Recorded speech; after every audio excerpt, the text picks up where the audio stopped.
A Foreign Country by Charles Cumming. Read by Jot Davis. There's just one thing I think you ought to know before you take on this job. If you do well, you'll get no thanks, and if you get into trouble, you'll get no help. Does that suit you? Perfectly. Then I'll wish you good afternoon. W. Somerset Maugham, Ashenden.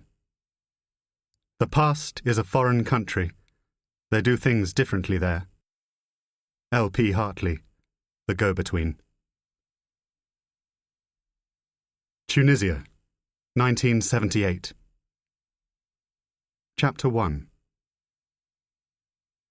Jean-Marc Domal awoke to the din of the call to prayer and to the sound of his children weeping. It was just after 7 o'clock on an airless Tunisian morning. For an instant, as he adjusted his eyes to the sunlight, Domal was oblivious to the wretchedness of his situation. Then the memory of it took him like a shortness of breath. He almost cried out in despair, staring up at the cracked, whitewashed ceiling, a married man of 41 at the mercy of a broken heart. Amelia Weldon had been gone for 6 days. Gone without warning, gone without reason, gone without leaving a note. One moment she had been caring for his children at the villa, preparing their supper, reading them a bedtime story.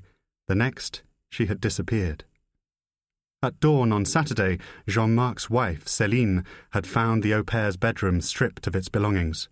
Amelia's suitcases taken from the cupboard, her photographs and posters removed from the walls. The family safe in the utility room was locked, but Amelia's passport and a necklace that she had placed there for safekeeping were both missing. There was no record at Port de la Goulette of a 20-year-old British woman matching Amelia's description boarding a ferry for Europe, nor any airline out of Tunis with a passenger listing for Amelia Weldon. No hotel or hostel in the city had a guest registered under her name, and the few fresh-faced students and expats with whom she had socialized in Tunis appeared to know nothing of her whereabouts.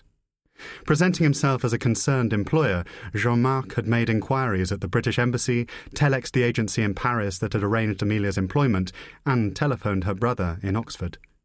Nobody, it seemed, could unravel the enigma of her disappearance.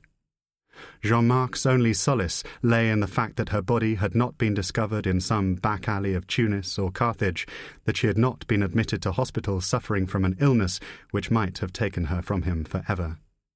He was, otherwise, utterly bereft. The woman who had brought upon him the exquisite torture of infatuation had vanished as completely as an echo in the night.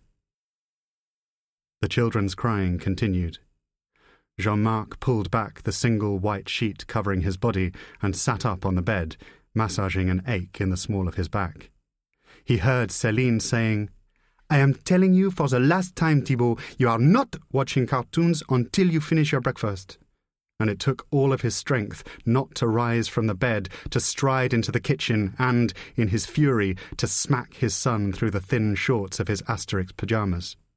Instead, Domal drank from a half-empty glass of water on the bedside table, opened the curtains, and stood on the first-floor balcony, gazing out over the rooftops of La Marsa. A tanker was moving west to east across the horizon, 2 days from Suez. Had Amelia left by private boat? Gutmann, he knew, kept a yacht out at Hammamet. The rich American Jew with his contacts and his privilege, the rumours of links to the Mossad. Domal had seen how Gutmann had looked at Amelia. A man who had never wanted for anything in his life desired her as his prize. Had he taken her from him? There was no evidence to support his baseless jealousy, only the cuckold's fear of humiliation. Numb from lack of sleep, Domal settled on a plastic chair on the balcony, a smell of baking bread rising up from a neighbouring garden. 2 meters away, close to the window, he spotted a half-finished packet of Mars Légère and lit one with a steady hand, coughing on the first lungful of smoke. Footsteps in the bedroom. The children had stopped crying. Céline appeared at the balcony door and said, "You're awake?" in a tone of voice that managed to harden his heart against her still further. He knew that his wife blamed him for what had happened, but she did not know the truth.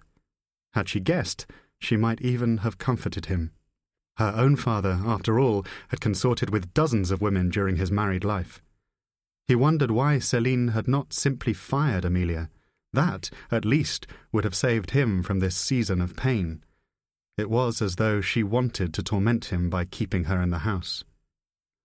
"I'm awake," he replied, although Céline was long gone, locked in the bathroom under her ritual cold shower, scrubbing the child-altered body that was now repulsive to him. Jean-Marc stubbed out his cigarette, returned to the bedroom, found his dressing-gown discarded on the floor, and walked downstairs to the kitchen. Fatima, one of 2 maids assigned to the Domal residence as part of the expat package offered by his employers in France, was putting on an apron. Jean-Marc ignored her and, finding a percolator of coffee on the stove, prepared himself a café au lait.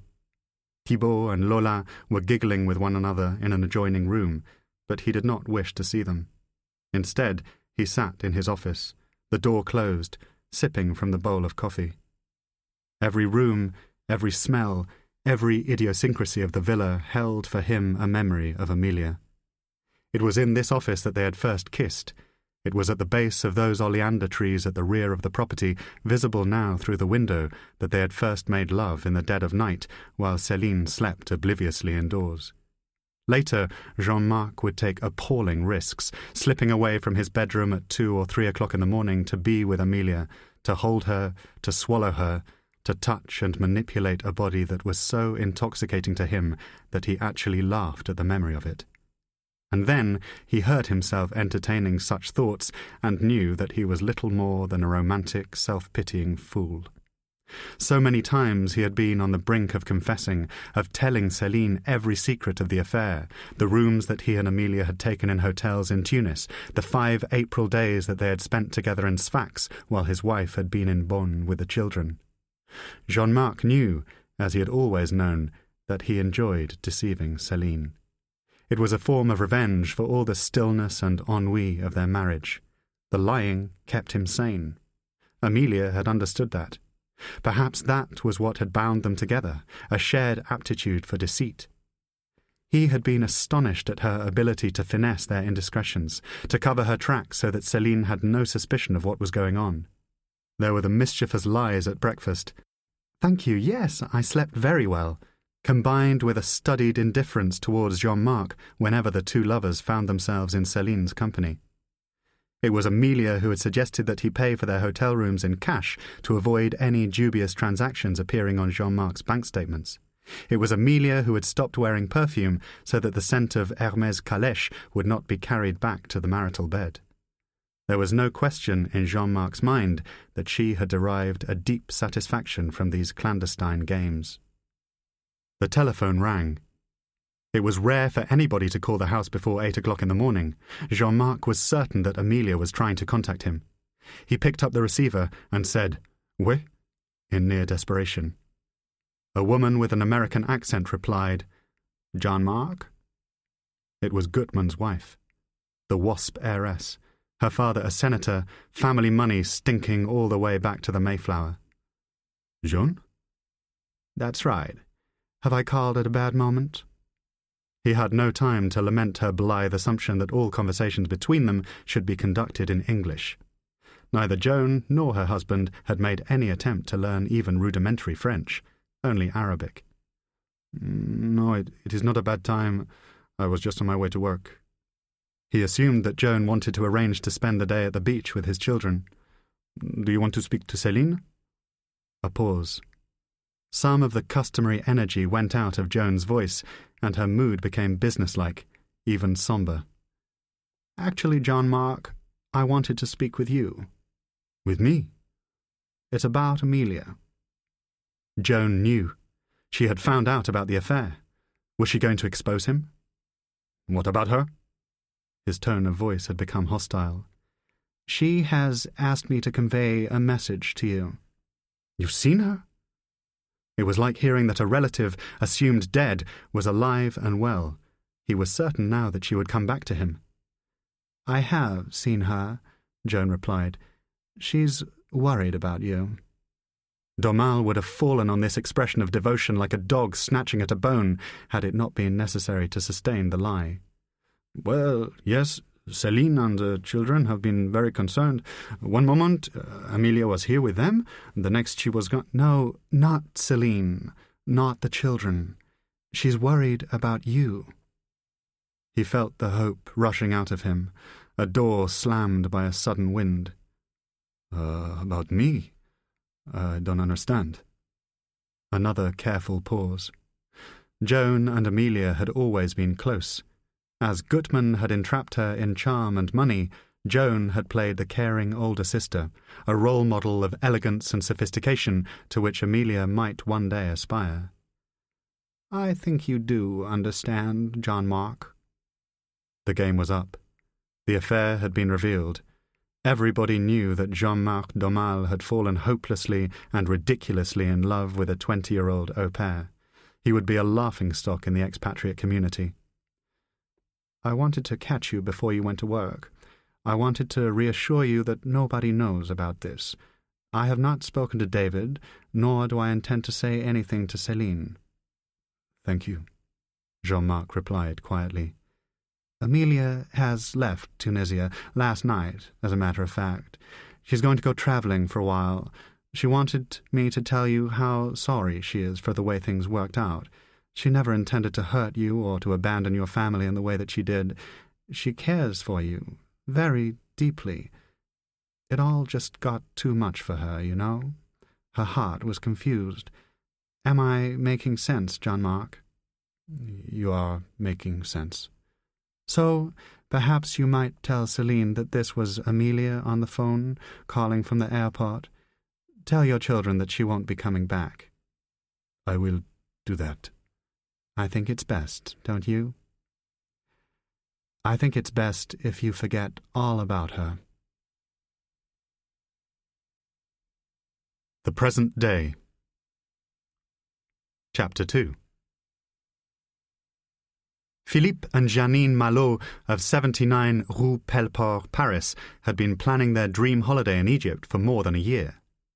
Philippe, who had recently retired, had set aside a budget of €3,000 and found an airline that was prepared to fly them to Cairo, albeit at 6 o'clock in the morning, for less than the price of a return taxi to Charles de Gaulle Airport.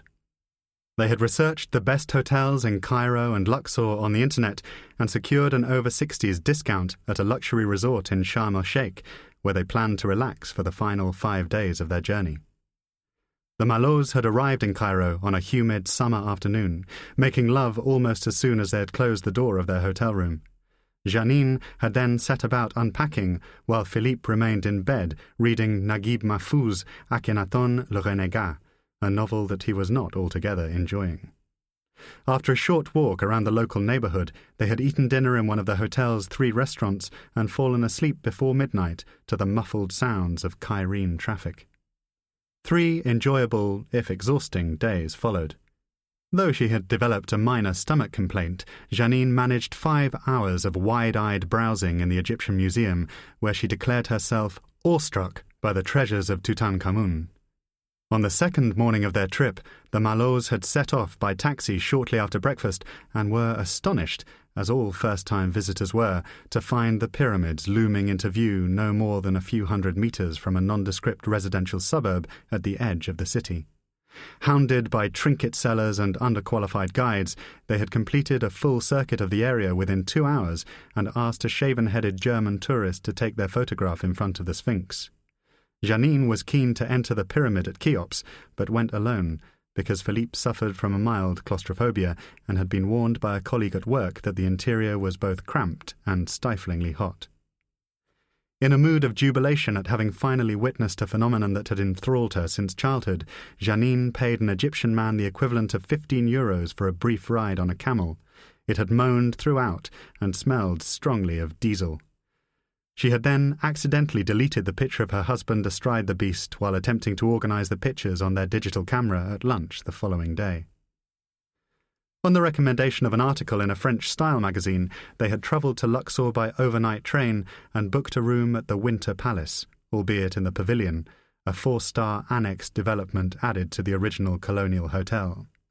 An enterprising tourism company offered donkey rides to the Valley of the Kings that left Luxor at 5 o'clock in the morning.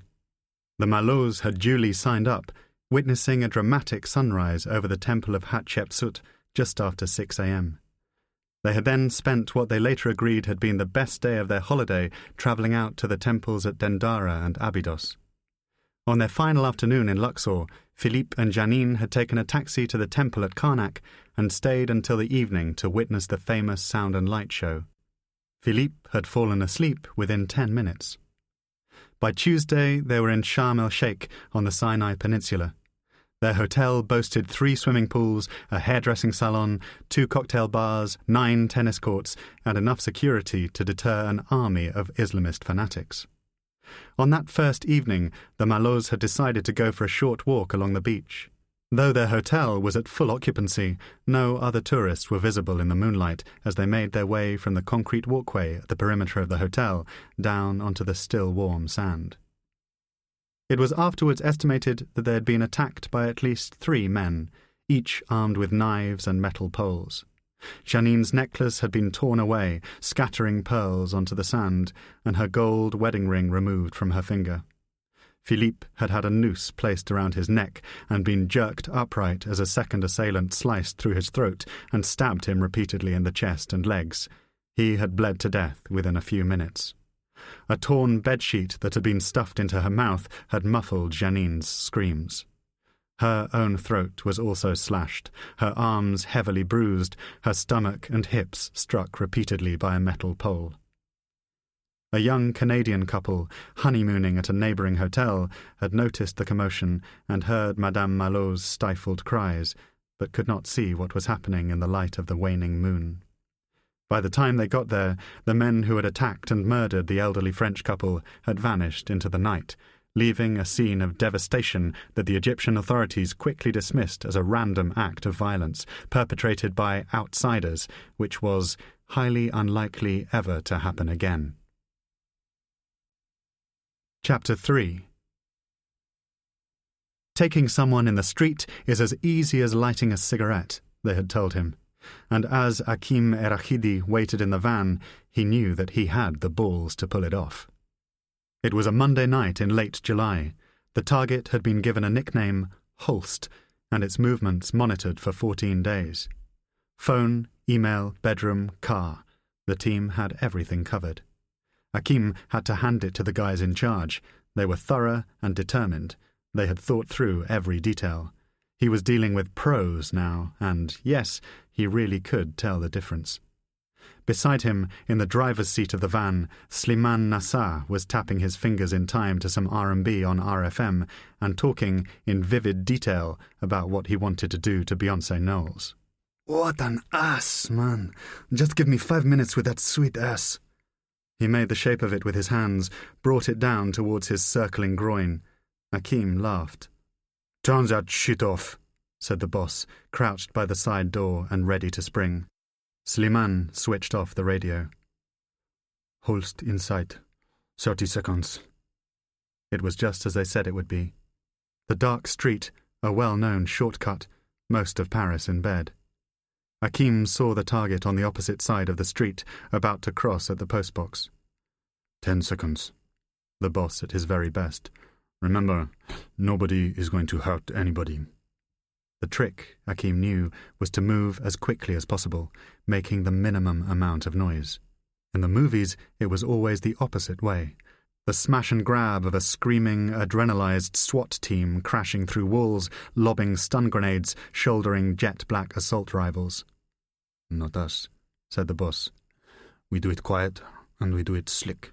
We open the door, we get behind Holst, we make sure nobody sees. 5 seconds. On the radio, Hakim heard the woman saying, "Clear," which meant that there were no civilians within sighting distance of the van. "Okay, we go." There was a kind of choreographed beauty to it. As Holst strolled past Hakim's door, 3 things happened simultaneously. Slimane started the engine, Hakim stepped out into the street, and the boss slid open the side panel of the van.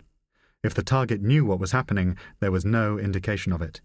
Hakim wrapped his left arm around Holst's neck, smothered the gaping mouth with his hand, and, with his right arm, lifted the body up into the van. The boss did the rest, grabbing at the legs and pulling them inside.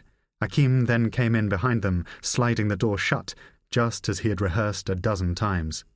They pushed the prisoner to the floor. He heard the boss say, "Go," as calm and controlled as a man buying a ticket for a train, and Sliman pulled the van out into the street.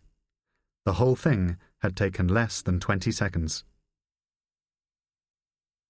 Chapter 4. Thomas Kell woke up in a strange bed, in a strange house, in a city with which he was all too familiar. It was 11 o'clock on an August morning in the 8th month of his enforced retirement from the Secret Intelligence Service. He was a 42-year-old man, estranged from his 43-year-old wife, with a hangover comparable in range and intensity to the reproduction Jackson Pollock hanging on the wall of his temporary bedroom. Where the hell was he? Kell had unreliable memories of a 40th birthday party in Kensington, of a crowded cab to a bar in Dean Street, of a nightclub in the wilds of Hackney. After that, everything was a blank. He pulled back the duvet. He saw that he had fallen asleep in his clothes. Toys and magazines were piled up in one corner of the room. He climbed to his feet, searched in vain for a glass of water, and opened the curtains. His mouth was dry, his head tight as a compress as he adjusted to the light. It was a grey morning, shiftless and damp. He appeared to be on the first floor of a semi-detached house of indeterminate location in a quiet residential street. A small pink bicycle was secured in the drive by a loop of black cable, thick as a python. 100 metres away, a learner driver with Jackie's School of Motoring had stalled midway through a three-point turn. Kell closed the curtains and listened for signs of life in the house. Slowly, like a half-remembered anecdote, fragments of the previous evening began to assemble in his mind. There had been trays of shots, absinthe and tequila. There had been dancing in a low-roofed basement. He had met a large group of Czech foreign students and talked at length about Mad Men and Don Draper. Kell was fairly sure that at a certain point he had shared a cab with an enormous man named Zoltan. Alcoholic blackouts had been a regular feature of his youth, but it had been many years since he had woken up with next to no recollection of a night's events. 20 years in the secret world had taught him the advantage of being the last man standing. Kell was looking around for his trousers when his mobile phone began to ring. The number had been withheld. Tom? At first, through the fog of his hangover, Kell failed to recognize the voice. Then the familiar cadence came back to him. Jimmy? Christ. Jimmy Marquand was a former colleague of Kell's, now one of the high priests of SIS. His was the last hand Kell had shaken before taking his leave of Vauxhall Cross on a crisp December morning 8 months earlier. We have a problem. No small talk, Kell said. Don't want to know how life is treating me in the private sector? This is serious, Tom. I've walked half a mile to a phone box in Lambeth so the call won't be scooped. I need your help. Personal or professional? Kell located his trousers beneath a blanket on the back of a chair. We've lost the chief. That stopped him. Kell reached out and put a hand against a wall in the bedroom. Suddenly, he was as sober and clear-headed as a child. You've what? Vanished. 5 days ago. Nobody has any workable idea where the hell she's gone or what's happened to her. She? The anti-Remington Brigade within MI6 had long been allergic to the notion of a female chief.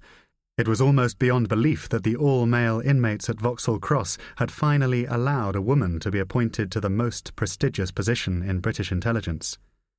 When did that happen? There's a lot you don't know, Marquand replied. A lot that's changed. I can't say any more if we're talking like this. Then why are we talking at all? Kell thought. Do they want me to come back after everything that happened? Have Kabul and Yassine just been brushed under the carpet? I'm not working for George Truscott, he said, saving Marquand the effort of asking the question. I'm not coming back if Haynes still has his hands on the tiller. Just for this, Marquand replied. For nothing. It was almost the truth. Then Kell found himself saying, I'm beginning to enjoy having nothing to do, which was an outright lie. There was a noise on the other end of the line that might have been the extinguishing of Marquand's hopes. Tom, It's important. We need a retread, somebody who knows the ropes. You're the only one we can trust."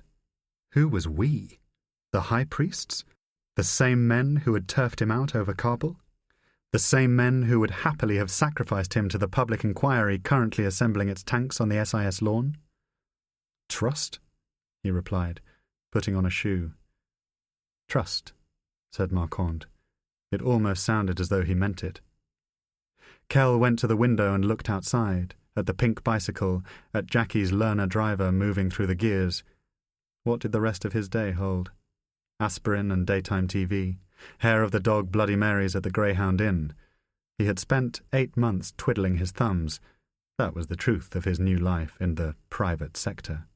8 months watching black and white matinees on TCM and drinking his payoff in the pub. 8 months struggling to salvage a marriage that would not be saved. "There must be somebody else who can do it," he said. He hoped that there was nobody else. He hoped that he was getting back into the game. "The new chief isn't just anybody," Marquand replied. "Amelia Levine made C. She was due to take over in 6 weeks." He had played his ace. Kell sat down on the bed, pitching slowly forwards. Throwing Amelia into the mix changed everything. "That's why it has to be you, Tom. That's why we need you to find her. You were the only person at the office who really knew what made her tick." He sugared the pill, in case Kell was still wavering. "It's what you've wanted, isn't it? A second chance? Get this done, and the file on Yassine will be closed. That's coming from the highest levels. Find her, and we can bring you in from the cold." Chapter 5. Kell had returned to his bachelor's bedsit in a near-derelict Fiat Punto driven by a moonlighting Sudanese cab driver who kept a packet of lockets and a well-thumbed copy of the Koran on the dashboard. Pulling away from the house, which had indeed belonged to a genial, gym-addicted Pole named Zoltan, with whom Kell had shared a drunken cab ride from Hackney, he had recognised the shabby streets of Finsbury Park from a long-ago joint operation with MI5. He tried to remember the exact details of the job: an Irish Republican, a plot to blow up a department store, the convicted man later released under the terms of the Good Friday Agreement. Amelia Levine had been his boss at the time. Her disappearance was unquestionably the gravest crisis MI6 had faced since the fiasco of WMD. Officers didn't vanish, simple as that. They didn't get kidnapped, they didn't get murdered, they didn't defect. In particular, they didn't make a point of going AWOL 6 weeks before they were due to take over as chief. If the news of Amelia's disappearance leaked to the media, Christ, even if it leaked within the walls of Vauxhall Cross, the blowback would be incendiary. Kell had showered at home, eaten some leftover takeaway Lebanese, levelled off his hangover with 2 codeine and a lukewarm half-litre of Coke. An hour later, he was standing underneath a sycamore tree 200 metres from the Serpentine Gallery, Jimmy Marquand striding towards him with a look on his face like his pension was on the line. He had come direct from Vauxhall Cross, wearing a suit and tie, but without the briefcase that usually accompanied him on official business. He was a slight man, a rangy weekend cyclist, tanned year-round and with a thick mop of lustrous hair that had earned him the nickname Melvin in the corridors of SIS. Kell had to remind himself that he had every right to refuse what Marquand was going to offer, but of course, that was never going to happen. If Amelia was missing, he had to be the one to find her. They exchanged a brief handshake and turned northwest in the direction of Kensington Palace. "So, how is life in the private sector?" Marquand asked. Humour didn't always come easily to him, particularly at times of stress. "Keeping busy? Behaving?" Kell wondered why he was making the effort. "Something like that," he said. "Reading all those 19th century novels you promised yourself?" Marquand sounded like a man speaking words that had been written for him. "Tending your garden? Tapping out the memoirs?" "The memoirs are finished," Kell said. "You come out of them very badly." "No more than I deserve." Marquand appeared to run out of things to say. Kell knew that his apparent bonhomie was a mask concealing a grave institutional panic over Amelia's disappearance. He put him out of his misery. How the fuck did this happen, Jimmy? Marquand tried to circumvent the question. Word came through from number 10 shortly after you left, he said. They wanted an Arabist, they wanted a woman. She'd impressed the Prime Minister on the JIC. He finds out we've lost her, it's curtains. That's not what I meant. I know that's not what you meant. Marquand's reply was terse, and he looked away, as though ashamed that the crisis had happened on his watch. 2 weeks ago, she had a briefing with Haynes, the traditional one-on-one in which the baton gets passed from one chief to the next. Secrets exchanged, tall tales told, all the things that you and me and the good people of Britain are not supposed to know. Such as? You tell me. What, then? Who shot JR? A fifth plane on 9/11? Give me the facts, Jimmy. What did he tell her? Let's stop fucking around. All right. All right. Marquand swept back his hair. Sunday morning she announces that she has to go to Paris for a funeral, taking a couple of days off. Then, on Wednesday, we get another message, an email. She's strung out after the funeral and has decided to take some holiday. South of France. No warning, just using up the rest of her allowance before the top job sucks all of her time. A painting course in Nice, something that she'd always wanted to crack. Kell thought that he caught a vapour of alcohol on Marquand's breath. It could equally well have been his own. Told us that she'd be back in 2 weeks, reachable on such and such a number at such and such a hotel in the event of any emergency. Then what? Marquand was holding his hair in place against the buffeting London wind. He came to a halt. A blue plastic bag cartwheeled beside him across a patch of unmown grass, snagging in a nearby tree. He lowered his voice, as though ashamed by what he was about to say. George sent somebody after her, off the books. Now, why would he do a thing like that? He was suspicious that she'd arranged a holiday so soon after the download with Haynes. It seemed unusual. Kell knew that George Truscott, as assistant to the chief, had been the man lined up to succeed Simon Haynes as C. As far as most observers were concerned, it was merely a question of the PM waving him through. Truscott would have had the suit made, the furniture fitted, the die-stamped invitations waiting to go out in the post. But Amelia Levine had stolen his prize. A woman. A second-class citizen in the SIS firmament. His resentment towards her would have been toxic. What's unusual about taking a holiday at this time of year? Kell felt that he knew the answer to his own question. Amelia's story made no sense. It wasn't like her to attend a painting course. A woman like that didn't need a hobby. In all the years that he had known Amelia, she had used her holidays as opportunities for relaxation. Health spas, detox clinics, 5-star lodges with salad bars and wall-to-wall masseurs. She had never spoken of a desire to paint. As Marquand contemplated his answer, Kell walked across the stretch of unmown ground, pulled the plastic bag clear of the tree, and stuffed it into the back pocket of his jeans. You're a model citizen, Tom. A model citizen. Marquand looked down at his shoes and gave a heavy sigh, as if he was tired of making excuses for the failings of other men. Of course, there's nothing unusual about taking a holiday this time of year, but usually we have more warning. Usually it goes in the diary several months in advance. This looked like a sudden decision, a reaction to something that Haynes had told her. What was Haynes's view on that? He agreed with Truscott, so they asked some friends in Nice to keep an eye on her. Again, Kell kept his counsel. Towards the end of his career, he had himself become a victim of the paranoid, near-delusional manoeuvrings of George Truscott, yet he was still privately astonished that the two most senior figures in the service had green-lit a surveillance operation against one of their own. Who are the friends in Nice? Liaison? Christ, no. Avoid the frog at all costs. Retreads. Ours. Bill Knight and his wife, Barbara, retired to Menton in '98. We got them to sign up for the painting course. They saw Amelia arrive on Wednesday afternoon, enjoyed a bit of a chat. Then Bill reported her missing when she failed to turn up 3 mornings in a row. What's unusual about that? Marquand frowned. I'm not sure I follow you.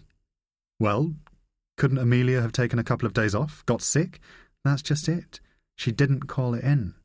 Barbara rang the hotel. There was no sign of her. We telephoned Amelia's husband, Giles, said Kell. Giles, Yes, but he hasn't heard from her since she left Wiltshire. Her mobile is switched off, she's not responding to emails, there's been no activity on her credit cards. It's a total blackout. What about the police? Marquand bounced his caterpillar eyebrows and said, "Both?" in a cod French accent. "They haven't scraped her off a motorway or found her body floating in the Med, if that's what you mean." He saw Kell's reaction to this and felt compelled to apologize. "Sorry, that was tasteless. I didn't mean to sound glib. This whole thing is a bloody mystery." Kell ran through a list of possible explanations, as arbitrary as they were inexhaustible. Russian or Iranian interference in some aspect of Amelia's personal affairs, a clandestine arrangement with the Yanks relating to Libya and the Arab Spring, a sudden crisis of faith engendered by something in the meeting with Haynes. In the run-up to Kell's demise at SIS, Amelia had been knee-deep in Francophone West Africa, which might have aroused interest from the French or Chinese. Islamist involvement was a permanent concern. What about known aliases? He felt the dryness of his hangover again, the bluntness of 3 hours' sleep. Isn't it possible she's running an operation? One that Tweedledum and Tweedledee know nothing about? Marquand conceded the possibility of this, but wondered what was so secret that it would require Amelia Levine to disappear without, at the very least, enlisting the technical support of GCHQ. "Look," he said, "the only people who know about this are Haynes, Truscott and the Knights. Paris station is still in the dark, and it needs to stay that way. This leaks out, the service will be a laughingstock. God knows where it would end. She's due to meet the PM formally in 2 weeks' time. Obviously, that meeting can't be cancelled without creating a gold-tinted Whitehall shitstorm. Washington finds out we've lost our most senior spy, they'll go ballistic. Haynes wants to find her within the next few days and pretend that none of this happened. She's due back Monday week." Marquand looked quickly to his right, as though reacting to a sudden noise. "Look, maybe she'll just show up. It'll probably be some smoothie from Paris, a Jean-Pierre or a Xavier with a big cock and a gîte in Aix-en-Provence. You know what Amelia's like with the boys. Madonna could take notes." Kell was surprised to hear Marquand talk of Amelia's reputation so candidly. Philandering, like alcohol, was almost an office prerequisite, but it was a male sport, jocular and off the books. In all the years that Kell had known her, Amelia had had no more than 3 lovers, yet she was spoken of as though she had slept her way through 75% of the civil service. "Why Paris?" Marquand looked up. "She stopped there on the way down to Nice." "My question stands. Why Paris?" "She went to the funeral on Tuesday." "Whose funeral?" "I have absolutely no idea."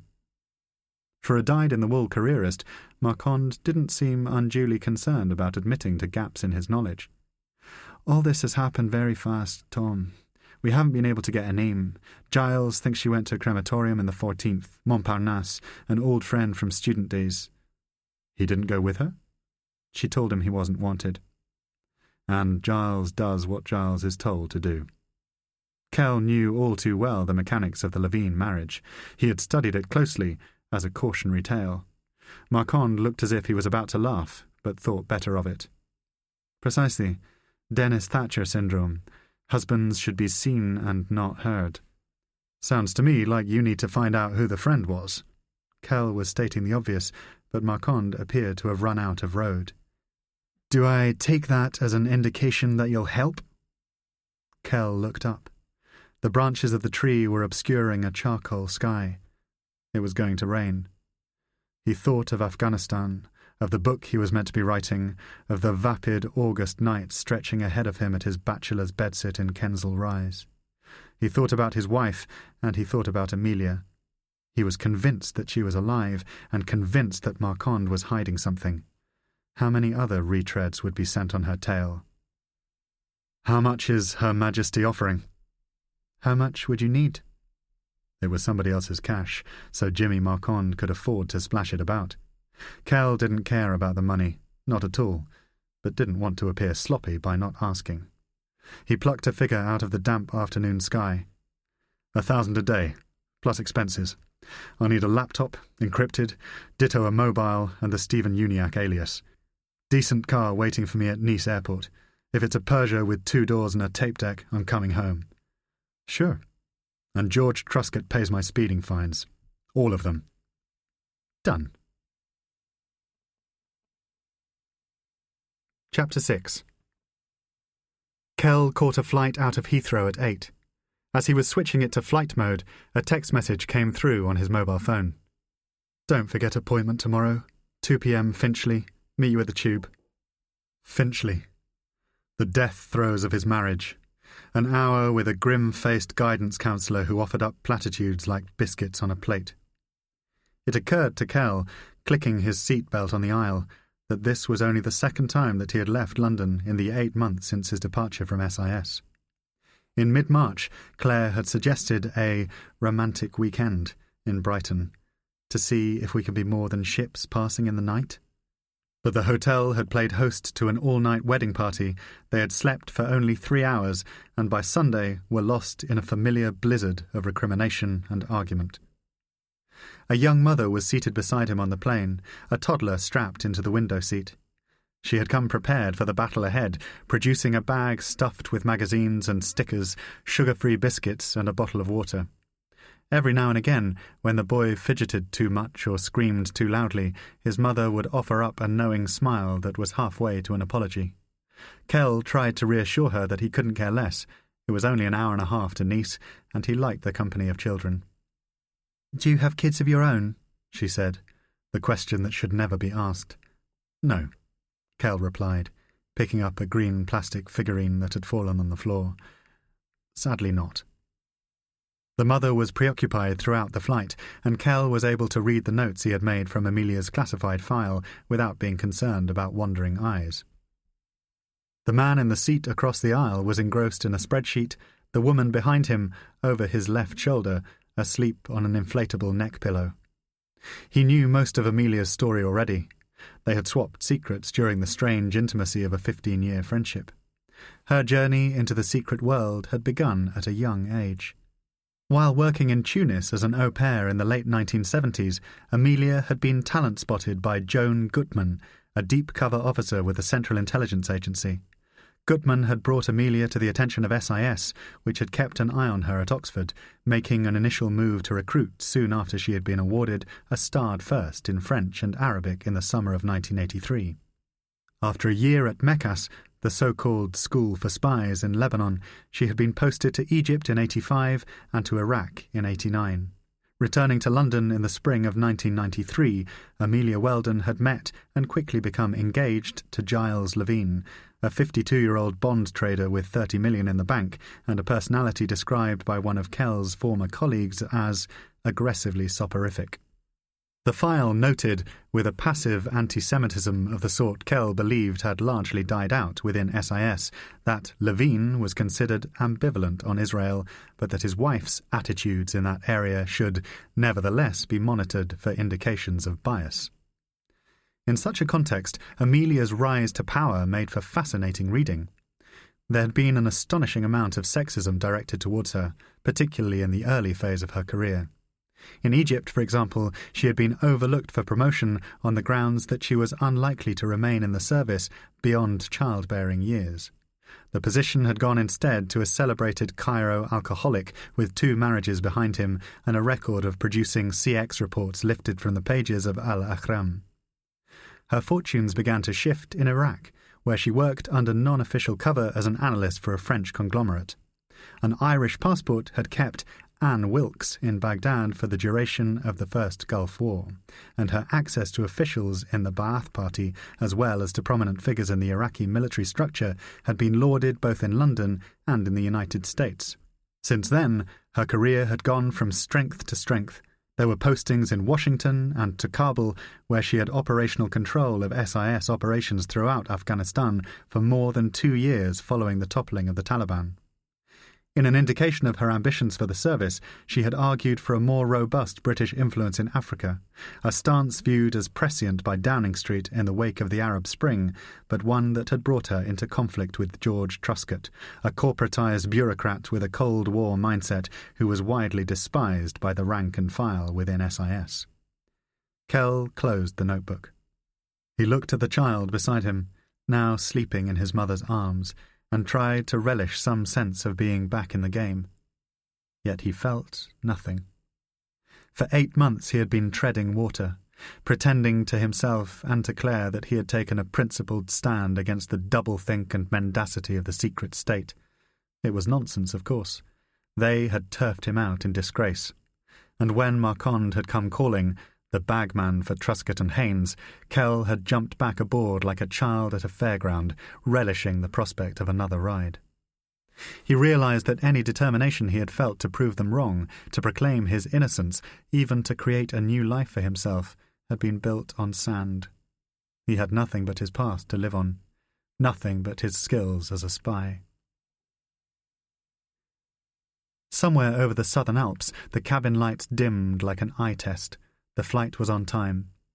Kell looked out of the starboard window and searched for the glow of Nice. A stewardess strapped herself into a rear-facing seat, checked her face in a compact mirror, and flashed him an air-conditioned smile. Kell nodded back, necked 2 aspirin and the remains of a bottle of water, then sat back as the plane banked over the Mediterranean. The landing earned the captain a round of applause from 3 drunken Yorkshiremen seated 2 rows behind him. Kell had no luggage in the hold and had cleared immigration, on his own passport, by 11:15. The Knights were in arrivals. Jimmy Marquand had told him to look out for a British couple in their mid-60s, he a denizen of the tanning salon with a dyed moustache, she a tiny, rather sympathetic bird who's quick on her feet but permanently in her husband's shadow. The description was near perfect. Emerging from the customs hall through a set of automatic doors, Kell was confronted by a languid Englishman with a deep suntan, wearing pressed chinos and a button-down cream shirt. A pistachio cashmere jumper was slung over his shoulders and knotted, in the Mediterranean style, across his chest. The moustache was no longer dyed, but it looked as though Bill Knight had dedicated at least 15 minutes of his evening to combing every strand of his thinning white hair. Here was a man who had never quite forgiven himself for growing old. "Tom, I assume," he said, the voice too loud, the handshake too firm, full lips rolling under his moustache as though life was a wine he was tasting. Kell toyed with the idea of saying, "I'd prefer it if you referred to me at all times as Mr. Kell," but didn't have the energy to hurt his feelings. "And you must be Barbara." Behind Knight, lingering in what Claire called the Rain Man position, was a small lady with half-moon spectacles and a deteriorated posture. Her shy, sliding eye contact managed both to apologize for her husband's slightly ludicrous demeanor and to establish an immediate professional chemistry that Kell was glad of. Knight, he knew, would do most of the talking, but he would get the most productive information from his wife. "We have your car waiting outside," she said, as Knight offered to carry his bag.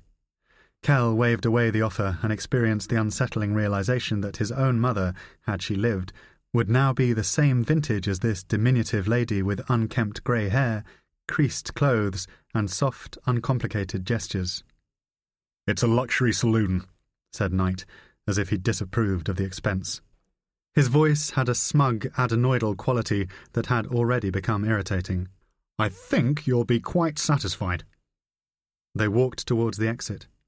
Kell caught their reflection in a facing window and felt like a wayward son visiting his parents at a retirement complex on the Costa del Sol. It seemed astonishing to him that all that SIS had placed between the disappearance of Amelia Levine and a national scandal were a superannuated spook with a hangover and 2 borderline geriatric retreads who hadn't been in the game since the fall of the Berlin Wall. Perhaps Marquand intended Kell to fail. Was that the plan? Or had the Knights come equipped with a hidden agenda, a plan to thwart Kell before he had even started? "It's this way," said Knight, as a young woman, undernourished as a catwalk model, ran through the automatic doors and launched herself into the arms of a leathery Lothario only a few years younger than Knight. Kell heard her say, "Mon chéri," in a Russian accent, and noted that she kept her eyes open when she kissed him. They walked out into the humid French evening across a broad concrete apron that connected the terminal building to a 3-story car park 100 metres to the east. The airport was gradually shutting down. Buses nestled side by side beneath a blackened underpass, one of the drivers asleep at the wheel.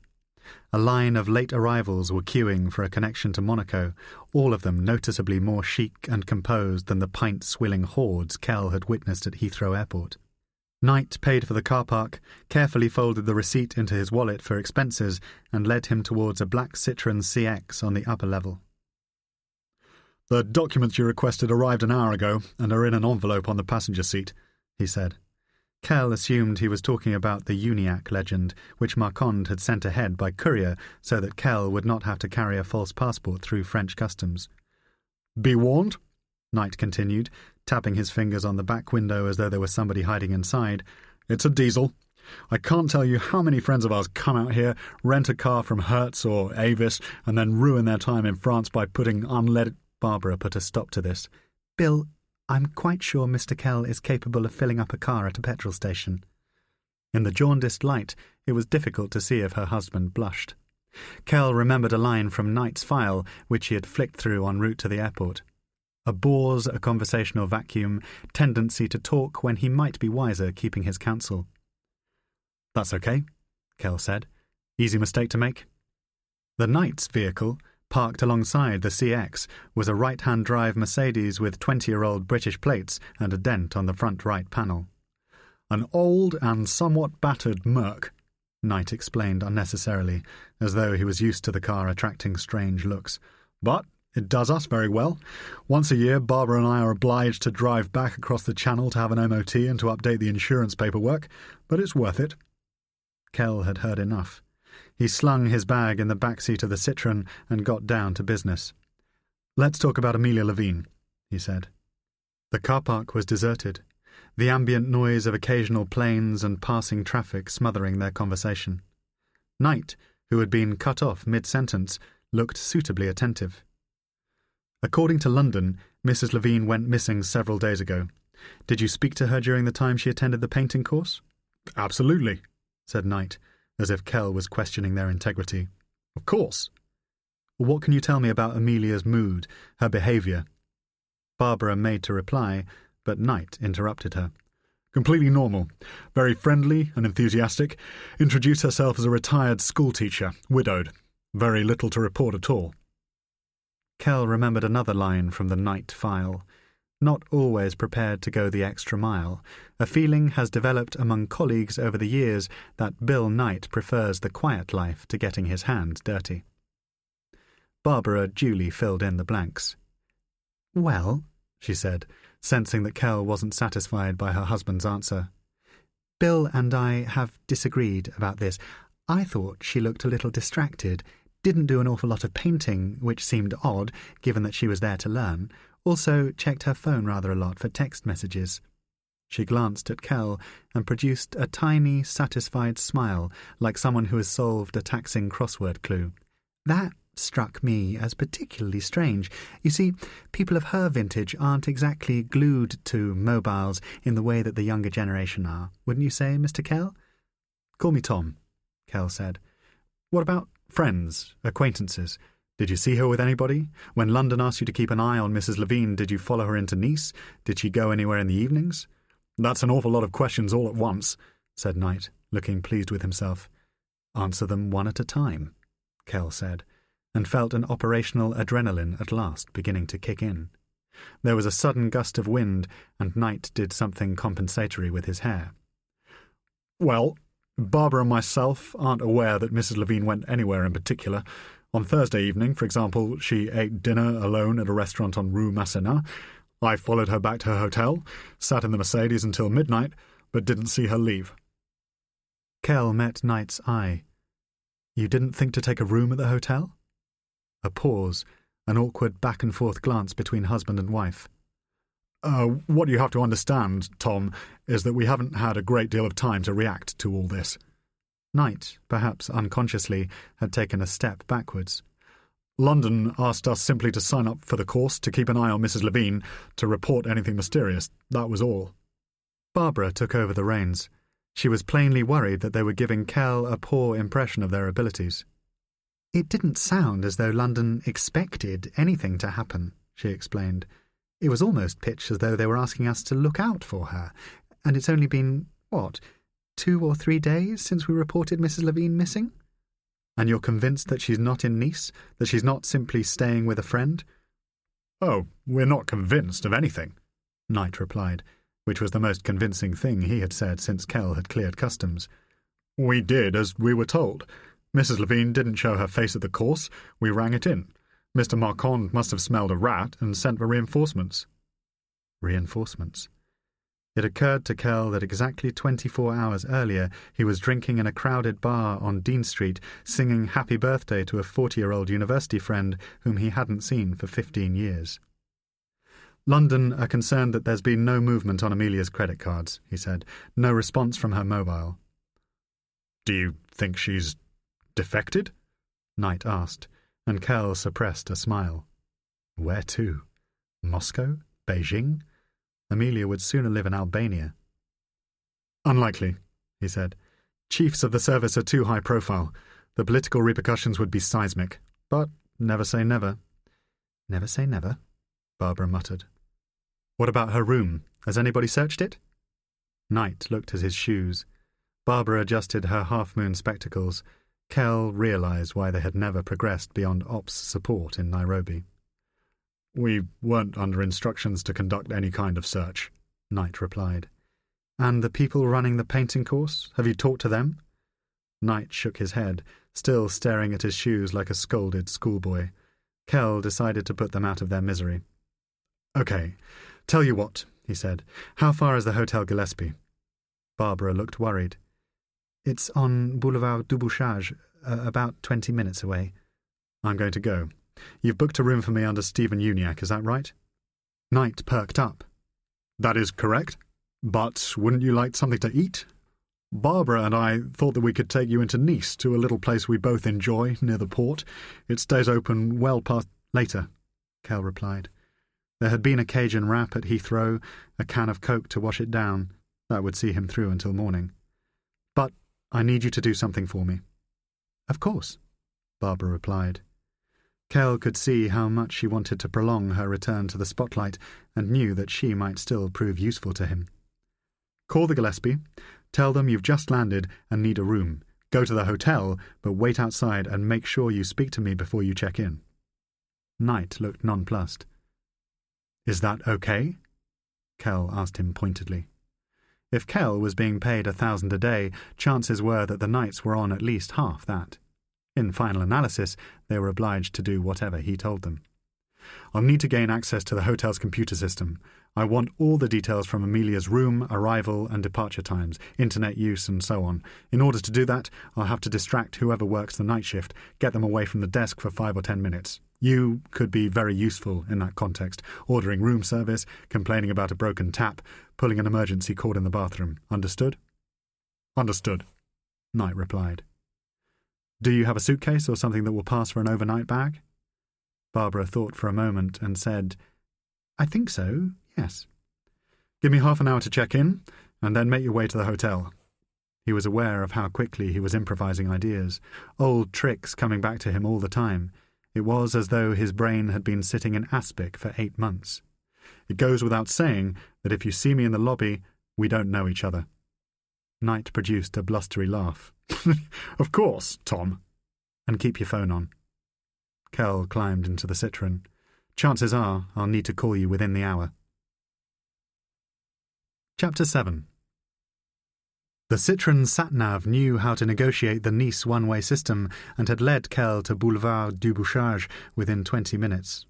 The Hotel Gillespie was exactly the sort of place that Amelia favoured. Modest in size but classy, comfortable but not ostentatious. George Truscott would have booked himself a suite at the Negresco and charged the lot to the British taxpayer. There was an underground car park 3 blocks away. Kell looked for a secure place to stow his passport and the contents of his wallet and found a narrow wall cavity in a cracked breeze block about 2 metres above ground. Marquand had sent ahead full documentation for Stephen Uniacke, including credit cards, a passport, a driving licence, and the general paraphernalia of day-to-day life in England. Supermarket loyalty cards, membership of Kew Gardens, breakdown cover for the RAC. There were even faded wallet photographs of Uniacke's phantom wife and phantom children. Kell discarded the envelope and took a lift up to street level. Uniacke, supposedly a marketing consultant with offices in Reading, had been one of 3 aliases that Kell had regularly employed during his 22-year career in British intelligence. Assuming the identity one more time felt as natural to him, indeed, in many ways as comforting, as putting on an old coat. The Gillespie was set back from the street by a short, semicircular access road that allowed vehicles to pull up outside the entrance, depositing passengers and baggage. Kell walked through a pair of automatic doors and climbed a flight of steps into an intimate midnight lobby dotted with black and white photographs of Duke Ellington, Dizzy Gillespie, and other musical legends of yesteryear. He had a deep and incurable aversion to jazz, but a fondness for sober, low-lit lobbies with rugs on old wooden floors, decent oil paintings, and residence bars that tinkled with ice and conversation. A young man in a dark jacket with acne and cropped blonde hair was organising a large bowl of potpourri on the reception desk, the night porter. He greeted Kell with an effortful smile, and Kell saw that he looked tired to the point of exhaustion. "May I help you, sir?" Kell put his bag on the ground and explained, in French, that he had reserved a room under the name Uniacke. He was asked for his identification and a credit card and obliged to fill in a brief registration form. There was a computer terminal at the desk on which the porter called up Uniacke's details. The keyboard was below the counter, out of sight, so that it was not possible for Kell to follow the keystrokes of any login password. "I've stayed here before," he said, scoping the small office at the back of the reception area where a second computer terminal was visible. There was a can of Coke adjacent to the screen and a large paperback book open on the desk. Kell had been looking for evidence of a CCTV system in the lobby, but had not yet seen one. "Do you have a record of that on your system?" It was a prepared question to which he already knew the answer. Nevertheless, when the porter responded, he would have the opportunity to lean over the desk and to look directly at the reservation system in feigned astonishment. "Let me have a look, sir," the porter duly replied. A downy fur covered his pale, washed-out skin, a zit primed to burst on the chin. "No, I don't think we have a record of that here." "You don't?" Kell ramped up his surprise and touched the side of the screen, tilting it towards him so that he could identify the booking software operated by the hotel. It was Opera, the most widely used reservation system in Europe, and one with which Kell was reasonably familiar. Uniacke's details were laid out on a guest folio that itemized his impending expenses in a series of boxes marked food, accommodation, drinks, and telephone. As long as the porter left himself logged in, accessing Amelia's information would be straightforward. Kell knew that she had been staying in room 218 and that the tabs on Opera would take him to her personal details in 2 or 3 clicks of a mouse. "Perhaps it's under my wife's name," he said, moving his hand back behind the counter. A guest emerged from the bar, nodded at the porter, and walked out of the lobby towards a bank of lifts. Kell took a few steps backwards, peered into the bar, and spotted a young couple drinking cognacs at a table in the far corner. A wide-hipped barmaid was picking peanuts off the carpet.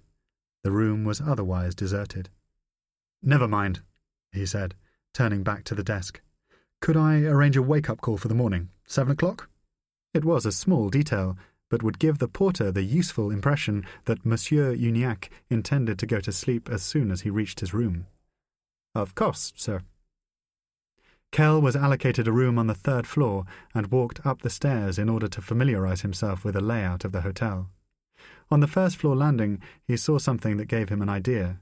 A cupboard, the door ajar, in which a chambermaid had left a hoover and various cleaning products. He continued along a short passage, entered his room using his card key, and immediately began to unpack. En route to Heathrow, Marquand had given him a laptop. Kell placed an encrypted 3G modem in a USB port and accessed the SIS server through 3 password-protected firewalls. There were 2 miniatures of Johnny Walker in the minibar, and he drank them, 50-50 with Evian, while he checked his email. Marquand had sent a message with an update on Amelia's disappearance. "Trust you have arrived safely. No sign of our friend. Peripherals still inactive." Peripherals was a reference to Amelia's credit cards and mobile phone. "Funerals at crematoria in the Paris 14th on applicable days. Look for surnames Chamson, Lillard, de Valmorin, Tardieu, Radiguet, Malot, Bourget. Investigating further, Should have specifics within 24. Crematoria. Trust Marcon to be fastidious with the Latin. Kell sprayed some aftershave under his shirt, switched the SIMs on his mobile so that he could check any private messages from London, and wolfed a tube of Pringles from the minibar. He then replaced the Uniac SIM and dialed the night's number. Barbara picked up. It sounded as though her husband was doing the driving. "Mr. Kell?" "Where are you, Barbara?" "We're just parking around the corner from the hotel. We were a little delayed in traffic." "Did you get the room?" "Yes, we rang from the airport." "Who made the call?" "I did." "And did you say it was for 2 people?" Barbara hesitated before replying, as though she suspected Kell was laying a trap for her. "Not specifically, but I think he understood that I was with my husband." Kell took the risk. "Change of plan," he said. "I want you to check in alone. I need you to leave Bill on the outside." "I see." There was an awkward pause as Barbara absorbed the instruction. "I'm going to create a diversion at 2 o'clock that will require the night porter to go upstairs and fetch a hoover." The line cut out briefly, and Barbara said, "A what?" "A hoover. A vacuum cleaner. Listen carefully. What I'm going to tell you is important. The hoover is in a cupboard on the first-floor landing. You'll be waiting there at 2. When the porter comes up, tell him that you're lost and can't find your room. Get him to show you where it is. Don't let him come back to reception. If he insists on doing so, make a fuss. Feign illness, start crying, do whatever you have to do. When you get to the door of your room, ask him to come inside and explain how to work the television. Keep him busy. That's the main thing. I may need 10 minutes if the login is down. Ask him questions. You're a lonely old lady with jet lag. Is that okay? Do you think you can manage that?" "It sounds very straightforward," Barbara replied, and Kell detected a note of terseness in her voice. He was aware that he was being brusque, and that to describe her as an old lady was not, in retrospect, particularly constructive. "When you check in, play up the eccentric side of your personality," he continued, trying to restore some rapport. "Get your papers in a muddle, ask how to use the card key for your room, flirt a little bit. The night porter is a young guy, probably speaks English. Try that first before you opt for French, okay?" It sounded as though Barbara was writing things down. "Of course, Tom." Kell explained that he would call back at 1:45 a.m. to confirm the plan. In the meantime, she was to check the hotel for any signs of a security guard, maid, or member of the kitchen staff who might have remained on the premises. If she saw anybody, she was to alert him immediately. "What room are you in?" Barbara asked him. 322. "And tell Bill to keep his eye on the entrance. Anybody tries to come in from the street between 1:55 and 2:15, he needs to stall them." "I'll do that." "Make sure he understands. The last thing I'll need when I'm sitting in the office is a guest walking through the lobby." Chapter 8. I simply don't understand it. I don't understand why he doesn't want me to be involved." Bill Knight was slumped over the wheel of the Mercedes, staring down at his beige patent leather shoes, shaking his head as he tried to fathom this latest, and probably final, SIS insult to his operational abilities. A passer-by, gazing through the window, might have assumed that he was weeping. "Darling, he does want you to be involved. He just wants you to be on the outside. He needs you to keep an eye on the door." At 2 o'clock in the morning? Who comes back to a hotel at 2 o'clock in the morning? He doesn't trust me. He doesn't think I'm up to it. He's been told that you're the star. It was ever thus. Barbara Knight had mopped and soothed her husband's fragile ego for almost 40 years, through myriad professional humiliations, incessant financial crises, even his own hapless infidelities. She squeezed his clenched fingers as they gripped the handbrake and tried to resolve this latest crisis as best she could. "Plenty of people come back to a hotel at 2 o'clock in the morning, Bill. You're just too old to remember." That was a mistake, reminding him of his age. She tried a different approach. "Kell needs to gain control of the reservation system. If somebody comes through the door and sees him behind the desk, they might smell a rat." "Oh, balls," said Knight. "It isn't possible to get into any half-decent hotel in the world at that hour without first ringing a bell and having someone come down to let you in. Kell is fobbing me off. I'll be wasting my time out here."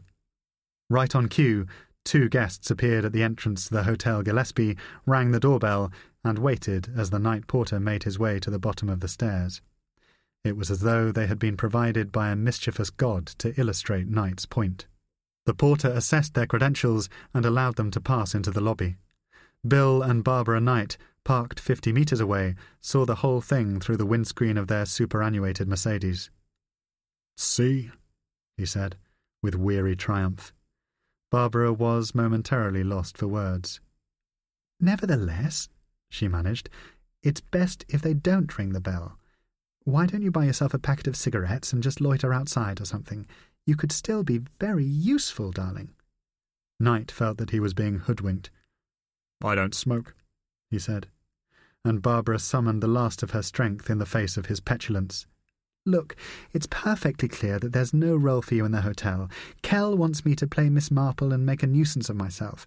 If we go in as husband and wife, I'm automatically less vulnerable, do you see?" Knight ignored the question. Barbara finally lost her patience. "Fine," she said. "Perhaps it would be better if you simply went home." "Went home?" Knight reared up from the wheel, and Barbara saw that his eyes were stung with resentment. Oddly, it was the same wretched expression that he wore after almost every conversation with their errant 36-year-old son. "I'm not going to leave you alone in a hotel with a man we don't know, working all hours of the night on some crackpot scheme to—" "Darling, he's hardly someone we don't know." "I don't like the look of him. I don't like his manner." "Well, I'm sure the feeling is mutual." That was a second mistake. Knight inhaled violently through his nose and turned to stare out of the window. Moments later, he had switched on the engine and was beckoning Barbara to leave, purely by force of his body language. "Don't be cross," she said, one hand on the door, the other still on the handbrake. She was desperate to get into the hotel and check into her room to fulfill the task that had been given to her. Her husband's constant neediness was pointless and counterproductive. "You know it isn't personal." An overweight man wearing a tracksuit and bright white trainers walked past the Gillespie, turned left along Rue Alberti, and disappeared. "I'll be perfectly all right. I'll call you in less than an hour. Just wait in a cafe if you're worried. Tom will probably send me home in a couple of hours." "What cafe? I'm 62 years old, for goodness sake. I can't go and sit in a cafe." Knight continued to stare out of the window. He looked like a jilted lover. "In any case, don't be so ridiculous. I can't abandon my post. He wants me watching the fucking entrance." It began to rain. Barbara shook her head and reached for the door. She didn't like to hear her husband swearing. On the back seat of the Mercedes was a sausage bag in which the Knights usually ferried bottles and cans to a recycling area in Menton. She had stuffed it with a scrunched-up copy of Nice Matin, an old hat, and a pair of Wellington boots. She picked it up. "Just remember that we've had a lot of fun in the last few days," she said, "and that we're being very well paid." Her words appeared to have no visible impact. "I'll ring you as soon as I get to my room, Bill." A gentle kiss on the cheek. "Promise." Chapter 9. Kell drained the last of the Johnny Walker and picked up the landline on the bedside table. He dialed 0 for reception. The night porter answered on the second ring. "Oui, bonsoir, Monsieur Ignac." It was now just a question of spinning the story. The Wi-Fi in his room wasn't connecting, Kell said. Could reception check the system? The porter apologized for the inconvenience, dictated a new network key over the phone, and hoped that Monsieur Uniacke would have better luck second time around. He didn't. 10 minutes later, Kell picked up the laptop and took a lift down to the ground floor. The lobby was deserted. The 2 guests who had been drinking cognacs in the bar had gone to bed, their table wiped clean. The lights had been dimmed, and there was no sign of the barmaid. Kell walked towards the reception desk. He had been standing there for several seconds before the night porter, lost in his textbook in the back office, looked up, jerked out of his seat, and apologized for ignoring him. "Pas de problème," Kell replied. It was always advisable to speak to the French in their mother tongue. You earned their confidence and respect that much more quickly. He flipped open the laptop, pointed to the screen, and explained that he was still having difficulty connecting. "Is there anybody in the hotel who might be able to help?" I'm afraid not, sir. I'm here alone until 5 o'clock, but you may find that the signal is stronger in the lobby. I can suggest that you take a seat in the bar and try to connect from there." Kell looked across at the darkened lounge. The porter seemed to read his mind. "It will be easy to turn up the lights. Perhaps you would also like to take something from the bar?" "That would be very kind." Moments later, the porter had opened a low connecting door into the lobby and disappeared behind the bar. Kell picked up the laptop, quickly moved the bowl of potpourri on the counter 6 inches to the left, and followed him. "What are you reading?" he called out, selecting a table with a partial view of the lobby. The porter was flicking a panel of lights beside a sign saying "Fire Exit." Kell had still not been able to find any evidence of CCTV. "It's for my college," he replied, raising his voice to be heard. "I'm taking a course in quantum theory." It was a subject about which Kell knew very little. A few half-remembered book reviews, the odd chat on Start the Week. Nevertheless, he was able to hold a brief conversation about black holes and Stephen Hawking while the porter fetched him a glass of mineral water. He introduced himself as Pierre. Within a few minutes, the two men had developed that particular rapport which is characteristic of strangers who find themselves alone at night while the world around them sleeps. Kell could sense that Pierre perceived him as easygoing and without threat. It probably suited him to have a guest to talk to. It made the time pass more quickly. "Looks like I've got a signal," he announced. Pierre, tucking in a loose section of shirt, smiled in relief. Kell navigated to a moribund SIS email account and began to read the messages. "I'll be out of your way as soon as possible." "Take your time, Monsieur Uniacke, take your time. There's no hurry. If you need anything more, just let me know." Moments later, the bell rang at the entrance to the hotel. Pierre walked across the lobby, skipped down the stairs, and briefly disappeared from view. Kell could hear a woman talking in flustered and apologetic English about the blasted weather and how sorry she was for disturbing the hotel so late at night. Barbara. "This way, madame." Pierre shouldered the sausage bag and led her up into the lobby with practiced charm, passing behind the reception desk in order to process her details. She checked in like a pro. "Oh, the flight was terrible. I'm not sure that the captain quite knew what he was doing. One moment we were in the air, the next he was bumping us down on the tarmac like a tractor. Do excuse me for not speaking French. I lived in the Loire as a young woman and used to be able to get by quite well, but at my age these things seem to disappear from one's brain, don't you find?" Is it just yourself staying with us, madame?" "Just myself, yes. My husband, poor lamb, died 3 years ago." Kell almost spat out his boudoir. "Cancer got him in the end. You're so kind to have found me a room at such short notice. I am a nuisance, aren't I? There were several people at the airport with no idea at all where they were going to stay. I ought to have shared a taxi with them, but it was all so confusing. I must say this hotel seems awfully nice. My passport? Of course. And I suspect a credit card is required as well? They always are these days. So many PIN numbers. How is one supposed to remember them all?" Kell grinned behind the laptop, screened from Barbara's gaze by a wall on which the management had hung a monochrome portrait of Nina Simone. Every now and again he would tap random letters on the keyboard to give an impression of honest endeavour. In due course, Pierre handed Barbara the card key for room 232, explained the timetable for breakfast, and sent her on her way. "Please push the button for the second floor, madame," he said, as she walked towards the lifts. "I wish you to pass a good night." Kell checked his watch. 1:35 a.m. He gave Barbara another 10 minutes to settle in and to familiarise herself with the hotel, then sent a text message initiating the final part of their plan. "Time check 1:45. Lobby green. You?" Barbara responded immediately. "Yes, we'll be in position from 2. Good luck." Kell was putting the phone back in his pocket when Pierre emerged from reception and asked if Monsieur Uniacke needed anything further from the bar. "Thank you, no," Kell replied. "I'm fine." "And how is the Wi-Fi? Still working to your satisfaction?" "Completely." He waited until Pierre had returned to the office before texting Bill Knight. "Clear?" Nothing came back. Kell watched the clock on the laptop tick through to 1:57 and knew that Barbara would already be in position. He tried again.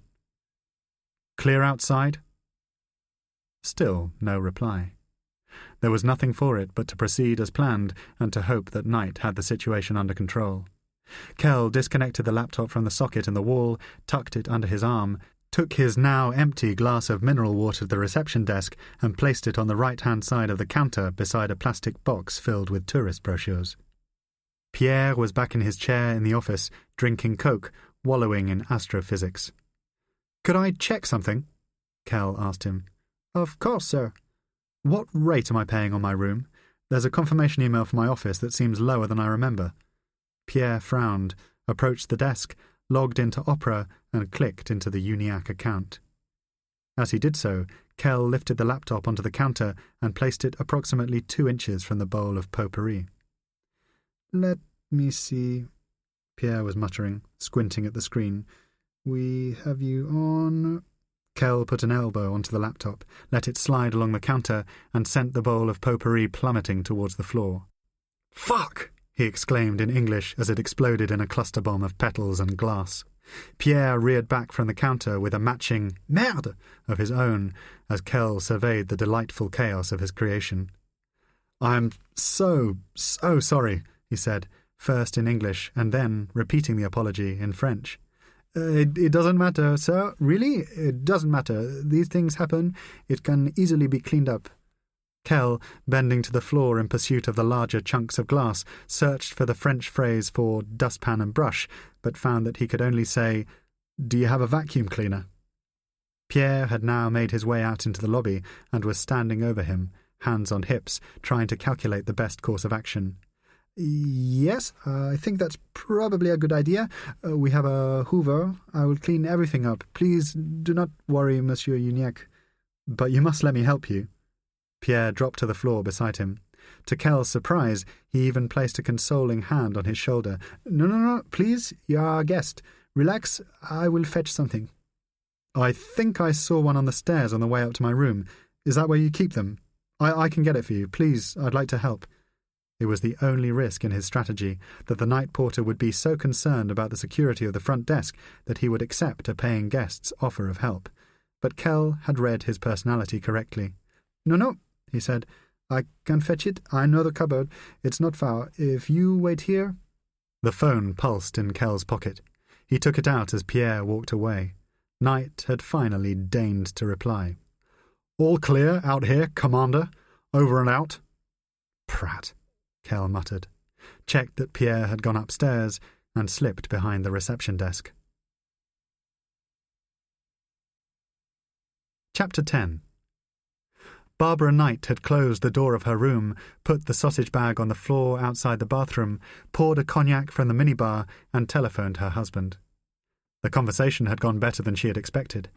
It transpired that Bill had begged a cigarette from a passer-by, found himself a seat at a bus stop 30 feet from the entrance to the hotel, and was busy killing time trying to remember the details of a love affair between the French consul in Lagos and the daughter of an Angolan oil speculator, which had been the talk of their 3-year residency in Nigeria more than 20 years earlier.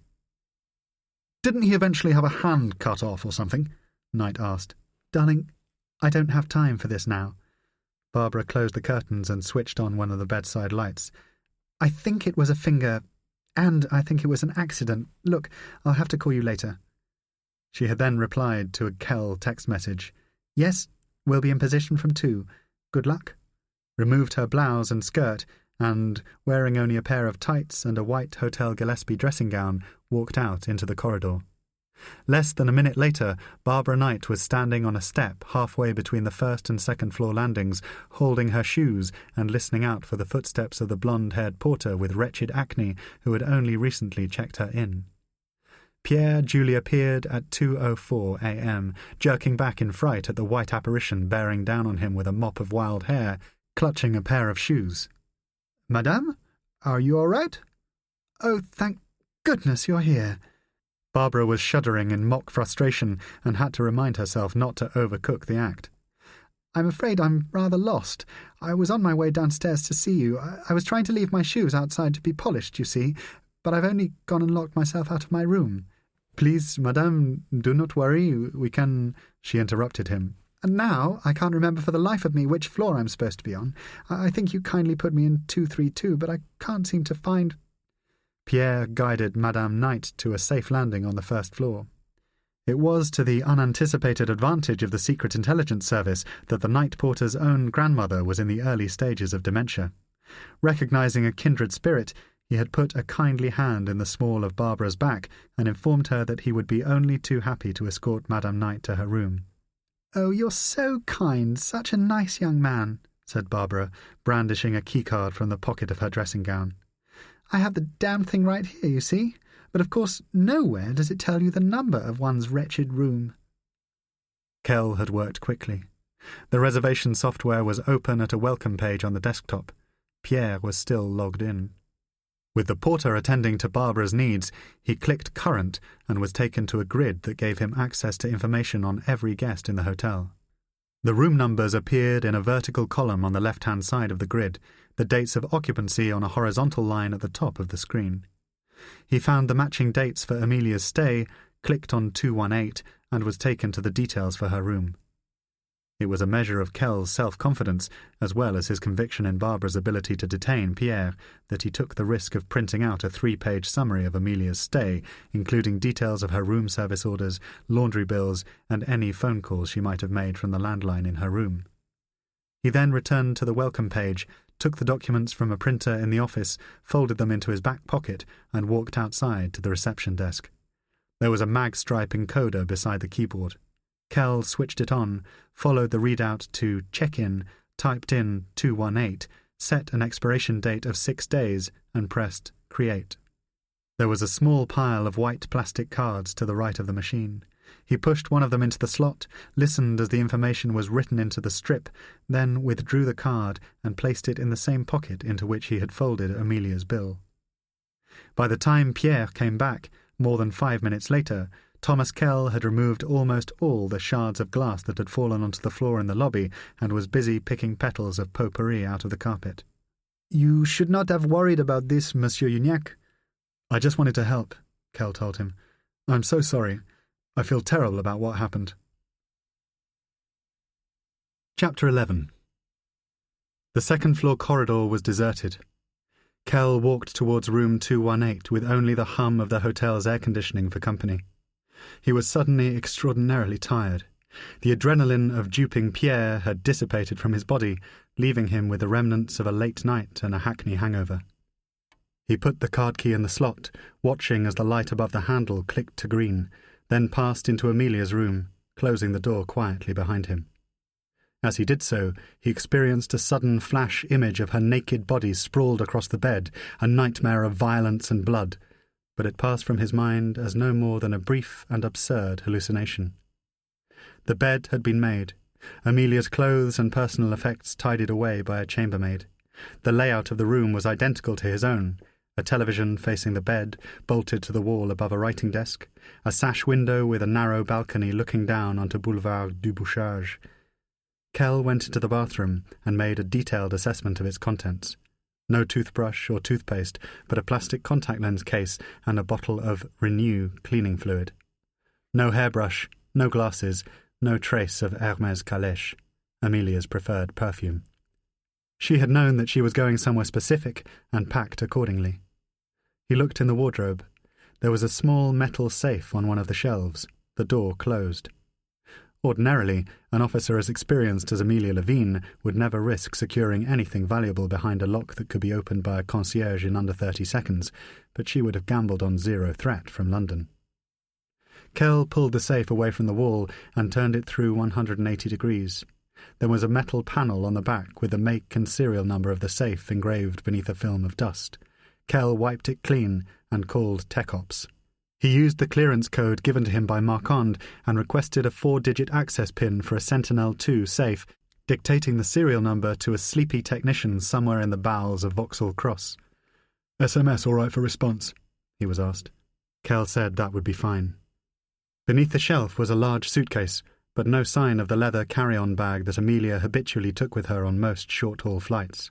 A suit jacket and skirt were hanging in the next cupboard, but he knew of no woman who would travel to the south of France with fewer than 3 outfits. Amelia must have been wearing one of them and packed at least one other. He pulled the suitcase out onto the carpet and flipped it open. There were 2 crumpled shirts, some underwear, and a pair of tights. She was using it as a temporary laundry bag. The lid of the case had a zip-up lining inside which Amelia had left a couple of paperback books, a headset, an unopened packet of cigarettes, and a copy of Prospect magazine. Kell felt around the edges of the case, probing for anything that might have been concealed in the lining, but there was nothing there. He put the suitcase back in the cupboard and sat down on the bed. It was 2:47 a.m. Somewhere on the street outside, a cat screeched. Kell thought of the nights, Barbara in her room a few doors down the corridor, Bill on his way back to Menton. They had arranged to meet in Vieux-Nice for lunch, an appointment Kell would almost certainly cancel. His work with them was done. He experienced an overwhelming desire to stretch out on the bed and to catch a few hours' sleep, but knew that such a thing was not yet possible. He checked the drawers on either side of the bed, but found only an inevitable copy of the Gideon Bible and a couple of pillow chocolates still in their silver wrappers. He checked under the bed for a laptop, a file, a mobile phone, lifting the mattress clear of the frame, but found only lint and dust. The drawers of the desk contained writing paper, as well as a guide to Nice et les Alpes-Maritimes and some basic information about the hotel. Apart from the safe, Kell could think of nowhere else that Amelia might plausibly have hidden anything that would throw up a clue as to her whereabouts. His only other lead was the number of a French mobile phone listed on the printout from her room.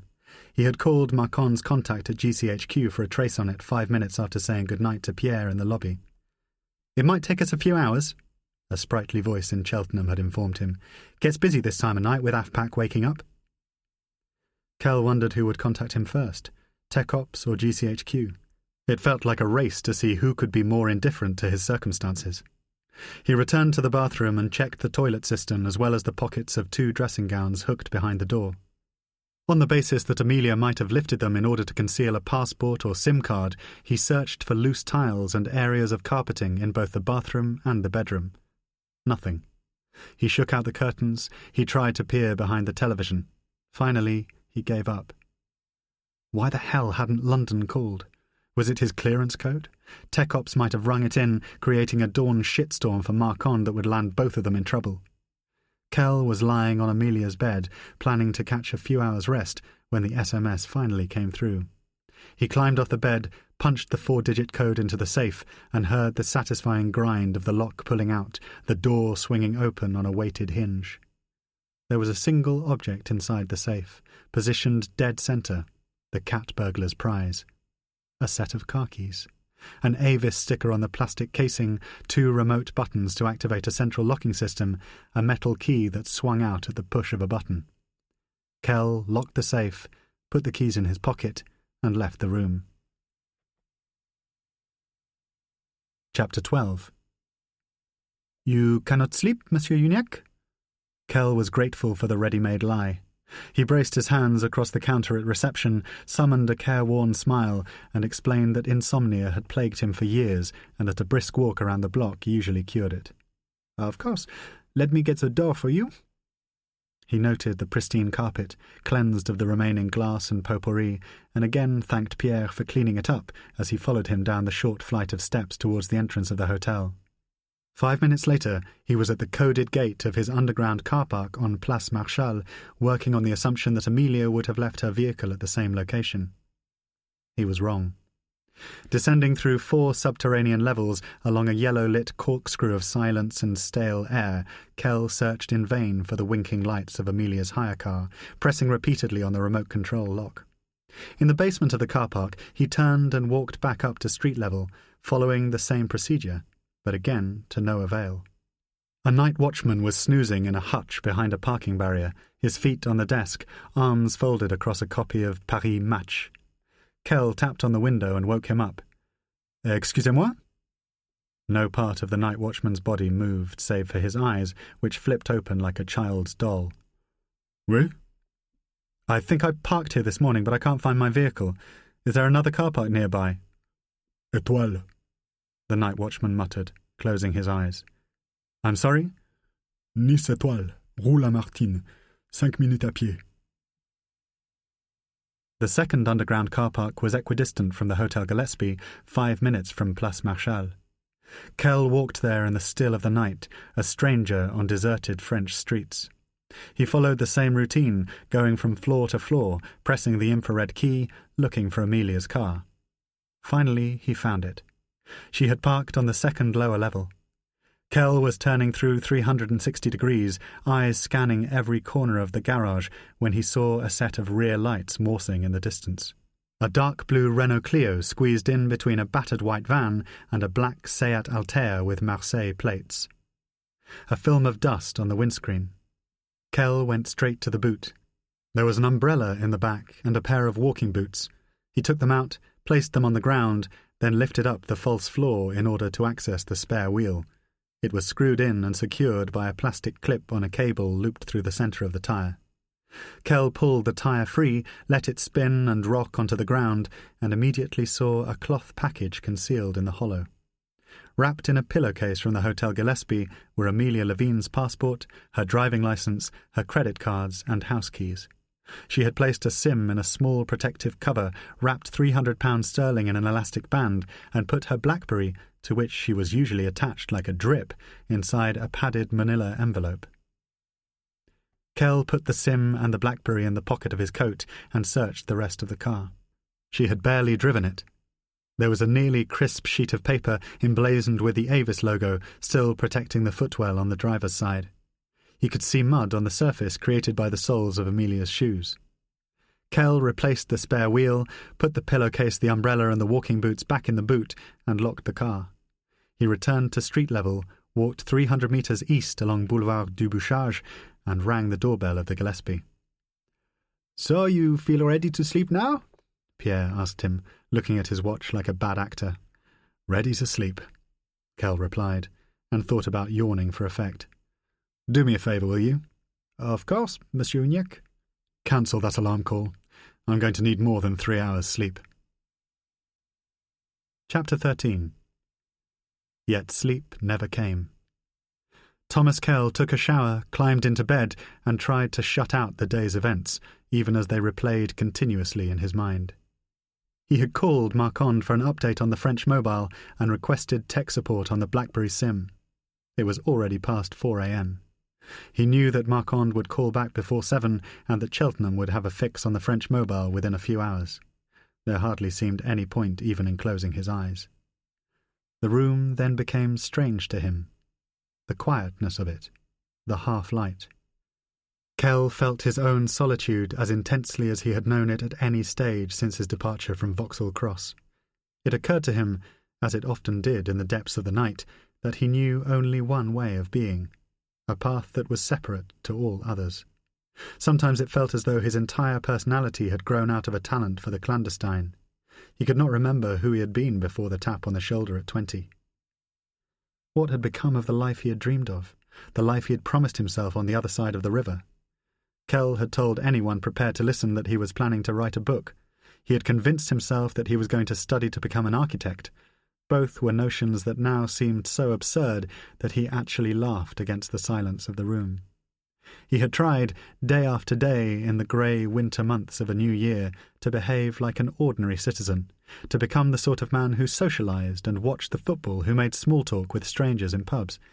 He was determined to re-educate himself, to watch the films and the HBO box sets, to read the novels and the memoirs that had passed him by, but all he knew was the calling of the secret world. He had even believed, against all evidence, that he might finally become a father. But that particular dream was now as far away from him, as transient, as the whereabouts of Amelia Levine. He thought then of George Truscott, the man who surely stood to gain the most from Amelia's continued absence. In the restlessness of his insomnia, Kell even wondered if Truscott himself had arranged for Amelia to disappear. Why else have her followed in Nice? Why else send Thomas Kell, of all people, to track her down? He opened his eyes to the blackened room and could make out only the faint yellow glow of a street lamp in the window. He despised Truscott, not for his ambition, not for his cunning and trickery, but because he represented all that Kell loathed about the increasingly corporatized atmosphere within SIS. What mattered to Truscott was not the service, not the defense of the realm, but his own personal advancement. With a lower IQ and a fractionally smaller ego, Truscott would likely have worked in some parallel career as a traffic warden or council inspector, dreaming at night of punching parking tickets and issuing directives against noise pollution. Kell would have laughed at the thought, but was too depressed by the prospect of Truscott ascending to C, bringing with him yet more apparatchiks, yet more corporate lawyers, while simultaneously sacrificing talented officers on the altar of his fastidiousness. Amelia Levine was almost certainly the last roadblock preventing SIS from turning into a branch of the Health and Safety Executive. In the end, it was the hotel that rang. Pierre had forgotten to cancel the wake-up call. Kell's phone lurched him out of bed at exactly 7 o'clock. He reckoned that he had been asleep for no more than half an hour. 10 minutes later, back in the shower, he heard the familiar ring of the mobile. His head swathed in shampoo, Kell swore under his breath, switched off the water, and stepped out of the bath. It was Marquand, sounding chipper. "Bonjour, Thomas. Comment allez-vous?" Rule 1 of SIS was never to moan, never to show weakness, so Kell mirrored Marquand's supercilious tone and said, "Je suis très bien, merci, monsieur," as though he were addressing a French teacher at a primary school. "You found her BlackBerry?" "In the boot of a hire car. It was parked a quarter of a mile from the hotel." "How did you get the keys?" "She left them in the safe in her room." Marquand smelled a rat. "Reason for that?" he asked. "Search me. Maybe she didn't bank on George Truscott sending a team after her." He let that one sink in and pictured Marquand nervously adjusting his hair. "But she had time to pack. She wasn't in a rush. There was no toothbrush in the bathroom, no perfume.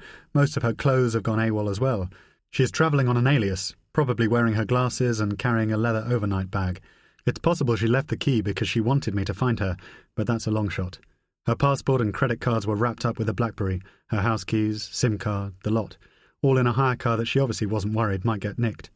Kell wanted to have both the BlackBerry and the SIM analysed by someone who could break their SIS encryptions. Marquand, despite the early hour, had already been in touch with a source in Genoa and explained that she would reach Nice at around midday. "Elsa Cassani. Used to work for us in Rome, freelance now. Worked out she can make a lot more money that way. Can do tech ops, background checks, more contacts in more agencies than I care to think about. Feisty, smart, hyper-efficient. You'll like her.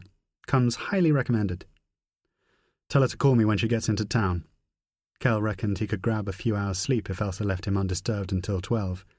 "What else have you got?" "Cheltenham has been in touch. They've analysed the numbers you sent through.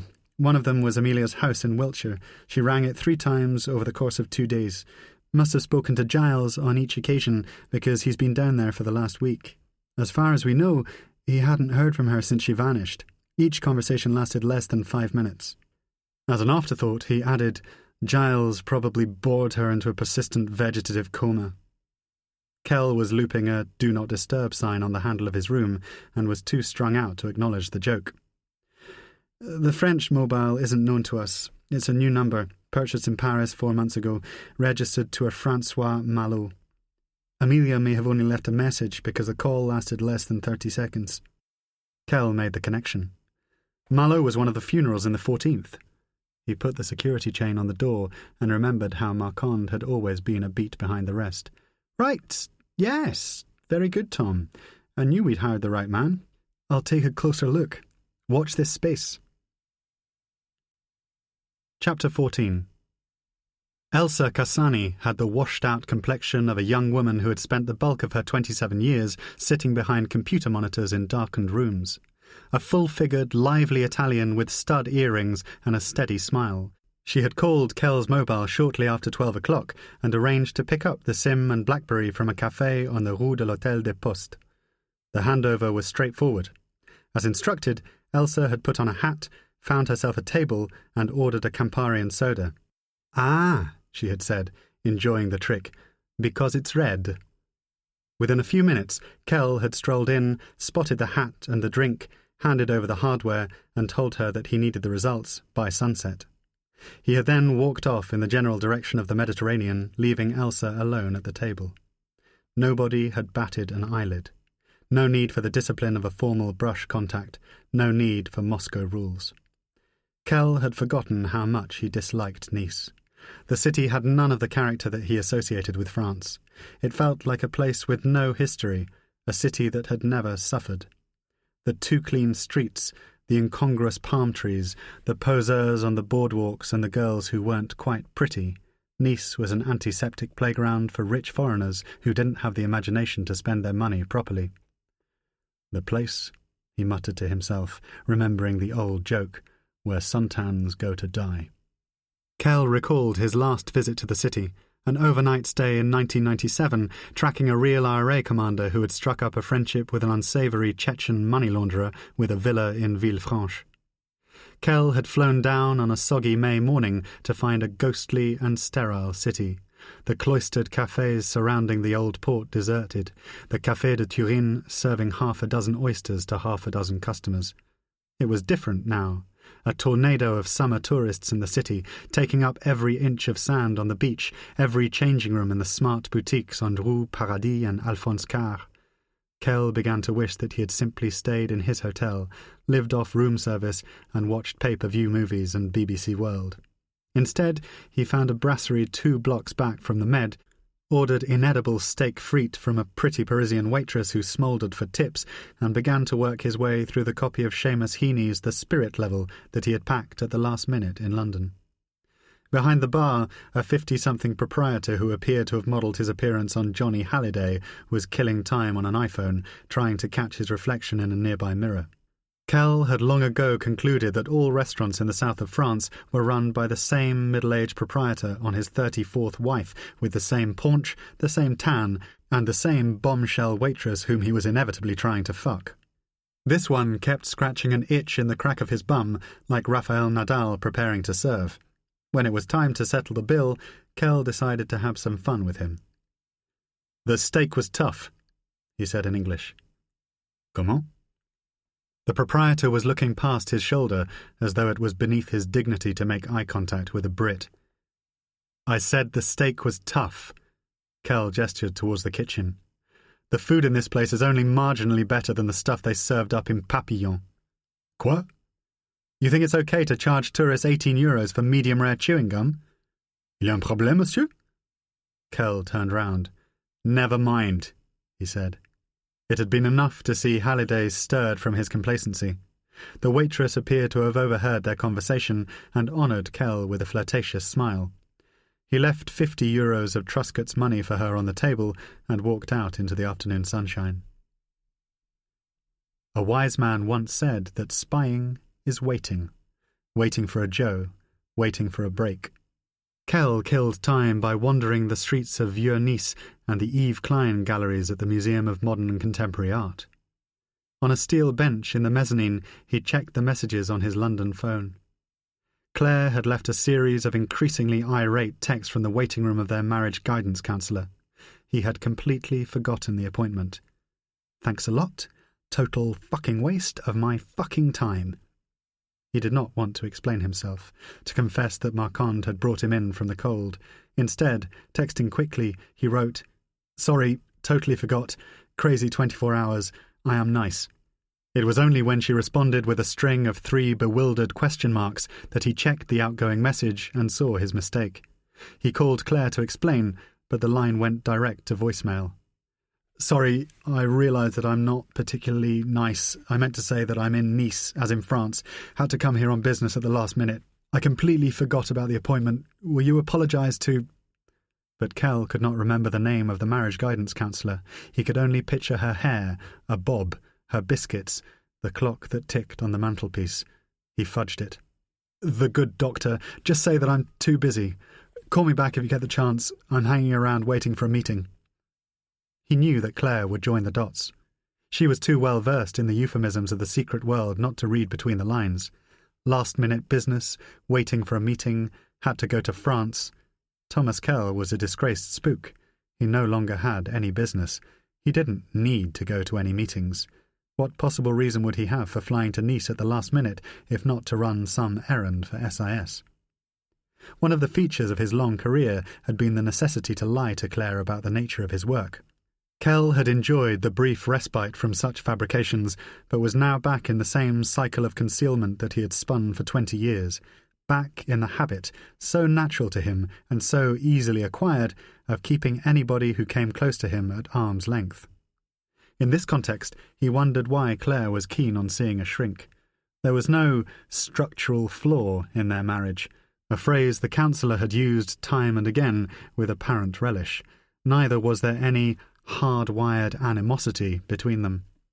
On the rare occasions that they met to discuss their future, Mr. and Mrs. Thomas Kell inevitably ended up in bed together, waking in the morning to wonder why on earth they were living apart. But the reason for that was clear. The reason for that was unequivocal. Without children, they were finished. Elsa eventually rang at 5, and they arranged to meet outside the Negresco Hotel. It was like meeting a different person. In the 5 hours that she had been analysing the hardware, Elsa appeared to have undergone a complete transformation. Her pale skin was suddenly ruddy with health, as though she had returned from a long walk along the beach, and her eyes, so lifeless in the café, sparkled in the dazzling summer light. Earlier she had seemed nervous and closed off. Now she was animated and full of warmth. So easy was the rapport between them that Kell toyed with the idea that she had been ordered by Marquand to win his trust. "How was your afternoon?" she asked as they walked in the direction of a dazzling sun. "Great," Kell lied, because he was glad of her company after the long afternoon and did not want to appear negative by complaining. "I had some lunch, went to a gallery, read a book." "I really do not like Nice at all," Elsa declared, her English precise and musical. "Me neither." She looked across at him and smiled at the sudden fracturing in Kell's composure. "It's inexplicable. I love everything about France, the great cities, Paris, Marseille, the food, the wine, the movies." "Blah, blah, blah," said Elsa. "But Nice is like a theme park. It has no soul," she offered quickly. Kell contemplated this and said, "Precisely, yes. No soul." A long line of rush-hour traffic was held at a set of lights as they crossed the Promenade des Anglais, pushed together by 2 teenage boys running in the opposite direction. A hooker in stilettos and a black leather skirt was climbing out of a car on the near-side lane of the central reservation. "There is nothing unusual on the SIM card," Elsa said, picking her way through a flock of mopeds. "I double-checked with Cheltenham. And the BlackBerry? It has been used to Skype." Of course. In the absence of a secure line, Skype was the spy's first port of call, near impossible to bug, tricky to trace. A BlackBerry in this context was no different to an ordinary computer. All Amelia would have needed was a cheap plastic headset. She had probably borrowed one from reception. "Do you know who she spoke to?" "Yes. Always to the same account, always the same number, 3 different conversations.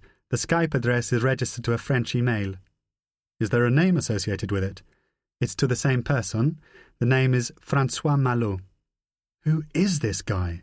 Kell asked aloud, coming to a halt. He had assumed that the question was rhetorical, but Elsa had other ideas. "I think I may have the answer," she said, looking like a student who has solved a particularly knotty problem. She reached into her bag, rummaging around for the prize. "You speak French, yes?" she asked, passing Kell a printout of a newspaper report. "I speak French," he replied. They were leaning on a balustrade, looking out over the beach, rollerbladers grinding past in the heat. The story, from Le Monde, reproduced the grisly facts of an attack in Sharm el-Sheikh. Middle-class couple, dream holiday, married for 35 years, brutally assaulted with knives and metal bars on a beach in Sinai.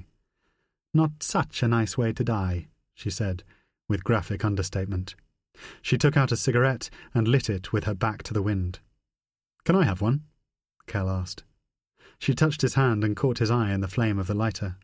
Theirs was the sudden intimacy of strangers who find themselves in the same city, on the same job, sharing the same secrets. Kell knew the signs. He had been there many times before. "François Malot was their son," she said. "He lives in Paris. He has no brothers or sisters, no wife or girlfriend." "Cheltenham told you this?" Elsa reacted haughtily. "I do not need Cheltenham," she said, exhaling a blast of smoke. "I can do this kind of research on my own." He was surprised by the sudden flash of petulance, but understood that she was probably keen to impress him. A good report back to London was always useful to a stringer. "So, where did you get the information? Facebook? MySpace?" Elsa turned and faced the beach.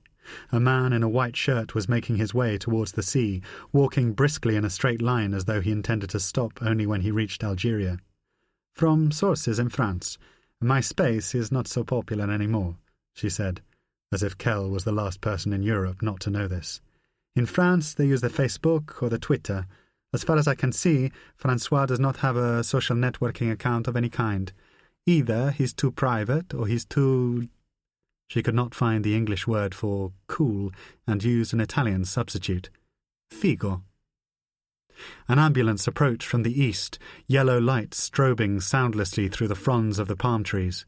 Kell, since childhood, had felt an almost superstitious despair at the passing of an ambulance and watched it accelerate out of sight with a feeling of dread in his gut. "Is there anything else?" he asked. "Anything unusual on the BlackBerry?" "Of course." Elsa's reply hinted at a bottomless reservoir of secret activity. The user accessed the websites of 2 airlines, Air France and Tunisair. Kell remembered Amelia's file, but could make no meaningful connection between her year as an au pair in Tunis and her sudden disappearance more than 30 years later. Was SIS secretly working on a leverage operation, possibly in conjunction with the Americans? Post Ben Ali, Tunisia was ripe for picking. Did she buy a flight? This is hard to say. Elsa frowned and ground out the cigarette as if Marlborough was to blame. It's not precise, but there was a credit card transaction of some kind with Tunisair. What was the name on the credit card? I do not know. No amount in the transaction either. When there is encryption by a bank, everything is much more difficult. But I've passed all of the details that I've found to my contacts, and I'm sure that they will be able to track the identity. Kell tried to fit together the remaining pieces of the puzzle. The fact that Amelia had left her hire car in Nice indicated that she had almost certainly flown overseas. It seemed logical, given the footprints on her BlackBerry, that she had gone to Tunisia. But why? And where to? Long ago, SIS had kept a small station in Monastir. Or was she in Tunis itself? Elsa provided him with the answer. "There is one other thing that's vital," she said. "Yes?" "The mobile telephone of Francois Malot. My contacts have tracked it. It would seem that he is no longer in Paris. It would seem that he has taken a holiday in Tunisia. The signal has been triangulated to Carthage." Chapter 15. Kell took Amelia's BlackBerry and SIM back to the underground car park, replaced them in the boot of her hire car, and returned to the Hotel Gillespie. He put the car keys back in the safe, ensured that the rest of the room remained as he had first found it, then booked a flight to Tunis on the Marquand laptop. By 7 o'clock the following morning, he was en route to Nice Airport, dumping the Citroën at Hertz. A French baggage handler's strike was scheduled to begin at 11 a.m., but Kell's flight took off shortly after 10 o'clock, and he had landed in the white heat of Tunis-Carthage less than an hour later. GCHQ were certain that Francois Malot was staying in Gamart, an upmarket seaside suburb popular with package tourists, financiers and diplomats looking to escape the bustle of downtown Tunis. The signal from Malot's mobile had been fixed to a short stretch of the Mediterranean coast in which 2 five-star hotels wrestled for space in an area adjacent to a 9-hole golf course. Malot could have been staying in either hotel. The first of them, the Valencia Carthage, had no record of a guest of that name in the register, but the second, the Ramada Plaza, which Kell called from a phone booth at Nice Airport, was only too happy to connect him to Mr. Malot's room. Kell got the number of the room, 1214, but hung up before the call was put through.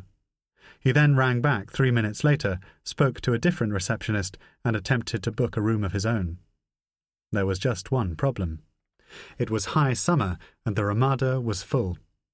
At Tunis Airport, Kell tried again, calling from the tourism desk in arrivals in the hope that there had been a cancellation while he was in the air.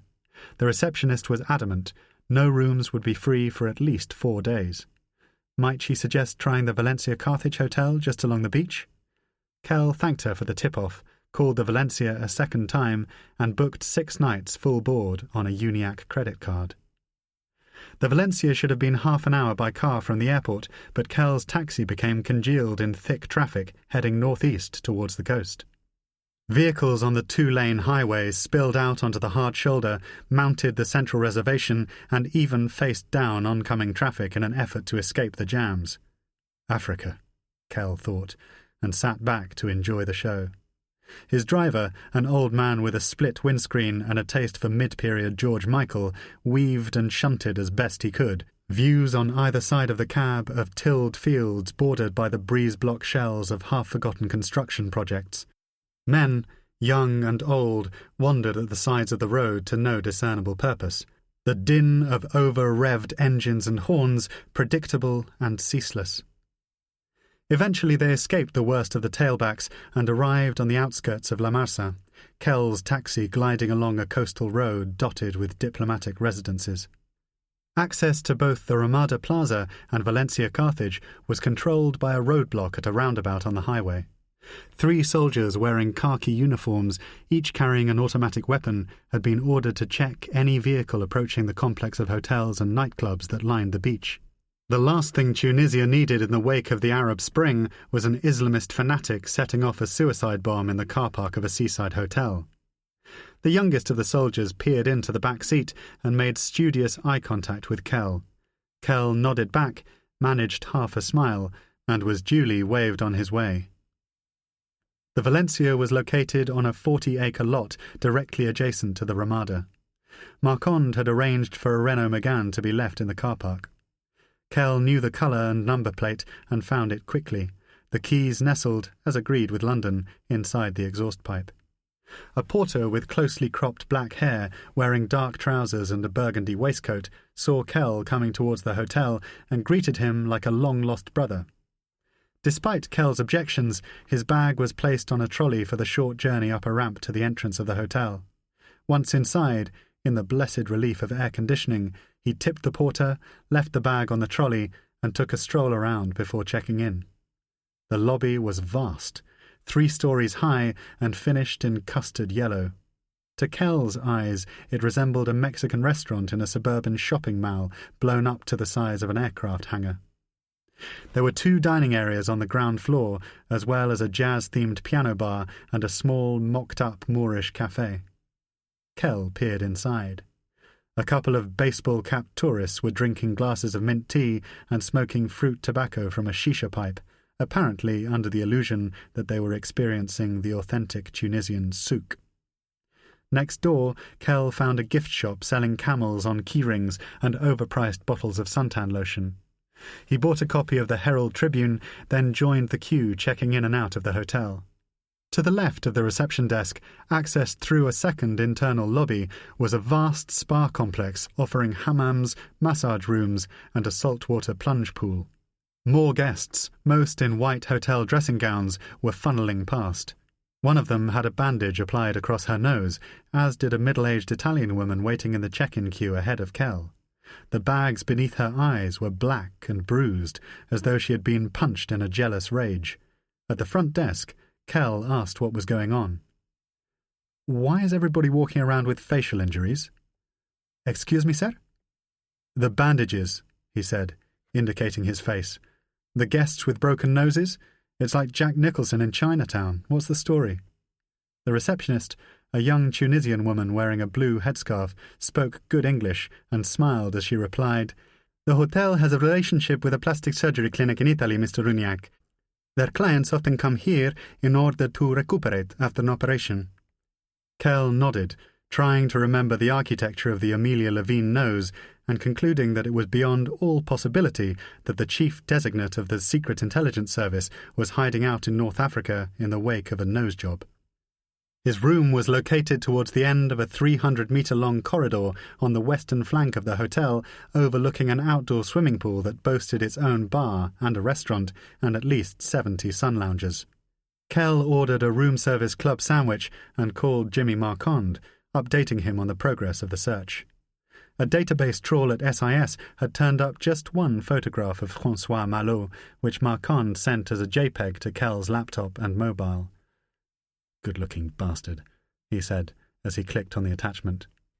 The photograph showed Malot in a group of 4 other men, all wearing business suits. They were captioned as IT consultants.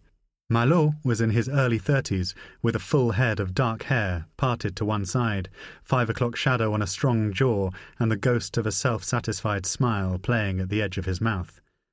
Just Amelia's type, Kell thought, and Marquand seemed to read his mind. "You suspect an affair?" "I don't know what I suspect." Kell picked at a loose strand of fabric on the chair beside his desk. "She may not even be here. Malo could be a wild goose chase." "You don't think there's anything sinister in the murder of his parents? A connection of some kind?" "Isn't that what I'm here to find out?" The sandwich arrived, and Kell rang off. Why was London so convinced that Amelia's disappearance had a sexual element? As far as Kell was aware, in her long career, Amelia had been involved in serious relationships with only 2 men other than her husband, an American businessman recently settled in Oregon, and a close friend of Kell's at SIS, Paul Wallinger, now head of station in Ankara. Yet that had been enough to earn her a reputation among the all-male inmates of the SIS asylum as a brazen seductress. Besides, how had she found time, on her schedule, to begin an affair with a Frenchman at least 20 years her junior? There were other possibilities, of course, that Malo was a colleague in French intelligence, either DGSE or DCRI, with whom she was running an operation. That would explain why there was so little information about Malo on the SIS database, but why comfort him in the aftermath of his parents' murder? There had to be some kind of emotional connection between them, something more than mere business. His bags unpacked, his sandwich eaten, Kell decided to spend the late afternoon walking around the hotel to familiarize himself with the layout and to look for Malo at the Ramada Plaza. Wearing a sun hat bought from the gift shop, he took a path from the swimming pool down to the beach, where hotel staff were serving drinks to guests assembled on deck chairs and lounges set out in rows on the sand. Donkeys and emaciated camels were available for hire. A bikini-clad model with long black hair and bright lipstick was having her photograph taken in the shallows. Kite surfers were ripping past on broken waves in vain attempts to impress her. Kell took off his shoes and walked along the hot sand, a warm westerly wind against his back. Within 200 metres he came across a similar scene, this time at the entrance to the Ramada. More guests sunbathing in dazed rows, staff preparing drinks and snacks in a wooden cabin erected on stilts, more donkeys, more camels, all of them touting for business. He thought of Philippe and Janine Malo, attacked on a stretch of beach similar to this one, murdered within a stone's throw of the sanctuary of a 5-star hotel, beaten and robbed for a few pieces of silver. The Ramada was visible from the beach as a white outcrop above a line of palm trees. Kell found himself on a narrow path bordered by dune grasses and clumps of bamboo. An elderly lady wearing a white headscarf, walking in the opposite direction, greeted him with a cheery, "Hello there," as if they were on Camber Sands. To his left, Kell could hear the slow, regularly interrupted thock of tennis being played badly, almost certainly by overheated geriatrics. Eventually, the path opened up at the edge of a crowded figure-of-8 swimming pool, considerably larger than the one visible from his room at the Valencia. There were more plastic lounges and tables arranged around the perimeter, the great mass of the hotel surrounding it on 3 sides. As a man walking alone, neither dressed for the beach nor the pool, Kell was aware that he was conspicuous, particularly in such an open environment. He stopped at a small hut at the side of the swimming area and took a seat at the counter. It was fiercely hot. An Italian-made coffee machine and some soft drink bottles were visible on a shelf at the back, ceramic ashtrays piled up beside a small sink. He scanned as many of the loungers as he could see, looking for Amelia, looking for a man resembling Malo. But it was almost impossible to pick out faces. At least half of the guests were tanning their backs or asleep on their sides. Of the rest, many had heads obscured by novels or newspapers. Kell stood up and decided to keep moving, taking a side door into the main body of the hotel. The lobby was an altogether more sober affair than the Valencia, akin to a business hotel in the centre of a large city. A couple in the reception area were arguing in Russian. The woman, bottle blonde and upholstered in white leather, was far younger than her partner and wore the spoiled milk look of a mistress growing tired of her role. The other clientele appeared to be mostly retired couples from the United Kingdom. 5 of them were perched on an L-shaped sofa in the centre of the lobby, surrounded by wheeled suitcases and plastic bags stuffed with booze and Tunisian bric-a-brac. Kell walked past them towards the automatic doors at the entrance of the hotel and found himself in a car park overlooking the southern facade of the Valencia Carthage.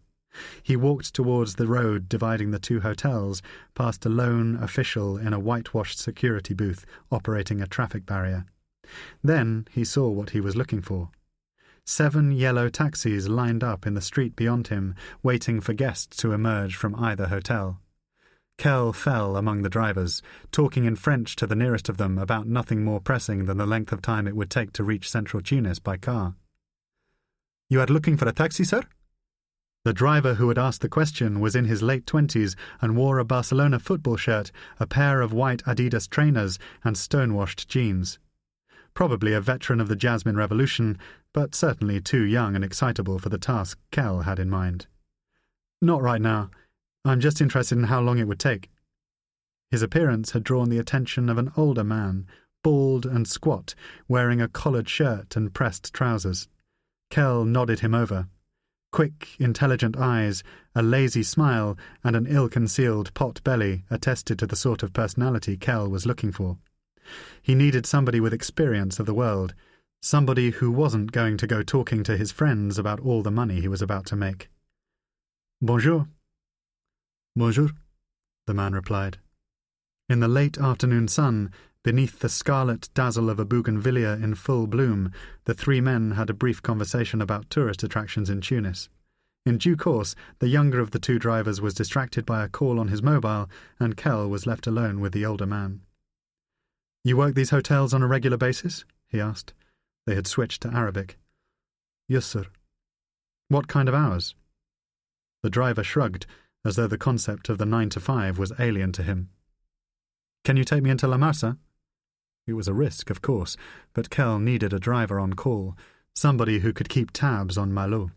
Usually SIS would have provided a support agent, but with the Amelia operation off the books, Kell was obliged to improvise. It was just a question of whether or not this man could be trusted as a second pair of eyes. Kell climbed into the passenger seat of a well-maintained Peugeot 206 and instructed him to head towards the beach.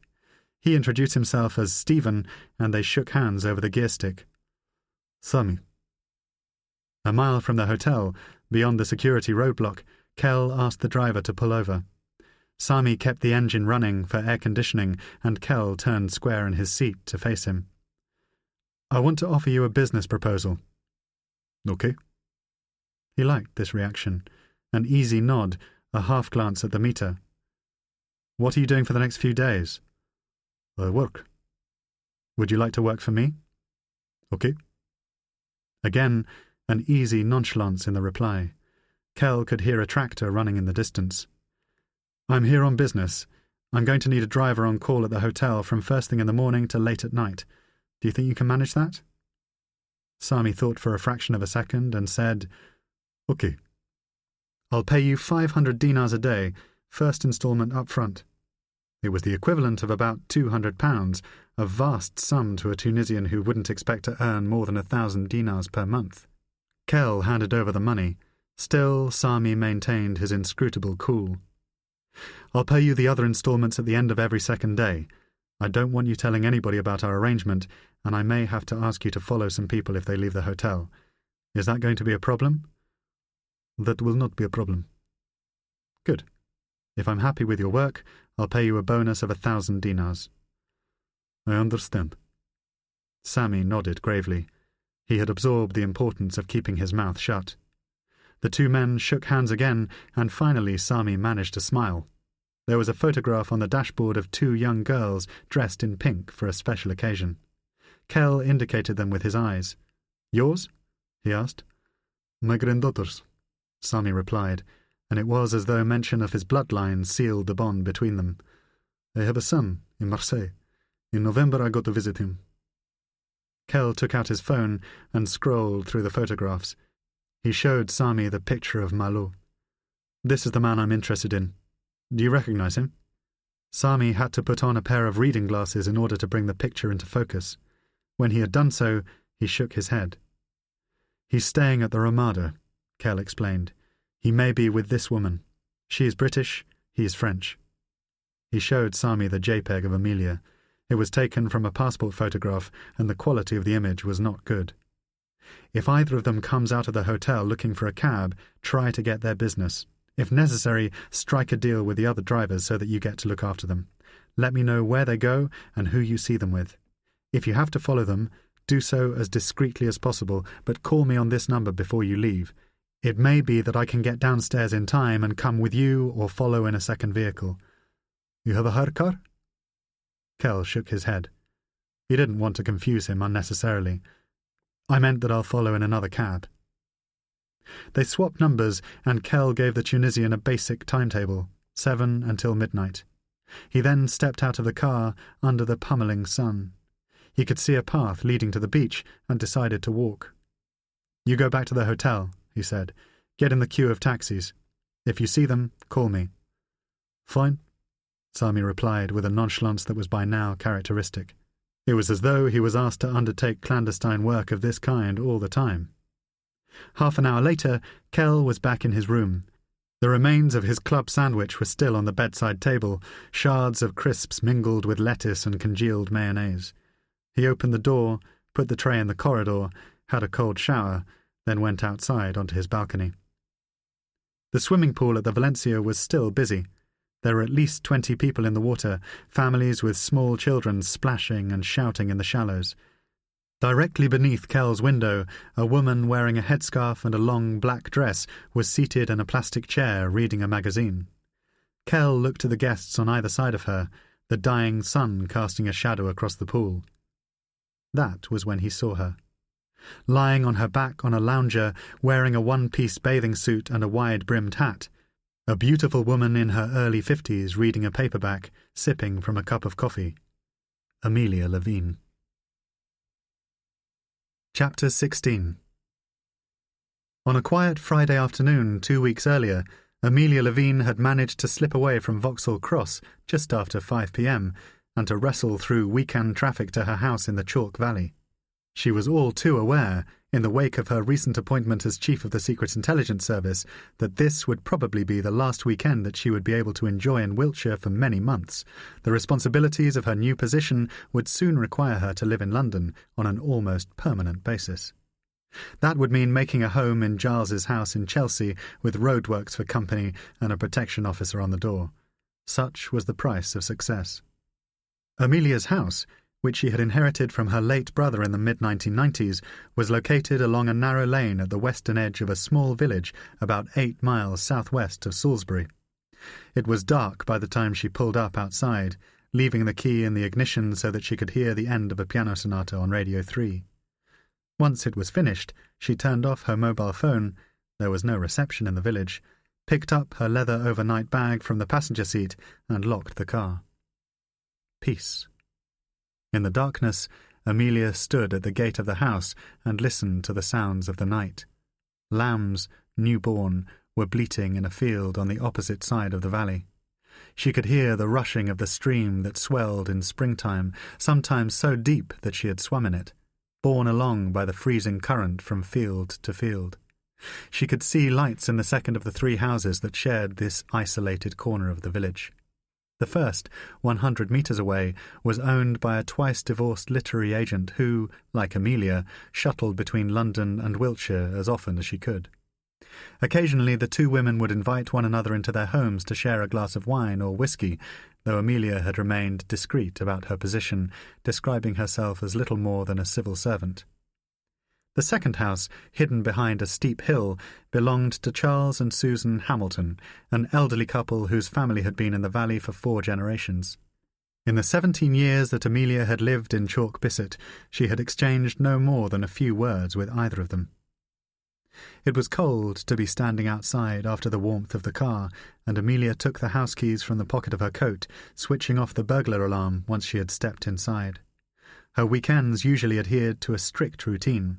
She would switch on the Channel 4 news, prepare herself a large gin and tonic with a slice of cucumber, find the ingredients to make a simple supper, then run a bath into which she poured oil from one of the 36 bottles lining the shelves of her bathroom, all of them birthday and Christmas gifts from male colleagues at SIS who routinely gave books and booze to men and overpriced soap products to their female counterparts. There was plenty of ice in the freezer, lemons in a bowl on the kitchen table. Amelia fixed the gin, sliced the cucumber, and drank a silent toast in celebration of her husband's absence from the house. Giles would be in Scotland for the long weekend, earnestly researching a withered branch of his breathtakingly tedious family tree. Solitude was something almost unknown to her now, and she tried to savour it as much as possible. London was a constant merry-go-round of meetings, lunches, cocktail parties, connections. At no point was Amelia alone for more than 10 minutes at a time.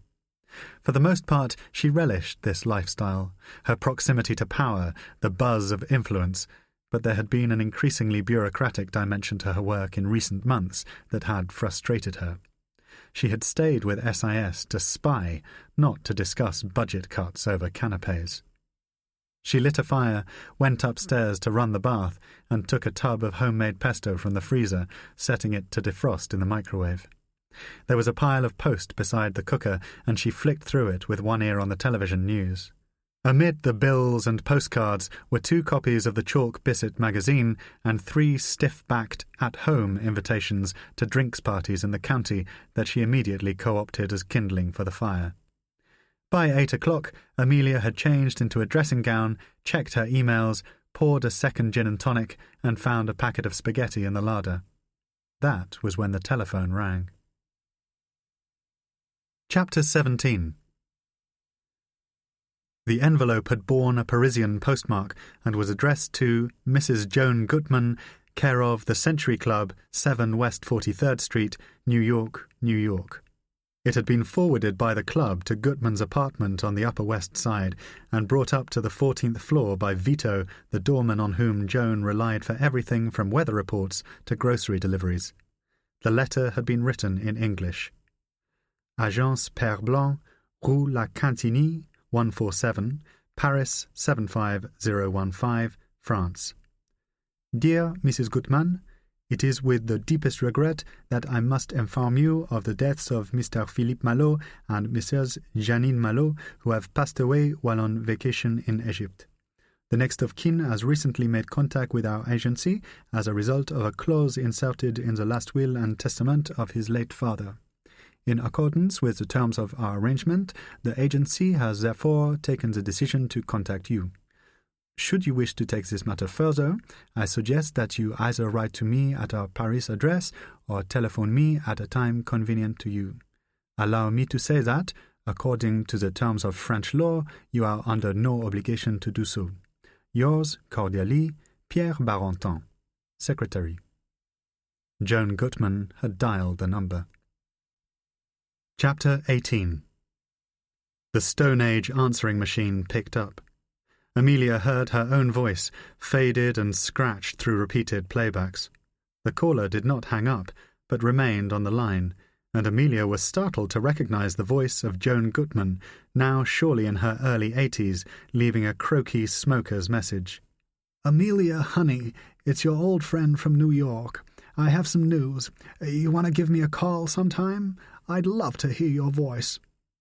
Her first thought was to pick up the receiver, but she knew that a call from Joan Gutman meant Moscow rules.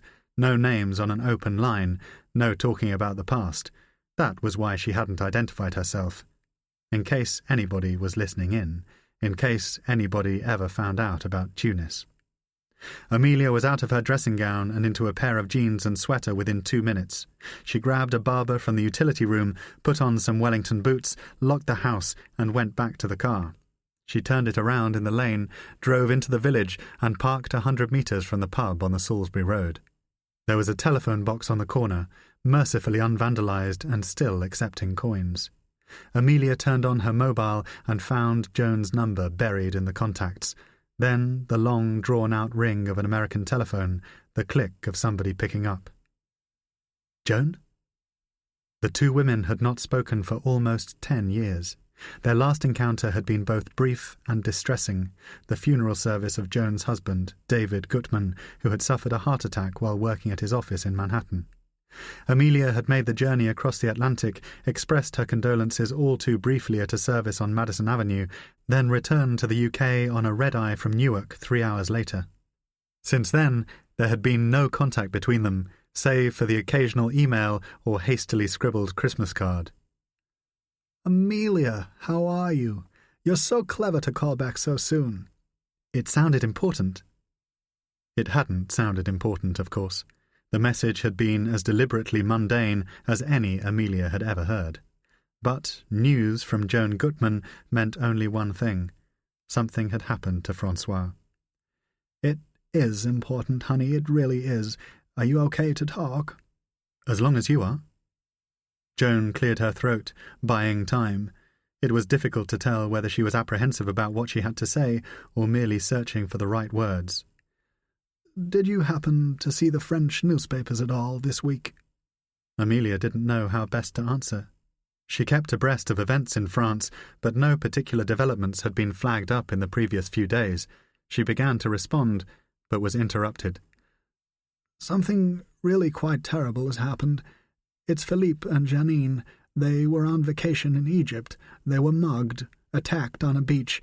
They've been murdered." Amelia leaned against the freezing glass of the phone booth, a hammer blow. "The thing is, your boy has been in touch. He must have somehow traced me through the system at Père Blanc. I've had a contact at Langley look into it, run some background. He checks out. It's Francois. I guess he's reaching out or something. He's lost his parents and he's hurting. I couldn't keep it from you, honey. I'm so sorry. I really need to know what it is that you want me to do." Chapter 19. Looking down from his balcony, Kell saw that Amelia Levine was not alone. 10 feet in front of her, emerging from the Valencia Hotel pool, came a fit-looking man in his early 30s wearing navy blue shorts and a pair of yellow-tinted swimming goggles. He had a lean, exercised physique and moved through the shallows with a slow, self-conscious swagger, a man used to being stared at by women. He pulled the goggles down around his neck, and Kell saw that his face precisely matched the image in the photograph of Francois Malot. The same firm jawline, the easy good looks, the lightly stubbled chin. Amelia, sensing him, looked up from her book and reached across to pull a towel from a neighbouring lounger. She then stood up and passed the towel to Malot at arm's length to prevent herself getting wet. Malot appeared to thank her and wiped his face clear of water. He dried his back and chest, wrapped the towel around his waist in the style of a sarong, and sat on the edge of the lounger, looking in the direction of the pool. Amelia appeared to be staring at him, as if trying to think of something to say, but then returned to her novel. Kell went quickly into the room and retrieved his camera, firing off several shots with a telephoto lens tight on the scene. He had the opportunity to observe Amelia and Malot for some time, and tried to reject the possibility that they were working together. Surely Amelia would never allow her guard to drop to the extent of going swimming with a male colleague. Their body language was relaxed and familiar, but not overly intimate. They did not project the heat of lovers.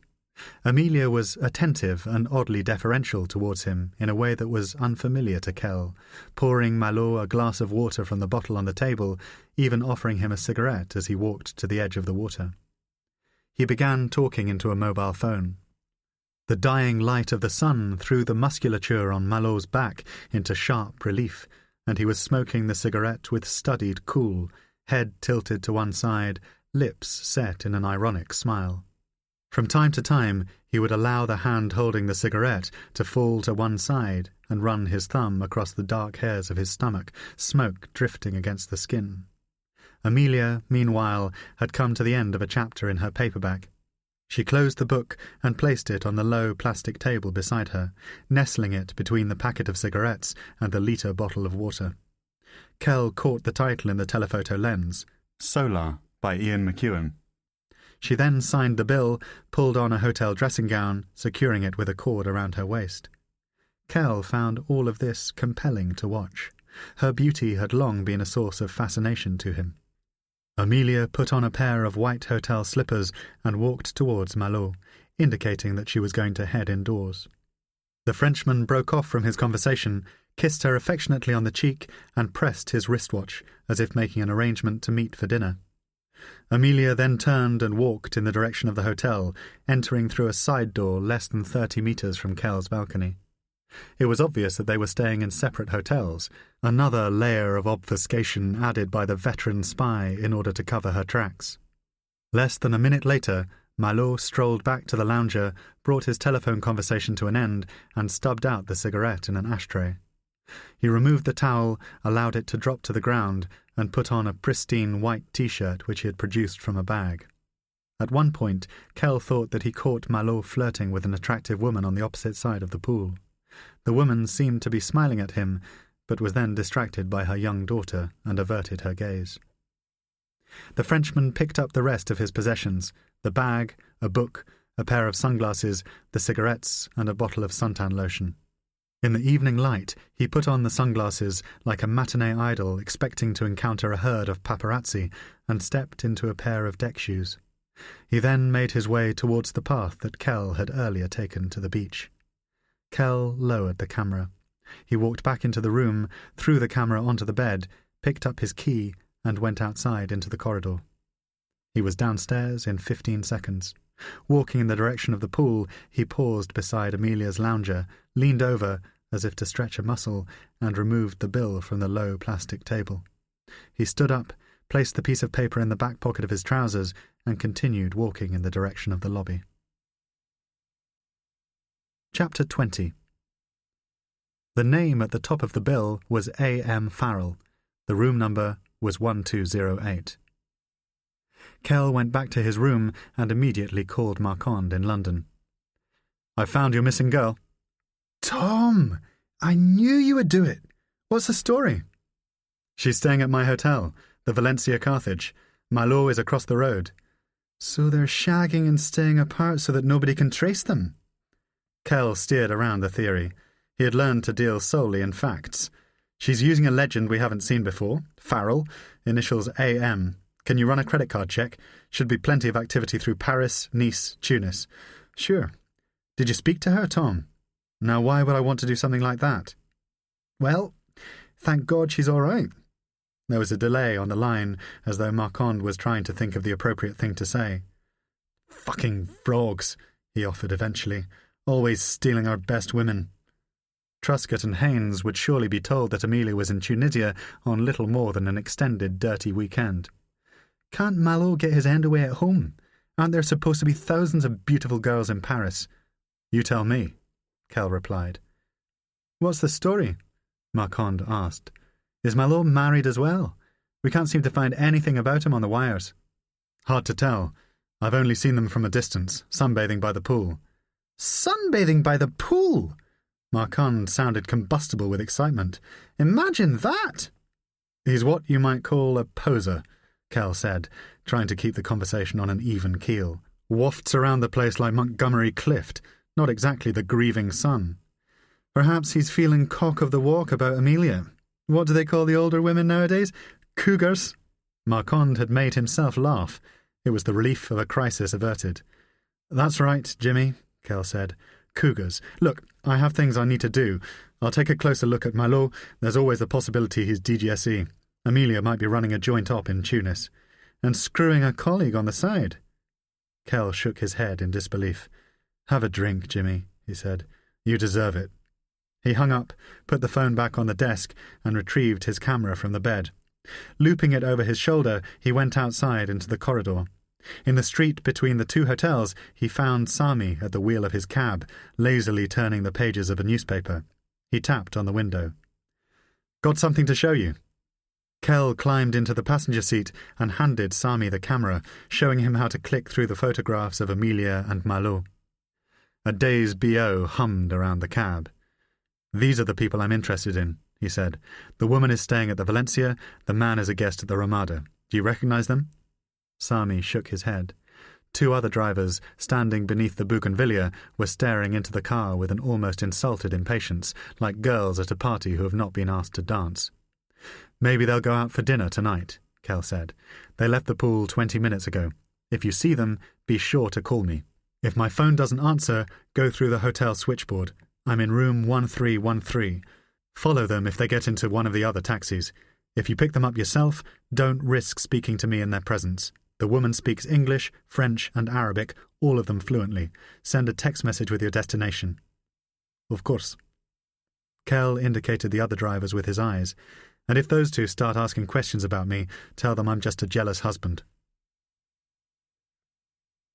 Chapter 21. Joan Gutmann had given Amelia the telephone number of the adoption agency in Paris. Allowing for France being 1 hour ahead, Amelia had rung the agency at 8:30 on Saturday morning, only to discover that the office was closed for the weekend. A second number was given on the agency's website, and Amelia had eventually spoken to a needlessly melodramatic woman who was fully aware that Monsieur Malot's parents had been tragically and senselessly killed in Egypt, and had furthermore been apprised of the circumstances regarding Madame Weldon. It was agreed that Amelia should not speak to François by telephone. Instead, she was advised to travel to France, to meet her son in Paris on Monday afternoon, and, at his discretion, perhaps to attend the private funeral service of Philippe and Janine Malot, which was scheduled for Tuesday morning in Montparnasse. Amelia had taken 24 hours to carry out her own vetting on the Malots' murder and on François himself, with the assistance of an SIS asset in the DCRI, France's Domestic Intelligence Service. When she was confident that he was their adopted child, she considered her strategy more fully. To bring her son into her life was to entertain the possibility that he could ruin her career, ushering in the reign of George Truscott. To travel to Paris with the purpose of consoling François was to risk any number of reactions: his anger, his contempt, his pity. She had no sense of her son's personality, only the plain fact that he had reached out to her in his hour of need. Yet such was her desire to help and to encounter her lost child face to face that Amelia quickly set aside all practical and professional considerations. She felt as though she had been given no choice. If her life was to have any meaning, any true and lasting happiness, she had to make her peace with the past. Locking the Chalk Bisset house early on Sunday morning, she returned to London by car and went directly to Giles's house in Chelsea. The Farrell alias, a passport, assorted credit and SIM cards, was concealed in a small box behind a panel at the back of her husband's wardrobe. To access the panel, Amelia had to pull out more than a dozen plastic-wrapped shirts and dry-cleaned suits on hangers, piling them on the bed behind her. The cramped wardrobe had a throwback, post-war smell of mothballs and shoe polish. As well as golf clubs and hardback books, there were dozens of old newspapers stacked on the floor, hoarded by Giles as a means of keeping a permanent record on momentous events in his lifetime: the assassination of Yitzhak Rabin, the fall of the Berlin Wall, the Diana car crash, 9/11. The pages had yellowed, and they crackled in Amelia's hands as she moved them. The box safely retrieved, she rang Santander, activating 2 of the bank accounts for use in continental Europe. Then charged up the battery on the Farrell mobile while packing a bag for France. Ringing Giles in Scotland, she told him that she was going to Paris on business. "How lovely for you," he said, greeting the news with a characteristic wall of indifference. Amelia had the distinct impression that her husband was turning the pages of a historical document in some distant corner of Fife, busily filling in another branch of the family tree even as he spoke to her. "Take care, won't you, darling? Perhaps we'll talk when you get back." She booked an evening ticket on the Eurostar and cancelled all of her appointments for Monday, Tuesday and Wednesday. Personal emails were sent out to senior colleagues explaining that she was required to attend the funeral of a close friend in Paris and would be returning to the office on Thursday. Jimmy Marquand was the only top-tier officer to respond to these messages, expressing, "My condolences for the loss of your friend." Finally, at around 3 o'clock, Amelia walked up the King's Road to Peter Jones and bought 2 new outfits, one for the meeting with François, another for the funeral. Back at the flat, she packed them in a large suitcase, throwing in a couple of Ian McEwan paperbacks and a recent edition of Prospect magazine. She then walked outside and hailed a cab. Sunday evening traffic, sparse under light rain. Within 20 minutes, Amelia Levine was standing beneath the great vault of St Pancras Station, clutching a business premier ticket to Paris. The atmosphere in the station acted upon her like some romantic dream of the past. Monochrome couples snatching final weekend kisses, liveried inspectors ushering passengers along the platform. Then a queue and the rigmarole of security, a female guard waving Amelia through on the assumption that she was just another chic bourgeois housewife shuttling between the two capitals. Amelia found her seat in the carriage, a forward-facing window at a table of 4, and made a point of avoiding eye contact with any of her fellow passengers. The fewer people that noticed her, the better. She didn't want to be drawn into a conversation with a stranger. She wanted to be alone with her thoughts. She had bought a copy of the Sunday Times at St Pancras and opened it up as the train pulled away from the platform. There was a story about alleged British intelligence complicity in torture at the bottom of the front page, and she immediately thought of Thomas Kell, but found that she could not concentrate on anything more than the opening paragraph. She knew the background to the case, knew that the story had been scheduled to appear, and would ordinarily have been interested to see how the facts had been reported, but it was as though Françoise had switched off her professional antennae. None of it seemed to matter any more. Amelia looked out of the window and might have been 19 again, such was her sense of anticipation at the prospect of travelling to Paris. Over a period of more than 30 years, she had constructed a new personality around the wreckage of her teenage self. She caught her own reflection in the glass and wondered at the loss of Amelia Weldon. Did she even exist any more? The next 24 hours would provide some sort of answer. She was going on a journey into her future. She was going on a journey into her past. Chapter 22. Kell was shaving in his room when Sami called from the taxi rank. "The Frenchman just came into your hotel. I asked him if he wanted a cab when he comes out. He said yes." "That's great, Sami. Thank you. You're doing a terrific job." The small compliments of agent running were second nature to him. "Keep in touch, okay? He's probably gone inside to collect Amelia. Let me know where they ask you to go." "Sure." The conversation had left a smear of shaving foam on the mobile phone. Kell wiped it clean and with half a dozen sweeps of the razor cleared his chin of stubble. He dried his face, sprayed aftershave onto his chest, and looked back at his own reflection in the mirror. A momentary reckoning before moving on. He found a clean shirt on a hanger, locked his passport in the safe, and picked up the keycard for the Renault. As soon as Sami called to let him know that Amelia and Malo were on the road, he would follow in Marcon's car. If they were meeting third parties, Kell would need to get a look at their faces. That was basic operational behaviour, a tidying up of loose ends. He sat on the bed and waited. His heart was thumping, and Kell tried to remember when he had last felt such a rush of adrenaline. Not for months now. He took a beer from the fridge and popped the cap with his teeth, a party trick he performed even in private.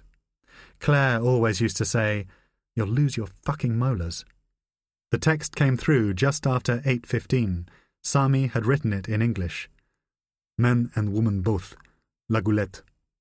Kell typed La Goulette into a search engine on his phone and discovered that it was a coastal suburb between Gamart and downtown Tunis with restaurants and bars that were popular in the evenings. Amelia and Malo were doubtless heading there for supper. He grabbed the camera and walked quickly towards the entrance of the hotel. The same bellboy who had earlier accompanied Kell into the hotel was still on duty. This time there was no lobby smile, no courtesy. He clipped past bearing a tray of mint tea and biscuits. Kell, grateful for his own anonymity, went out into the sun-baked car park, unlocked the Renault from 20 metres, plugged the keycard into the ignition slot, and threw the camera onto the seat beside him. The car wouldn't start. He tried a second time, pushing his foot down on the clutch and again pressing the button marked Start. Still no luck. For a moment he considered the possibility that he had been spotted by Amelia and that she had disabled the car, but the notion seemed too far-fetched for serious consideration. This was more likely an electrical failure. Kell tried a third time, removing the card, putting it back into the slot, pressing the clutch, and again pushing Start. Nothing. "Why can't they just give you a fucking key?" he muttered, resolving to take a taxi to La Goulette. There were no cabs on the rank. Worse still, 8 pensioners were huddled beside the traffic barrier at the entrance to the Ramada, each of them seemingly impatient for a cab. 4 guests from the Valencia were also lined up. One of them, a man of about Kell's age, wearing chinos and a bright yellow Hawaiian shirt, began to walk towards the main intersection in the hope of flagging down a taxi on the highway. "Where are all the cabs?" Kell asked in French, rephrasing the question in English when he drew blank stares from the geriatrics. "Something is happening in La Marsa tonight," one of them replied. He was a genial, white-haired retiree with a walking stick and sweat patches under his arms. "Some sort of festival." So Kell went back to the Renault. He tried the keycard one more time, to no effect. Finally, swearing at the windscreen, he gave up on the possibility of making it to La Goulette. Sami could keep an eye on them. He had proved nerveless and efficient thus far. There was no reason to think that he would suddenly abandon the job or confess to Amelia and Malot that he had been paid a small fortune to follow them. Besides, Malot's absence from the hotel had presented Kell with an opportunity. He returned to his room and retrieved the copy of the Herald Tribune. He then walked across the street to the lobby of the Ramada and installed himself on a sofa with clear sight of the reception desk. His plan was simple. He needed to be seen. He wanted the staff, albeit unconsciously, to think of him as a resident, perhaps a husband waiting for his wife to come downstairs for supper. To that end, Kell began to flick through the pages of the newspaper. He read an article about post-Mubarak Egypt, another on the forthcoming elections in France. Behind him, installed at a grand piano in the centre of the lobby, was an elderly British guest, pink as a balloon, playing Cole Porter tunes with the lifeless accuracy of a retired music teacher. She appeared to be a fixture in the hotel, attracting smiles from passing staff. Beside her, a letter on saga writing paper had been tacked to a notice board. Film night, Monday, Billy Elliot. Kell began to feel as though he had signed up for a week at Butlin's.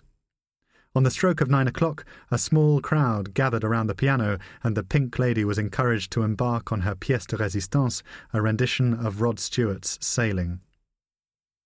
Kell decided to make his move.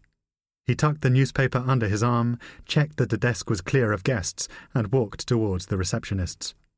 There were two of them, a man and a woman. Working on a hunch that the woman looked more likely to cooperate, he stood in front of her and rolled his fingers on the desk. "Bonsoir." Eye contact, an easy smile. Kell spoke in French.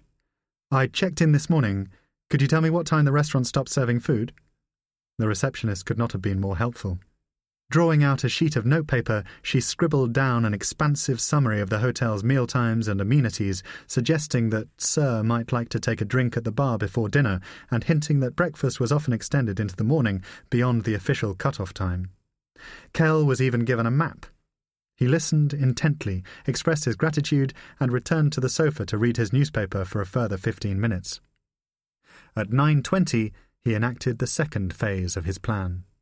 Again, the strategy was simple: to give the impression that he was a guest in the hotel, returning momentarily to his room. He walked towards the bank of escalators on the north side of the lobby, waited until he was certain that he had been spotted by the receptionist, then made his way to the second-floor landing, where he killed time by telephoning Sami. As usual, the call was greeted not by a ringtone, but by a cacophony of North African music. Sami's voice only became audible after several seconds of sustained wailing and screeching violins. It transpired that Amelia and Malot had arrived in La Goulette at 8:30. Sami explained that they had gone for a drink at a bar on the beach and had asked him to wait until they had finished supper so that he could drive them back to the hotels. "That's ideal," Kell told him. "Anybody else with them?" "No, sir." "And are you okay? Have you had something to eat?" "I am well, thank you." Sami sounded guarded and tense, as though he was experiencing a sudden crisis of conscience. "We had a long conversation while they were in the back of the car." "I'd like to hear about it." Kell peered over the balcony and saw that the reception desk was clear. "We can have a meeting in my room when you get back." A teenage girl emerged from one of the lifts and looked at the ground as she passed him. "Try to remember every detail of what they talk about on the way home. It could be important." "Of course, sir." Time to go.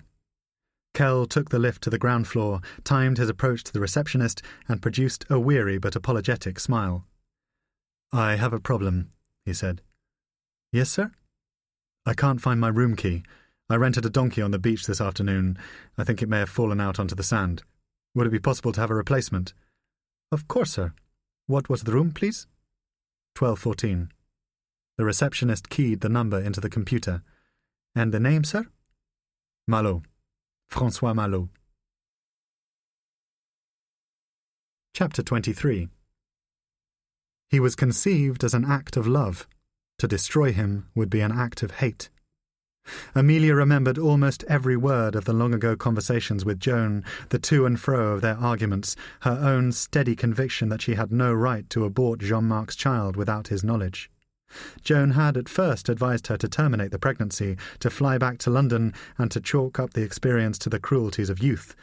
Once Amelia had convinced her of her determination to give birth to the child, however, the American had proved a priceless ally and unshakable friend. It was Joan who had installed Amelia in a one-bedroomed apartment just 2 blocks from the Gutman residence, an arrangement so secret that only David, Joan's husband, had known anything about it.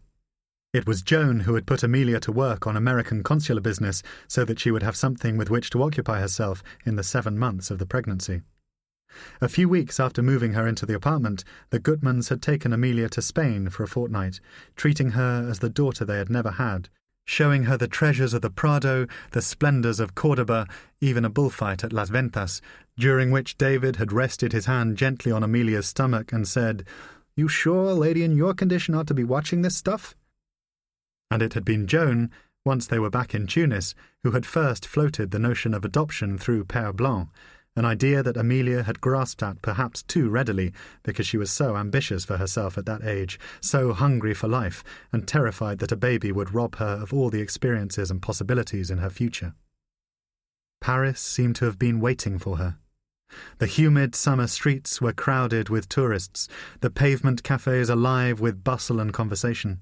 Sometimes, arriving in a new city, Amelia would feel an immediate and underlying sense of threat, as though she had been displaced into an alien environment, a home to bad luck.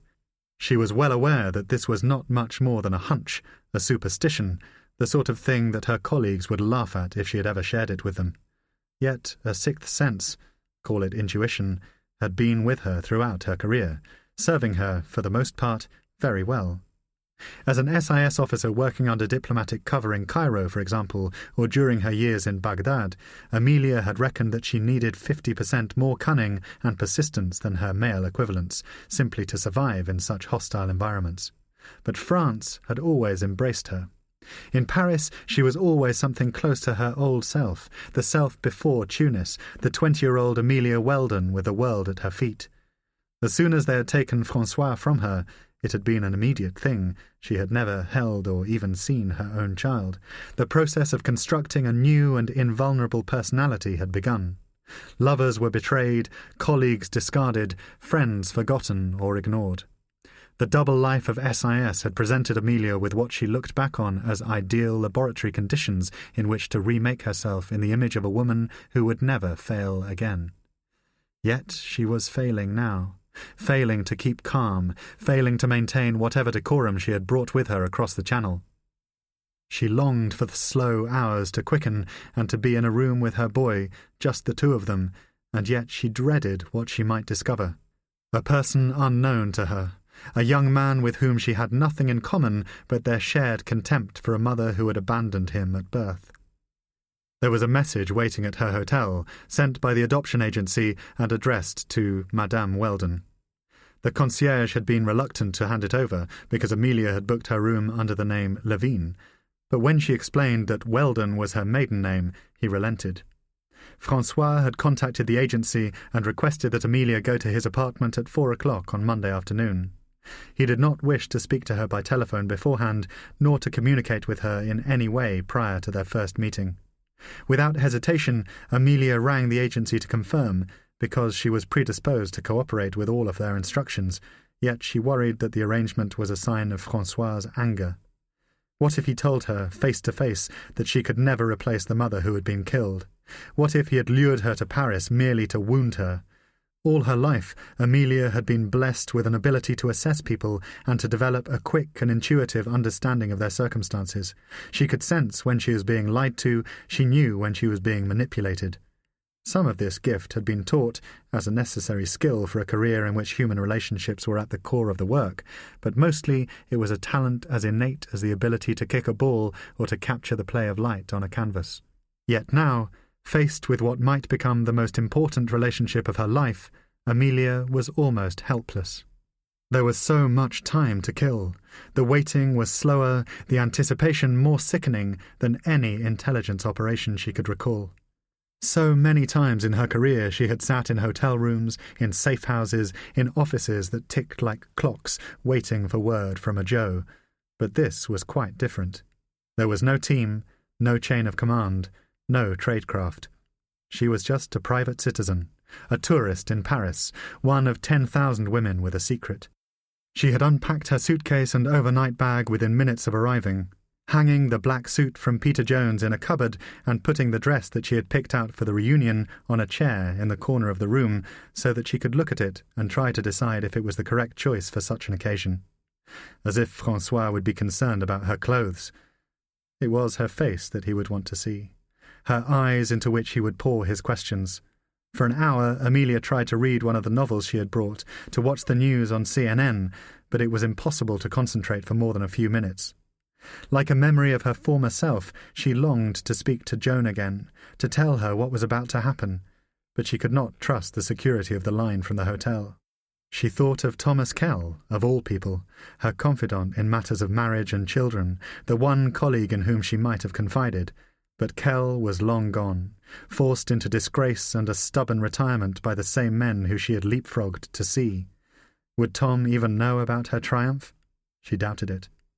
And then, finally, the meeting was upon her, the last hour before arriving at the flat passing as fleetingly as a face in the street. A vandal had scoured a deep scratch in the street door. A Chinese couple walking hand in hand smiled at Amelia as she walked into the lobby. Once inside, she felt as though she was going to be sick. It was as though the hole that had gaped inside her for 3 long decades was suddenly opening up. She had to steady herself against the door.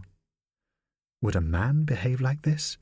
She asked herself, a reliable maxim of her entire working career. But of course, a man could never have known what it felt like to be in such a situation. François lived on the 3rd floor. Amelia ignored the lift and walked there, feeling as though she had never met any person in the course of her long life, had never climbed a flight of stairs, had never learned how to breathe. Reaching the landing, she felt that she was about to make a terrible mistake, and would have turned and walked away if there had been any other choice. She knocked on the door. Chapter 24. Kell knocked quietly on the door of 1214, heard nothing back, slipped the card key into the slot, and stepped into François Malot's room. A smell of shower gel and scorching sea air. A door had been left open onto a balcony overlooking the Mediterranean. Kell moved quickly in the heat, noting the open safe, the 35mm camera on a side table, a carton of silver Lucky Strike, a gold cigarette lighter engraved with the initials PM, presumably for Philippe Malot. Propped up on a table on the right-hand side of the double bed was a framed photograph of Malot's parents, smiling for the camera, not a care in the world. A passport was lying on the bedspread, French, well-worn, biometric. Kell opened it up. A 9-digit code was perforated into the bottom of each page. He scribbled the number down on a piece of paper and stuffed it into his back pocket. Kell then turned to the identity page which listed Malot's second name, Michel, his date of birth, the date of issue of the passport, his height, his eye colour, and an address in Paris. On subsequent pages there were stamps for entry at JFK, Cape Town, and Sharm el-Sheikh, the last dated 3 weeks earlier. Kell photographed everything twice, checking that the flash had not reflected on the plastic seal. He then closed the passport and put it back on the bedspread. Beside the framed photograph was a roman policier, a French translation of Rat King, as well as a wristwatch and a moleskin diary. Kell photographed each page from January to the end of September, again checking the screen to ensure that the entries were legible. Though he knew that Malot was still miles away in La Goulette, this took time and his pulse was up. He wanted to move as quickly as possible. There was always the danger of a chambermaid stopping by to turn down the bed, even of a third-party guest with access to Malot's room. Next he went to the bathroom. Shaving products, dental floss, toothpaste. Inside a wash bag, Kell found several loose strips of pills, aspirin, chlorpheniramine, which he knew to be an antihistamine often used as a sleeping aid, St. John's wort, a small bottle of Valium, insect repellent, a comb. No condoms. Next he went through the pockets of Malot's jeans, careful not to disturb the layout of the room. In a black leather jacket he found loose change, a Paris Metro carnet, and a soft packet of Lucky Strike. It was an identical process to that which he had undertaken in Amelia's room, only now Kell felt a greater sense of the unknown, because he had no notion of Malot's character beyond his recent bereavement and the obvious vanity he had displayed beside the pool. Under the bed he discovered a Gideon Bible, open at a page in Deuteronomy, and a small box of matches.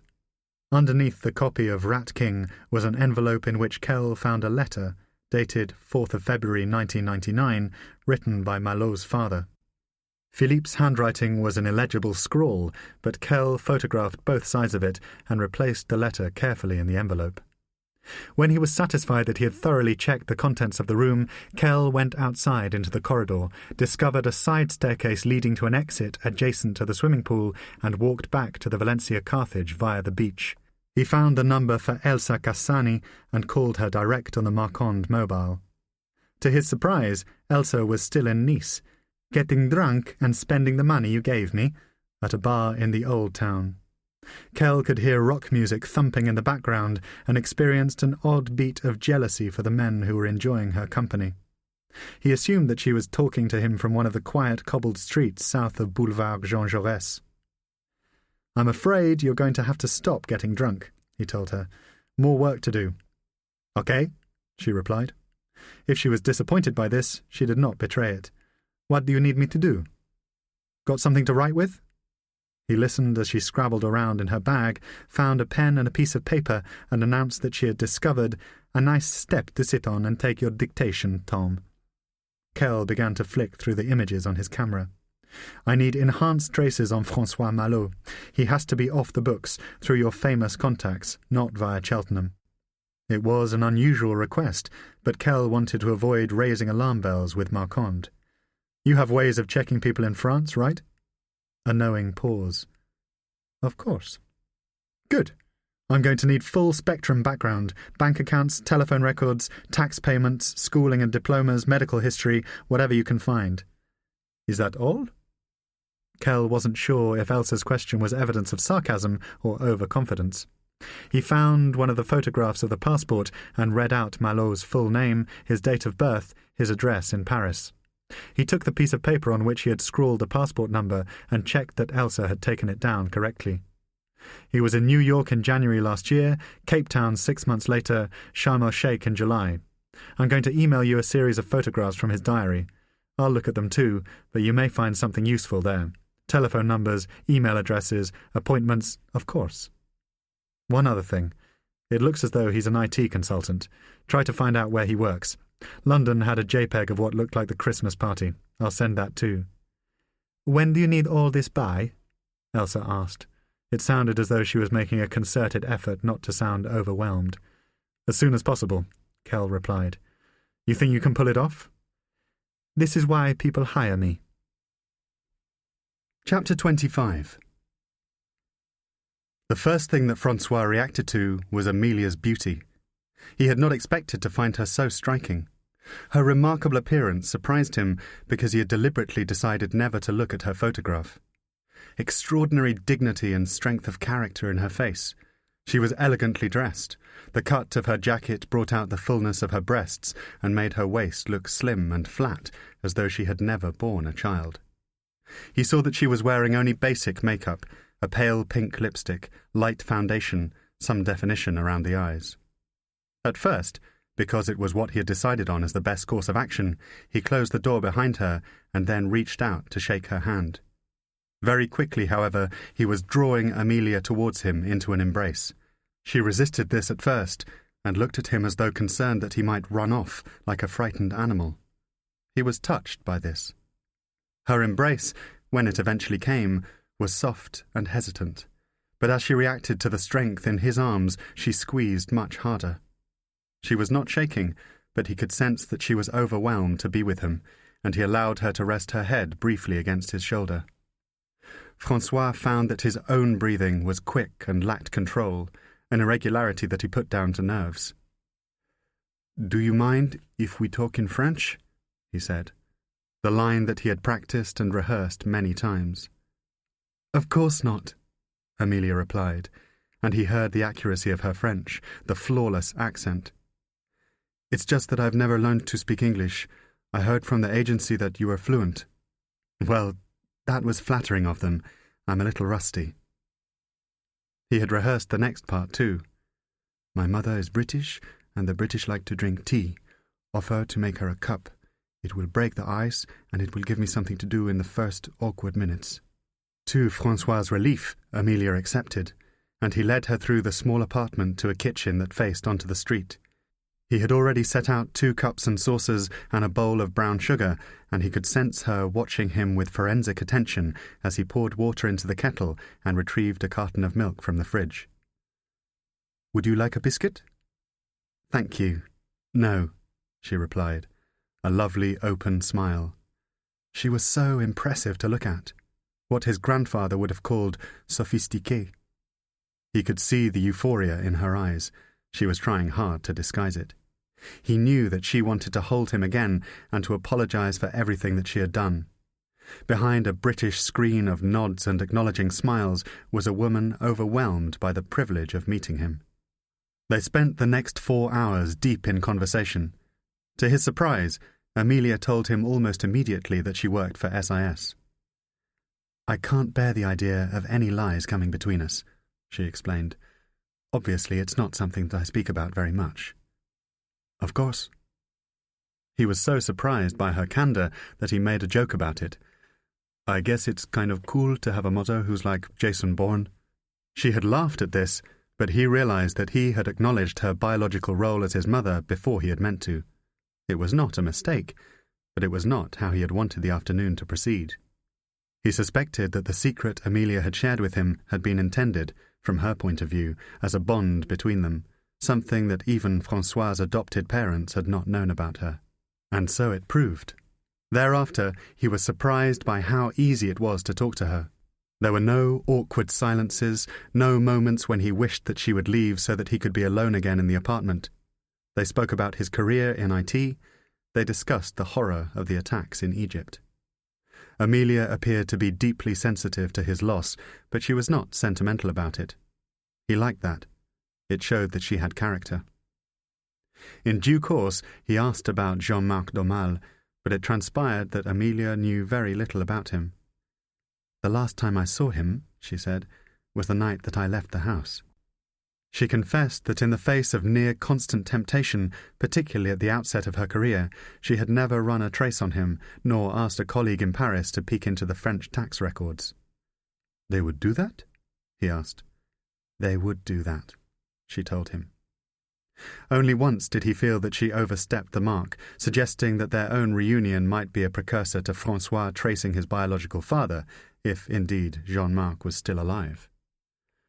"More than anything," she said, "I want you to feel that you have people in your life who care very deeply for you, despite what has happened." He had felt that this was crass and pushy, but disguised his reaction. "Thank you," he said. They had been standing, so he had allowed her to embrace him again. He could not place her perfume. He had a vague recollection that one of the girls in his high school class had worn it to a party at which they had kissed. "I would very much like you to come to the funeral tomorrow," he said. "I would be honored," Amelia had replied. Later, after she had gone, despite the remarkable success of their first meeting, François' overwhelming feeling had been one of exhaustion. This was only to be expected, he told himself. They were at the beginning of what he hoped would be a deep and rewarding relationship. In order to achieve that, he would be called upon to dig into reserves of strength and mental fortitude that were, perhaps, at this stage, unknown even to him. It was part of the deal he had struck with himself. They were getting to know one another. Chapter 26. It was 11:30 by the time Sami called again. Kell had eaten another club sandwich in his room and read a centimetre of Thomas Packenham's The Scramble for Africa. There was that same cacophony of Arabic music on the line when he picked up, like a room full of belly dancers having the time of their lives. Then Sami said, "I have just let them out." He still sounded tense, as though he had been confronted by the limits of his own decency. It was often the way with embryonic agents. The guilt and the adrenaline worked through them like poison and its antidote. "Francois took her to the Valencia to make sure she was safely home. He said he was going to have a cognac in your hotel bar. Maybe I can meet you somewhere and tell you what happened between them. His mother, she is an interesting woman." Kell almost asked Sami to repeat what he had said, but the logic of it was suddenly as clear to him as the trajectory of a setting sun. Malo was Amelia's child, born to her in Tunis more than 30 years earlier. Was this possible? Kell thought back to Amelia's file. The dates matched precisely. Malo had been born in 1979, only months after Amelia had finished working as an au pair in Tunis. How could he have missed the connection? Philippe and Janine must have adopted him at birth, with no trace of Amelia Weldon's name or the adoption papers or birth certificate. He marvelled at her ability to have kept the child a secret. SIS vetting was forensic, yet somehow Francois had slipped through the net. But who was the father? Somebody from the expat community in Tunis?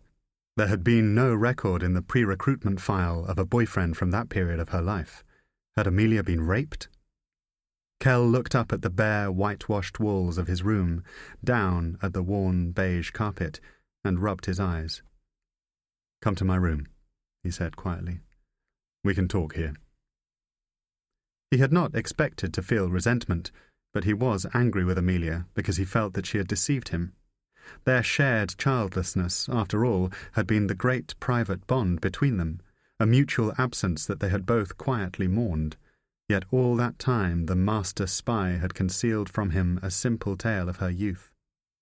Then Kell began to feel enormous sorrow for his friend, because he could not imagine the agony of that separation. 9 months of a body growing inside her body, the baby speaking to Amelia through her womb, then wrenched away to a life about which she would have known almost nothing. Kell wanted to knock on Amelia's door and to tell her that he was a friend to whom she could turn if ever she needed to speak about what had happened. "You're going soft," he muttered to himself, and stood up, as if he might regain a sense of professional decorum by doing so. He switched on the main overhead light in the room and poured himself the last of the glutinous red wine he had ordered from room service. Hannibal, the local poison. He retrieved his camera from the bed and began to click through the surveillance photos of the pool. In all, there were roughly 50 shots of Amelia and Malo. Looking at the images, Kell was sure that he could detect a family resemblance between the two and began to feel intrusive of Amelia's privacy. Their holiday in Tunis would be one of only a few occasions when they managed to spend time together. He had no right to be snooping on them. Throughout his long career, Kell's own privacy had been of the utmost importance to him. He knew that Amelia felt the same way about hers. As an intelligence officer, you had so little space in which to live a life free of scrutiny's gaze. Moments of unguarded seclusion were sacred.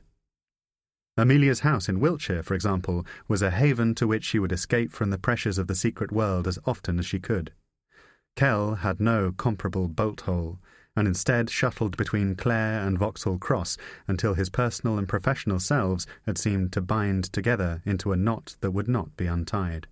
On the one hand, a service that had wanted his head on a plate for Afghanistan. On the other, a wife who would not release him from the cage of her resentment and frustration. "To you," Kell said aloud, raising the glass to Amelia. Then, more quietly, "to being a mother." And he drank. Chapter 27. There were only 12 mourners at the crematorium. A larger memorial service was planned for the autumn. Francois had insisted that Amelia sit beside him, with his mother's sister on her other side. Afterwards, at his uncle's apartment, Francois had introduced Amelia as an old friend of the family from England. He had later apologized for this, saying that he did not yet possess the courage to tell everybody who you are.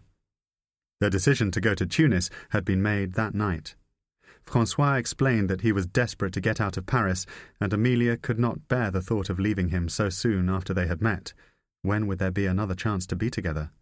She had therefore contacted her assistant at Vauxhall Cross, announced that she needed time off in the wake of the funeral, and revealed that she would be in the south of France for a fortnight, using up the rest of her holiday allowance.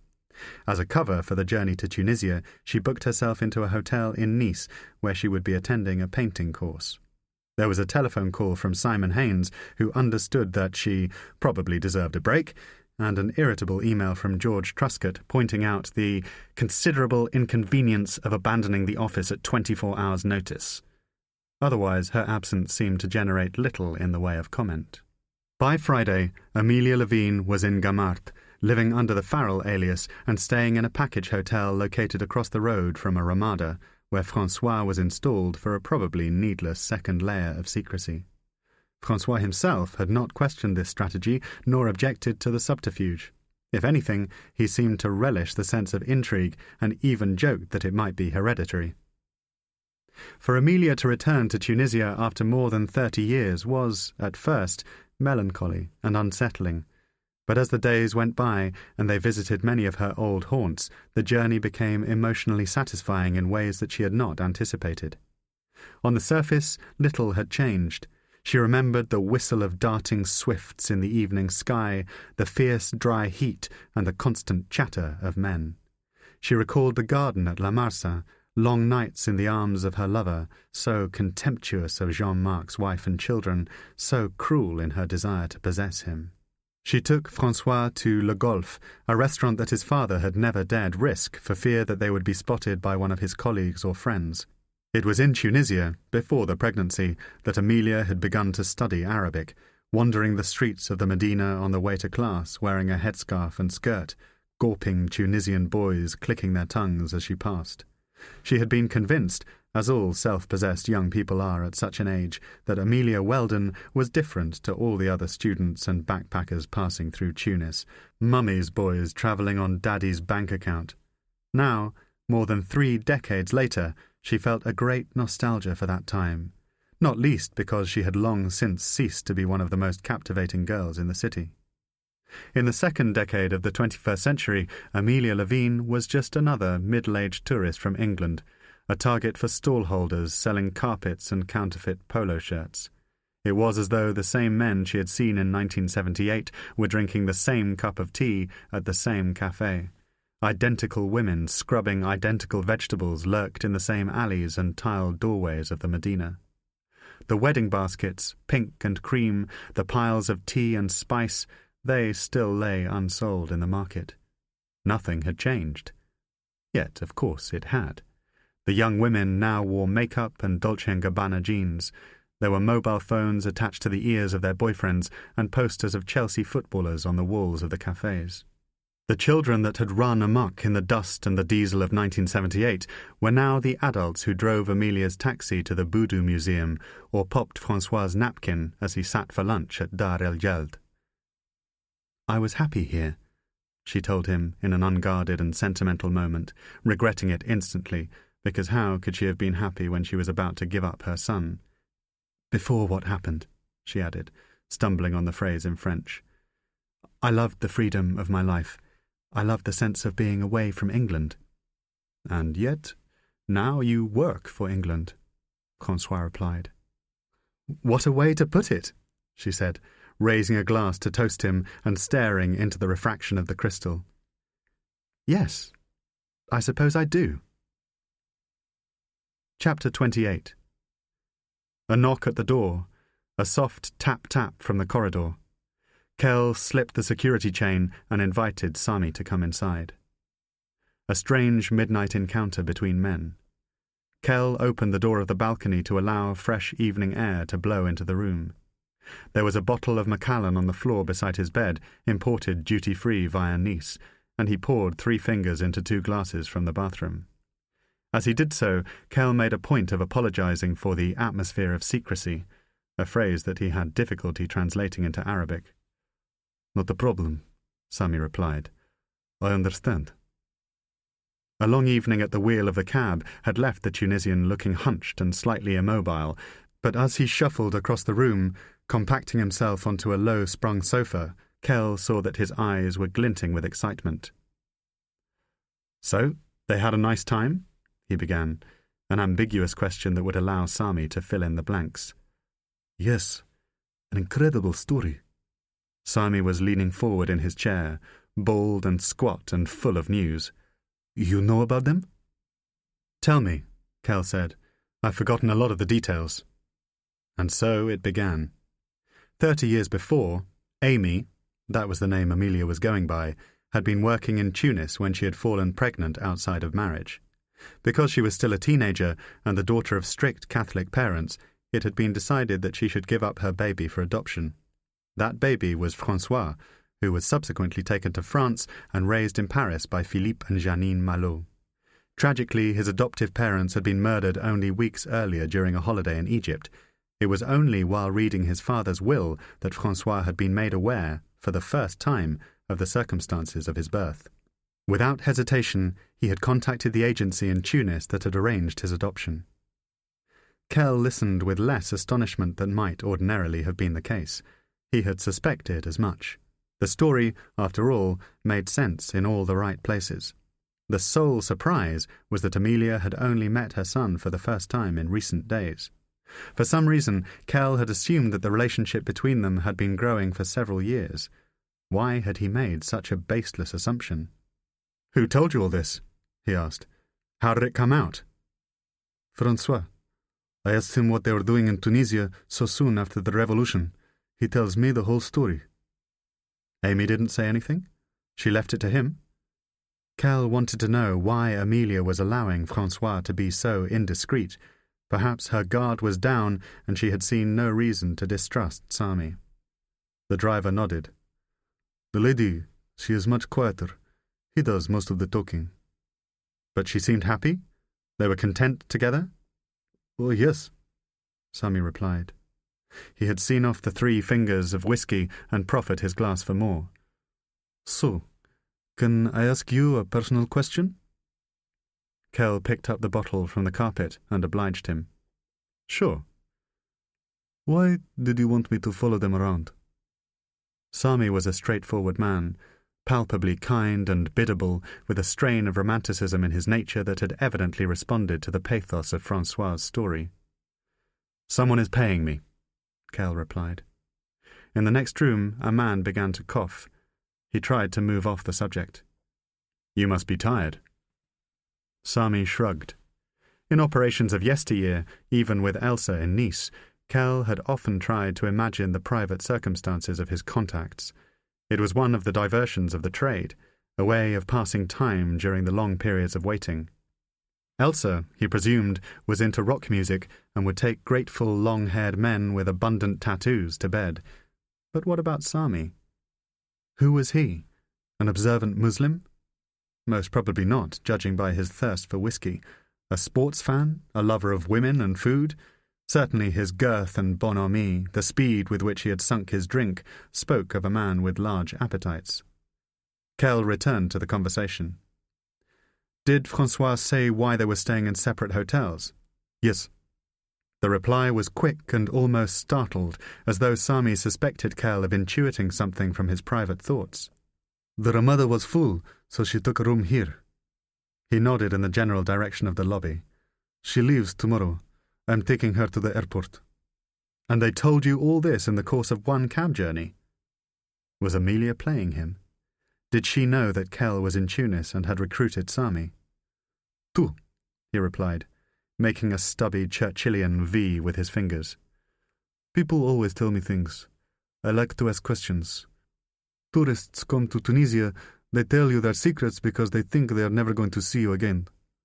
Kell's smile disguised his private doubt. And so now you're taking Amy to the airport? Sami suddenly looked embarrassed, as if he had spoken out of turn. Is that okay, Stephen? Of course, it's fine. He waved Sami's concerns away and thought about Marquand. What was he going to tell London in the morning? How was he going to finesse Amelia's secret? Just be careful not to slip up about our arrangement. We've never met, okay? You've never seen or talked to me. I've never given you money.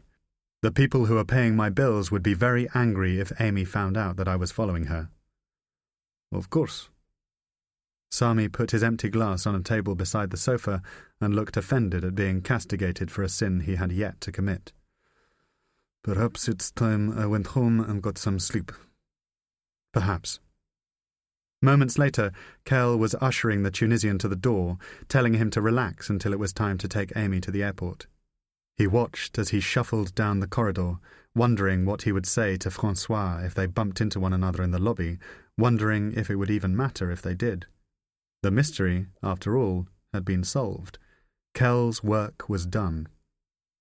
He switched off the overhead light and lay on the bed, listening to the rasping coughs of his neighbour, to the fragmentary and indecipherable conversation of a man and a woman talking beneath his window. It was almost 1 o'clock in the morning. Unable to relax, he put on a jacket and walked down to the lobby, half imagining that he would encounter Amelia in the bar. But, save for a young man at reception, the hotel was deserted and the bar already closed. On a whim, Kell went outside to the taxi rank.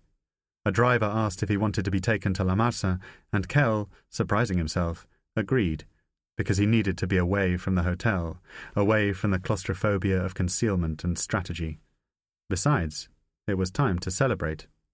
His driver, who did not utter a word during the 10-minute journey along the coast, dropped him at Plaza Corniche, a fashionable bar in the centre of La Marsa where the waiters dressed like pilots on a layover and caramel-tanned Italians made eyes at gangs of beautiful Tunisian girls. Kell had forgotten how much he disliked going out alone. He was too old for nightclubs, too wired to go to bed. Half an hour later, having drunk a single bottle of imported German beer, he went back outside to find his taxi driver waiting for him on the opposite corner of the street. As they were pulling away from the curb, Sami called his mobile. The music, the belly dancers. Then, "Mr. Stephen?" "Sami?" Kell looked at his watch. "What's up?" "I'm sorry to ring so late. It's just that I forgot to tell you something important." "Go on." "Tomorrow, the ship. François is booked on the ferry from La Goulette. He is leaving, travelling overnight to Marseille." Chapter 29. There was only one passenger ferry scheduled to leave for Marseille the following day. Kell went back to the Valencia, reserved an interior cabin via the SNCM website, cancelled his return flight to Nice, and grabbed a few hours' sleep before ordering breakfast to his room. Sami called at 8 to say that he was en route to the Ramada to pick up both Amelia and François. "They want me to take Mrs. Farrell to the airport. Then I drop François at the ferry terminal. They are close to each other." Kell assumed he was talking about the proximity of the airport to La Goulette, rather than offering an opinion on the status of Amelia's relationship with her son. He didn't trust Sami's sense of humour sufficiently to make a joke about it. "Any idea why François isn't flying as well?" "He said he likes to go by sea when he has a choice. Amy is going to Nice." Back to her painting course, Kell thought, and wondered if the knights were still dutifully attending classes day after day in the vain hope of catching sight of their mark. Chances were she would clear out her room at the Gillespie and be back in London by Sunday night. "Call me when you've dropped François at the terminal," he said. "I'll leave your final payment in an envelope at reception. 1,500 dinars. Is that okay?" "This is very generous, Stephen." "Don't mention it." The port was 1,000 concrete acres of cranes and trucks, seagulls twisting in the wind, ramps onto ferries banked with cars. Kell took a cab to the SNCM terminal and queued on an elevated walkway in the full glare of the sun behind a shuffling family of Tunisians who looked to have made their way in from the desert. A stooped old man cast Kell a slow, disdainful look before ordering a young boy, perhaps his great-grandson, to fasten a blue plastic bag stuffed with clothes and shoes that was threatening to slip free of its mooring on a rattling metal trolley. The old man's hands were long and dark, thick-boned through decades of manual labour. Kell wondered at the family's circumstances. Were they emigrating to France? It looked as though their every possession was packed into 3 veteran suitcases and crammed into the soft cardboard boxes that drooped on the metal trolley like stomachs. The queue moved quickly. Before long, Kell found himself in an indoor waiting area, a high-ceilinged cube bordered on 3 sides by ticket desks, souvenir kiosks, and a cafe selling pizza and pancakes. He collected his ticket from an SNCM official of Sami's vintage who looked as smart and urbane as any London spymaster. His was the sort of job Kell had always dreaded, the confinement in one room, the day-after-day repetition of mundane tasks. He bought himself a coffee and sat at a window table overlooking the harbour, everything strangely damp to the touch, as if the morning sea had swept through the hall on a sudden cleansing tide.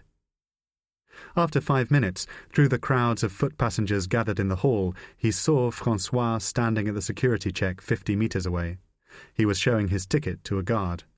Headphones were looped around his neck, and he was holding a little leather clutch bag of the sort favoured by fashionable Southern European men.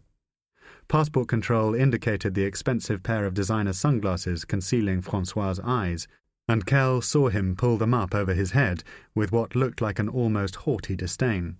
Perhaps a week spent in the company of the chief designate of the Secret Intelligence Service had fortified him in the presence of low-level power. He then turned left, out of sight, and Kell finished his coffee with no sense of rush or panic. He had 22 hours on the ship ahead of him. That was plenty of time to make the acquaintance of Monsieur Francois Malot. The ferry was identical to many Kell had taken as a child across the English Channel on family holidays to the Normandy coast. A roll-on, roll-off passenger ship with stacked decks, open walkways on the port and starboard sides, a sun deck beneath the funnel. He located his cabin in the bowels of the ship, a tiny room squeezed among 100 others along identical criss-cross corridors in which he quickly lost any sense of direction. He could hear the voice of his father, "No bloody cat small enough to swing," as he pulled the bed down from the wall of his cabin, immediately reducing the available floor space by 50%. He slid his luggage underneath.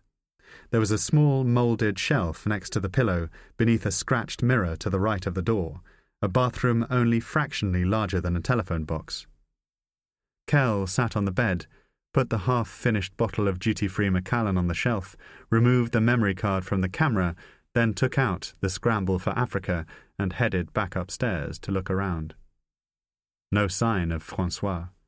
He went from deck to deck, from salon to salon, mapping out the territory. 2 veiled women were already camped out in a reception lobby on level 6. They had laid out sponge mats and were fast asleep on the floor. A door connected the lobby to a seating area where roughly 50 North Africans had secured rows of leather armchairs in a sunlit lounge. It was lunchtime, and they were eating picnics of boiled eggs, lettuce, and bread. One man was slicing a tomato with a penknife and spreading a baguette with what appeared to be homemade harissa paste. The eggs were peeled white, and Kell watched as he swept the broken shells carefully into a small plastic tub on the floor. He felt a pang of hunger and went looking for something to eat. 2 floors up there was a restaurant, closed, and he was told by a genial French waiter that food would be served once the ship had left dock. So Kell went out onto the port deck, braced his hands on a chipped paint railing, and watched as the last of the cars made their way into the stern of the ferry. It was a brilliant summer day, sun-glinting and clean, the salt light blinding to the eyes. Kell breathed the air deeply to clear what felt like days of indoor living. Beside him, an Algerian man with a moustache was taking photographs of the port. Another was waving at a small family group clustered in a car park. He looked close to tears. Chapter 30. The years, as they say, had been kind to Jean-Marc Domal. From Tunis, in the first months of the new decade, he had been posted to Buenos Aires, where he had enjoyed a front-row seat at the Argentine invasion of the Falkland Islands and embarked on a suitably tempestuous affair with one of the girls from the secretarial pool at his office in Avenida San Juan. In due course, his infatuation with Amelia Weldon had been, if not forgotten, then replaced by something closer to resentment and shame. It irked Domal that a young woman should have exercised such a hold over his emotions. Had he met her at a particularly vulnerable moment in his life? None of the other women with whom Domal had become involved in the remaining 20 years of his working career had meant much more to him than brief, diversionary pleasures. Domal had finally solved the enigma of Amelia's disappearance some 16 years after leaving Tunisia. At a wedding reception for a wealthy client in Atlanta, Georgia, who should Jean-Marc espy across the snow-white marquee but Joan and David Gutman, the wasp and the Jew who had sheltered his lover on the night of her flight from La Marsa. In those first grueling days in 1978, Jean-Marc had quickly abandoned his theory that Gutman had stolen Amelia from under his nose for the simple reason that he had been in Israel for 6 weeks either side of her disappearance. In fact, everything had later been clarified by Joan. At a lunch 3 days after Amelia had gone missing, she had vouchsafed to Céline that one of the English boys with whom Amelia had been spending time in the city had made her pregnant. According to Joan, she had taken the very difficult decision to fly home and to have an abortion. She hoped that the entire matter would now be forgotten and that the Domals would find some way of forgiving their au pair for her rash and morally contemptible behaviour.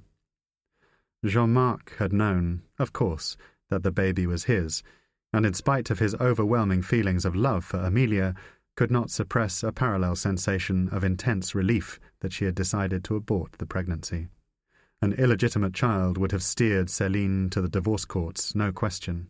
The scandal would have ruined his chances of promotion to the Argentine office and had a deleterious long-term effect upon the personal development of Thibault and Lola. No, upon reflection, he was glad that Amelia had shown such maturity and good sense. But there was a final twist. On that radiant summer afternoon in Atlanta, David Gutman had had too much to drink. Forgetting the carefully assembled lies of 1978, he had assumed that Jean-Marc knew all about the long months that Amelia had spent in Tunis at an apartment near their house as the baby grew inside her. Trying to disguise his astonished reaction, Jean-Marc had come to realize that Amelia had not aborted their child, but instead given birth to a son. It was only when Gutman had drunkenly registered the extent of his mistake that he grabbed a lie out of the clear Georgia air and tried to backtrack on what he had said. "The great tragedy, of course, is that the baby passed away a few weeks later." "Is that true?" "Sure. It was just a heart-rending thing, some kind of blood poisoning. We never really got to the bottom of it. Joan will remember, but probably best not to bring it up tonight, huh? Far as I recall, the hospital wasn't as clean as it should have been. Some problem with septicemia." By 1996, Jean-Marc Domal was living back in Paris and flew home determined to find out what had become of his child. He found no trace of Amelia Weldon in the United Kingdom, despite employing the services of a private detective in Mayfair at eye-watering expense. His various inquiries with adoption agencies in Tunisia drew a series of similar blanks. It was only a decade later, long since retired and living at the family home in Burgundy, that Domal finally discovered what had become of Amelia. Domal's son, Thibault, now a journalist in Paris, had brought home one of his girlfriends, who happened to work in the Ministry of the Interior. Keen to impress the man whom she hoped might one day become her father-in-law, the girlfriend, whose name was Marion, had agreed to find out what she could about Mademoiselle Amelia Weldon.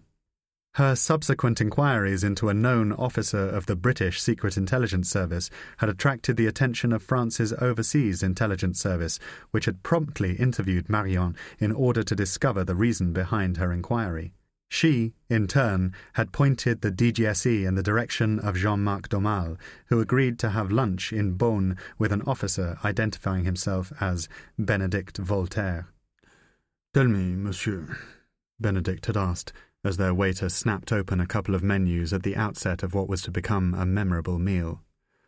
"What do you remember of your time in Tunis? Is there anything at all, for example, that you can tell us about a woman named Amelia Weldon?" Chapter 31. Spying is Waiting. Kell went back to his cabin, retrieved the scramble for Africa, got lost in the switchback corridors on the sleeping level, eventually found his way to the restaurant and ate a decent lunch. The ferry, now pulling out into the open sea, appeared to be only half full. No queue had formed outside the restaurant, and there were enough spare tables to accommodate the mostly French passengers who had materialized en masse from the lower decks after parking their cars. There were no Africans in sight. The food was French, the prices in euros, and the clientele exclusively white. Kell waited for François to make an appearance, lingering over his book and coffee, but by 2:30 he had still not shown, and Kell gave up, on the assumption that the Frenchman must have eaten in the self-service canteen. He paid his bill and walked upstairs, passing through the canteen as the low, whitewashed houses of Carthage narrowed to a chalk strip on the horizon. The entire area was deserted, save for a young British couple on a damage limitation exercise with 2 screaming toddlers and a newborn baby. The mother was spooning pureed food into the baby's mouth, the toddlers bombing the linoleum with plastic toys. A section of the floor was soaked with seawater. All of them looked exhausted. Eventually, like stumbling on the right street without the aid of a map, Kell found François standing at the stern railings on the sundeck, gazing down at the churning wake of the sea, the distant Tunisian coast now obscured by a vapour of mist. Beside him was a taller man, bearded and dressed in jeans, wearing a button-down blue shirt. The man, who had lustrous black hair, almost certainly dyed, looked about 55 and was smoking a filterless cigarette, which he eventually flicked out over the stern. The wind failed to catch it, and it dropped onto a lower deck. The conversation between them seemed relaxed and matter-of-fact, yet something in their physical proximity spoke of an established familiarity. Perhaps they had been talking for some time. Perhaps they had met before. Kell positioned himself a few meters along the railing, caught the man's name, Luc, and heard a snatch of dialogue about hotels in Marseille. But any hopes he had of overhearing more of the conversation were snuffed out by the low, perpetual roar of the ship's funnel. He lit a cigarette of his own. He always carried a packet in environments that might require him to make contact with an agent or member of the public. A lighter could trigger a conversation, a cigarette was something to occupy nervous hands. Kell turned and looked at the plastic chairs on the deck, at the scattering of passengers taking siestas under the unrelenting Mediterranean sun. They were held in the suspended animation of travel, the no-man's land of waiting to cross from one place to another. Nothing to do but read and sleep and eat. The wind was buffeting Kell's face and cracking a French flag at the stern of the ship. Still, the 2 men kept talking. Their voices low, their conversation a rumble of French unpunctuated by laughter. Eventually, Kell took a flight of sea-greased steps to a lower deck and watched directly beneath them, hoping that the breeze might push more of their words towards him. But it was no good. The roar of the engine muffled every sound. At a loose end, he powered up his London phone, only to watch the last bar of reception flicker and vanish as the ship moved steadily north. He did not see the bearded Luc again until dinner. François's companion was eating alone at a corner table not 4 feet from where Kell was seated. He had his back to the room and was hunched over a lengthy document that he read with great concentration between mouthfuls of rice and chicken chasseur. Kell had a glorious sunset and a copy of Time magazine for company, and was beginning to wonder why he had bothered following François back to Marseille. Better, surely, to have tailed Amelia to Nice, to liaise with the Knights, send a full report to London, and then invoice Truscott for his trouble. He was mid-pudding when Luc stood up and walked towards a salad bar close to the entrance of the restaurant. He appeared to scan the selection: cucumbers in yoghurt, piles of shredded carrot, drained tinned sweet corn. As Luc was helping himself to a triangle of processed cheese, François walked into the restaurant, directly in his line of sight. Kell saw the 2 men make eye contact, plainly aware of the other's presence, but there was no further acknowledgement between them. Luc looked down at his plate. François immediately switched his gaze to a waiter who led him to a table on the starboard side of the restaurant. Kell wondered what he had just seen. Were they ignoring one another? Was it a case of avoiding a fellow passenger for fear that they would be obliged to sit together? Or was there more to it? François sat down. He flapped a napkin into his lap and picked up the menu. He was seated directly opposite Kell, but paid no attention to him, nor to any of the other diners in the restaurant. The light of the sunset was pouring through the windows and coating the walls of the salon in a deep orange glow. It was curious to watch him in his solitude. Much of François's swagger and arrogance had diminished. He was somehow less striking, less confident than the man he had photographed at the hotels. Perhaps grief was upon him.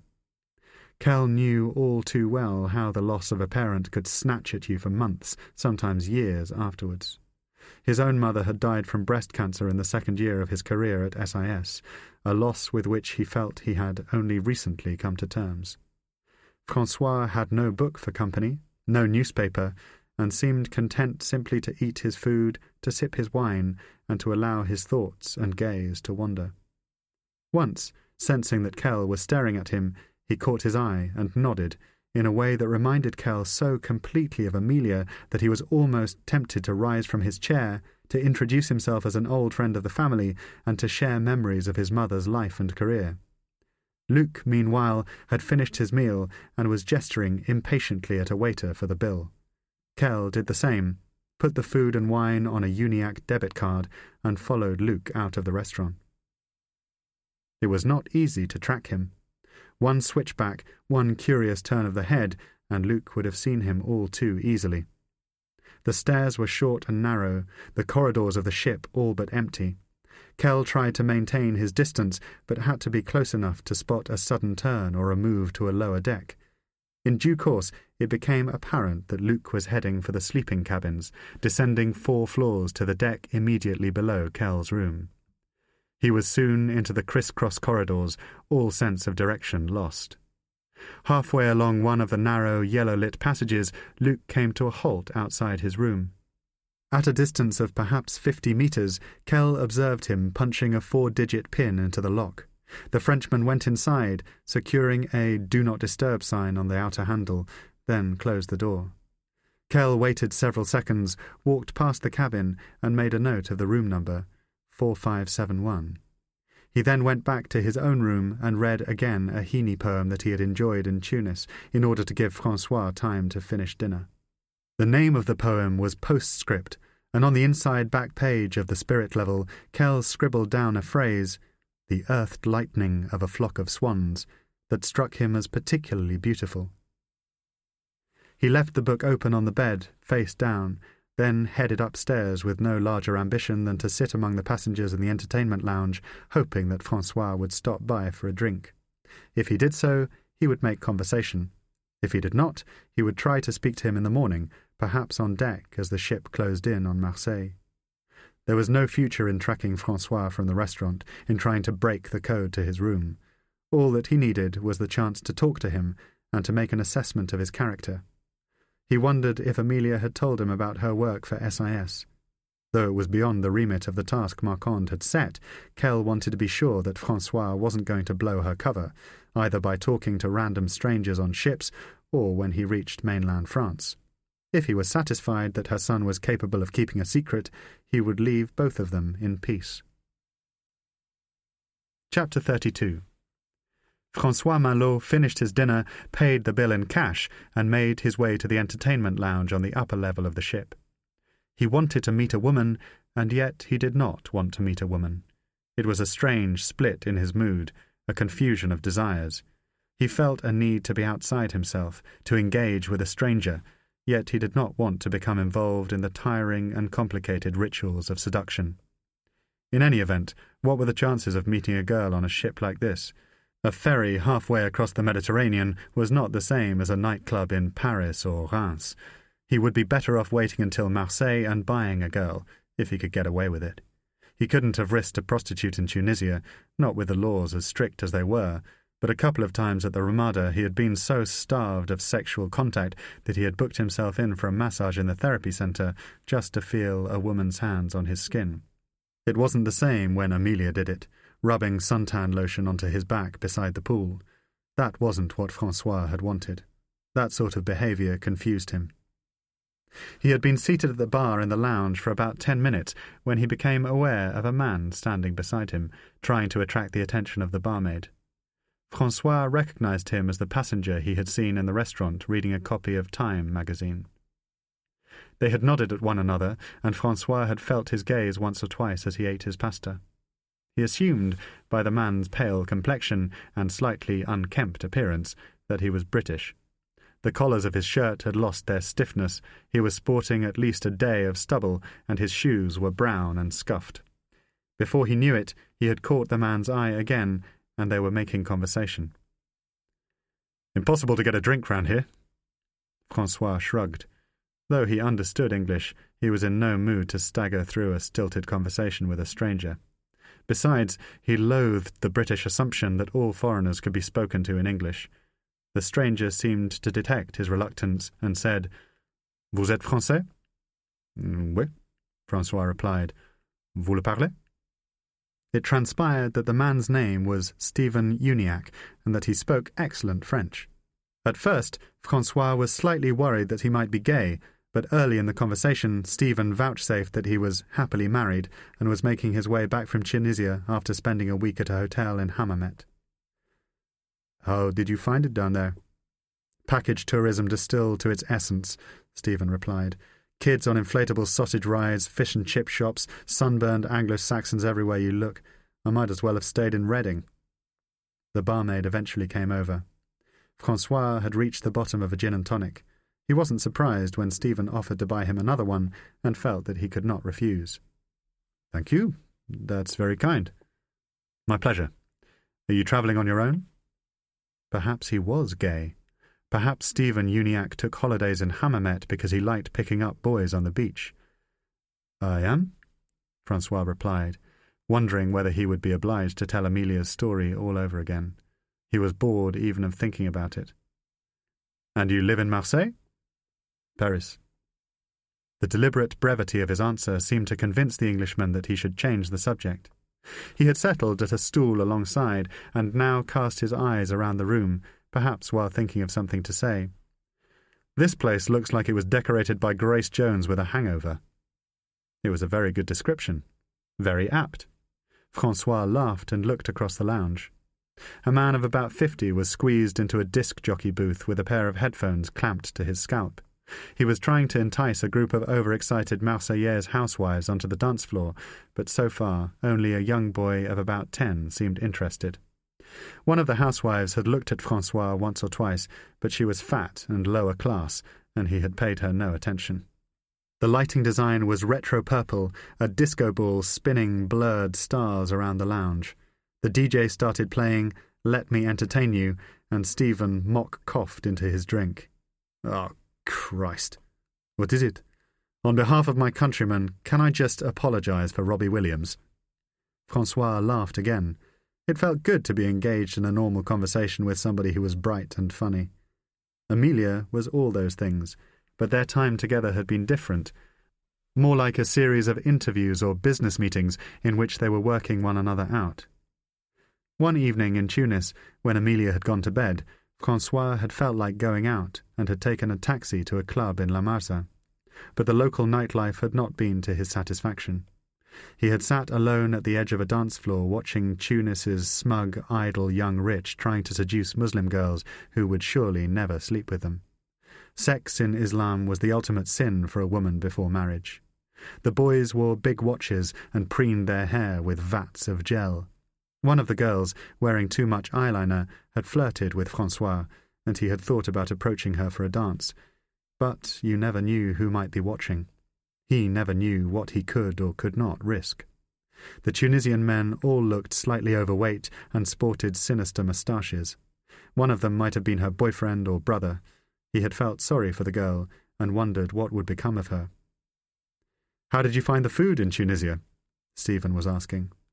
He could tell that the Englishman was struggling for conversation, but this was a subject about which Francois was enthused. He replied that he had enjoyed an evening with his mother at an open-air fish restaurant in La Goulette, but they had both been disappointed by the couscous at an undeservedly famous Tunisian restaurant in Sidi Bou Said. "I had a disastrous time with the food," Stephen revealed. "Ordered merguez in one place thinking it was fish, but ended up with a sausage. Tried to play it safe the next time by ordering tagine, but that turned out to be some kind of omelette. Hadn't been within 1,000 miles of Morocco." "You said your mother lives in Tunis?" Now Francois was trapped. He would have to say something about Amelia, or it would seem rude. "It's a long story." Stephen looked at his drink, looked at the disco ball, looked at Francois. "I've got all night." So he told him. The whole thing. The murder in Egypt, trying to contact Amelia through the adoption agency, their reunion in Paris. Then he described the week they had spent together in Gamart. It was like telling a favourite anecdote. He embellished certain elements, skipped over the parts that no longer interested him, tried to depict Amelia in the best possible light. Stephen, as Francois had anticipated, was by turns appalled at the tragedy in Sharm el-Sheikh and delighted that mother and son had been brought together so quickly in its aftermath.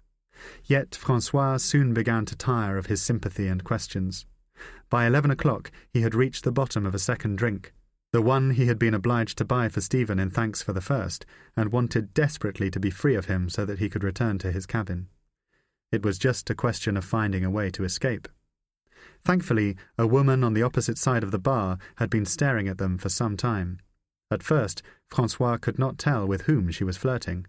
She was an attractive, if severe, woman in her late 30s. He had seen her on the ship in the afternoon, reading a newspaper in the lobby. Usually he would have assumed that any available woman on board would have preferred his company to that of the Englishman, yet increasingly she seemed to be directing her attention towards Stephen. "Looks like someone likes you," he said, flicking his eyes in her direction. "Who?"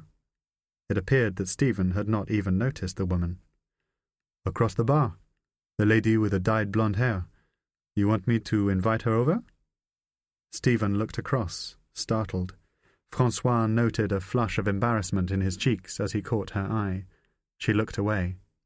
"I think she'll almost certainly be more interested in you," Stephen replied. It was a flattering observation, but it was also the opportunity Francois had been waiting for. His glass was empty.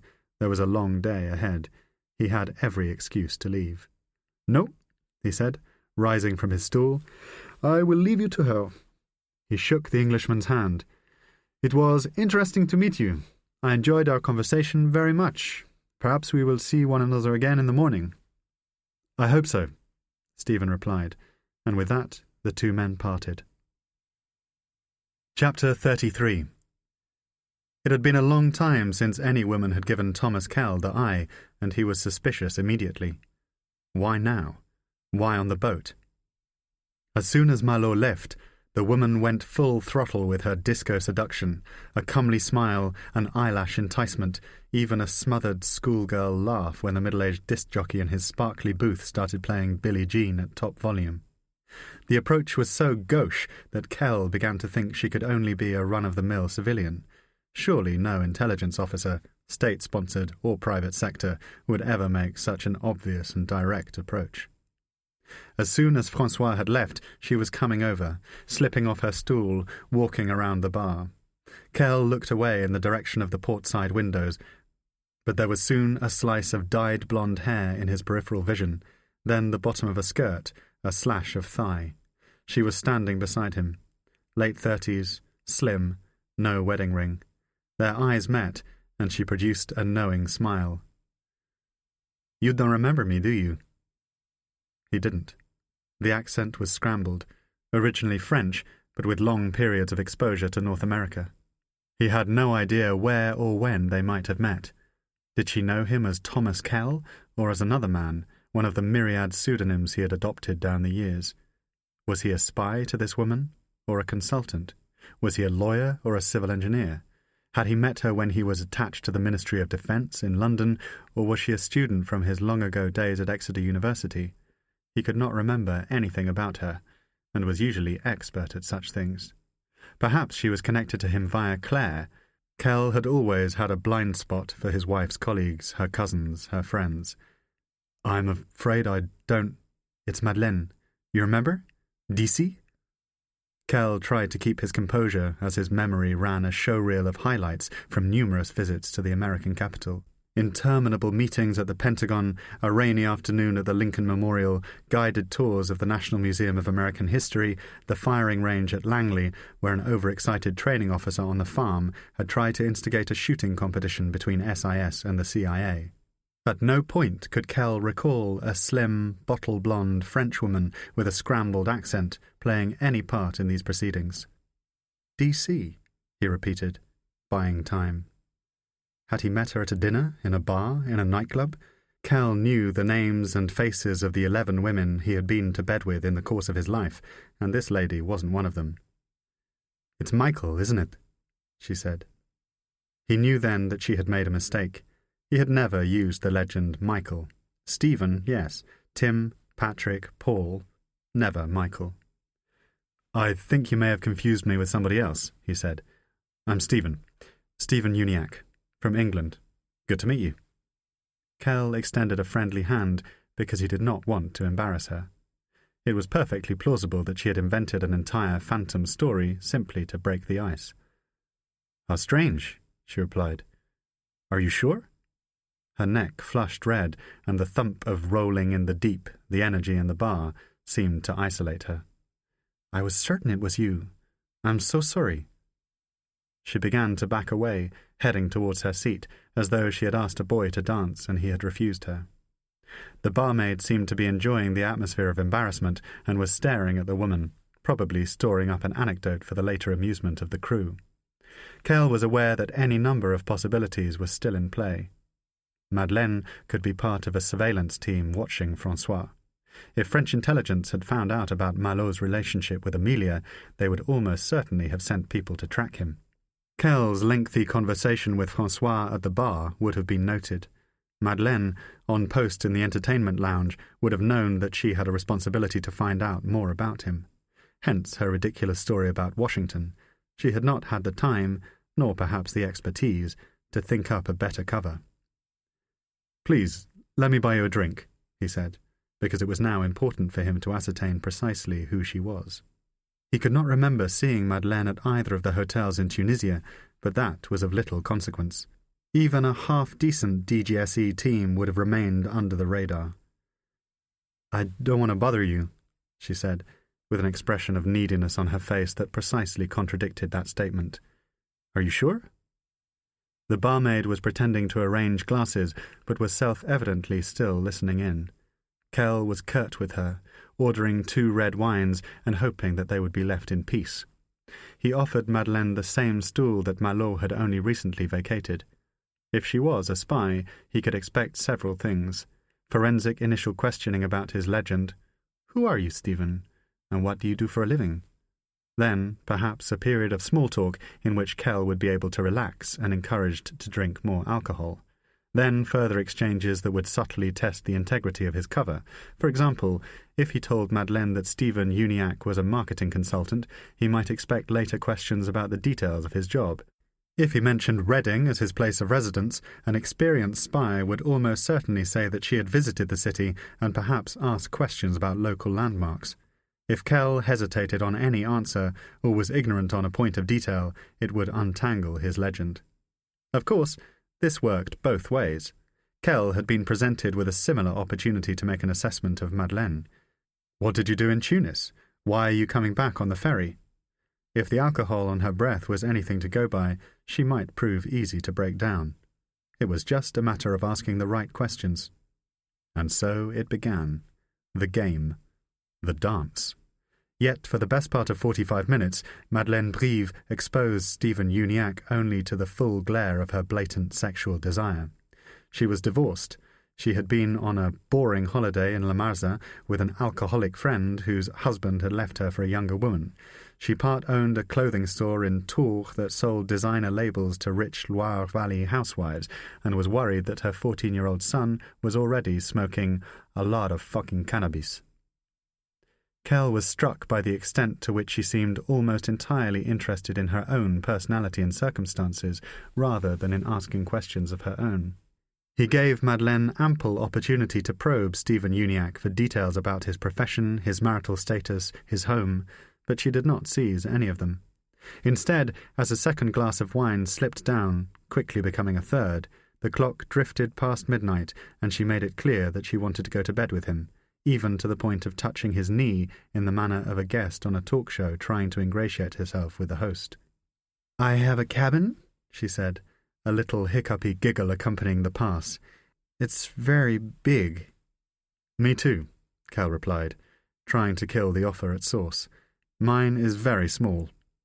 It was a depressing, even emasculating feeling, but he had no desire to sleep with this woman, to thrash in the night on a bed only fractionally larger than a yoga mat. No cat small enough to swing. Madeleine Brive was beautiful and lonely, and her perfume was the memory of other women. When she smiled at him, Kell felt the rush of her flattery, the relief of being taken for a normal man in normal circumstances, engaged in the age-old cut and thrust of sex and desire. But his heart wasn't in it. His heart was still attached to Claire. He was a still married man on a boat in the middle of the sea with a responsibility to honour his estranged wife. "Look," he said, "I haven't been sleeping lately. Will you forgive me if I slip away?" It was an embarrassing excuse, but perhaps not out of character for Uniacke. "It was so interesting to meet you. Maybe we could have lunch in Marseille." To his surprise, Madeleine appeared almost relieved. "I would love that. I love Marseille. Will you be staying a night there?" "I haven't decided." This, at least, was the truth. So they swapped numbers on a napkin and pen proffered by the frowning barmaid, and made tentative plans to meet for breakfast in the canteen. Madeleine knew the finest restaurant in Marseille for bouillabaisse and promised to take him there. She left the disco before he did. The barmaid watched her leave and glowered at Kell, as if she had seen it all before. "You think nobody knows what's going on? She's given you the number of her cabin. You'll head down there in 5 minutes when she's had time to get into her negligée."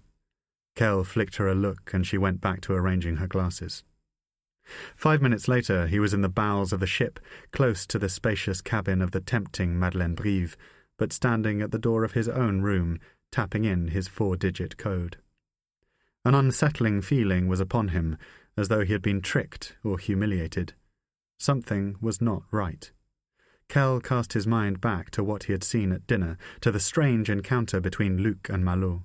Why had the two men ignored one another when François had walked into the restaurant? Because they did not want to eat together, or because they did not want to be seen in one another's company? François himself had turned out to be an unusually remote and delicate man, sensitive and vain, yet possessed of a quick intelligence and an underlying melancholy that Kell put down to grief. Had he been approached by Luc that afternoon? Was that what Kell had seen? An offer of recruitment from the DGSE? 6 figures to tell us everything you know about Amelia Levine? Stranger things had happened. Of course, it was probable that there was zero threat on the ship. Most likely, Madeleine was exactly who she said she was, the owner of a clothes shop in Tours looking for a quick fuck on the high seas. And Luc? Who was to say that he and François had not simply shared a run-of-the-mill conversation on the sun-deck and then gone their separate ways? Yet, as Kell opened the door of his cabin, something felt out of place, something as yet unknown to him. Something was wrong, yet he could not identify precisely what it was. He went into the tiny bathroom, ducking his head through the door. He brushed his teeth. He took off his shirt. He then retrieved the camera from his suitcase, took out the memory card from his pocket, and replaced it in its slot. He picked up the bottle of Macallan and poured himself a tooth mug of whiskey to ease him into sleep. The spirit level was still open on the bed, face down, stretching the spine. Kell picked it up, planning to read postscript again in order to erase his questions, to change his mood, and to shut out the operation for a few well-earned hours. The earthed lightning of a flock of swans. The book was on the wrong page. Postscript was the final poem in the collection, but he was looking at the Wellhead 4 pages earlier. Somebody had picked up the book and put it back without due care. Somebody had been through the contents of his room. Chapter 34. If Kell was in any doubt that Madeleine Brive had been intent only on distracting Stephen Uniacke while a third party searched his room, it was dispelled by what happened next. As soon as he lifted the lid on the Marcond laptop, he saw that the encryption page installed by SIS had booted up. The small blue box in the centre of the screen was awaiting his sequence of passwords. A chambermaid, a cleaner, would not have done such a thing. Whoever had been into his room had attempted to boot the computer, only to encounter the password protection. Unable to shut it down, they had closed the lid and put the laptop back on the floor. Kell lay on the narrow bed and considered his options. Was Uniacke blown? Not necessarily. If a DGSE team had control of the ship, they would know the names and cabin numbers of every passenger on board, including Stephen Uniacke. Madeleine would have been instructed to distract him with her little dance of the honey trap so that one of her colleagues, Luke perhaps, could go through his belongings. Accessing Kell's cabin would have been as easy as breaking a pane of glass. A quick bribe of the concierge, a computer attack on the SNCM reservation system, either would have yielded the pin. And what would Luke have discovered? At worst, a camera with no memory card and a laptop with password protection. Hardly the stuff of conspiracy theories.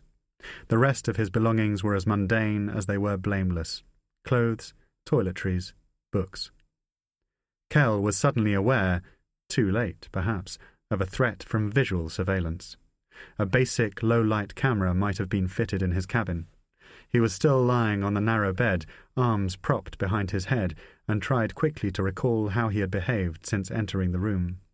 He had been into the bathroom and brushed his teeth. He had poured himself a whiskey, opened and then closed the laptop. He had looked, too long and too hard, perhaps, at the book of poems. How would his behaviour have seemed to Luke, watching on a blurred surveillance screen in cabin 4571? Suspicious? Kell doubted it. Any agitation he might have shown could more plausibly have been interpreted as regret for not following Madeleine to her cabin.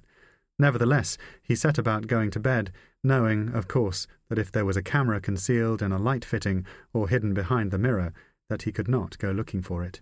Instead, he must behave naturally.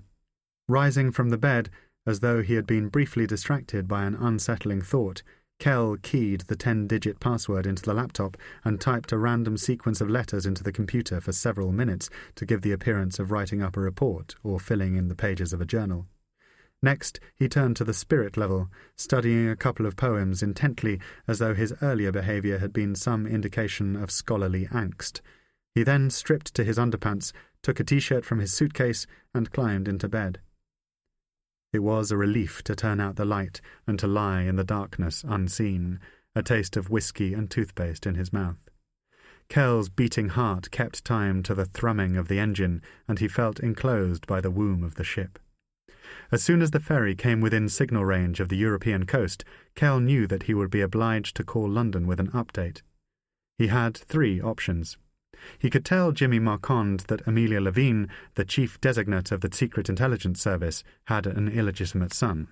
This was the truth of the situation and would fulfill Kell's formal obligation to SIS. He could also reveal his suspicion that French intelligence had discovered Malot's identity, followed him to Tunisia, and perhaps even attempted to recruit him en route to Marseille. Of course, these revelations would be catastrophic for Amelia and lead to her immediate dismissal from the service. As a consequence, the revival of his own career would be stillborn. With Truscott in charge, Kell would remain persona non grata. There was a second option. Kell could tell Marquand that Francois Malot was a fraud, that he was masquerading as Amelia's son and had returned to France by ship in the company of at least 2 French intelligence officers. But was there any evidence for this? Kell had spent an hour talking to Malot in the bar, and at no point felt that he was speaking to an impostor. Amelia's son bore a striking physical resemblance to his mother, and his legend was watertight. A thorough search of his hotel room in Gamart had failed to turn up anything suspicious. The purpose of the DGSE mounting such an operation, so fraught with risk, so difficult to carry off, was also not clear, but neither was it beyond the realms of possibility. Furthermore, the implications it entailed, that Malot's adoptive parents had been murdered and their funeral faked, were too wretched to consider. For this reason, Kell set them to the back of his mind and concluded that he had no proof of such a conspiracy. He settled, with no great fanfare or embattled conscience, on a third course of action. Let London continue to think that Amelia Levine is having an affair. Let Truscott and Haynes assume that she merely slipped her moorings for a few days in order to enjoy a dirty weekend with a French Lothario in Gamart. It was what they wanted to believe, after all. It was what they deserved to believe. To lie to Marquand in this way was not something Kell would have considered 12 months earlier, but his loyalty to the newly minted high priests of SIS was close to non-existent. If I had to choose between betraying my country and betraying my friend, he thought, remembering the words of E.M. Forster, "I hope I should have the guts to betray my country." For the first time in his life, that notion made sense to him. Chapter 35. The safe house was located on the summit of a hill overlooking the southern expanse of the Ariège, about 3 kilometres east of the village of Salles-sur-l'Aire in Languedoc-Roussillon. It was approached from the south by a single-track road leading off the D625.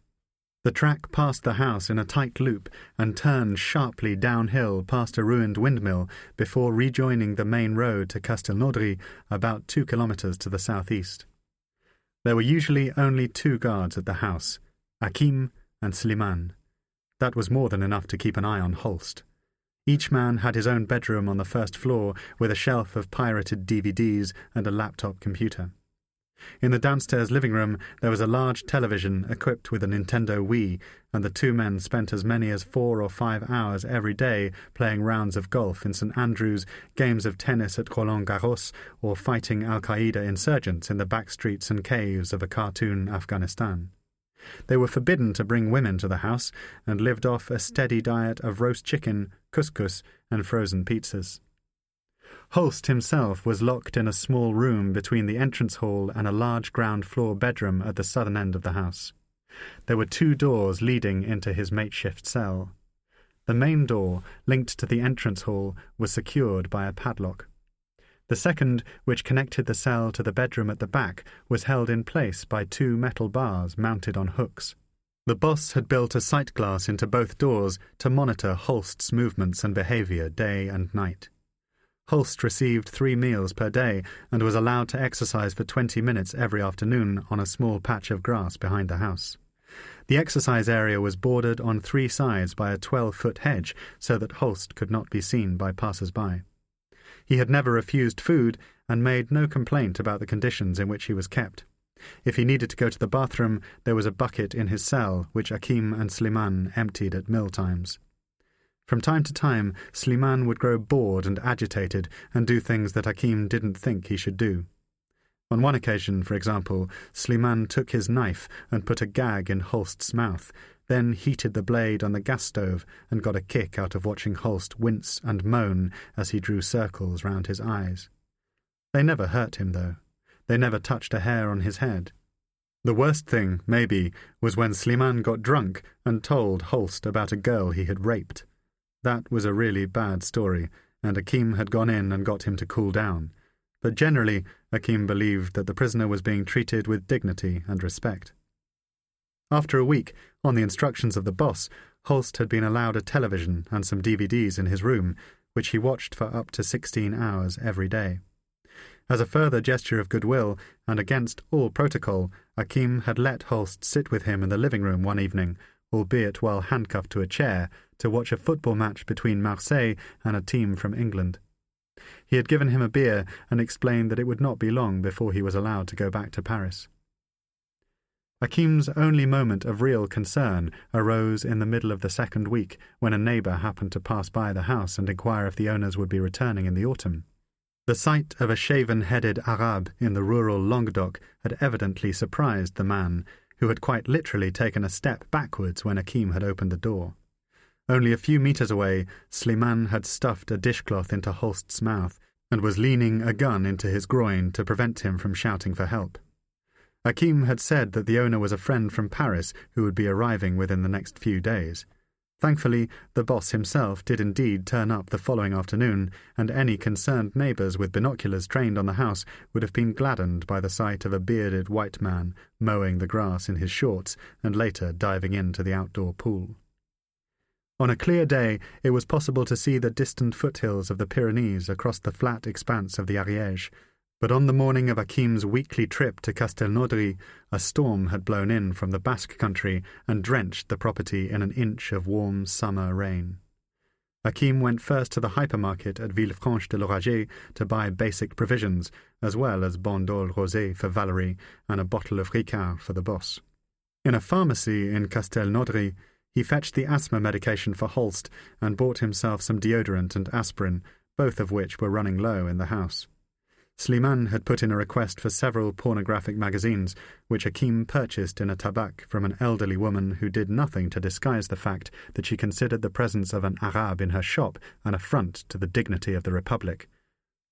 "Scum," she muttered under her breath as Hakim left the shop, and it was all that he could do to control his rage and to keep on walking. The last thing the boss wanted was any trouble. He returned to the house to find Holst watching Diva on DVD. Slimane was sitting in the kitchen smoking a cigarette in the company of two men whom Hakim had never seen before. "Boss wants us for a job," he said. "These guys are going to watch our friend." The two men, both white and in their early 20s, introduced themselves as Jacques and Patrick, names that Hakim took for pseudonyms. Slimane had his laptop open on the kitchen table and swiveled it round so that Hakim could see what he was looking at. There was a blurred surveillance photograph on the screen, taken in what looked like a disco or late-night bar. "They're worried about some guy on the ferry," he said. "Luc's girl wants us to follow him. Get your stuff. We're going to Marseille." Chapter 36. Kell was woken at 7 o'clock by the sound of children running in the corridor outside his cabin. He had a shower in the tiny bathroom, packed his suitcase, and took the camera up on deck. It was a grey morning, the French coast not yet visible through banks of cloud, but when he switched on the London mobile, he discovered that he could get a signal. Kell immediately rang Marquand at home and found him awake and good-humoured, eating a bowl of cereal in the kitchen. "Bran flakes, Tom. Fibre," he said. "Have to look after myself. I'm not getting any younger." "No, you're not," Kell replied, and told him what needed to be done. There might be some calls to Uniac's office in Reading, the consultancy firm. Possible that his finances might be checked as well. Can you make sure everything is kosher, bank balances, tax returns, that there's somebody who knows the drill? Uniac stayed in a hotel in Hammamet, so that will need to flash up. Also ATM withdrawals and restaurant receipts. Can you fix it? Marquand was putting the details into a computer. Kell could hear the soft taps as his fingers hit the keyboard. "Who the hell's doing the checking? Amelia?" Kell was ready with a lie. "Nothing to do with her. Different situation altogether. I spotted an old contact in Tunis, decided to follow him to Marseille. I'm on the overnight ferry." "You're what? What does this have to do with our agreement?" "Everything and nothing." A sleepy-eyed African emerged from the interior of the ship, clearing her head in the brisk wind. "It's a long story. Came at me out of thin air. I'll brief you when I get back. Just make sure the Uniac backstops are in place. If somebody rings the Reading office and asks to speak to Stephen, I'm on holiday until Friday." Marquand repeated the word, Friday, and then withdrew any suggestion of financial or technical support. "Look, if you've abandoned Amelia to her fate, Tom, the office isn't going to pay you by the hour to pursue an entirely new operation. They pushed you out, remember? To all intents and purposes, you were fired, for Christ's sake." "Who said anything about abandoning Amelia?" Kell was looking out at the eternal greys of the sliding sea, water fizzing against the sides of the ship. How typical of Marquand to think only of the money to cover his back, a bureaucrat through and through. "She kissed Francois goodbye at the airport yesterday morning, squeezed his bum and bought a bottle of Hermès Calèche to cheer herself up. Should be back in Nice by now. Have the Knights do a drive-by of the Gillespie." There was a grumble on the line, which Kell took as a sign that Marquand was backing down. "I don't need paying," he added. "My work is done. If something comes of this, maybe you can throw me a bone later on." "Who are you following, Tom?" "Not until I get home," Kell replied. "Like I said, just an old contact." And he hung up. 4 hours later, no sign of Madeleine at breakfast, no glimpse of Luc or Malo. Kell was standing with his camera on the sundeck beneath the unceasing roar of the ship's funnel, the ferry pulling towards Marseille. The southern coast of France was now lit by crisp midday sunlight, boats easing east and west below the squat cream cliffs of the Calanque. Kell had deleted the pictures of Malot's room at the Ramada, as well as the surveillance photographs of Amelia lying beside the pool. He now replaced them with a sequence of shots appropriate to the interests and sensibility of a lone, middle-aged marketing consultant on a roll-on, roll-off ferry, pictures of orange lifeboats, studies of laundry bags piled high behind paint-chipped portholes, weathered coils of rope. Once the ship had docked in Marseille, he queued with the other foot passengers, perhaps 40 of them crowded into a narrow, increasingly stuffy stairwell leading down to the car decks. There was a long delay as the ship was cleared. Only when every vehicle had funneled out onto the mainland were the foot passengers permitted to leave. Kell fell in behind an Irish couple arguing vociferously about being late for a flight to Dublin.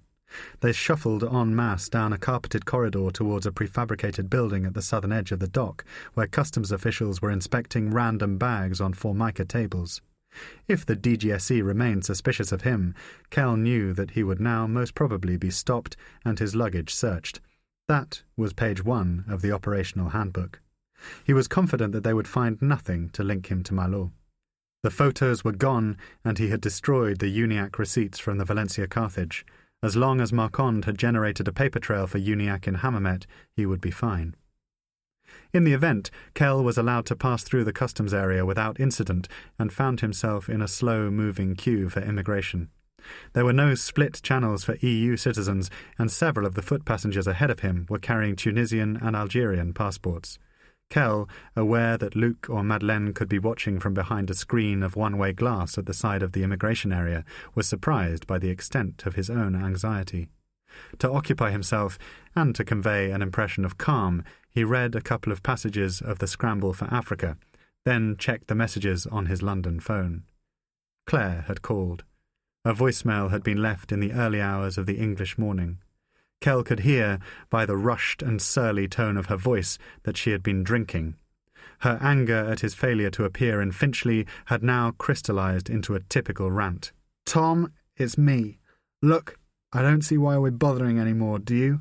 I think what we really need is to face this thing and to make a formal move towards divorce.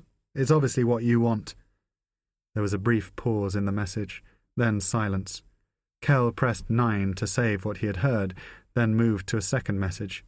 It was Claire again, picking up where she had left off. "For some reason we were cut off. What I was trying to say, what I was about to say, is that it's what I want. A clean break, Tom."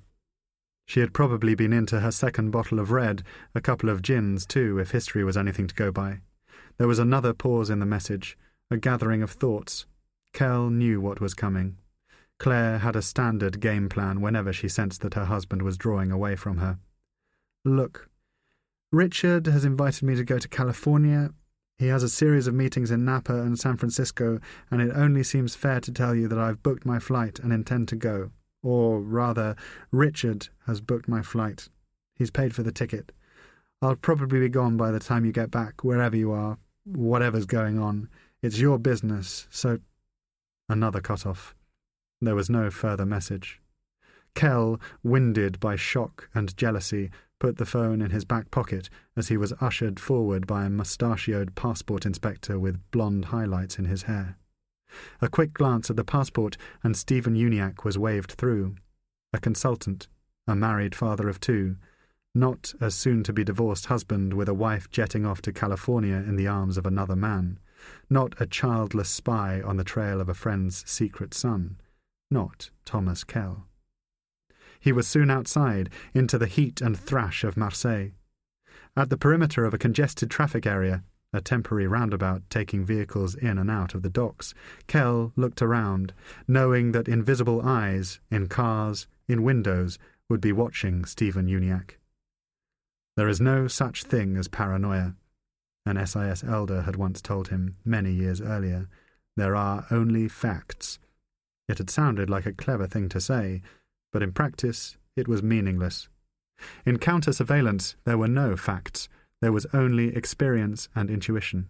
Kell merely had to put himself in the shoes of the DGSE to know that they would tail him for his first few hours in Marseille. If his cabin had merited a break-in, his movements on the mainland would be more than worthy of attention. Marseille. He took in the high blue sky, the distant cathedral of Notre-Dame de la Garde, the blaze of sunlight on slate and terracotta roofs. Then, directly in his line of sight as he lowered his gaze, François Malo. The Frenchman was standing with insouciant cool on the far side of the roundabout, climbing into a taxi driven by a man in his 50s who was almost certainly of West African origin. A seagull swooped low over the roof as Malo ducked into the back seat. Kell had a clear sight of the number plate and committed it to memory. There was a phone number on the side of the taxi, and he tapped it into his mobile, just as a vacant cab swung into view. He raised his free hand to hail it, but two elderly foot passengers stepped in front of him and attempted simultaneously to flag it down. "My cab!" he shouted out, in French, and to his surprise they turned and conceded the point. The vehicle was a Renault Espace, more than large enough to accommodate 3 passengers, and Kell offered to share the ride. It was a decision taken solely for the benefit of the DGSE. He wanted Uniacke to look like a nice, considerate roast-beef heading into town, not a suspicious British spy with instructions to follow François Malo wherever he went. The couple turned out to be Americans, Harry and Penny Curtis, both retired former air traffic control officers out of St. Louis, who had glimpsed the chaos in the skies and vowed never again to travel anywhere by aeroplane. "We spent a couple of weeks down in Tunisia, came back over with SNCM," said the husband, who had the quick eyes and broad, fattened build of a former soldier. "Visited the Star Wars locations, checked out the Roman ruins. You staying a while in Marseille, Steve?"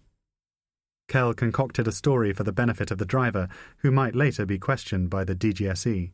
He had long since lost sight of Malo's vehicle. "I think I'm going to stay in town for a night. Need to find a hotel. I met someone on the boat who promised to show me around and take me for bouillabaisse. I don't have to be home for a couple of days, so I'm hoping we'll spend some time together." "Sounds good," said Harry. "You mean some kind of a lady friend?" "I mean a lady friend," Kell replied, and flourished a knowing smile. He was thinking, of course, of Madeleine, whose napkin-scrawled number was still nestled at the bottom of his suitcase. With Malo evaporated into the Marseille traffic, she was now his best lead. He wondered if she would call. If Madeleine hadn't made contact by the evening, he would try the number on the napkin. Most probably there would be no answer, in which case he would head out to the airport and try to run Malo to ground in Paris.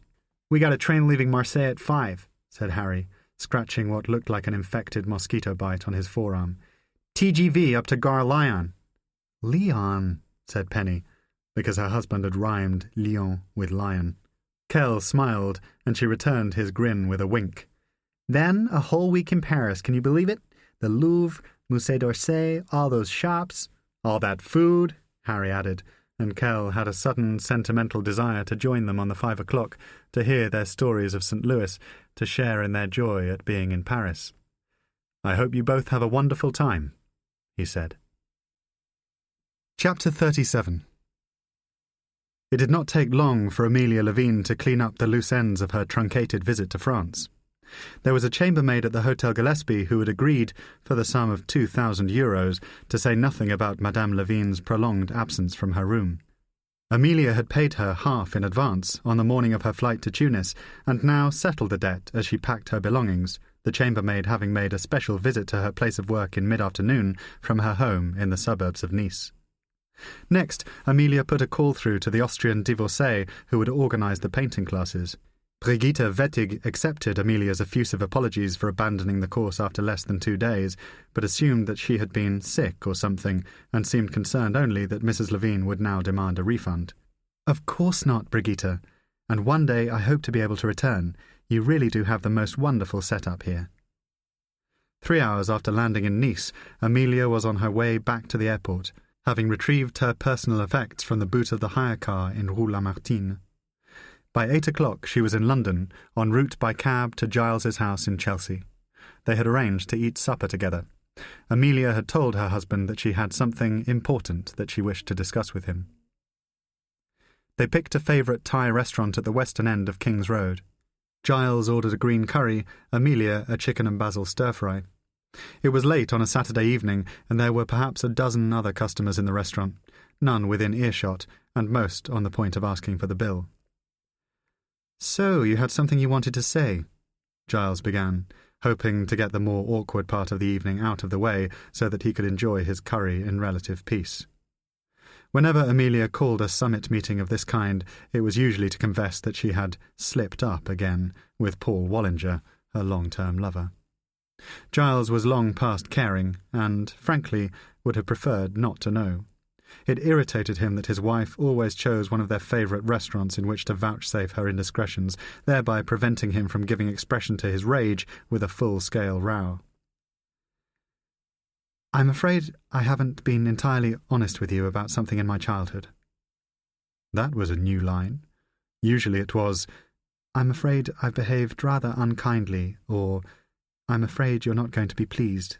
This time, however, Amelia had opted for the enigma of her past. "Your childhood?" She dabbed her face with a napkin, swallowed a prawn cracker. "Not my childhood, exactly. My teenage years. My early 20s. "You mean Oxford?"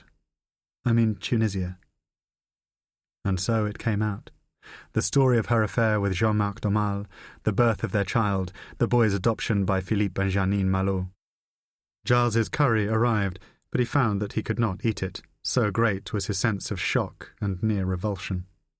The first 10 years of his marriage to Amelia had been a prolonged nightmare of fertility tests, of third-trimester miscarriages, of interviews with adoption agencies which had offered the shattering verdict that Giles and Amelia Levine, despite their impeccable professional and personal credentials, were considered too old to take on the responsibility of caring for a young child. And now here was Amelia calmly informing him that, at the age of 20, she had given birth to a healthy baby who had surfaced in Paris more than 30 years later to steal her heart and to draw her away from him still further. Giles wanted, for the first time in his life, physically to assault a woman, to send the whole edifice of their sham and sexless marriage crashing to the ground. But Giles Levine was not the demonstrative type. He lacked physical courage, and he hated making a scene. If he had been a more self-analytical man, he might have acknowledged that he had married Amelia because she was emotionally stronger than he was, intellectually at least his equal, and his social passport to the high tables that would otherwise have been denied him. Taking a sip of his white wine and a first mouthful of curry, he found himself saying, "I'm glad you've told me this," and thought how much his own conciliating voice sounded like his father's. "How long have you known?" "About a month," Amelia replied, and took his hand across the tablecloth. "As you can imagine, I don't know how I'm going to work things out with the office." This astonished him. "They don't know?" Amelia chose her words carefully, as though picking out the chilies in a stir-fry. "I decided never to tell them. I didn't want it on my record. I thought it would affect any chances I had of making a success of my career." Giles nodded. "Obviously nothing turned up during the vetting process." "Obviously." Amelia felt the need to expand. "The adoption was arranged through a Catholic organisation in Tunis. They had links back to France, but my name was never recorded in the paperwork." "Then how did Francois find you?" More out of habit than calculation, Amelia decided to protect Joan Gutman's identity. "Through a friend in Tunis who helped me during that period." Giles leapt to a conclusion. "The boy's father, this Jean-Marc?" Amelia shook her head. "No, I haven't seen him for years. In fact, I'm not sure he even knows that Francois exists." As the meal progressed, Giles's temper subsided, and Amelia told him of her plans eventually to bring her son to London. They had talked about it at the hotel in Tunisia. With his parents murdered, Francois felt that he no longer had much of a life in Paris and would welcome a change of scene. "What about his friends?" Giles asked. "Is there a wife, a girlfriend, a job?" Amelia paused as she recollected all that Francois had told her. "He's never had a serious relationship. You might call him a bit of a loner. A rather melancholy soul, if I'm honest, prone to the odd mood swing. Not unlike his father, in fact." Giles wasn't interested in pursuing this line of inquiry and asked how Amelia was going to clear things with SIS. "I think the best thing is to present him as a fait accompli. It's hardly a sackable offence to have given birth to a child." Giles saw how proud she was to have uttered these words, and felt the revulsion again, the returning sense of his own miserable isolation. "I see. But they'll want to know that he's the real thing." It was the closest he could come to wounding her. Amelia reacted as though he had spat in her food. "What does that mean?" "Well, surely they'll want to vet him. You're about to become the chief of the Secret Intelligence Service, Amelia. They can't have a cuckoo in the nest." She pushed her plate away from her, a sound of crockery meeting glass. "He's mine," she said, hissing the words as her napkin hit the table. "They can test him all they fucking want." Chapter 38. The cab driver dropped Kell at a 3-star hotel en route to the Gare Saint-Charles. He bid the Americans goodbye, handed a €20 note to Harry, waved away Penny's objections that he was paying way too much, then stood on the pavement with his bags while taking a non-existent call on his mobile. Turning to face the oncoming traffic, Kell looked carefully for vehicles pulling over, of possible watchers on foot or bike, for furtive movements of any kind, all the time reciting some favourite lines from Yeats into the receiver to give the impression of an ongoing conversation. When he was satisfied that there was no apparent threat, he walked into the hotel, booked himself a bed for the night, rode the lift to the 3rd floor, and unpacked his bags in a room that smelled of detergent and stale cigarettes. Claire's message still scratched at him like the bite on Harry's arm, a calculated insult to his pride, to his fidelity. Richard Quinn, the hedge fund bachelor with 2 ex-wives and 3 sons at St. Paul's, was the primary weapon in Claire's extramarital armoury, a background threat to whom she would turn whenever Kell looked like leaving her on a permanent basis. Richard knew of Kell's background in MI6 and plainly viewed it as an affront to his ego, as though Her Majesty had made a grave error of judgment in failing to recruit him into the Secret Service some 30 years earlier. Now 55 and rich beyond imagination, he regularly tried to lure the newly single Claire to 5-star hotels in Provence and Bordeaux, whenever his so-called professional interest in wine took him overseas. In an unguarded moment, returning from one such trip to Alsace, Claire had begged Kell for forgiveness and confessed that she found Quinn boring. "Then why the hell do you fuck him?" Kell had shouted, to which his estranged wife, so shattered by unhappiness, had replied, "Because he is there for me. Because he has a family." Kell could summon no adequate response. The logic of her grievances was so chopped, her despair so wretched and apparently incurable, that he had simply run out of ways to console her. Quinn could no more give her a child than any of the other men she had turned to in her desperate promiscuity. The infertility was hers, not his. Kell loved her more deeply than perhaps he had ever said, but had reached the conclusion that their only viable future lay apart. The thought of such a failure, the thought of divorcing Claire, was enervating. His mobile was ringing. Only a handful of people had the number. "Stephen?" The accent was unmistakable. "Madeline! How nice to hear your voice." "Of course." It sounded as though she was calling from a residential street. Kell heard the wasp buzz of a passing moped, the larger echo of the city. "So you would like to meet for dinner, as we talked about? Are you free? I can take you to have la bouillabaisse." "Sounds great. I'd love to. I've just checked into a hotel." "Oh, which one? Where are you?" Kell told her, because he had no choice in the matter. Luke and his pals would now have a fix on his position and would surely lose no opportunity in taking another crack at Kell's laptop. Though he was certain that the computer could not incriminate him, he would have to carry it with him and remove anything sensitive from his room whenever he left the building. "I've got no idea what street it's on," he said. "A cab dropped me at the edge of the Arab quarter, about half a mile from the station." "Never mind," Madeline interrupted. "I can find it. I will come to pick you up at 7 o'clock, and we can walk to chez Michel. It's on the other side of the port, not far." 7 o'clock, Kell confirmed. That gave him 5 hours. After eating lunch in a café 2 blocks from the hotel, Kell returned to his room and used the telephone beside his bed to ring the backstop number for Uniacke's family, a line that existed solely as an answering service for the benefit of snooping spooks. Kell heard the pre-recorded voice of a female colleague at SIS masquerading as Uniacke's wife. "Hello. You've reached Stephen and Caroline Uniacke. We're not at home at the moment, but if you'd like to leave a message for us, or for Bella and Dan, please speak after the beep." Kell did what he had to do. "Hi, sweetheart, it's me. Are you there? Pick up if you are." "Okay, I just got off the boat and wanted to see how you are. I'm going to stay in Marseille tonight, then perhaps stop off in Paris on the way home. There's a client I want to see, but he doesn't know whether he's going to be in town.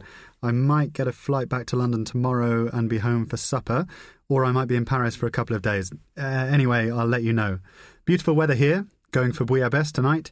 Call my mobile if you get the chance, or try the hotel. Cheaper that way. It's the Montant. I'm in room 316. He left the number of the hotel, blew a kiss to his phantom wife, told her that he loved her and that he missed Bella and Dan, then hung up and changed into a fresh shirt. 5 minutes later, carrying his laptop and mobile phones in a shoulder bag, Kell was en route to La Cité Radieuse, a Marseille landmark for architecture buffs and the perfect place for the autodidact in him to kill a couple of hours before meeting Madeleine at 7.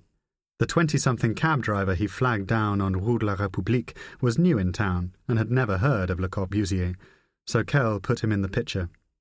Every tower block in the world, every 30-story high-rise built to house the urban working class in the last 60 years, looks like it does because of the Cité Radieuse. It's true? The driver was looking at Kell in his rearview mirror, eyes narrowed against the sun. It was hard to tell if he was interested or just being polite. It's true. From Sheffield to Sao Paulo, if you grew up on the 10th floor of a concrete housing scheme, Le Corbusier put you there. I grew up outside Lyon, said the driver. My father owns a shop, which was where the more enlightened section of their conversation ended. Thereafter he was intent only on talking about football, pointing out the Stade Vélodrome on Boulevard Michelet, home to Olympique de Marseille, and complaining that Karim Benzema, once the darling of Lyon's supporters, had whored himself to Real Madrid. Moments later, the driver had dropped Kell at the entrance to the Cité Radieuse. "This is it?" he said, peering up at the building with evident suspicion. "Looks like every other fucking tower in Marseille." "Exactly," Kell replied. 200 metres back along the road, 2 men on mopeds had pulled over on Boulevard Michelet. Kell was certain that he had seen one of the drivers, wearing a blue crash helmet, tailing the cab on Place Castellane. The 2 mopeds disappeared out of sight down the side street, and Kell paid the driver. "Good to talk to you," he said. The Cité Radieuse was situated in a small, poorly maintained municipal garden set back from Boulevard Michelet behind a screen of trees. Kell found the entrance and was soon in the 3rd-floor restaurant eating a sandwich and drinking a cup of coffee. This section of the building operated both as an upmarket boutique hotel and as an area in which visitors to the complex could look at examples of Le Corbusier's work. The rest of Cité Radieuse was still a fully functioning apartment building, complete with a rooftop kindergarten and a row of shops. Kell, breaking a minor law of trespass, took an interior staircase to one of the upper stories so that he could snoop around without feeling like a tourist. This was a mistake.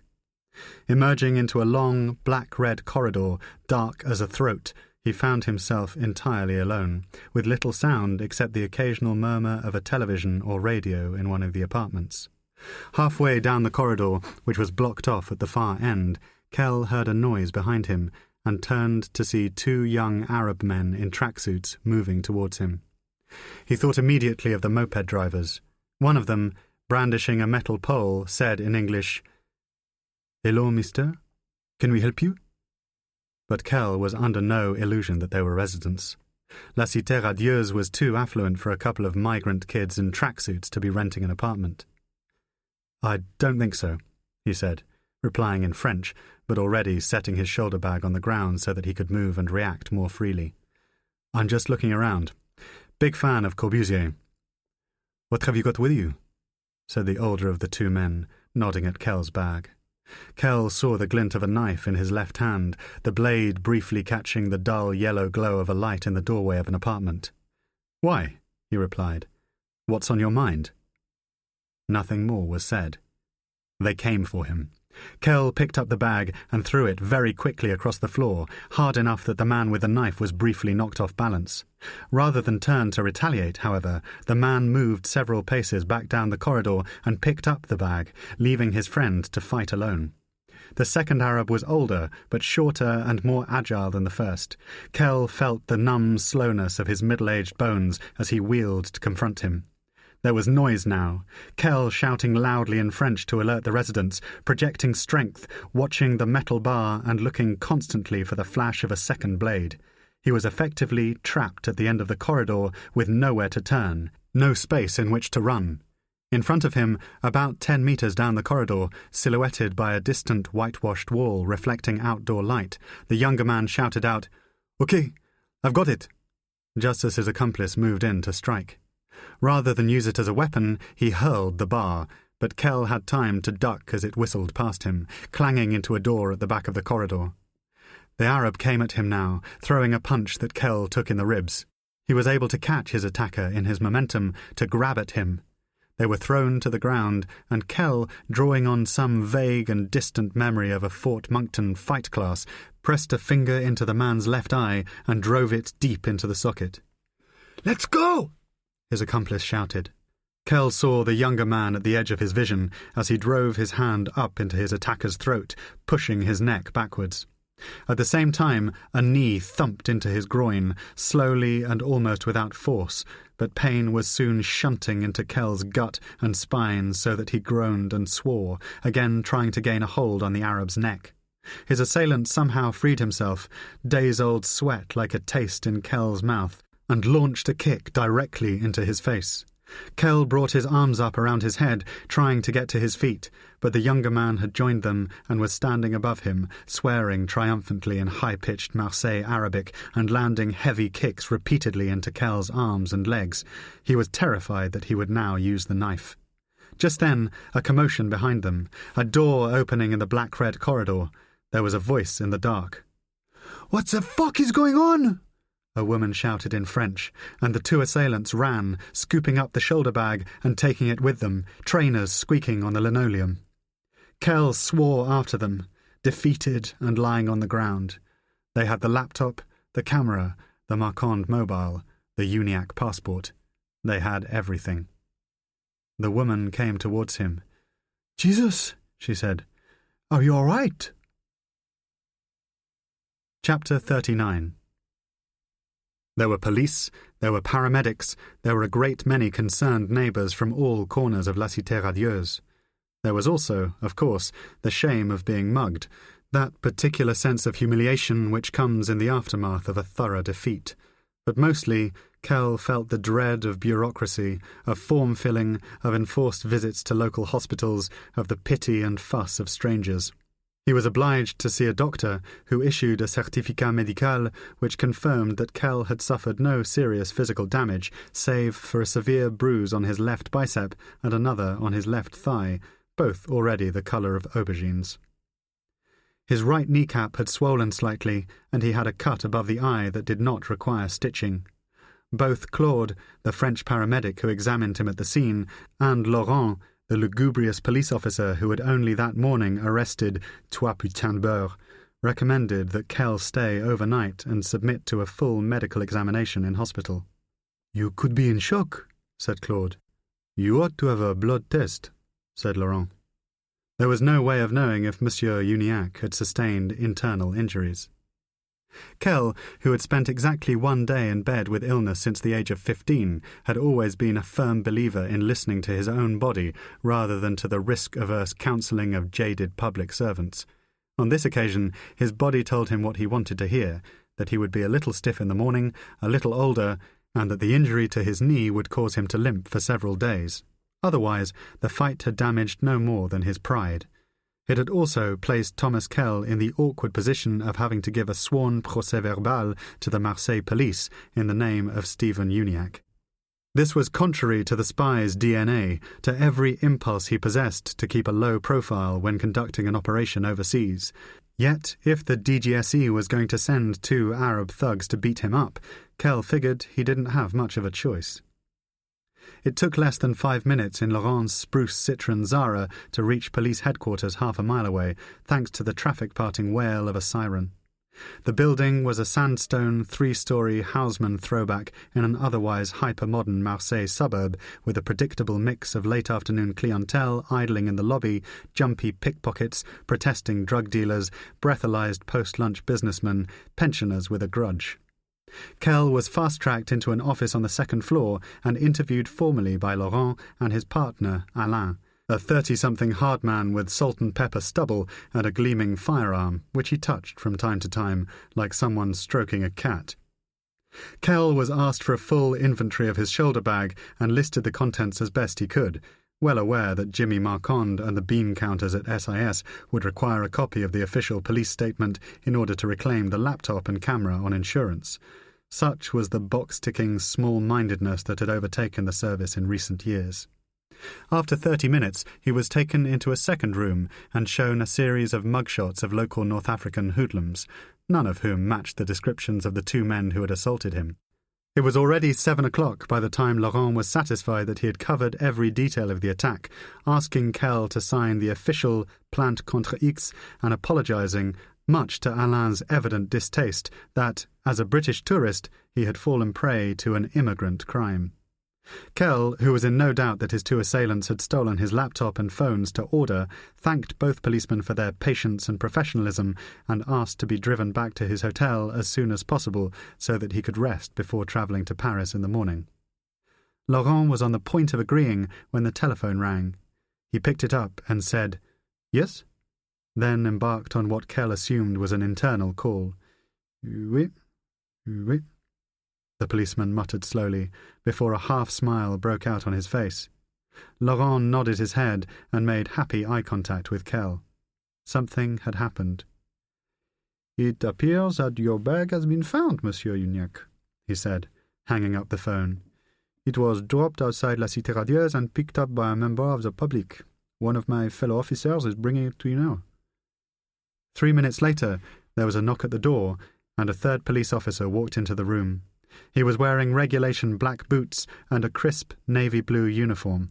Like Alain, he carried a firearm on his belt, but looked in every way a more imposing figure, thick-set and pitiless. The beard had gone, taking as much as 10 years off his face, but Kell recognized the man instantly.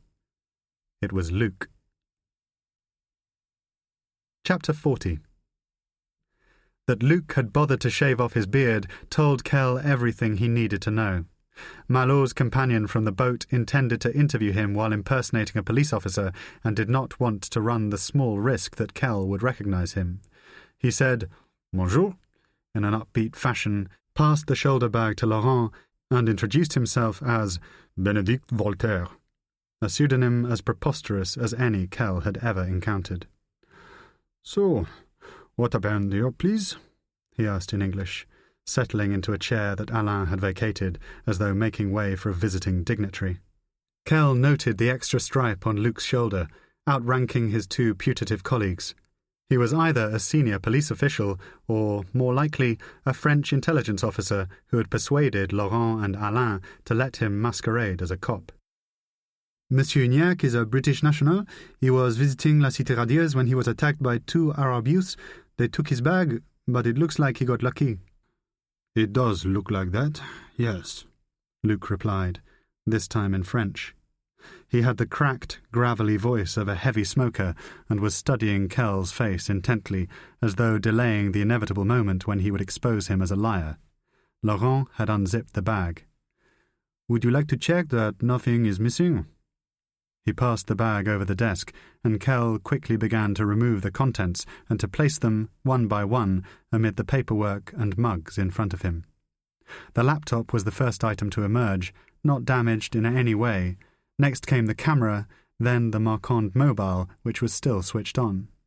He placed it beside his London phone on the table. The scramble for Africa was at the bottom of the bag, wedged in next to a tourist map of Marseille. Finally, from a zip-up interior pocket, he retrieved the Uniacke wallet.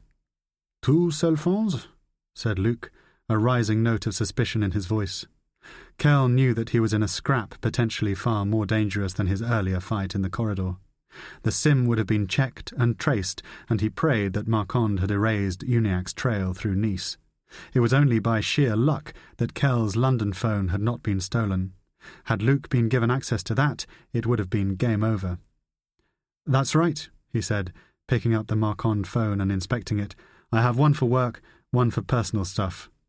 There was an unread text message on the screen, and he opened it. It was from Marquand himself. "You were right. Everyone's safely back in town. See you next week." "Personal stuff," Luc repeated, in English, as though Kell had employed a euphemism. The smell of a recently extinguished cigarette was on his breath. "This is fantastic," Kell said, trying to ignore Luke's cynicism by channeling the innocent relief and enthusiasm of Stephen Uniacke. "Everything seems to be here. My laptop, my camera." He checked the wallet next, flicking through the books of stamps, the membership of Q, the various Uniacke credit and debit cards. Inevitably, more than €400 had been removed. "Fuck! They took all my fucking money," he said. "Excuse my language." Laurent smiled. "No problem." He looked quickly at Luke, as though tacitly asking permission to speak. "You have insurance, yes?" "Of course." "How much is missing?" Luke asked. "How much did they take?" "I think about €400. I took 500 out of an ATM this morning, but spent some—" "Put 1,000 on the form," Luke said grandly, nodding towards Laurent. It was a smart, if obvious, psychological move. "I'm not sure I approve of that," Kell replied, but the smile on his face belied any ethical reservations he might have possessed. He turned the smile into a grateful nod of the head, saying "thank you" to Luke with as much sincerity as he could muster. To bolster his image as a family man, he then laid out the frayed photographs of Bella and Dan, his phantom son and phantom daughter, and said, "These are the most valuable things in my wallet. I'm just glad I didn't lose those." "Of course," Laurent replied quickly, with what sounded like genuine sincerity, and even Luke seemed moved by Kell's devotion to his family. "What about the computer?" he asked. "Is it damaged in any way?" This was the most vulnerable moment in the interview, the point at which the DGSE could easily catch him out. They had stolen Kell's bag in order to examine the laptop. He was convinced of that.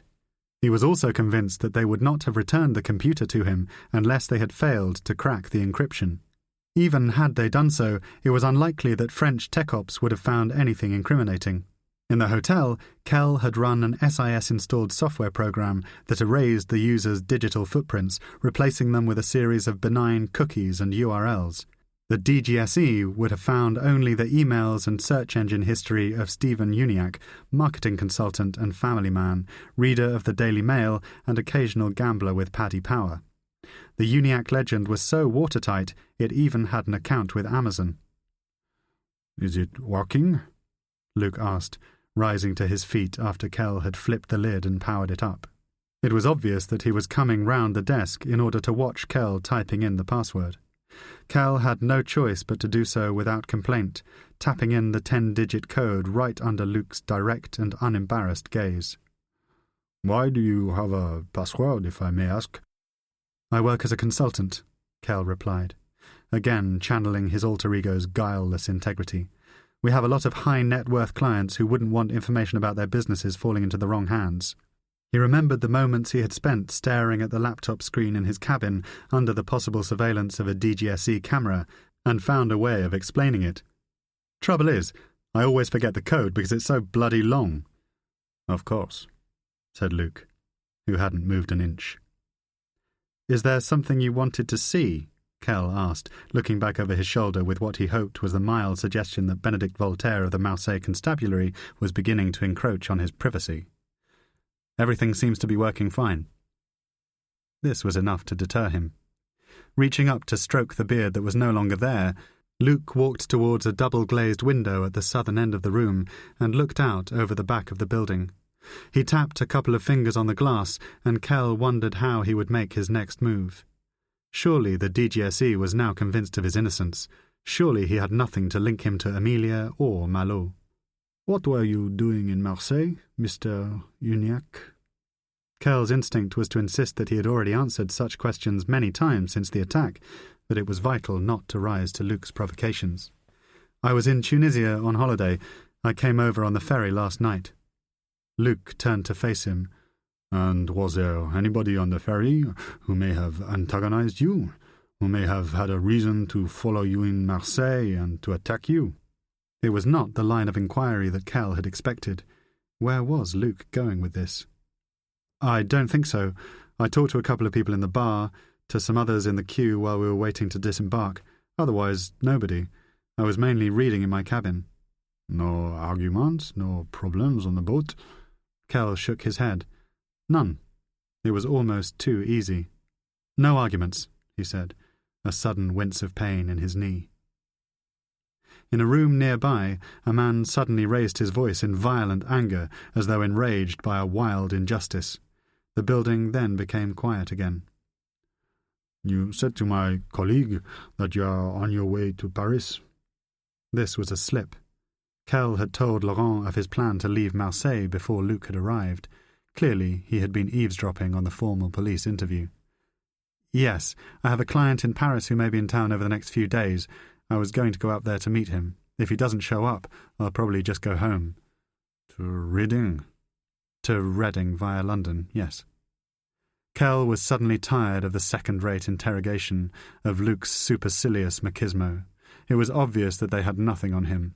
He longed to be free of the now stifling room, of a long afternoon of violence and bureaucracy. He wanted to find Malot. So I wish you good luck, Mr. Uniacke, Luc said, apparently arriving at the same conclusion. I'm sorry for the trouble we have put you through, truly. There was a strange moment here, a look of intense hidden meaning directed towards him that Kell could not untangle. My colleague, Laurent, will take you back to your hotel. Thank you for your time. I do trust you will enjoy the rest of your visit to France. Chapter 41.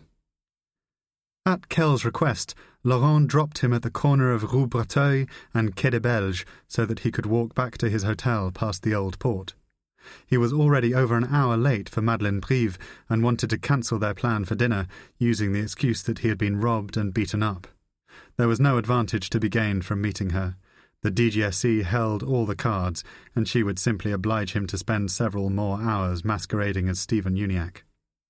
As it transpired, Madeleine was not answering her phone, and Kell left a long message apologizing for cancelling the dinner and explaining what had happened at La Cité Radieuse. He hoped that they might have a chance to meet again one day, and wished Madeleine a safe journey home to Tours. The port at night was crowded with drifting couples, tourists in their best shirts, children tossing coins at the feet of weary buskers. The market stalls selling fish from ice-strewn tables at the eastern end of the marina had long since been packed away, and the ferries had brought back the last of their passengers from sightseeing trips to the Calanque and Château d'If. At a tabac on the Quai des Belges, Kell bought a telecarte and went in search of a public phone. The first two were vandalised beyond repair, but at the north end of Rue Tubaneau he found a functioning France Télécom booth in a quiet side street opposite a shuttered pharmacy. He closed the door, set his bag on the ground, and dialed the number for the taxi company Malot had used at the ferry terminal. A woman answered, fifth ring, and Thomas Kell weaved his tall tale. "Hello, yes, I hope that you can help me." As a schoolboy, Kell had been told by a teacher that his spoken French sounded like a British Spitfire pilot who had crash-landed in Normandy. For the purposes of the conversation, he tried to recreate a similar effect. "I was in Marseille last week and rented one of your taxis outside Chez Michel at about 11:30 on a Friday night. It was a white Mercedes. The driver was West African, an incredibly nice man. Maybe Arnaud, maybe Bobo, maybe Daniel. Yes, maybe. Do you know who I'm talking about? He was around 50 or 55. Arnaud, then. Yes, that's right. What about him? Well, I'm British. I can tell this. And I work for Médecins Sans Frontières. Arnaud gave me his card because I promised to get in touch with regard to some friends he was very concerned about in the Ivory Coast.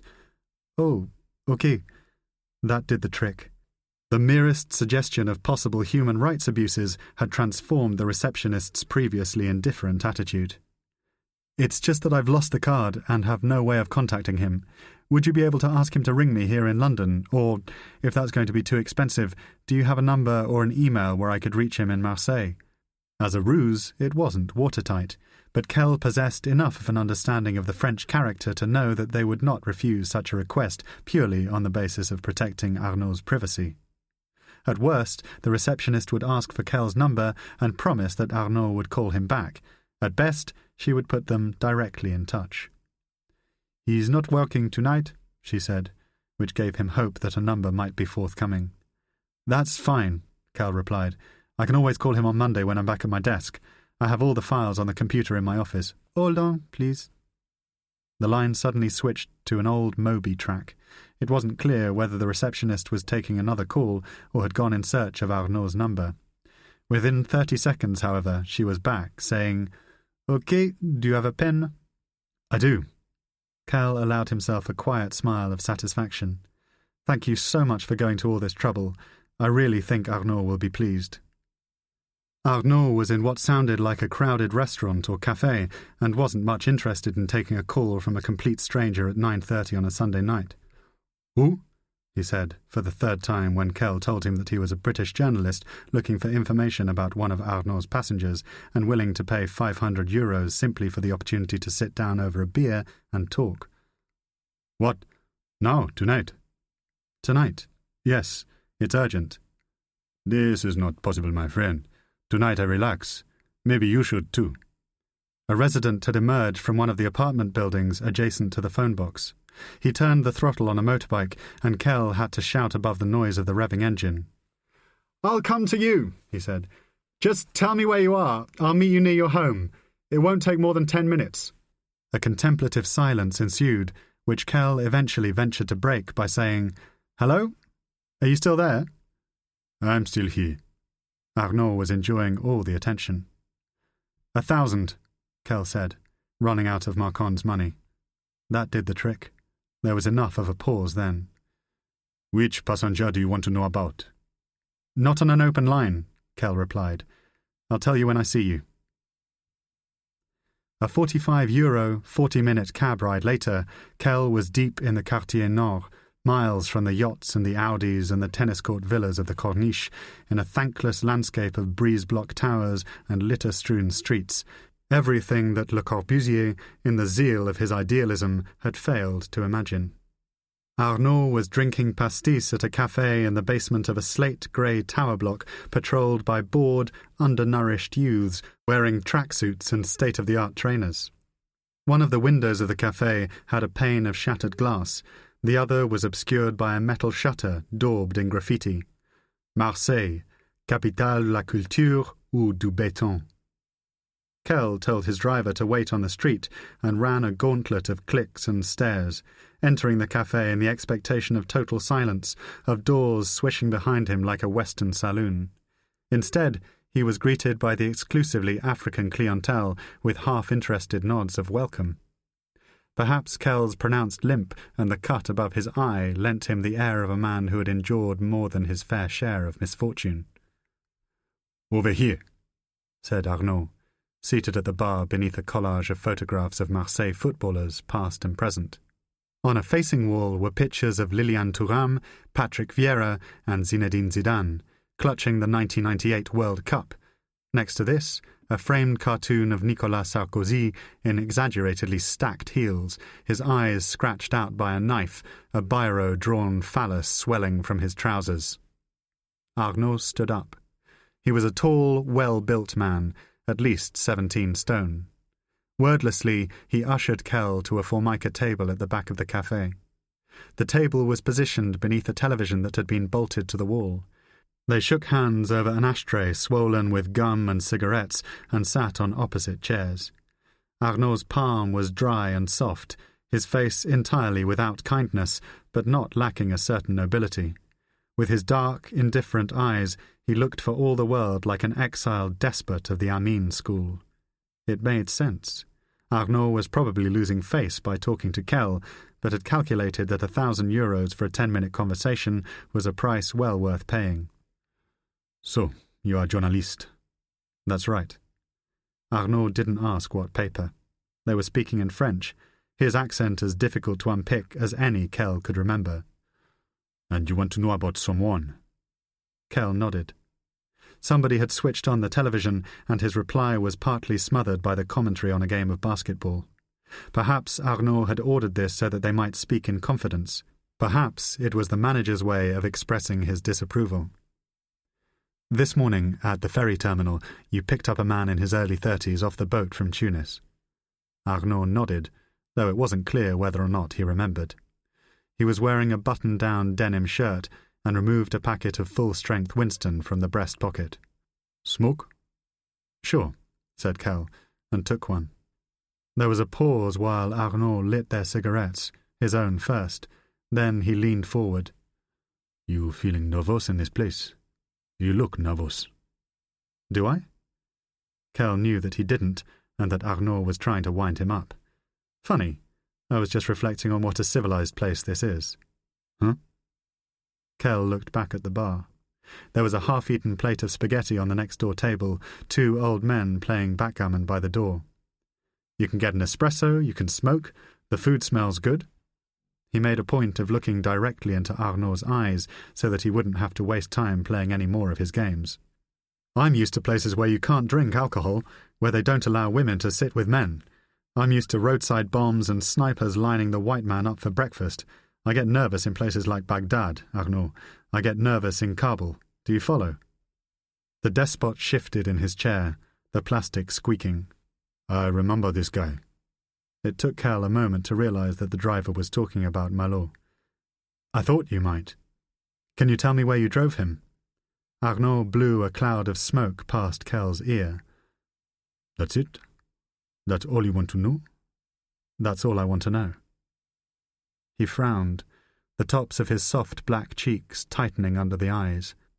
A mixed-race boy, not much older than 15 or 16, came to the table and asked Kell if he wanted a drink. Nothing for me. Have something, said Arnaud. Kell took a drag on the cigarette. A beer. Un bière, Pep, said Arnaud, as though Kell's order needed translating. He scratched at something on the side of his neck. It was a long journey. Expensive. How long? Only got back about 2 hours ago. We went to Castelnaudary. Castelnaudary? That's near Toulouse, right? Look it up. Kell blew the smoke back. Or you could just tell me. Pay me the money. He took an envelope containing the cash from his jeans and passed it across the table. So, for 1,000 euros, Arnaud, where's Castelnaudary? The cab driver smiled, enjoying the game. West of here. Maybe 3 hours on the autoroute. Past Carcassonne. Cassoulet country, Kell replied, thinking of the Languedoc-Roussillon, but not expecting much in the way of a reaction. Did you drop him in town? Do you remember the address? There was no address. Arnaud put the envelope in the hip pocket of his chinos, and it was as if the weight of the money, the reality of it, jolted him into a greater cooperation. It was strange, in fact. He wanted me to leave him on the outskirts of a village 10 kilometers to the south, in a lay-by in the middle of the countryside. He said that somebody was coming to collect him. Kell asked the obvious question. Why didn't you just take him to where he needed to go? He said that he didn't have an address. I didn't want to argue. I didn't really care. I had a long drive back to Marseille. I wanted to come home and see my daughter. Kell thought about inquiring after Arnaud's family to soften him up a bit, but it didn't feel like a strategy worth pursuing. And what about the rest of the journey? Did you talk on the way? Did he have anything to say to you? The African smiled, more broadly now, and Kell saw that his gums were yellowed with age and decay. No, man. He shook his head. This guy doesn't talk. He doesn't even look. Mostly he sleeps or stares out of the window. Typical racist, typical French. You think he was racist? Arnaud ignored the question and asked one of his own. So who is he? Why is a British newspaper interested in him? Did he steal something? He fucked Princess Kate or something? Arnaud laughed heartily at his own joke. Kell wasn't much of a royalist, but refrained from joining in. He's just somebody we're interested in. If I had a map, could you show me exactly where you left him? Arnaud nodded. Kell waited for him to make a move. They sat in silence until it became clear that Arnaud was holding out for something. Do you have a map? Kell asked. Arnaud folded his arms. Why would I have one in here? He asked, looking down at the floor. The crust of an old sandwich was hardening beneath a torn leather stool.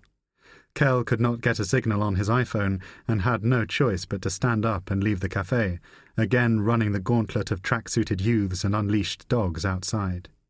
He found his waiting cab and tapped on the window, waking the driver from a brief sleep. The window came down, and Kell asked if he could borrow a road map of France. This simple request was met with almost complete contempt, because it required the driver to step out of the vehicle, to open the boot of his Mercedes, and to retrieve the map from the boot. "Maybe you should keep it in the car," Kell told him, and returned to his table in the café.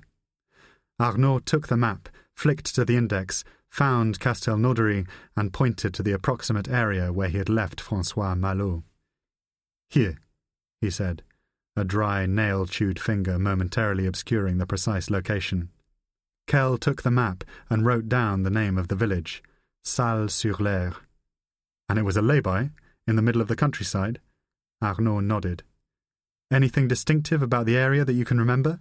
Was there a church nearby, a playground?" Arnaud shook his head, as though he was becoming bored of the conversation. "No, just some trees, fields, fucking countryside, you know."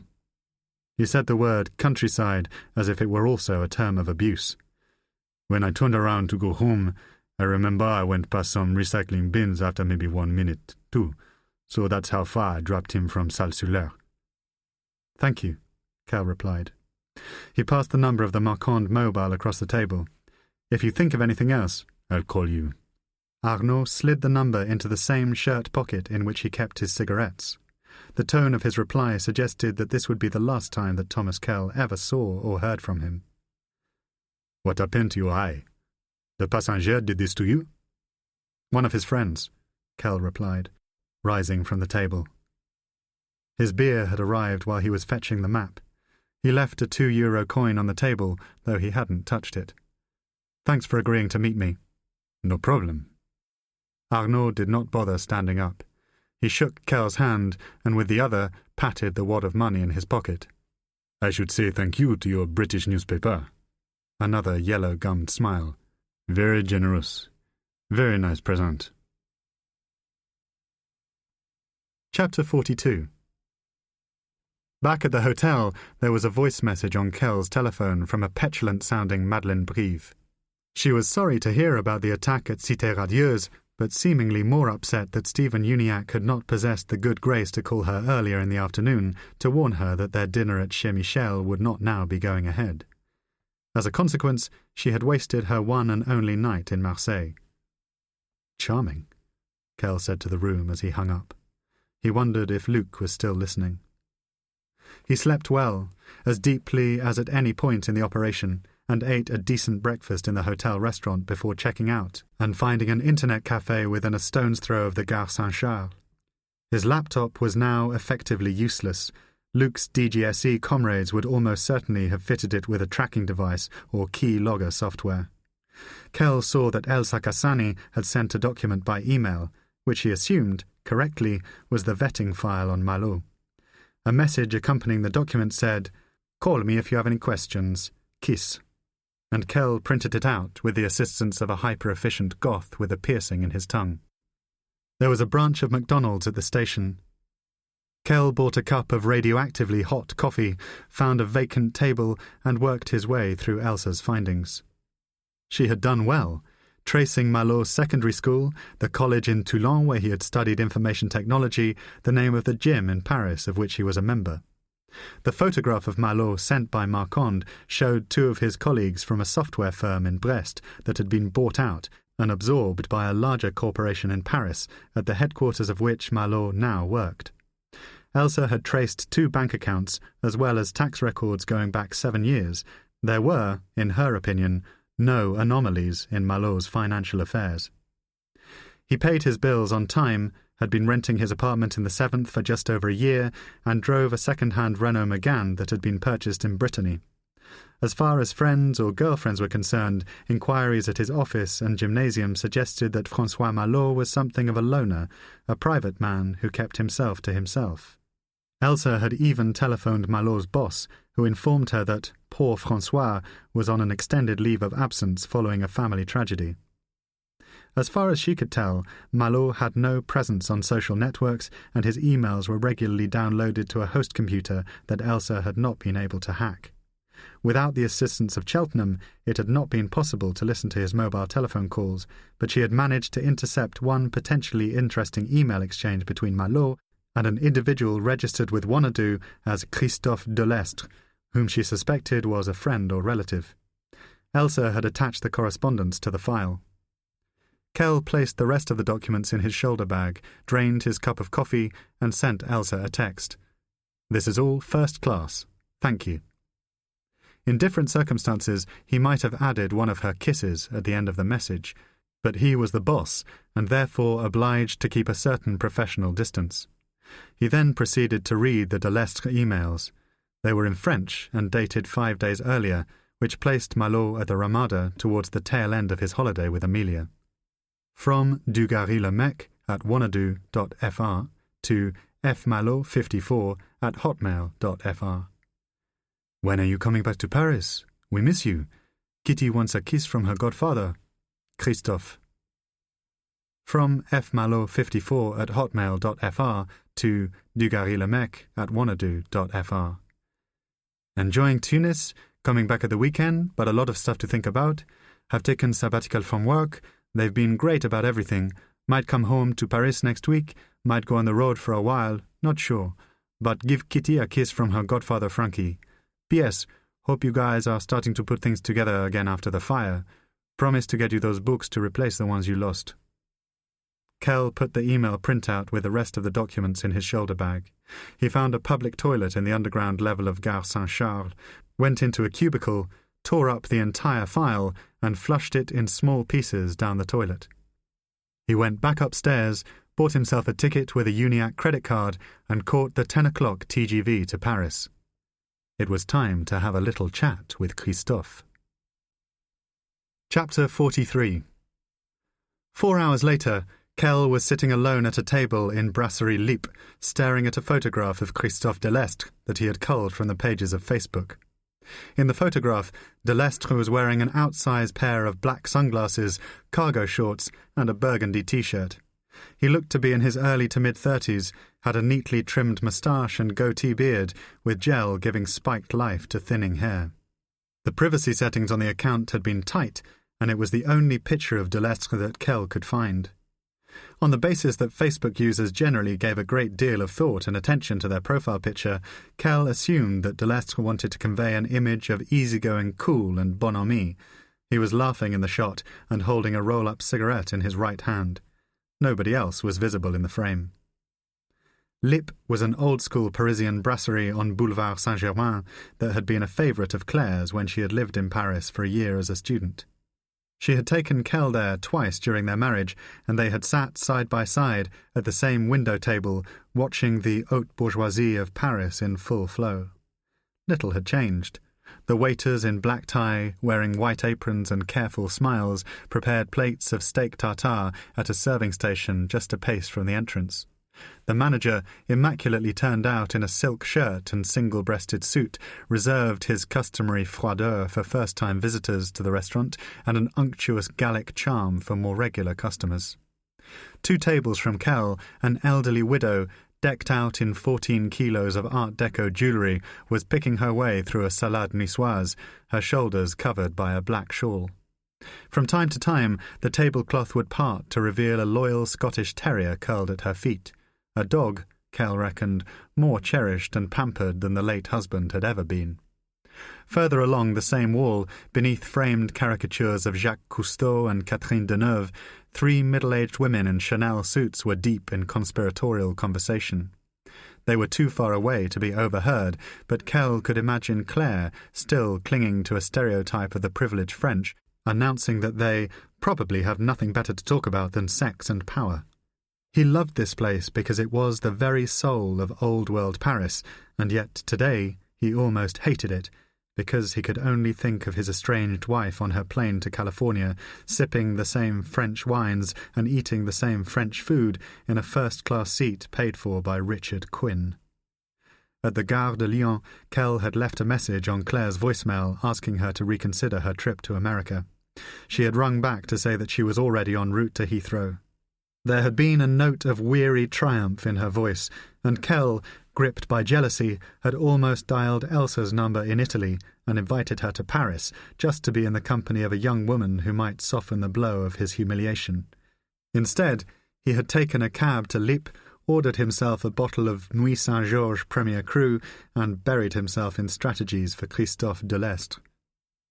An hour later, the bottle finished, Kell paid his bill, crossed the street for an espresso at Café Flore, then took the metro to Pereire in the 17th arrondissement, where he knew a small, discreet hotel on Rue Verniquet. There was a double room available, and he booked it under the Uniacke alias, his 7th bed in as many days. The tiny room was on the 2nd floor and had bright orange walls, a reproduction mirror hanging beside the bathroom door, and a window looking out over a small courtyard. Beginning to feel the sluggishness of a lunchtime bottle of wine, Kell did not bother to unpack, but instead went out into the late afternoon sunshine and walked east towards Montmartre. He carried his camera with him and took a series of photographs in the blinding summer light, of café life, of wrought-iron street lamps, of fresh fruits and vegetables displayed in the windows of grocery shops, using the camera as a means of turning in the street and photographing the pedestrians and vehicles around him. Though he was sure that the DGSE, post-Marseille, had lost interest in Stephen Uniacke, a camera was a useful deterrent against mobile surveillance. Later he could check faces and number plates to ascertain if certain vehicles or members of the public appeared in more than one location. By 6 he was on Rue Lamarck, a main Montmartre thoroughfare in the foothills of the Basilique du Sacré-Cœur. According to Elsa's file, de Lestre lived in a ground-floor apartment on the corner of Rue Darwin and Rue des Saules. Kell began to descend a steep flight of stone steps leading to the junction of the two streets. He paused halfway down, looking back up towards Lamarck, and fired off a sequence of photographs in the manner of an amateur photographer trying his best to capture the idiosyncratic charm of Paris. He then turned and aimed the camera at the lines of cars stretching ahead of him on both sides of Rue des Saules. Using the telephoto lens, he looked for evidence of a surveillance team. All of the vehicles appeared to be empty. As Kell suspected, no agency would have the manpower to watch each and every one of Malot's relatives and friends. At the bottom of the steps, now only a few metres from de Lestre's front door, Kell looked up at the facing apartments on Rue Darwin and judged that it would be impossible to spot a stakeout position. He would just have to trust to the odds and take his chances.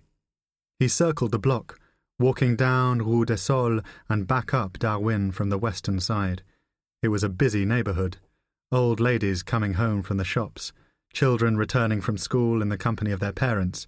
Kell approached de Lestre's door in the hope that Christophe would now be home from work.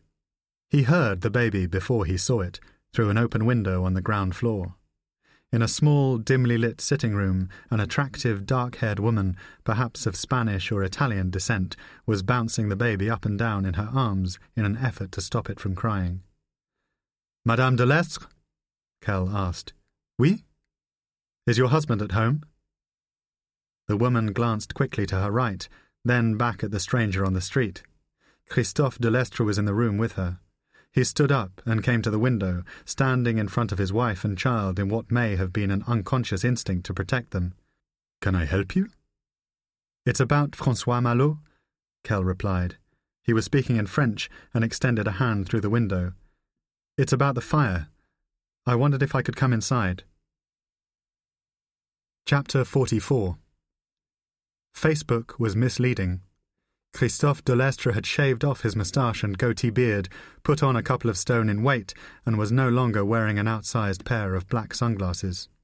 His brown eyes were large and candid, his puffy face bruised by a succession of sleepless nights. He was dressed in pale linen trousers, tennis shoes, and a blue button-down cotton shirt. Kell was ushered into the sitting room and invited to sit on a sofa covered by a moth-eaten blanket. Christophe closed the window onto the street and formally introduced his wife, who squinted at Kell as he shook her hand, holding the baby more tightly as though she did not entirely trust this stranger in her home. "Is it about the insurance?" she asked. Her name was Maria, and she spoke French with a Spanish accent. "It's not," he replied, and nodded affectionately at the child to put Maria more at ease. "You said your name was Tom? You are English?" Perhaps to alleviate the tedium of permanent childcare, Christophe had been all too willing to allow Kell into his home. His manner was now more reserved. "How do you know about the fire?" I'm going to be frank, Kell told them, and noticed that the child had stopped crying. Kitty, Malot's goddaughter. I work for MI6. Do you know what that is? There was a stunned pause as the Delestres looked at one another.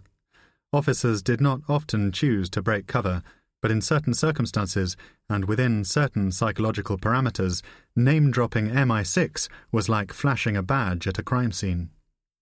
It was Maria who spoke first. You are a spy? I am an officer with the British Secret Intelligence Service, yes. To all intents and purposes, I am a spy. And what do you want with us? Christophe looked frightened, as though Kell was now a direct threat to his wife and daughter. You have nothing to worry about. I just need to ask you some questions about François Malot. What about him? Maria's answer was quick, accessing some basic Latin impulse to disdain authority. Who has sent you here? What did you want? The small sitting room had become stuffy, and Kitty began to moan. Perhaps she had sensed the gathering atmosphere of distrust, the hostility in her mother's usually gentle and consoling voice. I apologize for visiting your home without an appointment. It was important that the French authorities did not know that I was coming here today. Christophe elected to move his daughter next door, taking the baby from Maria's arms and walking through a kitchen area into what Kell assumed was a nursery or bedroom. Maria continued to stare at him, dark eyes cold with suspicion. Can you please tell me your name again? She said. I wish to write it down.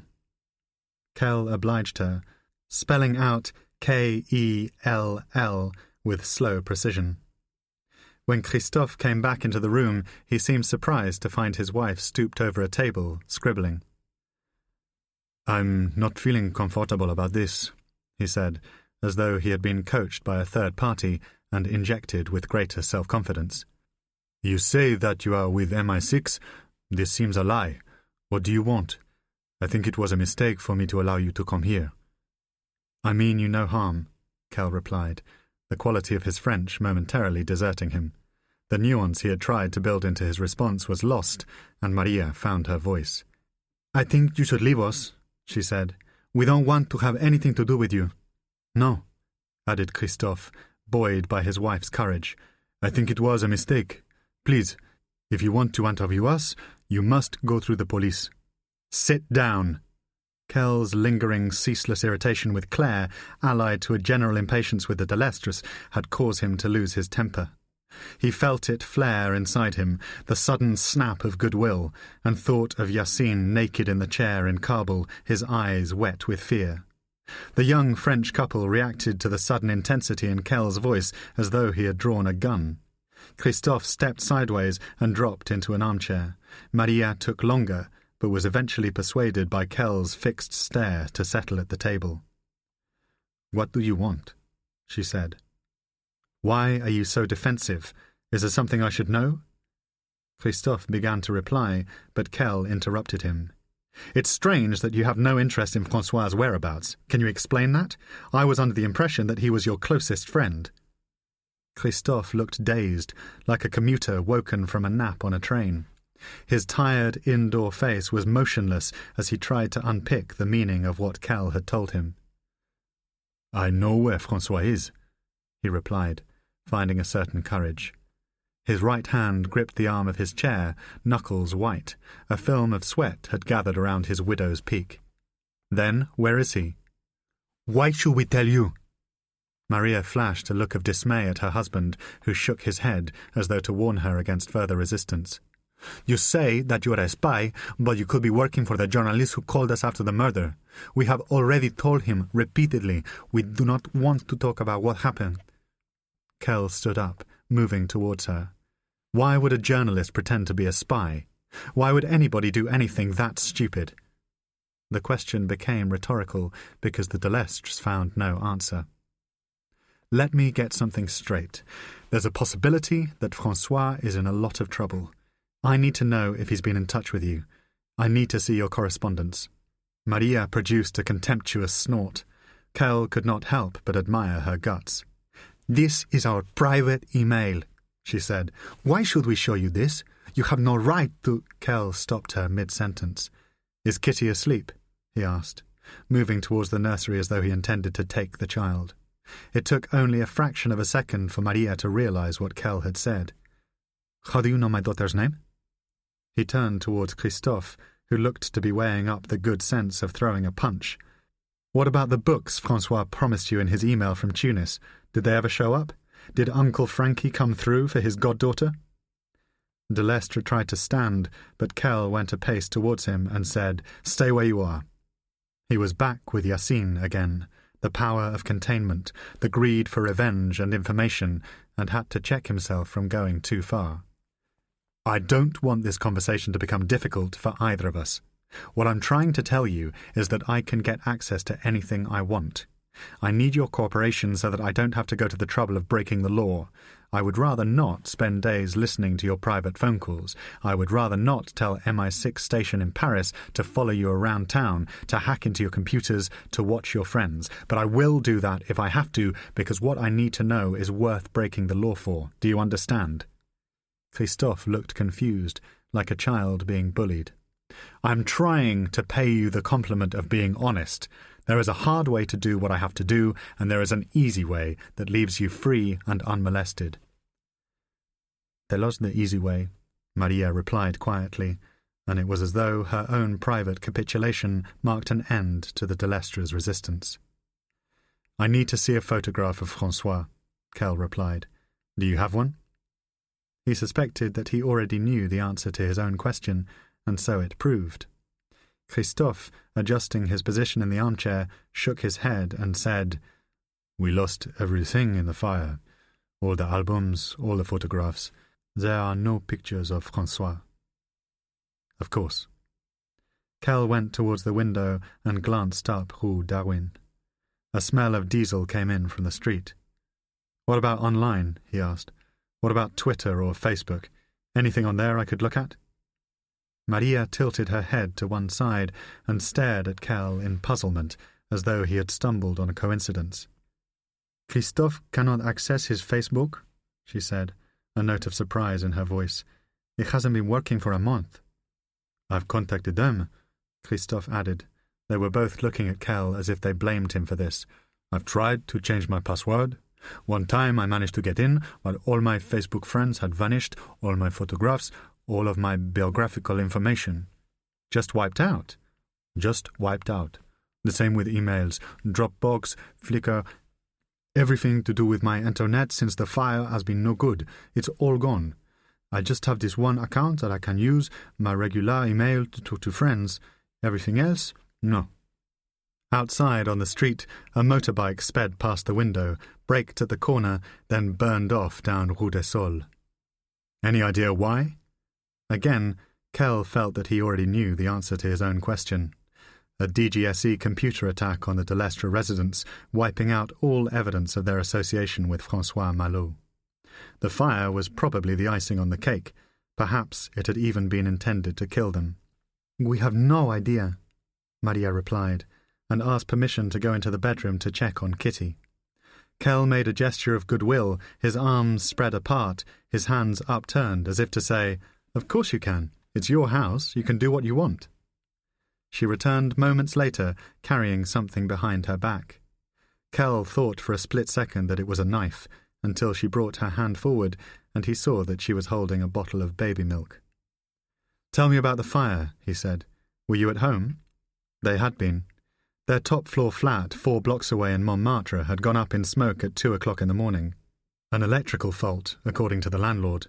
They had been lucky to escape alive. If the fire brigade had not come as quickly as they did, Maria explained, Kitty would almost certainly have suffocated. "And you don't know anybody else who might have a photograph of Francois, an uncle, an aunt, an ex-girlfriend?" Christophe shook his head. "Francois is a loner," he said. "He does not have any friends." Maria added, as though she had long been suspicious of this, "No girls either. Why do you keep asking about photographs? What's going on?" By now, she had sat on the arm of her husband's chair, her hand in his. Kell opened the window and sat in the chair that Maria had earlier occupied. The light outside had faded, and there were children playing in the street. "When did you last hear from him? You said that you received a number of emails." It sounds as though you've already read them. Christophe's quick response lacked malice. It was as if the fresh air blowing in from the street had cleared the last of the ill feeling between them. Kell nodded. MI6 intercepted an email that Francois sent to your Dugarry-le-Mec address 3 days ago. His situation is a concern to us. The email was sent from Tunis. That's how I know about Kitty, about Uncle Frankie, about the books. What else has he told you? The question appeared to unlock something within Christophe, who frowned as though poring over a puzzle. He has told me a lot of things, he said, his soft eyes almost sorrowful in their confusion. I have to be honest with you. Some of it worries me. Some of what he has written does not make very much sense. Chapter 45.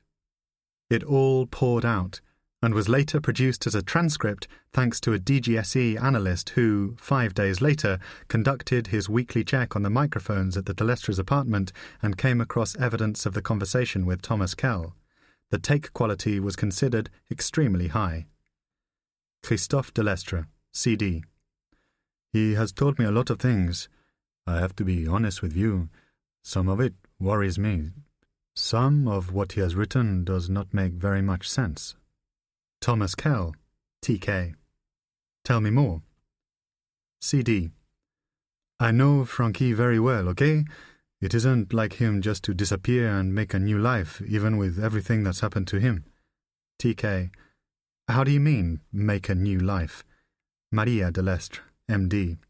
In the other emails, he's talked about leaving Paris for good, how upset he is about what happened in Egypt, saying that he doesn't know when he'll be coming home. CD. The thing is, Frankie was never that close to his mother and father. He was adopted. Did you know that? TK. I knew that. CD. But now it's like he can't get out of bed in the morning, he won't talk to me, he won't go to work. TK. What do you mean, he won't talk to you? CD. I can't get him on the phone. MD. Unclear. TK. He doesn't answer the phone? CD. No. He won't respond to my messages. We used to talk all the time. I'm like his brother. Now everything is SMS. TK. Text messages. CD. Exactly, which was never his style. He, expletive, hates SMS, but now I get maybe 3 or 4 every day. TK. May I see them? Pause. Sound of movement. MD. Unclear. CD. Here. You can just click through them. MD. It's difficult for you to know, but they aren't like him at all. What do they say? Starting new life, sick of France, too many memories in Paris. All expletive. Frankie is not sentimental like this. It's as if he's joined a cult or something. Some kind of therapy that's telling him to say these things, breaking him away from his old friends. TK. Grief can do strange things to people. CD. But, traffic noise, unclear. TK. Traffic noise continuing, unclear. How did he behave at the funeral? MD. It was like you would expect, just awful. He was very brave but very upset, you know. We all were. It was Père Lachaise, very formal, only close friends and family invited. TK. Père Lachaise? CD. Yes, it's a cemetery about half an hour. TK. I know what it is. CD. Unclear.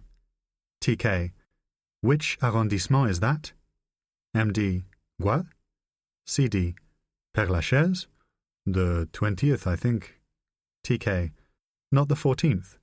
CD. What? TK. You're certain that the funeral was in the 20th arrondissement, not in Montparnasse? CD. And MD partial. Yes. TK. Can you tell me the date? CD. For sure. It was a Friday, the 21st or 22nd, I think. Chapter 46. That 2 funerals had been arranged for Philippe and Janine Malot confirmed to Kell that Amelia had been the victim of an elaborate DGSE sting. The text messages Christophe had received from Francois, Frankie is not sentimental like this, it's as if he's joined a cult or something, had almost certainly been written by an impostor. Kell checked out of his hotel and prepared to return to London, where he would confront Amelia with the wretched truth of what had been done to her. In the early days of his career, coming home had always given Kell a buzz. He might have been returning from a meeting in Vienna or Bonn, or from a longer operation overseas, but always there was the same slightly elevated sense of his own importance as he touched down on British soil. Passing through Heathrow or Gatwick, he would feel like a superior being among a rabble of lesser mortals, gliding invisibly through passport control on Her Majesty's Secret Service. Such arrogance, such hubris, had long since ceased to form a part of Kell's makeup. He no longer felt anointed or conferred with particular status. He was conscious only of being different to all the rest. Towards the end of his time with SIS, he had envied the uncomplicated lives of the men and women of his own generation with whom he came into contact. What would it be like, he wondered, a life without lies, an existence free of the double-think and second-guess that was a permanent feature of his clandestine trade? Kell had been recruited for his charm and cunning. He knew that.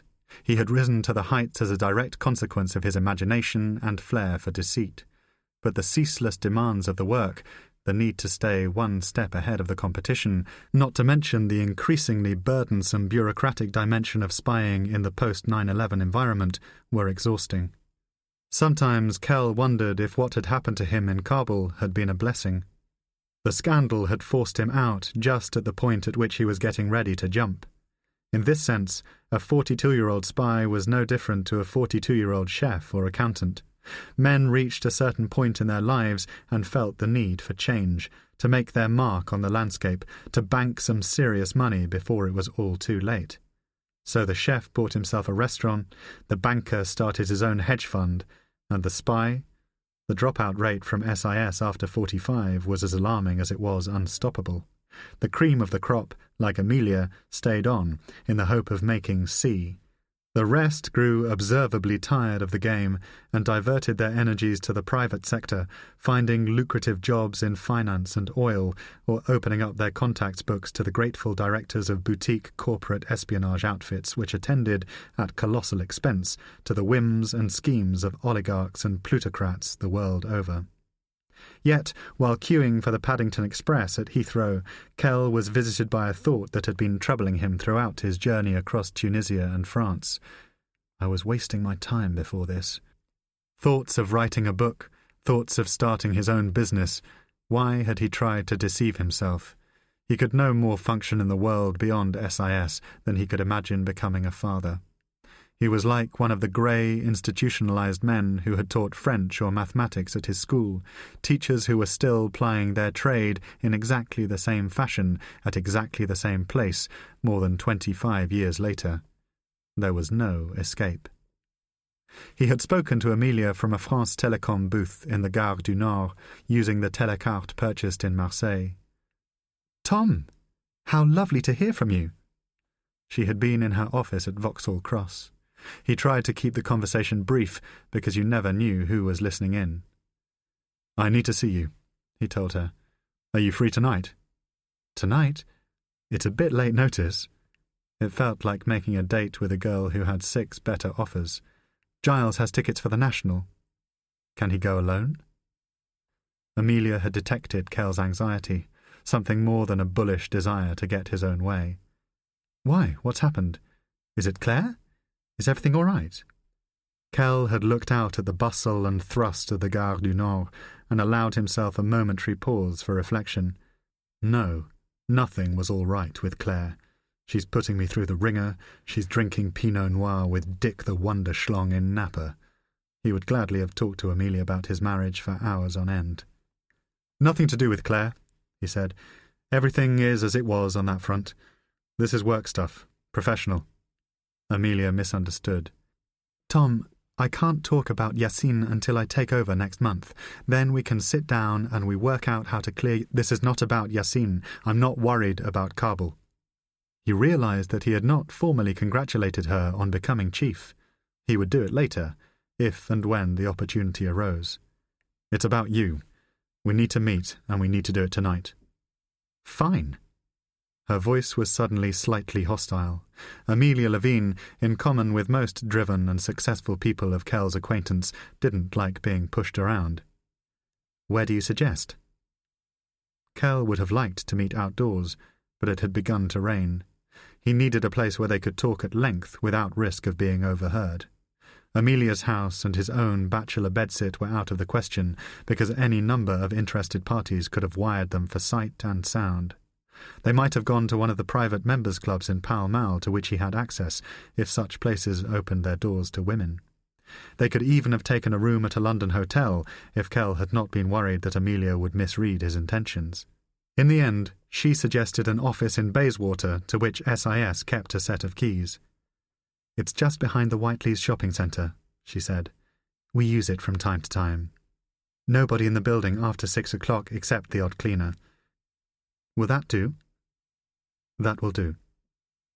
She arrived on foot and on time, wearing her habitual office uniform, a skirt with matching jacket, a cream blouse, black shoes, and a simple gold necklace. Kell had come straight from Paddington and was standing outside the building on Redden Place, his suitcase and shoulder bag set down on the steps behind him. "Going somewhere?" Amelia asked, kissing him on both cheeks.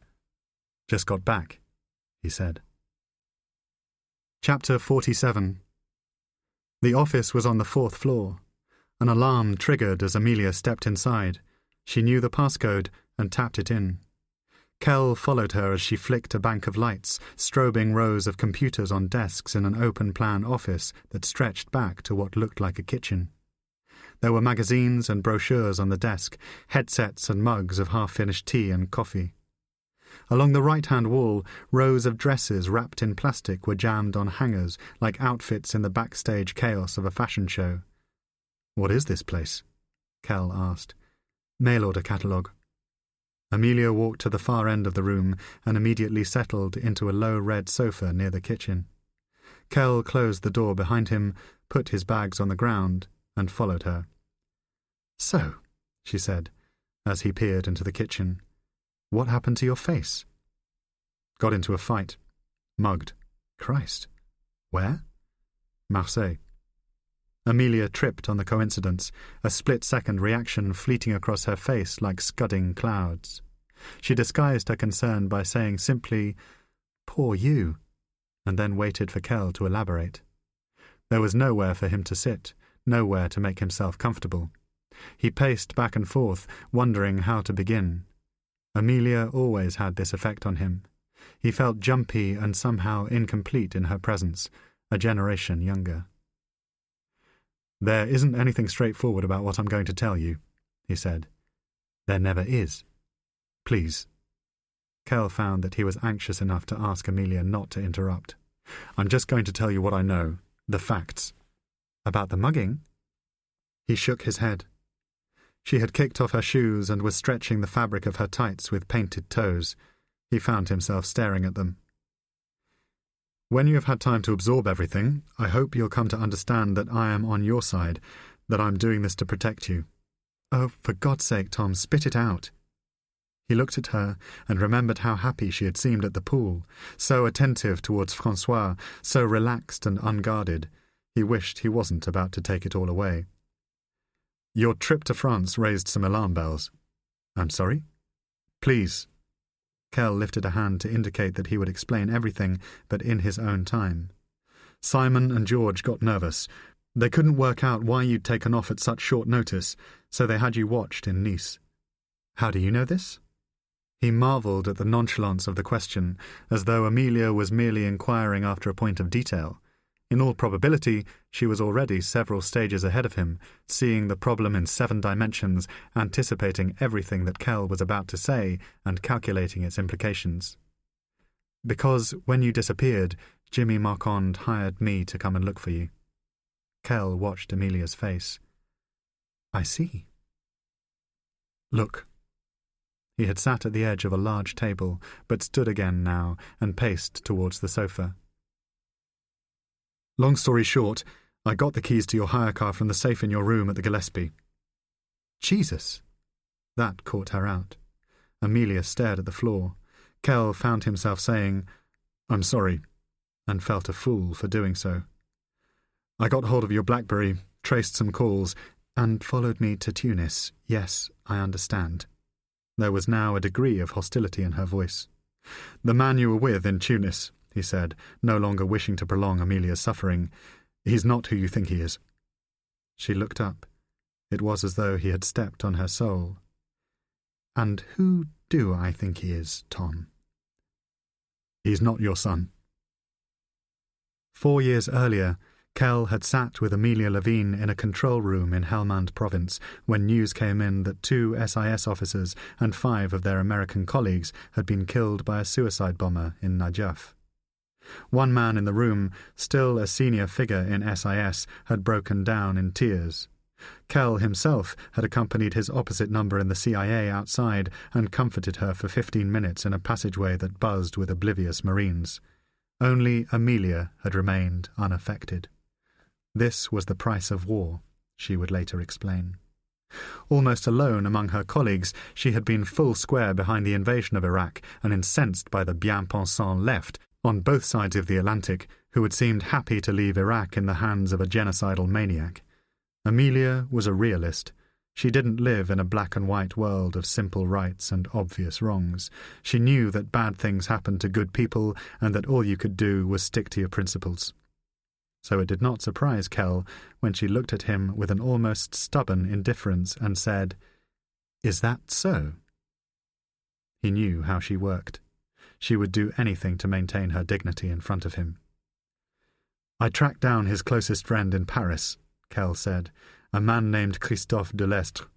There were 2 funerals. Philippe and Janine Malot were cremated on July 22nd at Père-Lachaise. That service has now been wiped from the public record, almost certainly by elements in the DGSE. You attended a similarly intimate funeral on July 26th at a crematorium in the 14th. Is that correct?" Amelia nodded. "Did this man make the eulogy?" He passed a photograph of Delestre to Amelia, taken on his mobile phone in Montmartre. She looked at the screen. "This is Delestre?" "Yes." "I've never seen him before." There was no eulogy, just a Bible reading.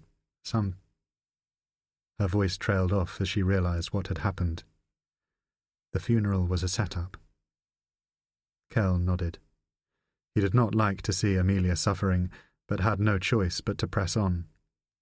"At the end of my meeting with Delestre and his wife, I showed them a photograph of François lying beside the pool at the Valencia Carthage. They didn't recognize him. He said the 2 men were similar in build, in colouring, but that was all. He had never seen this man before in his life." Amelia stood up from the sofa, like a physical rejection of what Kell was telling her. She went into the kitchen and poured herself some water. She came back holding 2 plastic cups, one of which she handed to Kell. It did not seem as though she was ready to speak, so Kell assembled the final points of his theory and put them as delicately as he could.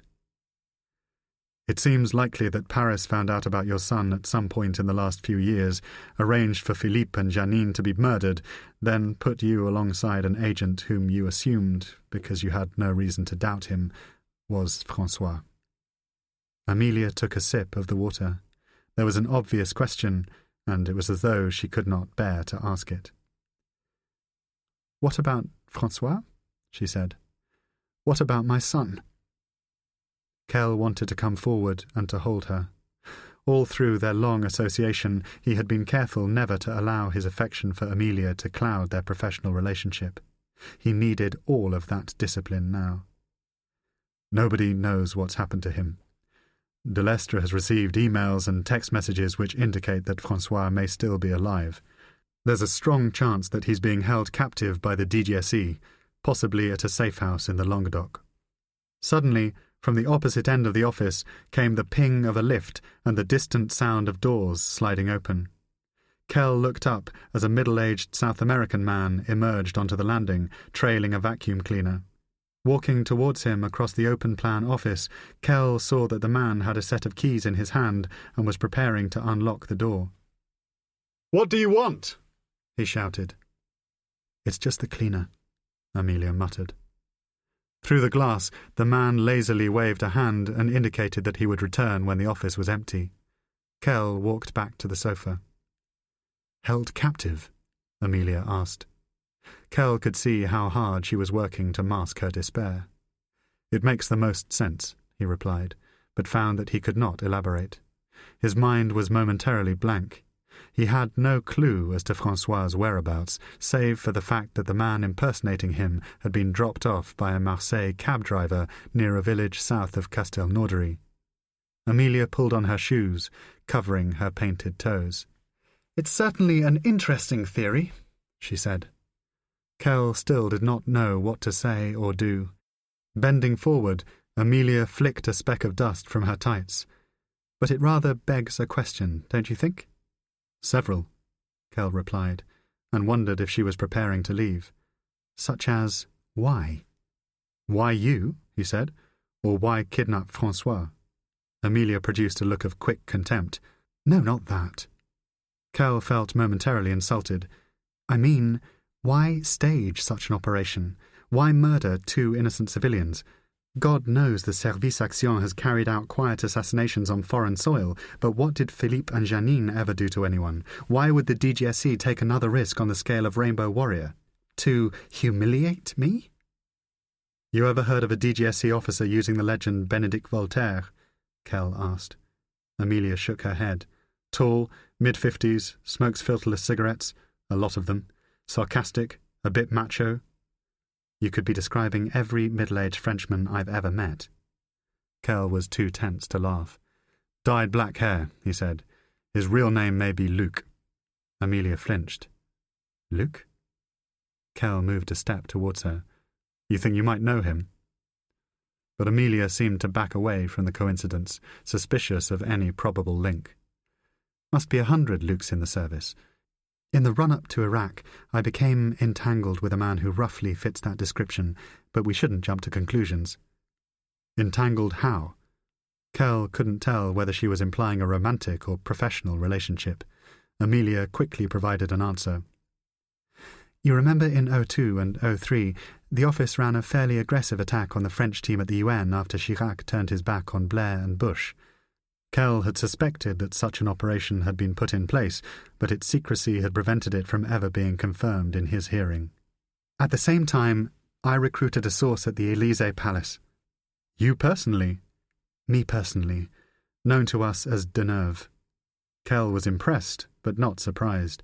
It was the sort of coup with which Amelia Levine had made her name. "And Luc found out about it? That's the nature of the entanglement?" Amelia stood up and began to walk towards the southern wall of the office, like a customer in a shop testing a new pair of shoes. Several seconds passed before she answered Kell's question.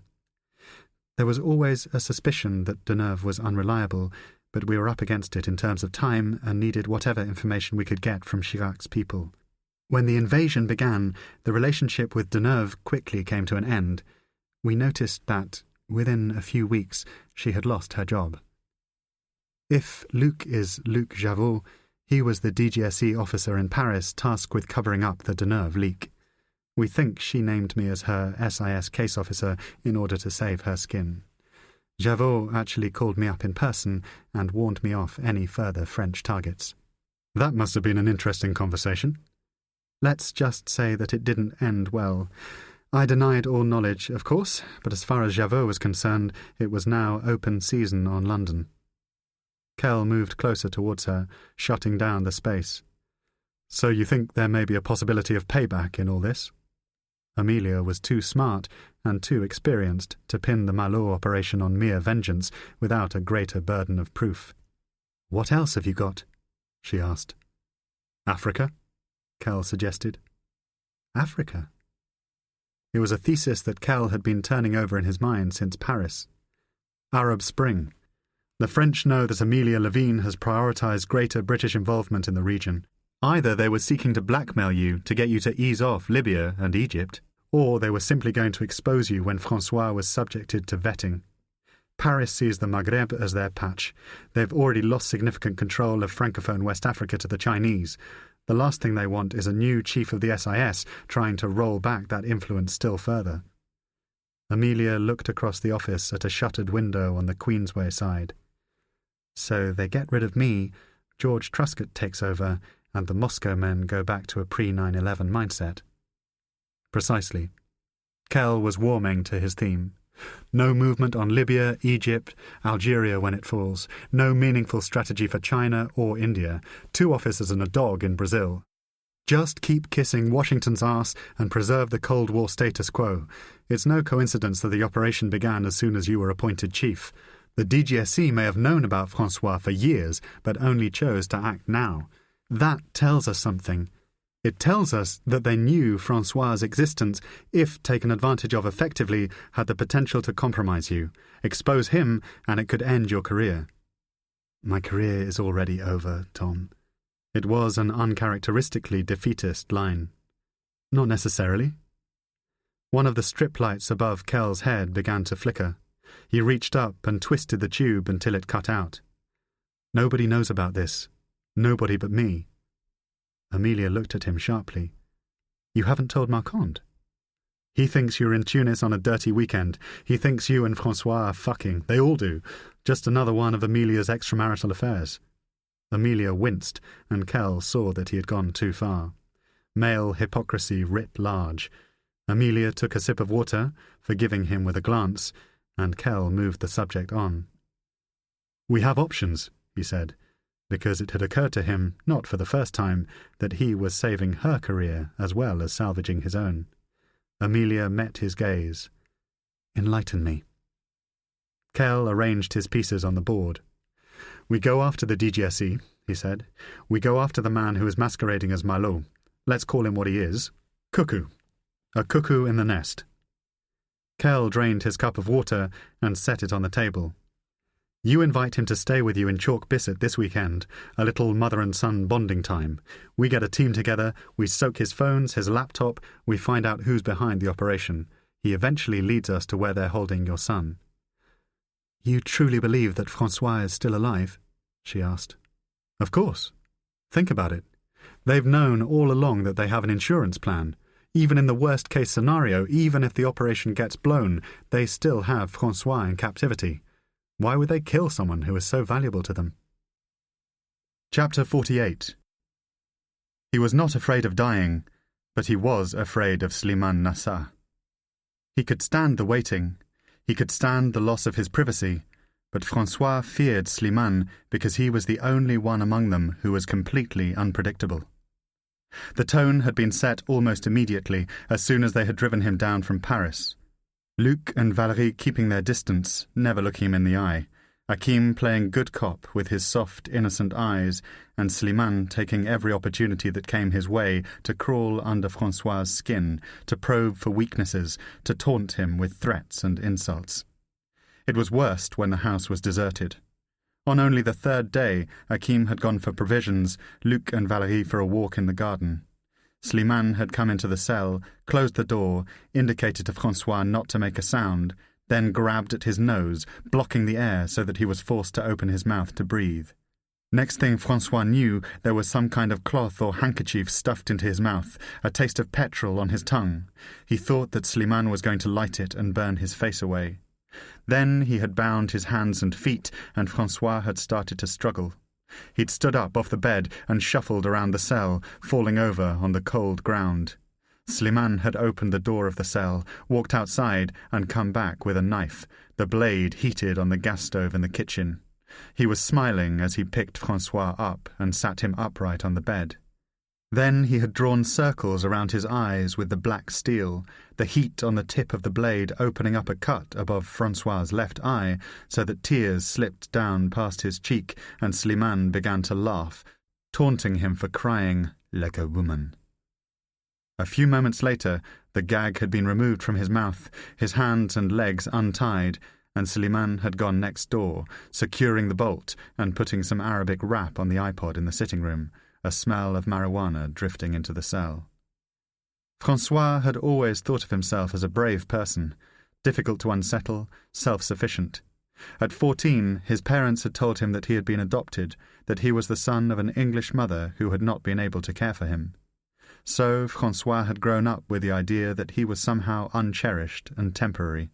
No matter how much Philippe and Janine adored him, and they had been wonderful parents, they could never have loved him in the same way as his natural mother. This had bred in Francois a certain stubbornness allied to a profound distrust of people. Terrified of being hurt and abandoned, he had always kept his friends and colleagues, with only one or two exceptions, emotionally at arm's length.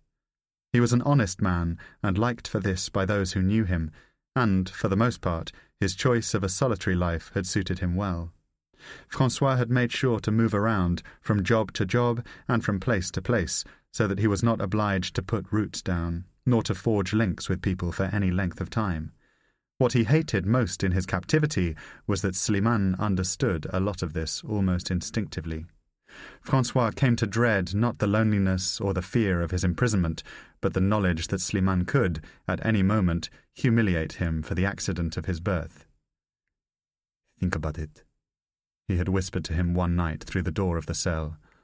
"Your own mother hated you so much that she was prepared to give you up, to abandon you. You ever think about that? About how ugly you must have been? A real cunt to do that to her son, too, don't you reckon?" It was perhaps 3 or 4 o'clock in the morning, the house asleep, not even the click of the cicadas outside to break the silence. Francois, lying on the bed, had wrapped the pillow around his ears, but could still hear every word of what Slimane was saying. "I've seen a picture of your mother," he whispered. "Good-looking woman. I'd like to fuck her. Hakim wants to fuck her too. Maybe we'll both do it after we kill you. What do you think? You like that idea? We'll both fuck her in the ass for what she did to you when you're just a little kid."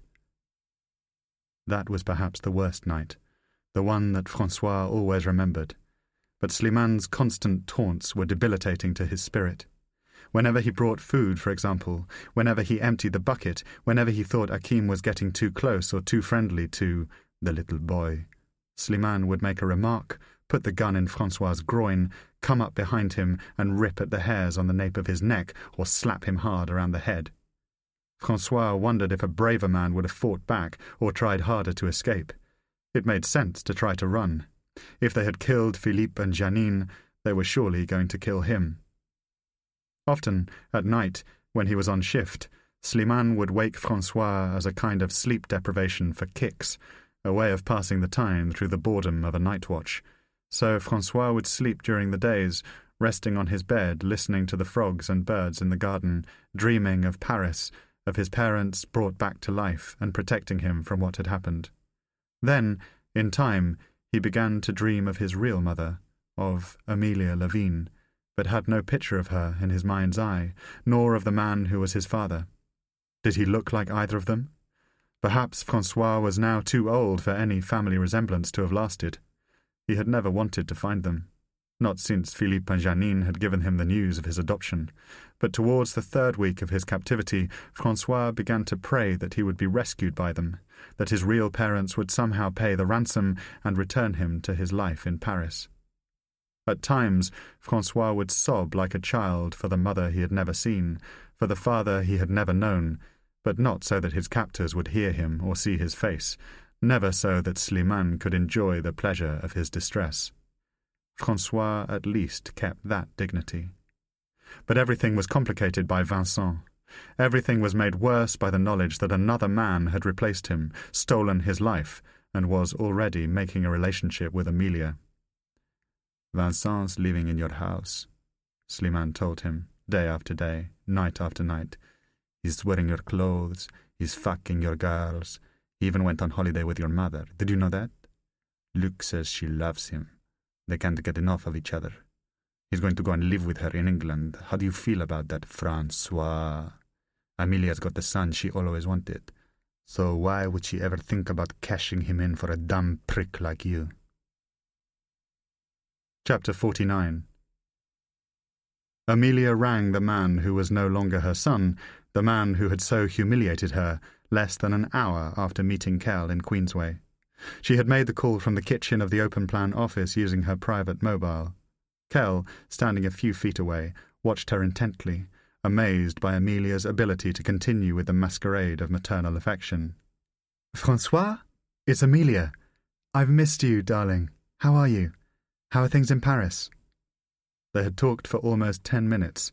Francois relating the story of his journey home via Marseille, the narrative of his lies still watertight, his facility for deceit as accomplished as any Amelia could recall. She wondered if the man Kell had identified as Luc was seated alongside Cuckoo in Paris, listening to his conversation just as Kell was listening to hers. Two sets of spies, in London and Paris, both working under the assumption that they held the upper hand. "What are you doing this weekend?" she asked. "Nothing," Cuckoo replied. "Why?" "It's just that I wondered if you would be free to come and stay at my house in Wiltshire." "Oh, perhaps it's too soon?" "No, no." Cuckoo sounded enthused, as well he might. The invitation would be welcomed by his masters in Paris. "Will Giles be there?" "No." She glanced at Kell, who frowned as though confused by Cuckoo's interest in Amelia's husband. "I think he's away for the weekend." "Why? Do you want to meet him?" "At this moment, I prefer if it's just the two of us, you know," Cuckoo replied. "Is that okay?" "Of course, darling." She generated a perfectly timed pause. "Does that mean you'll come?" "I would love to." "That's wonderful news. I can't wait." Amelia recalled Cuckoo's insistence on taking the ferry to Marseille rather than a flight direct to Paris, and decided on a quick test of his cover. "Can I send you a ticket for the plane?" "I prefer not to fly, remember?" he replied instantly, and she could only marvel at the speed of his lies. What a fool she had been. What a dupe. And now she would have to live a lie of her own to ensure that there was no difference between her behaviour in Tunis and her behaviour in Wiltshire. She would have to play the part of a caring mother, embracing him, smiling at his conversation, taking an interest in his affairs. Amelia dreaded that, and yet she longed for the moment when she would have her revenge. From the great joy of the reunion in Tunis, she had been cruelly returned to the tunnel of her working life, a place of ambition, of dedication to a cause, but a place without personal fulfillment. Perhaps it was where she belonged. "I'm starving," she told Kell after she'd hung up. She saw her hand lingering on the sleeve of his coat, one of her habitual ways of controlling men. "Take me somewhere to eat?" "Of course." They had walked a few hundred metres to a Lebanese restaurant on Westbourne Grove and set about formulating the plan to find Francois. Sitting over open menus, waiting for a bottle of wine in the bustle of the dining room, it was decided that, in order to keep the operation secret from Truscott, Haynes and Marquand, Kell would assemble a small team of trusted contacts off the books at Vauxhall Cross. He suggested bringing Barbara Knight over from Nice and told Amelia that he would call her in the morning to arrange the trip. Having ordered their food, he sent a text to Elsa Cassani, asking if it would be possible for her to take the next available flight to London. Elsa responded within 15 minutes, "For you, Tom? Anything." And Kell smiled. He knew a former MI5 Tech Ops officer named Harold Mowbray, now private sector, who would be able to work in tandem with Elsa on Cuckoo's email servers and mobile phone networks. They would also need a surveillance man to tail Cuckoo once he had left Amelia's house in the country. Kell had an old contact from his days working a desk in London, a former Royal Marine named Kevin Vigors, who would work in return for cash in hand. "I'll need money," he told Amelia. "A lot of it. These are good people, and they'll all need paying." "It can be arranged." He wondered if she would lean on Giles for the cash. "I'll see what I can dig up on Luc Javot, but I can't be away from the office this week. You'll be on your own until I get down to Wiltshire on Friday. The next few days are wall-to-wall with meetings, then the PM on Wednesday. Is that all right?" Kell nodded. "It's fine." It was better that she should remain out of the picture once Cuckoo had returned to Paris. If anything went wrong, Amelia needed to be deniable. "What about our military options?" he asked. "What about them?" He tried to plant the idea as delicately as he could. "If we find Francois, it may be necessary to go in with force. If it goes to ransom, they will almost certainly attempt to kill him, whether or not you pay." "I understand that." By now, they were halfway through their meal. Amelia pushed what remained of her food to the side of her plate. Kell mistook the silence as she wiped her mouth for disquiet. "All I'm saying is, we need to get to them before it gets to that stage. We will need to enjoy an element of surprise." "I know what you meant, Tom. She looked across the room, a clatter of plates and glasses being cleared from a nearby table. "We have people in France, in northern Spain, who could do a job like that, but I don't know how to get it past Simon. To use SAS would require finesse." "Forget SAS. We'd have to go private sector." Amelia touched the simple gold chain around her neck, tugging at it for ideas. "As long as they're not gung-ho. Those guys sit around for weeks on end, cleaning their bloody rifles, dreaming of the good old days at Hereford. I don't want them going in all guns blazing. I want people with experience, people who know their way around France." "Of course." "I'd want you to go in with them, Tom. Can you promise me that? Keep an eye on them?" It was an astonishing request, not least because throughout his long career Kell had never so much as fired a shot in anger. Nevertheless, he was in no mood to deny Amelia what she wanted. "I promise," he said. "Of course, if it comes to that, I'll go with them." He found a half-smile that seemed to reassure her. "We will get to Francois," he said. "Whatever happens, we will bring him home." Chapter 50. Vincent Seven arrived at St. Pancras Station at 19:28 on Friday evening, his appearance noted by an ex-Special Branch associate of Kevin Vigor's named Daniel Aldrich, who sent an email via BlackBerry to Kell with photo confirmation of the target passing the statue of Sir John Betjeman on the station concourse. Amelia, reluctant to spend any more time in Cuckoo's company than was absolutely necessary, had arranged for a taxi to collect him from St. Pancras and to drive him southwest to Wiltshire. Standing in a crowd of pedestrians at the edge of Euston Road, Aldrich watched as the driver held out a sheet of A4 card on which he had written Mr. Francis Mallet in black marker pen. Cuckoo, spotting the message, handed him his bags, which were placed in the boot of the car.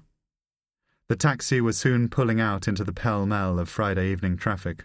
Aldrich did not attempt to follow the vehicle from London, nor had Kell's team wired it for sound. It was extremely unlikely that Vincent would risk making a telephone call to his controllers in the presence of a driver whom he would surely assume was employed by Amelia.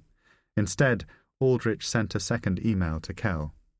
"Confirm Cuckoo has 2 bags, black leather computer shoulder holder plus black moulded plastic suitcase, wheeled, carrying mobile phone, also Hermes gift bag. Vehicle leaving St. P now, 1946, navy blue Renault Espace, number plate X164 AEO, driver heading west along Euston Road." Kell received the email on a laptop in the kitchen of Amelia's house and announced to the assembled team that Cuckoo would likely arrive in Chalk Bisset at around 9:30. Harold Mowbray, with Kell's assistance, had spent the previous 24 hours equipping the house, top to bottom, with surveillance cameras and voice-activated microphones. Amelia had come direct from Vauxhall Cross at lunchtime and suggested that Vincent should sleep in the larger of 2 spare bedrooms. On the assumption that he might ask to move to a different room, the bedroom to the left of the landing had also been fitted with cameras and microphones, the first in a gilt mirror fixed to the north wall, the second in the frame of an oil painting hanging to the left of the bed. There were 2 bathrooms on the first floor of the house. The first was en suite in Amelia's bedroom, the second located between Cuckoo's room and a short, wallpapered corridor that connected it to the landing. This was the bathroom Vincent would use, and it had also been rigged by Mowbray. "My experience, people do all sorts of strange things in toilets," he muttered, installing a miniature camera in the socket of a towel rail about 6 inches above the floor. "Cuckoo comes in here, thinking he's got some privacy. He might drop his guard as well as his trousers. If he makes a call, we can catch it on the microphone. If he's got stuff in his bags, we might see him go through it. Unless your frog goes looking for this shit, he's not going to have a clue we're watching him." There was a risk of French surveillance on the house, so Kell remained in the property as much as possible to avoid being recognised as Stephen Uniacke. Susie Shand, Amelia's literary agent neighbour, had given permission for her house to be used as a base by Kell's team. Shand herself was on holiday in Croatia, a signed copy of the Official Secrets Act tucked into her suitcase. The owners of the third house in this isolated corner of Chalk Bisset, Paul and Susan Hamilton, were used to strangers from London staying at Shand's home and did not approach any member of Kell's team to inquire what they were doing in the village. In the event of a conversation in the neighbourhood, the team had been briefed to pretend that they were members of the family visiting for the long weekend. Shand's house was a run-down cottage with low, worm-eaten beams about a minute's walk from Amelia's front door. Both houses looked out over a lush valley on the northern side and a steep hill to the south. Shand's garden backed onto the western perimeter of Amelia's property. The rooms in which the team had installed themselves were damp but comfortable, and Kell found that he enjoyed the relative peace and tranquility of the countryside after days of travel and cities. Their main operational centre was a large library lined with books given to Shand by the cream of London literary society. Barbara Knight, a lifelong bibliophile, found first editions of works by William Golding, Iris Murdoch, and Julian Barnes, as well as a signed copy of the Satanic Verses. It was in this room that Elsa Cassani set up shop, placing 3 laptop computers on a large oak dining table and 9 separate surveillance screens on bookshelves that she dusted and cleared of books. The screens showed live feeds from each of the rooms in Amelia's house. During a brief rain shower on Friday morning, the images blurred and flickered, but Kell was satisfied that they would have complete coverage of Cuckoo at all times. The only black hole was a utility room in the northern corner of the house that he was unlikely to use. Underneath the main window in the Shand library, Elsa had placed a mattress on which she slept at intermittent hours of the day beneath a duvet without a cover. She kept a bottle of Volvic beside this makeshift bed, some night creams and perfume, and an iPod that screamed and grunted whenever she plugged it into her ears. Harold was billeted upstairs in the smaller of 2 spare rooms. Kell was across the hall on a mattress that sagged like a hammock. Barbara, on account of her advanced years, was given the master bedroom. "The Gillespie's not a patch on this," she joked. She spent the majority of her time alone, sitting in the room, reading a new biography of Virginia Woolf and working through the plan for Saturday morning. "It'll be Miss Marple all over again," he had told her. "Put on a show like the one in Nice, and we'll put you up for a BAFTA." Spying is waiting. On the Thursday evening, with Amelia still in London and Vincent still in Paris, Harold and Barbara had driven into Salisbury to watch a film, leaving Kell and Elsa alone in the house with nothing to do but reminisce about Nice and to work through the final details of the operation. Amelia is going to try to persuade Vincent to go for a walk with her on Saturday morning. If the weather's bad, she'll suggest visiting a pub near Tisbury for lunch. Either way, we should have enough time to get into his room and soak his gear. There's no mobile reception in the valley, so if we're lucky, he might have switched off his phone and left it behind as well. "This would be very lucky, I think," Elsa replied. She had 3 separate gold studs in her left ear, and Kell kept staring at them, thinking of her other lives. "All I need is 15 minutes with a laptop. I can copy over everything from his hard drive, then bring it back here for analysis. If he's getting emails from his people, we can start to read them. If they are being careless, we might be able to trace where the messages are coming from." "What do you mean, if they're being careless?" "Anybody serious wouldn't email from the location where they're holding Amelia's son. They would drive a few kilometers away, do it from there. People often keep a device for that purpose away from the base, but it can be a pain working like this, and sometimes people get lazy."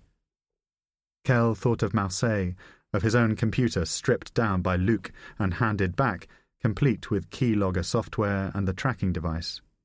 He had told Elsa about the attack in Cité Radieuse, and she had touched the scar on his face, a tenderness which had surprised him. In Nice, he had been concerned that Elsa was playing him, most likely at Marcon's request, but there was surely now no reason to doubt her. "You were a little dismissive with me the first time we met," she said. "I was working," he replied. "This is fine. I expected it. Jimmy told me that you could be... what is the word?" "Wonderful?" A swipe of laughter. "Impatient, a little arrogant, brusque." Elsa had never heard the word before. She tried it out, rolling it around, and decided that it was adequate enough as a description of Thomas Kell. "Brusque, yes. Then, later on, much kinder to me.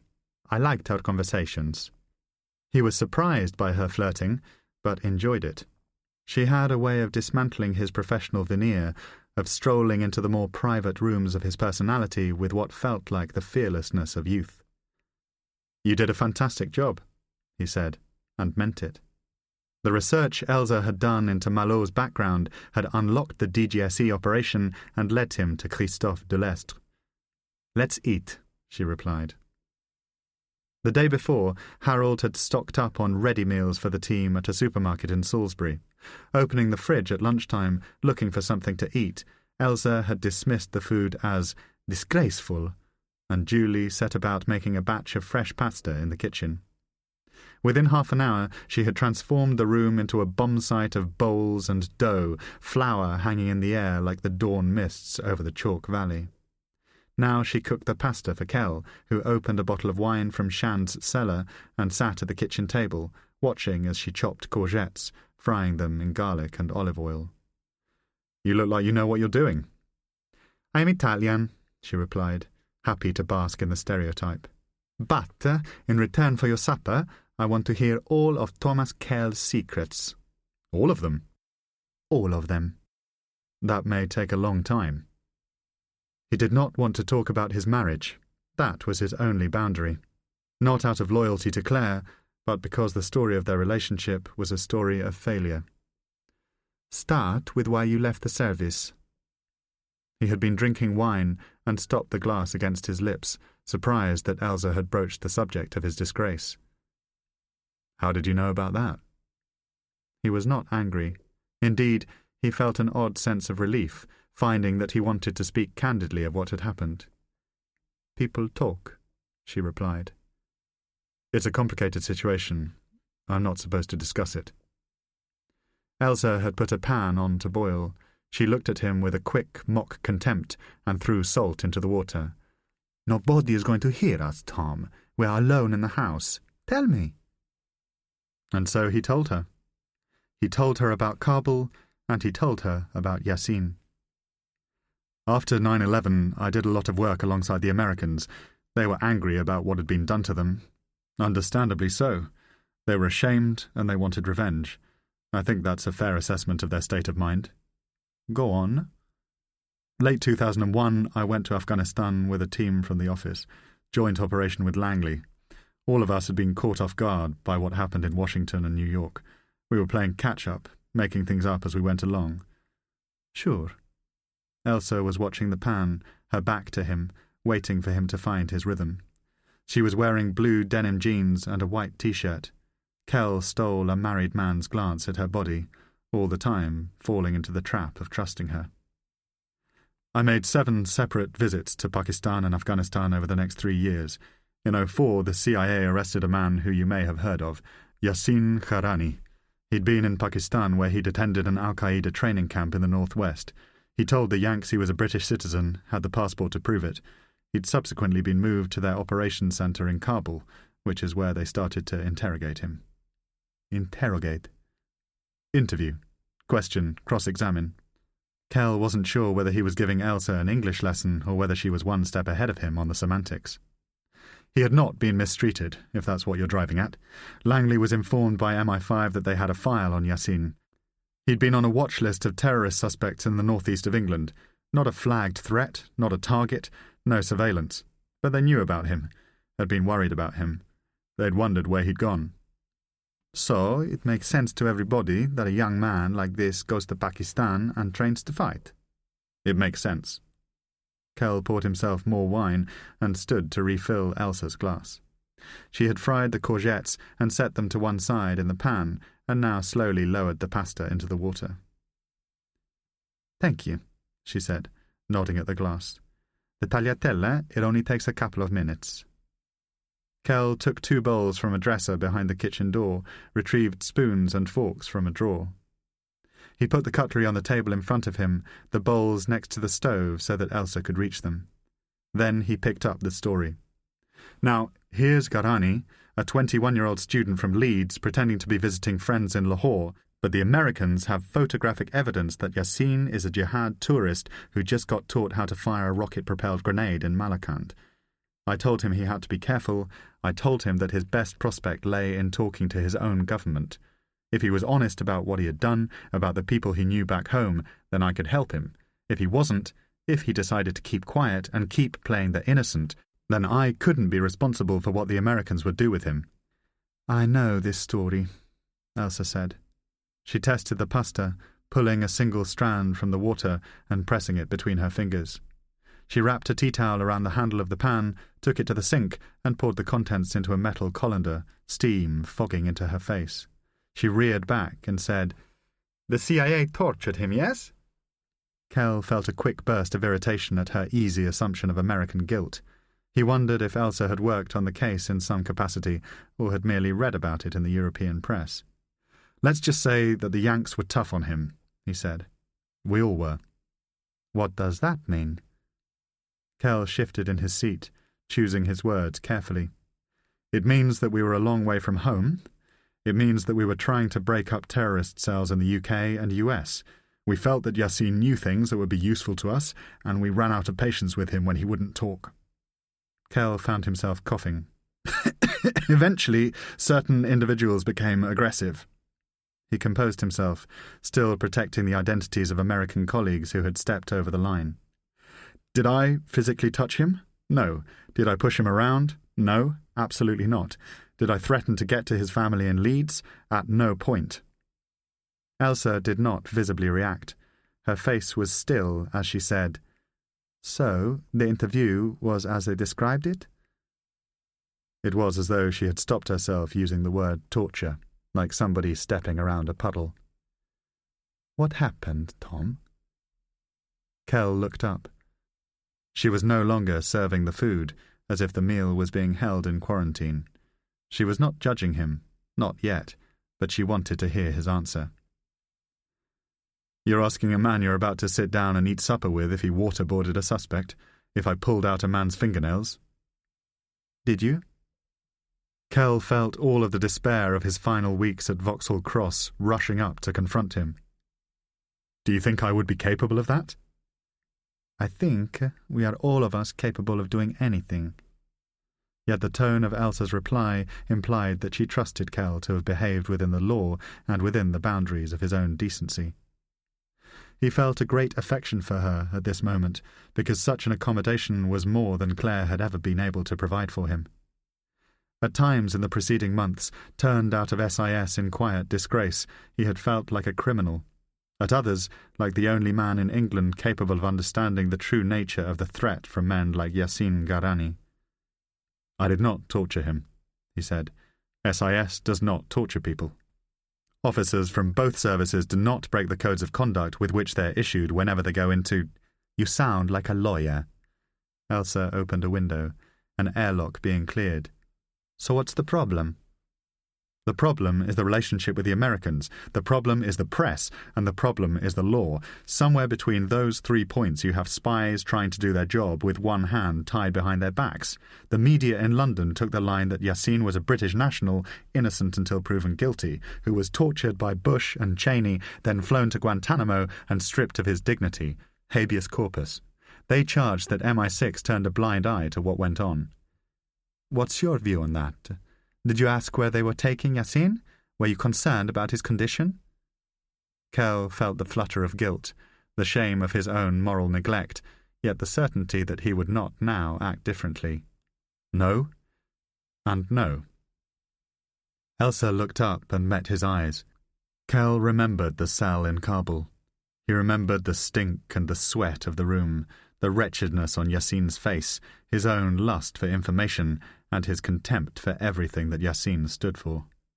Kell's zeal had obscured even the slight possibility that the young man in front of him, starved of sleep and care, was anything other than a brainwashed jihadi. "What I did, what several intelligence officers did, what was wrong in the eyes of the law and in the eyes of the press, was to allow others to behave in a way that was not in keeping with our own values. They found words for what we were accused of doing: passive rendition, outsourced torture. This has always been the British way, they said, since imperial times. Get others to do your dirty work for you." Elsa placed 2 pieces of kitchen roll on the table as napkins. Yassin was taken away. Kell gathered his thoughts as he drank a mouthful of wine. "The truth is, yes, I didn't really care what happened to him. I didn't think about what methods the Egyptians would use, what might go on in Cairo or Guantanamo. As far as I was concerned, here was a young British man whose sole purpose in life was to murder innocent civilians. In Washington, in Rome, in Chalk Bisset. I thought he was a coward and a fool, and the truth is I was glad to see him in custody. That was my sin. I forgot to care for a man who wanted to destroy everything that it was my job to protect. Elsa poured olive oil onto the pasta and stirred the courgettes and garlic into the long, broad strands of tagliatelle. Kell could not interpret her mood, nor sense where her opinion lay. "So you're the fall guy?" she asked, and he knew that he must be careful not to moan or complain. The last thing he wanted was for this lovely girl to feel pity for him. "Somebody had to be," he said, and remembered how Truscott had cut him loose, authorizing an SIS presence at the Yassine interrogation from a desk in London thousands of miles away, then brazenly accusing Kell of acting beyond the law when, years later, it looked as though the Foreign Secretary was going to get cooked by the Guardian over rendition. Kell had been thrown on the mercy of the courts, given a suitably anonymous Orwellian codename, Witness X, and pitched out of the service. "I'll tell you this," he said, "and then I'll stop talking. We are in a political and intelligence relationship with the Americans that goes deeper than anybody realizes and deeper than anyone is prepared to admit. If British spies see their American allies engaged in methods with which they disagree, what are they meant to do? Ring up Mummy and say they disapprove? Tell their line managers that they want to come home because they don't feel comfortable about things? This is a war we are fighting. The Americans are our friends, whatever you thought of Bush and his chums, whatever your feelings on Guantanamo or Abu Ghraib. I understand that, and too many people on the left were interested solely in demonstrating their own good taste, their own unimpeachable moral conduct at the expense of the very people who were striving to keep them safe in their beds."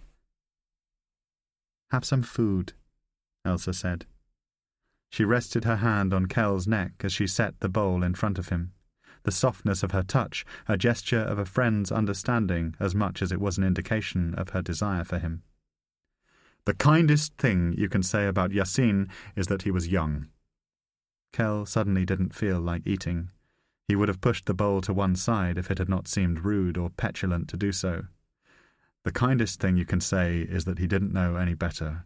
But try telling that to the fiancé of the doctor he would have blown up on the tube, the grandson of the old man obliterated on the top deck of a bombed-out bus in Glasgow. Try telling that to the mother of the 6-month-old baby boy who would have died of his injuries if Yassine had blown himself up in a Midlands shopping centre. Looking back at the evidence, they might have pointed out that a man like Yassine Karani with that backstory wasn't likely to be in Pakistan retracing the steps of Robert Byron. He was getting high on hate. And because of what happened to him, because we allowed ourselves to hate him in return, Yassine was given a cheque by Her Majesty's government for £875,000. Elsa sat down. Almost £1 million in our age of austerity. Compensation for ill treatment. Now that's a lot of taxpayer money for an individual who would, in all likelihood, happily have blown up the very high court that found in his favour. "Eat," Elsa said. And for a long time neither of them said anything. Chapter 51. Seated at an outdoor table at the Coach and Horses, a well-regarded pub on the Salisbury Road at the eastern edge of Chalk Bisset, Kevin Vigors looked up from his second pint of Old Speckled Hen to see a navy-blue Renault Espace, number plate X164AEO, coming around the corner. He stood up from the table, crossed the road to a telephone box, and rang Amelia's landline. 285. "Cuckoo just turned into the village. Should be with you in 3 minutes." "Thank you," Amelia said. She replaced the receiver and looked at Kell, who was standing beside the Aga. "That was Kevin," she said. "Time for you to be going. He'll be here in 2 minutes." Kell wished her good luck and walked to the back door, leaving the garden via the gate that connected Amelia's house to the Shand property. Within moments he was standing with Elsa, Harold and Barbara Knight in the library, staring at the banks of surveillance screens, like traders anticipating a crash. "We should see him any second now," Kell said, taking off his coat and throwing it on a chair. Elsa looked up and caught his eye, smiling a private smile. "Here he comes," she said, returning her gaze to the screen in the upper left-hand corner. A camera, high on a pylon with a clear sight of the dark lane ahead, had picked out the approaching taxi. The twin headlights bumped along the road until the vehicle came to a halt. Kell watched as Cuckoo opened the rear door and stepped out onto the road, stretching his back after the long journey. He was wearing the same black leather jacket that Kell had searched in the hotel room in Tunis. "Wanker," Harold muttered, and everybody tried not to laugh. Right on cue, entering the frame in the lower left-hand corner, came Amelia, her head and body in silhouette against the glare of the headlights. Though the reunion was taking place less than 100 meters away on the lane, the team could hear no sound as she stretched out her arms and enveloped Cuckoo in a mother's bone-crushing hug. "God, I hope she is all right," Elsa said, but Kell ignored the sentiment, because he knew that Amelia Levine would be just fine. Chapter 52.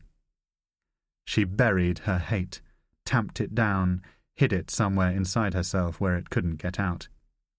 She'd always been good at that, compartmentalizing, adjusting, surviving, ever since Tunis.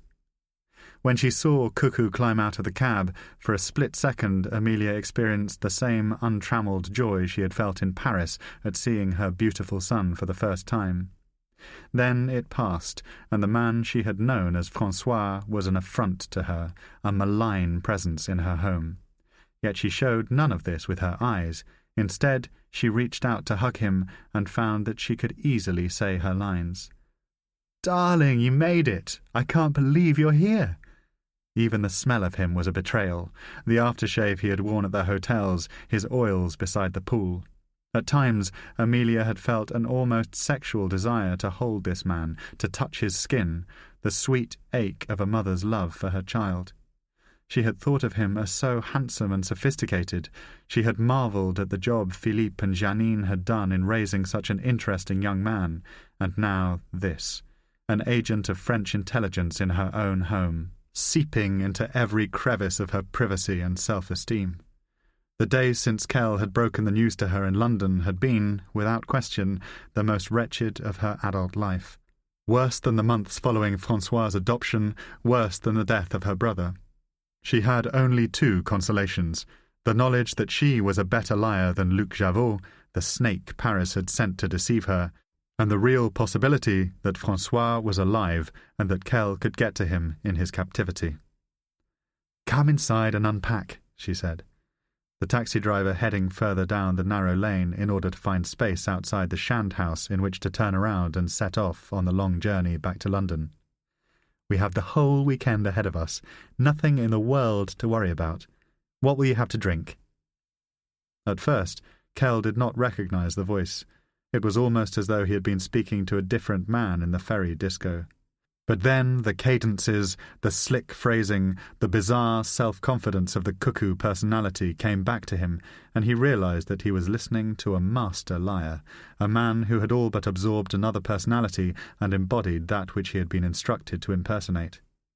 It was one of the quiet, shaming secrets of their secret trade, how quickly the spy wanted to set his own character aside and to inhabit a separate self. Why was that? Kell had no answer to it.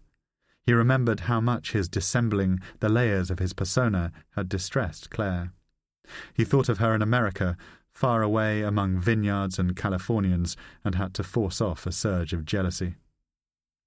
Elsa was beside him at the table, staring at the live feed from Amelia's sitting room, listening to Cuckoo's conversation through the speakers that Harold had set up in the library.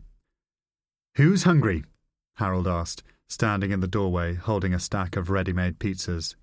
"This is not pizza," Elsa replied, looking at the boxes and making a clicking noise with her tongue.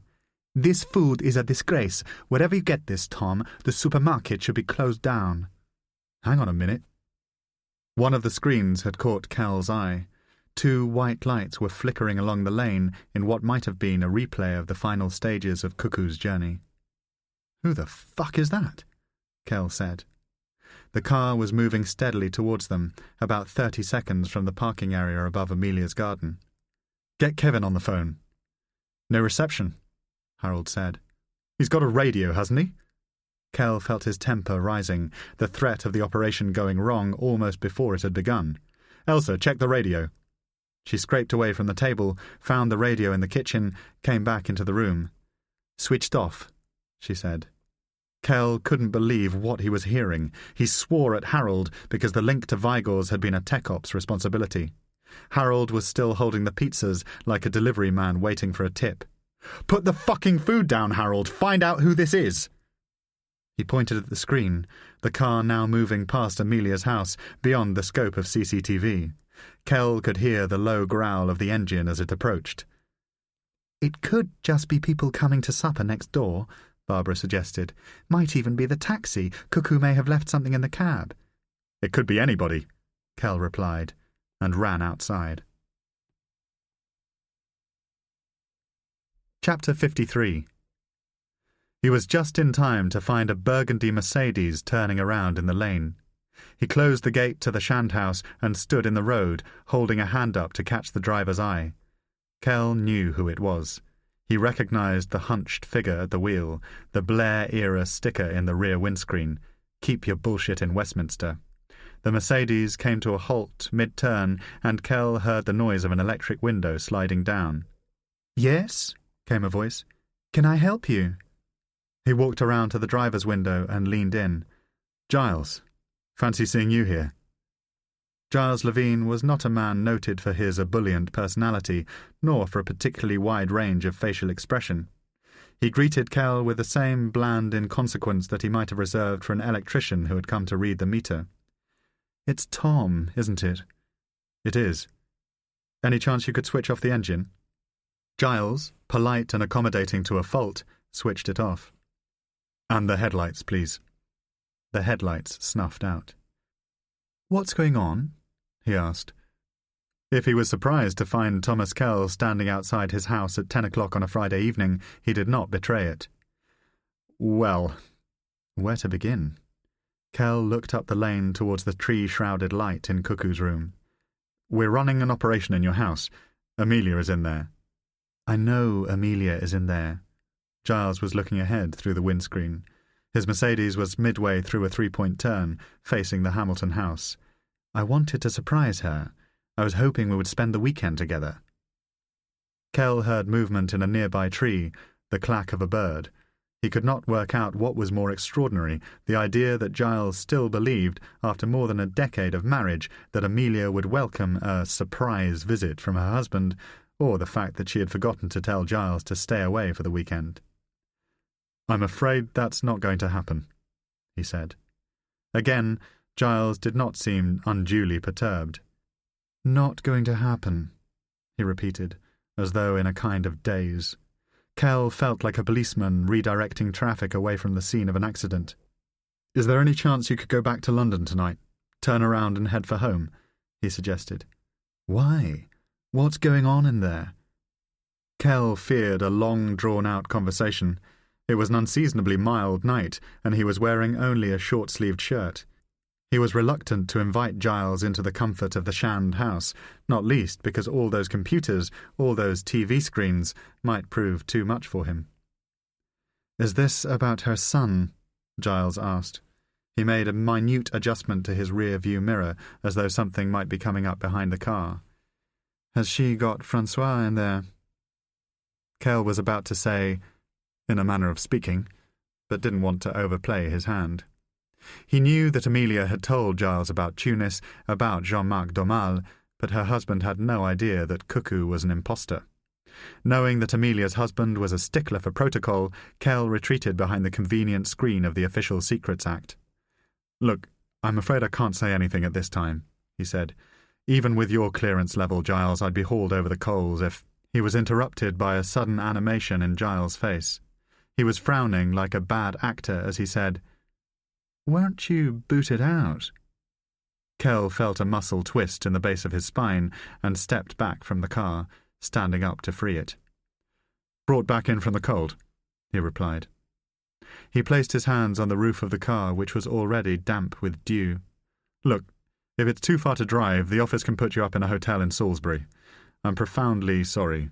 I can see that this is very inconvenient. Amelia should have let you know." A characteristic stillness returned to Giles's features, the emotional reticence of a stalled and defeated man. Yes, he replied quietly, still staring out of the windscreen. Perhaps she should have. There was a silence to which Kell contributed only the scuffing of his feet on the damp ground and a quick tap-tap of his hands on the roof. He knew why Amelia had married Giles Levine, for his money, for his loyalty, for his relative lack of ambition, which would never be allowed to impede her own. But in this moment he felt that Giles had made a wretched choice in accommodating Amelia's many faults. He would have been better off alone, as the dysfunctional bachelor he seemed so closely to resemble, or with a younger wife who might at least have been able to provide him with children. Kell's heart went out to Giles, but he wanted nothing more than for him to switch on the engine and to head back up the lane to the village. As if in answer to his prayers, Amelia's husband conceded defeat and turned the key in the ignition. "It seems I have no choice," he said. "If you see Amelia, will you tell her I was here?" "Of course I will," Kell replied, and felt a strange and disconcerting kinship with his fellow cuckold. "Best if you avoid talking to her on the phone or by email this weekend." It was like seeing off a friend whom he had betrayed. Giles nodded, as though absorbing yet another disappointment in a long ritual of humiliations. "I'm sure Amelia will explain everything on Monday." "Yes," he said, "I'm sure she will." Chapter 54. "Who was it?" Barbara asked when Kell came back into the house. "Amelia's husband," he replied, taking a bottle of Heineken from the fridge and popping the cap. "He's gone back to London. Any change over there?" Kell nodded in the direction of Amelia's house, and a chastened Harold immediately set about making amends for his earlier mistake. "Cuckoo's gone upstairs," he said, "unpacking in his room. Amelia suggested he take a shower before dinner, but so far all he's done is admire himself in the mirror and smell the sheets to see if they're clean." "Have we still got decent visuals?" Kell asked, moving behind Elsa in her habitual seat at the table. He looked up at the screens feeding video surveillance of Cuckoo's bedroom and bathroom. In the lower right-hand corner, Amelia was taking a roast chicken out of the Aga. "You want sound?" Harold asked. "Only if he talks. Has he got a radio on in there? Any music?" "Nothing." In a silent row, Kell, Elsa, and Harold watched Cuckoo, near hypnotized as he took pairs of folded underpants and balled-up socks from his suitcase, placing them in a wardrobe at the edge of the screen. He hung 3 shirts on hangers and draped a pair of linen trousers against the back of a chair. A book came out, a framed photograph. Kell took a sip of his drink. "Where's Kevin?" he asked. "Did you get him on the radio?" Harold's voice was tight with apology. "Yes. Sorry, Gov. Amateur hour. He's parked now in the lay-by, but didn't get there in time to see Giles's car. Anybody else appears, he'll flag them down and radio in straight away. I'm sorry it was switched off. I was busy with the live feeds. Let it slip." Kell put him out of his misery. "Forget it." Again they turned their attention to the footage from the house, 3 faces lit up by the flickering feed. Amelia was setting a table for 2 in the kitchen. Cuckoo had made his way into the bathroom. "This is where he gets his kit off," Harold said, but the joke fell flat. Kell wondered if he had been drinking to calm his nerves. "What's he carrying?" he asked. In his right hand, Cuckoo was holding an open laptop, which he rested on a stool beside the bath. He then locked the door, sat on the closed toilet seat, and proceeded to tap in a sequence of letters. "Can we see that? Can we see what he's typing?" Kell said. "It's being taped," Harold replied. He had put a camera in the ceiling light precisely for this purpose. "I can go back and look at it later." "Do that," Kell replied, though there was an edge of doubt in his voice. Had Harold picked the best angle? It looked as though the lid was obscuring the keyboard. "Elsa, can you bring the Wi-Fi?" "Bringing it up now," she said, and he looked down to see a screen of code on her primary laptop, an analysis of the internet activity in Amelia's house. "Must be something he wants to hide," she said. "Why else would he lock himself away?" Cuckoo spent 5 further minutes checking email on Wanadu. Elsa could not be certain what he was reading or writing. "It's encrypted," she said. "I need the laptop. I need to get into the GATS." "Tomorrow," Barbara told her, her soft, mellow voice a welcome corrective to the tension in the room. Kell turned and smiled. He was grateful that Barbara was on the team. She had a dignity and strength of character that obliged people around her to behave as they would in the presence of a grandmother or distinguished matriarch. In the lower screen, Amelia was removing the cork from a bottle of wine. "Hang on." Harold had seen something. Cuckoo had placed the laptop on the floor and was standing up. From his back pocket he took out a mobile phone and opened the casing. He then reached into the ticket pocket at the front of his jeans and removed what appeared to be a SIM card. "Good luck with that," Harold muttered as Cuckoo put the SIM into the phone, closed the casing and powered it up. "More chance of getting a signal at the bottom of a swimming pool." The team looked on as Vincent stared at the phone, waiting for a signal from what Kell assumed was a French network. After 2 minutes, he switched it off and replaced the SIM in his jeans. Everybody was thinking the same thing. Kell turned to Barbara. "Tomorrow," he said, "you need to get your hands on that." "Of course," she replied. "All part of the service." Chapter 55. Kell set an alarm for 5 o'clock and was downstairs before sunrise. He found Elsa awake in the library, wearing a T-shirt and a pair of sleeping shorts, watching the live infrared feed from the darkened rooms of Amelia's house. She turned as he walked in and seemed startled to see him. "Oh, it's you. You gave me a fright." He stood behind her. "Have you been awake all this time?" The team had watched Amelia and Cuckoo eating dinner. They had listened to their conversation, to Amelia's flawless impersonation of a loving mother, to Cuckoo's word-perfect portrayal of François Malot. At midnight, Cuckoo had yawned and gone upstairs to bed, running a bath under Harold's unforgiving gaze. Bubbles? What kind of a man gets into a bath with bubbles? Before getting into bed and reading a few pages of the novel that he had removed from his suitcase. Amelia had emailed Kell a report at 12:30, confirming that Barbara should appear at the house just after 9 o'clock in the morning. Kell had then gone upstairs to bed, where Harold and Barbara were already asleep. "Harold woke me at 3, Elsa said, popping a stick of chewing gum in her mouth. "He said nothing had happened. Cuckoo has been asleep since about 1. Kell looked at the screens. He could hear the low, regular sighs of Cuckoo's breathing and felt like a doctor watching a patient in intensive care. No sign of Amelia? There were no cameras in Amelia's bedroom or bathroom. Kell had afforded her that privacy. Elsa shook her head. None. But Amelia was the first up.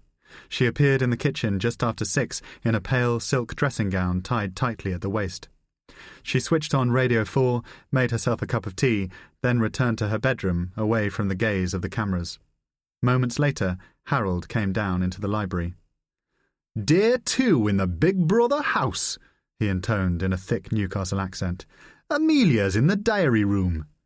He walked over to the table, stood behind Elsa, and looked up at the master image from the bedroom. "Cuckoo is fast asleep. He has no fucking idea that today he faces eviction." Kell laughed. Elsa did not understand the joke. "What are you talking about?" she said.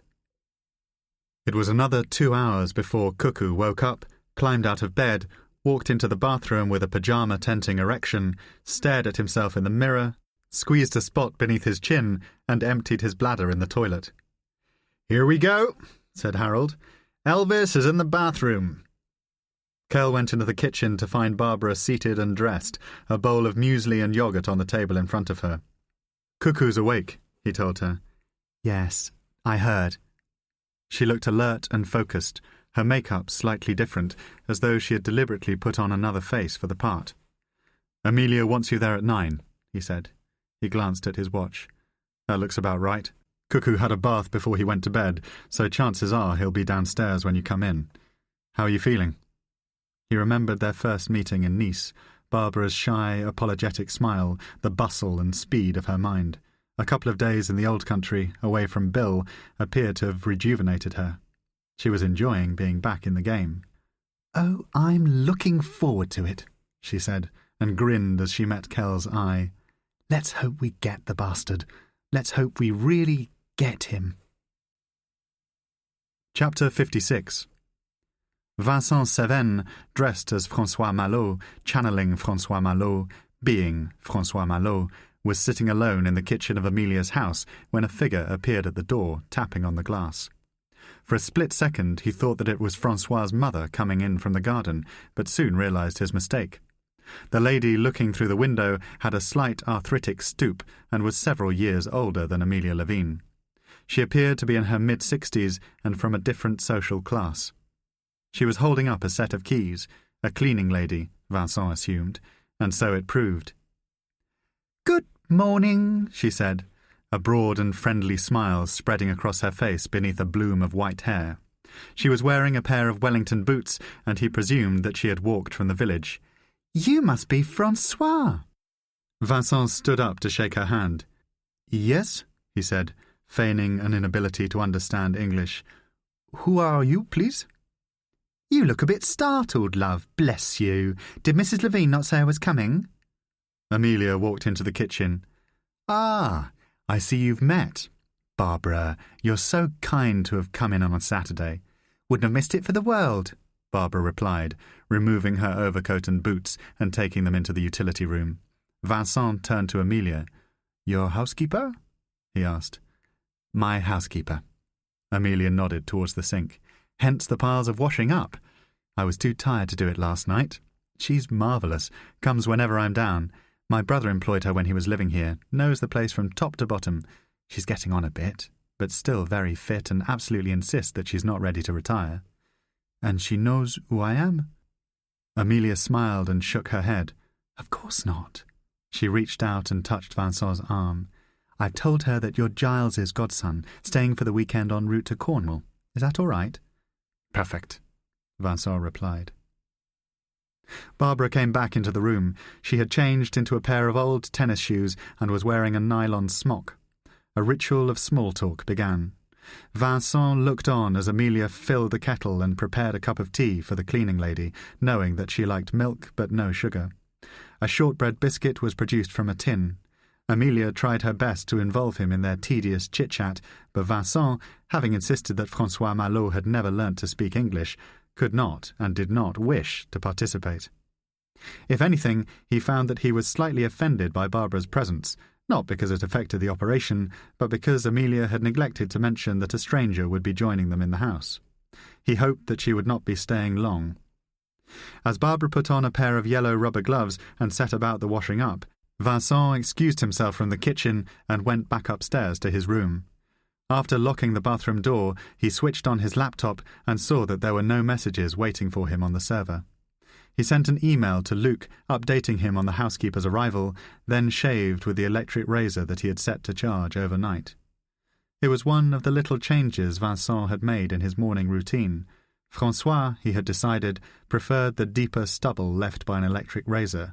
Vincent himself had always opted for the greater closeness of a wet shave.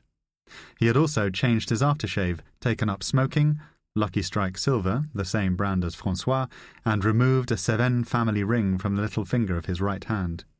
All of these gestures were small, if vital, details that had assisted Vincent in what he liked to call his chameleonic shift, a phrase that pleased him. Having closed the lid of the computer, he poured a glass of water from the tap and sipped at it as he contemplated the day ahead. Thus far, he could be reassured that the weekend was proceeding as planned. Dinner the night before had been a success. He felt that he had built on the relationship between Francois and Amelia that they had established in Tunisia.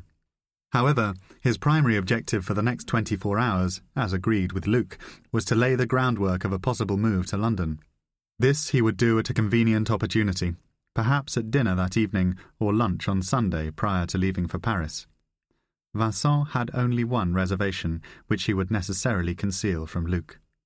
The previous night he had set aside a strange and unsettling feeling of desire for Amelia, an anomaly that, in the clear light of a new day, he put down to alcohol and to the solitude of his position.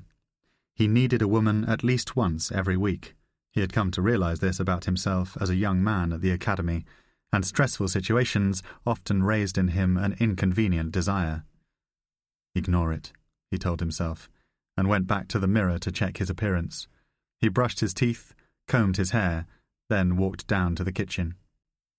Chapter 57. "Choices," Amelia was saying.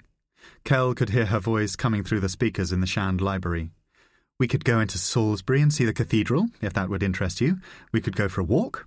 There are lots of lovely pubs in the area if the idea of lunch appeals. What do you feel like doing?" Amelia was seated opposite Cuckoo in the sitting room, drinking a cup of coffee. In more than 12 hours of interaction, she was yet to put a foot wrong. The loving mother, the consummate hostess. Cuckoo, wearing a different pair of trousers to those in which he had concealed the sim, was smoking a cigarette, a habit that had raised Barbara to new heights of mischief. "Oh, he's a smoker, is he?" she had said to Amelia, spotting Cuckoo's packet of Lucky Strike silver on the kitchen table. Her remarks were well within earshot of Cuckoo, who was pretending not to be able to understand. "Well, if a Frenchman wants to kill himself, I'll not be stopping him. You tell Mr. Levine he should have done a better job looking out for his godson's health." In due course, Amelia was able to persuade Cuckoo to join her on what she described as a short walk around the village. Kell's preferred option of a longer lunchtime trip into Salisbury was rejected. "That gives us an hour, at best," he told the team. "Depends how long Amelia can keep him out there. As soon as they reach the gate behind the house, we go in." Kevin Vigors, the surveillance man, had been tasked with following them at a discreet distance. In the event that they turned for home, he was to alert Kell so that the team would have time to evacuate Cuckoo's room. Amelia was not carrying any kind of communication device with which to contact the team. That was standard SIS tradecraft. If Cuckoo spotted it, the game would be up. It was another hour before they left the house, time in which Elsa and Harold, who had assembled their technical kit in 3 small bags, made last-minute checks while Vigors kept an eye on the live feeds. Finally, as the grandfather clock in Amelia's hall struck 11:30, Amelia and Cuckoo emerged from the house, wearing matching green Wellington boots and Barber jackets culled from the utility room. "They should be coming past in less than a minute," Kell announced. He looked at Elsa's face, and she was suddenly a stranger to him, a hard edge in her expression, an absolute focus. Harold, so often the joker, was pacing in the kitchen, waiting for the word to go. Vigors, already outside in the garden, clicked his radio twice to confirm that he had seen Cuckoo and Amelia passing the Shand house on the lane. "Everybody okay?" Kell asked, trying to convey a sense of calm and common purpose to the team, even as he felt the underskin crawl of disquiet. It was always like this. There was cruelty in waiting. Once they got into the house, once they were working, he would be fine. 3 clear clicks on the Vigors radio. That meant Cuckoo and Amelia were at the gate which connected the perimeter of the village to a meadow that ran west towards Ebbsbourne St. John. Kell was in the hall. Harold came to the kitchen door and looked at him, waiting for the nod. He had one of the kit bags slung over his shoulder. Elsa was carrying the others. Kell counted to 10 in his head, then opened the door. It was 90 seconds from the Shand house to Cuckoo's bedroom via the shortcut in the garden. Kell had timed it. Harold reached the dividing gate first, opening it up, and then moving quickly across Amelia's lawn to the house. Barbara had already opened the back door. She said, "Shoes off," as they pulled up outside. She checked the bottoms of their trousers for mud, pronounced them clean, and within 15 seconds Elsa and Harold were in the Cuckoo bedroom. Chapter 58. "Sim," said Kell. Barbara had already been into Cuckoo's room, picked up his denim jeans, looked in the ticket pocket, and found the sim. She passed it to Kell as they stood beside the grandfather clock. "All yours," she said. He went up to the bathroom and handed it to Harold. He had left one of the kit bags outside in the corridor. He removed an old security service encoder, switched it on, and inserted the sim, setting the machine to copy. Kell left him to it. Meanwhile, Elsa had taken out a computer and several cables of varying colours and sizes, one of which she connected to the mains. She took Cuckoo's laptop from the black leather holdall and flipped open the lid. Kell watched but did not disturb her. The plan was to crack the DGSE security encryption on the laptop and to transfer all hard drive data onto her host machine. Harold had revisited the footage of Cuckoo tapping in the password in the bathroom, amplified the image, and established 3 possible options. Elsa tried the first of them, the French word digestif, followed by a 3-number sequence, but the firewall remained in place. Her second attempt, substituting 2 for 3 at the start of the sequence, broke the security. You had it right, Harold, Elsa said, but there was no sense of triumph or elation in her voice. You're in? He asked. I am in, I think so, yes. She was speaking quickly, tripping on her words. I tried the second code. It has put me through to a new interface. Kell looked around the room. The world of technology, of hard drive encryptions, of phone triangulations, was as alien to him as some lost tribal dialect from the Amazon. Throughout his career, he had felt lamentably ill-informed in the presence of tech ops teams and computer wizards. Leaving Elsa to begin transferring the data from Cuckoo's laptop, he looked around the room, making a mental note of the objects on display. He saw many of the personal items from Cuckoo's room at the Ramada: his 35mm camera, the gold cigarette lighter engraved with the initials PM, the framed photograph of Philippe and Janine Malot, the moleskin diary, every page of which he had photographed and sent to Jimmy Marquand. Beside the bed was the Michael Dibdin Roman Policier translated into French, a bottle of Highland spring water, and a pair of earplugs. Kell opened up the novel and, sure enough, found the fake letter to François, dated 4th of February 1999, supposedly written by Malot's father. In a chest of drawers he found Cuckoo's counterfeit passport resting on the socks and underpants that he had unpacked the night before. His black leather jacket was hanging on a hook behind the door beside a white cotton dressing gown. It was the same story in the bathroom. The same shaving products, the same pills, the same bottle of Valium that Kell had seen in Tunis. How easily he had been deceived. "How are you getting on?" he asked Harold, still crouched over the encoder in the corridor, frowning. "At least another 15 minutes, he said. "You?" "Same applies to me," Elsa replied. "Relax, Tom, please." Kell felt as though he was intruding on events over which he had no power or influence. He went downstairs, removed the shoes from the hall, and found Barbara dutifully dragging a hoover up and down on the sitting-room carpet. "Any sign of Cuckoo's phone?" he asked. "None," she replied. "Must have taken it with him." Chapter 59. Barbara was correct. Pausing in front of the first stile in the meadow, about 400 metres from the Shand house, Cuckoo reached into his trouser pocket and powered up his mobile phone. "I'm afraid you're unlikely to get a signal," Amelia told him, asking for his hand so that he could steady her as she crossed over the stile. "I normally have to drive across to Fovant if I want to check my messages. Occasionally one can get a feeble signal on the hill." She pointed ahead of her, in the direction of Ebsbourne St. John. "Why don't you have a booster fitted to your house?" Cuckoo asked, an edge of surprise in his voice. "Don't MI6 like to be in touch with you?" "That's the whole point of this place." Amelia watched as Cuckoo swung a leg over the stile, following her. "Isolation, retreat. I like to be somewhere that nobody can find me. My privacy is very important to me. You know what it's like to be at the mercy of text messages, constant calls on one's BlackBerry, endless emails from colleagues. My weekends are sacred. When I take over next month, they'll be posting security guards in the lane, wiring the house for CCTV. These are the last moments of solitude you and I will know for years." It was a deft coda, planting Cuckoo with the idea that Amelia envisaged their relationship stretching far into the future. She found it curious to reflect on how much she was enjoying turning the tables. She had expected to feel physically ill in his presence, but after only a few minutes in the house, Cuckoo had become little more than a cipher to her. Those aspects of his character that she had once found endearing, his sensitivity, his shyness, his careful and inquiring intellect, she now viewed as faults, weaknesses. She considered most of his conversation to be repetitive and lacking in insight.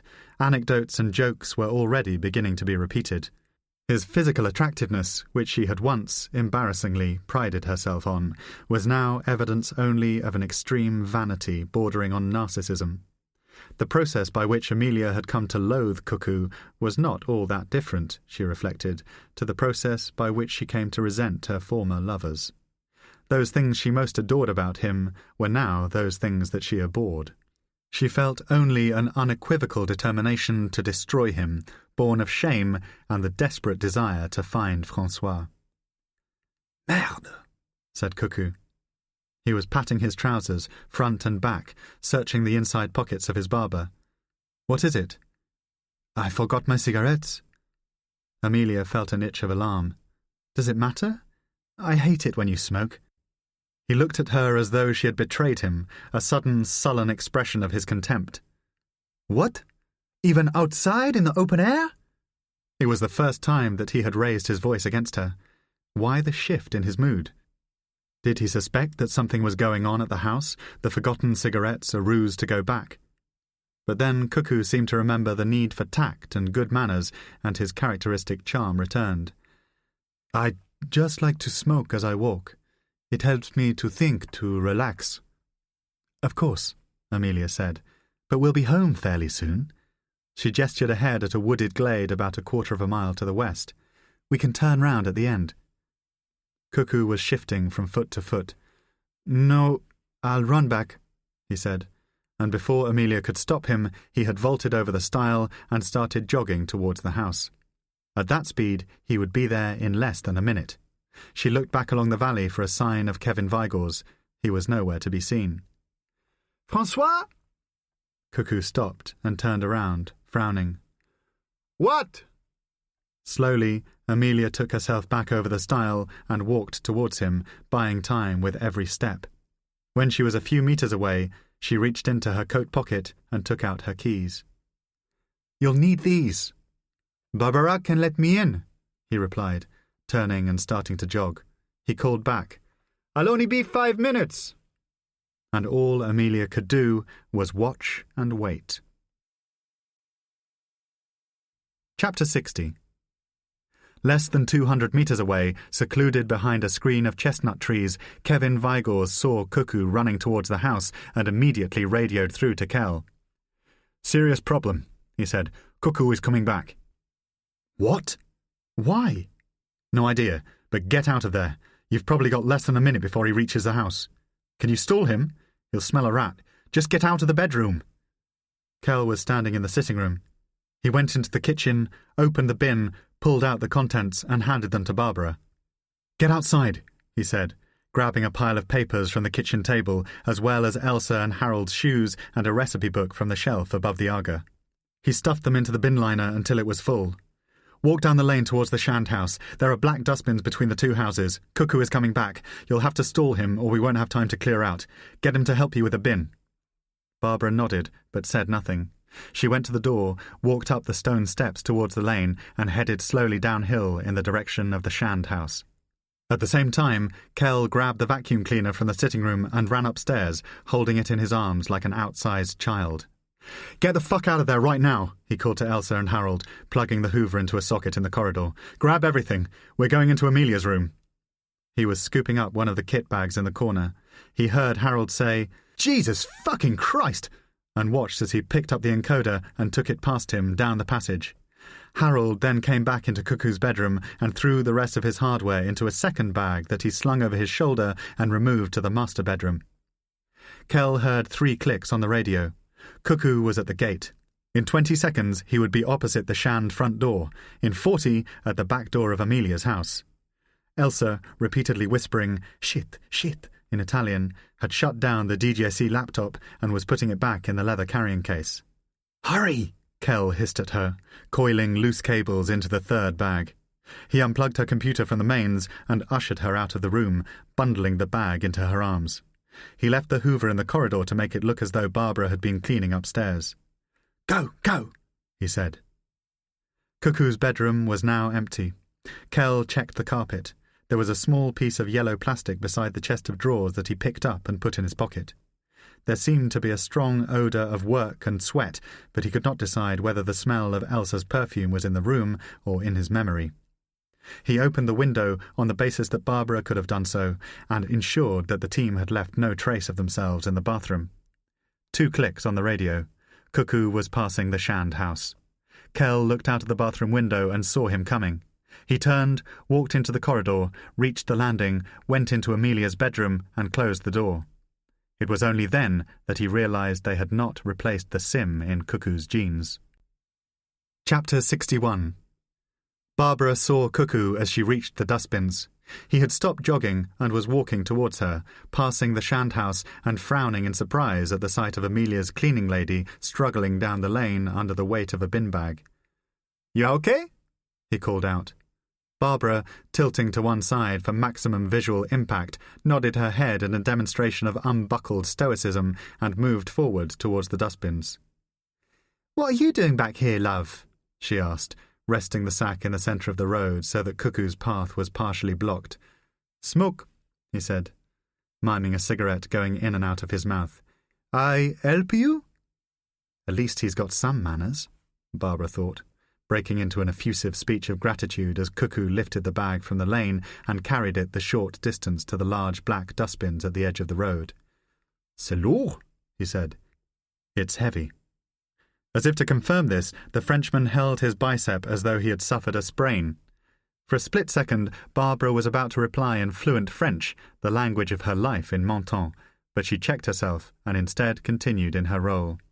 "That's so kind of you, Françoise," she said, slowing her words down, as though talking to a child. "Thank goodness I ran into you." She was aware that, no more than 10 metres away, behind the windows on the first floor of the house, Kell, Elsa and Harold were most probably in a perfect storm of panic, clearing out of the bedroom as fast as possible. She drew Cuckoo's eyes down towards the ground with a stern warning. "Now, I don't want you going into the house with those muddy boots on." It was to the service's advantage that Cuckoo was obliged to pretend that he did not understand what she had said. "What, please?" he said. "I not follow?" Barbara repeated the warning, buying yet more precious time as she slowly explained, in nursery-level English, that she would not allow dirty footwear in Mrs. Levine's home. "Come with me," she said eventually, channeling all of the charm and the mischief of her brief encounter with the receptionist at the Hotel Gillespie. She took Cuckoo's arm and walked him slowly up the lane towards the front of the house. When they had reached the kitchen door, which was still ajar, she again gestured to his feet. "Your cigarettes are on the table, aren't they, love?" Cuckoo pointed at the packet of Lucky Strike, which were indeed on the kitchen table, partially concealed from view by a peppermill and a bowl of sugar. "I'll get them for you," she said, squeezing through the door. "That way you won't have to come in." "And a lighter," he said. "I must have my lighter." She passed the cigarettes through the door and asked for its whereabouts. "In my room," Cuckoo replied. "But I can get this." No, you stay there, love." And Barbara climbed the stairs to the first floor, which was now a ghost town of inactivity. She walked into Cuckoo's bedroom, spotted the gold cigarette lighter on top of the chest of drawers, slipped it into the front pocket of her smock, and returned to the kitchen. "Voila!" she said, with an air of triumph, handing the lighter across the threshold. It sounded as though it was the only word of French that she knew. "Now you get back to Mrs. Levine. She'll be wondering what's become of you. And if I don't see you again, it's been lovely meeting you. Enjoy the rest of your weekend. Safe trip back to Paris." Chapter 62. Lying flat on the floor of Amelia's ensuite bathroom so that their silhouettes would not show in the windows, Kell, Elsa and Harold could pick out only the mumble of Barbara and Cuckoo's conversation. Taking slow, near-silent breaths, side by side like campers sleeping in a three-man tent, they listened as Barbara closed the kitchen door, then heard what sounded like the footsteps of Cuckoo returning to the lane and walking back past the house, heading in the direction of the meadow. About a minute later, Kell received 2 low-volume clicks on his radio, then a pause before Vigors confirmed, with 3 further clicks, that Cuckoo was passing through the gate on his way back towards Amelia. It was another minute before Kell dared to break the spell of their silence. Standing up, he swore quietly and looked down at Elsa and Harold. Slowly, like survivors from an earthquake, they clambered to their feet. "Cazzo," she whispered. "Squeaky bum time," said Harold, and Elsa said, "Shh," as though Cuckoo was still in the next room. "It's all right," Kell replied, opening the bathroom door. "He's in the meadow. Gone." Barbara appeared at the top of the stairs. "Do mind my language," she said, "but bloody hell, how did that happen?" "What did he want?" Elsa asked. "Cigarettes," she replied. "He wanted bloody cigarettes. Imagine if he'd come upstairs." "I'd have smoked one with him," Harold muttered, and everybody went back to work. Chapter 63. Akim was woken the next morning by the sound of Luc and Valerie fucking in the next room. Always the same routine, Luke increasingly struggling for breath as he chugged against the headboard, Valerie smothering her moans with what was probably a sheet or the edge of one of the pillows. She was like a teenager or newlywed bride, wanting it every morning, wanting it every night. A cast-off from internal security, Valerie was the one random element in the operation, brought in by the boss because he could not function without her, but kept secret, as far as Hakim knew, from Luke's masters in the DGSE. Even Vincent himself had only met her for the first time a few days earlier. Luke had sworn him to secrecy, knowing that Paris would pull the plug if they so much as suspected that Valerie was so intimately involved in the Holst operation. Hakim looked at the clock beside his bed. It was just after 6 on a Sunday morning. He could have done with the extra hour's sleep.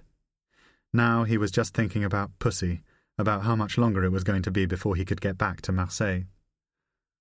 "Ursult," he muttered, and hoped that his voice would carry into the next room and stop the scrape of the bed against the floorboards, the soft, muffled squeak of the springs. Eventually there was a groan from Luke, louder than most mornings, and the bed stopped moving, like a car coming to a halt in a lay-by. Moments later, Valerie was padding barefoot next door and running the tap on the bidet. Hakim heard Luke cough a couple of times, then the radio, the volume turned down low, always the same routine. Hakim was due on duty at 7:15, relieving Slimane from the night shift. 3 days earlier, he had gone down to find Slimane and the prisoner talking, Holst's door wide open, his eyes filled with rage and tears. Later on, walking in the countryside near the house, Hakim had asked for an explanation, and Slimane had told him, laughing about it like it was the funniest thing in the world, that he'd been taunting Francois about Egypt, about what they'd done to his fake mum and dad. Hakim, who had grown to like Francois, to respect him for the way he'd handled himself since the grab in Paris, had launched at his friend, a lot of the stress and the tension of their long confinement suddenly coming out in a frenzy of rage. The two men had fallen to the ground and scrapped like kids in the street, only to stop after a minute or two and look at one another, laughing at the dust on their clothes and trainers, flicking away the flies that buzzed around their heads. "Who gives a fuck about him anyway?" Slimane had said. And then they'd ducked behind a tree and lain close to the ground because somebody had come past on a tractor. Who gives a fuck about him anyway? Hakim had given a lot of thought to that question. Do I give a fuck about Francois? Should I give a fuck about Francois? He'd hurt his dad, sure. He knew that. But it was Slimane who'd had the blade in Egypt, just like it was Slimane who'd wanted to finish off the spy at Cité Radieuse. Hakim didn't want anyone, especially Francois, thinking he and Slimane were similar. Hakim was a soldier. He did what he was told to do. He stayed true to whoever was paying him. With Slimane, you never knew where his loyalties lay, what he was thinking, what wildness was going to spring from him next. Who gives a fuck about him anyway? Hakim had gone to bed the previous night knowing that he might have to kill Holst. Maybe that was what was bothering him. He didn't want to have to do it, but he knew that Luke or Valerie were crazy enough to give him the order just to test his loyalty. At about 7 o'clock, after he had finished his nightly swim, Luke had received a document from Paris that effectively ended the first phase of the operation. It was a transcript of a conversation at Christophe Delestre's apartment in Montmartre, recorded by DGSE microphones 5 days earlier, but only now, thanks to a typical Paris fuck-up, making its way to Luke. The conversation was between Delestre, his wife, and an MI6 officer calling himself Thomas Kell. Kell, Luke had realized instantly, was Stephen Uniacke, the same man who had talked to Vincent on the ferry, the same man Hakim and Slimane had been instructed to rough up at Cité Radieuse. Kell had run Delestre to ground, shown him a photograph of Vincent, and worked out that Holst had been switched. Luke, running downstairs, a dressing gown tied slackly around his belly, wet legs still dripping water on the floor, had shouted for Valerie. "Fucking MI6, he said. "Fucking Amelia Levine. I was right. She worked it out. She knows about the second funeral." There'd been an argument between the two of them. Then Luke had dressed and driven north to Castelnaudary, where he'd bought himself half an hour at the internet cafe and sent an email to Vincent's dedicated server. "They know about the second funeral. Steven Uniacke is an MI6 officer named Thomas Kell. He found Delestre in Paris. Levin must know and is playing you. Abort immediately. Crash meeting Sunday midnight. When he got back, at around 9, it had looked as though they were going to abort and go home. Then Valerie had done what she always did. She had talked Luke round. "Look, nothing has changed," she said, smiling the whole time like she knew everybody was going to agree with her in the end. "This operation was always top secret. Only 6 or 7 of your colleagues in Paris knew the full extent of what you were trying to do. Even the Élysée was in the dark, am I right?" "You're right," Luke had said quietly. "Good. So you just close it down. You tell them François will be taken care of. Paris will be disappointed that they didn't get their leverage against Levin, and they'll want to question you when you go back. But you don't go back. Fuck Paris. We keep François alive for a few more days and send a ransom to Levin. He's priceless to her." "MI6 doesn't pay kidnappers," Luke had replied, which was when Valerie had snapped. "Don't give me that shit." Hakim had looked across the room at Slimane, who was grinning like it was all just a game. His face was still marked from the fight in Marseille, a blue-black stain under his injured eye. "Her husband is a millionaire. She has access to tens of millions of dollars in offshore MI6 accounts. She'll pay up. She'll pay because we make her pay. She knows that if she doesn't, the boys will kill her son. That's a motivation, wouldn't you say?" There had been all that sarcasm in the room, like a test of their courage, Luke looking defeated and uncomfortable, and Slimane almost laughing in his face. "And when she finally pays," Valerie was lighting up a cigarette, "we give the guys their share, we take the money, we kill this prick," a flick of her blonde hair in the direction of Holst's cell, "and then you finally get to quit the job I've been trying to get you to quit for the last 3 years. Or are you scared about that? Are you worried your bosses will cut you out?" It was a deliberate provocation in front of the team. Even Slimane looked at the ground. "I'm not scared, Valerie," Luke had replied, like he wanted to take the conversation next door. "I just want to be sure we know what we're getting into."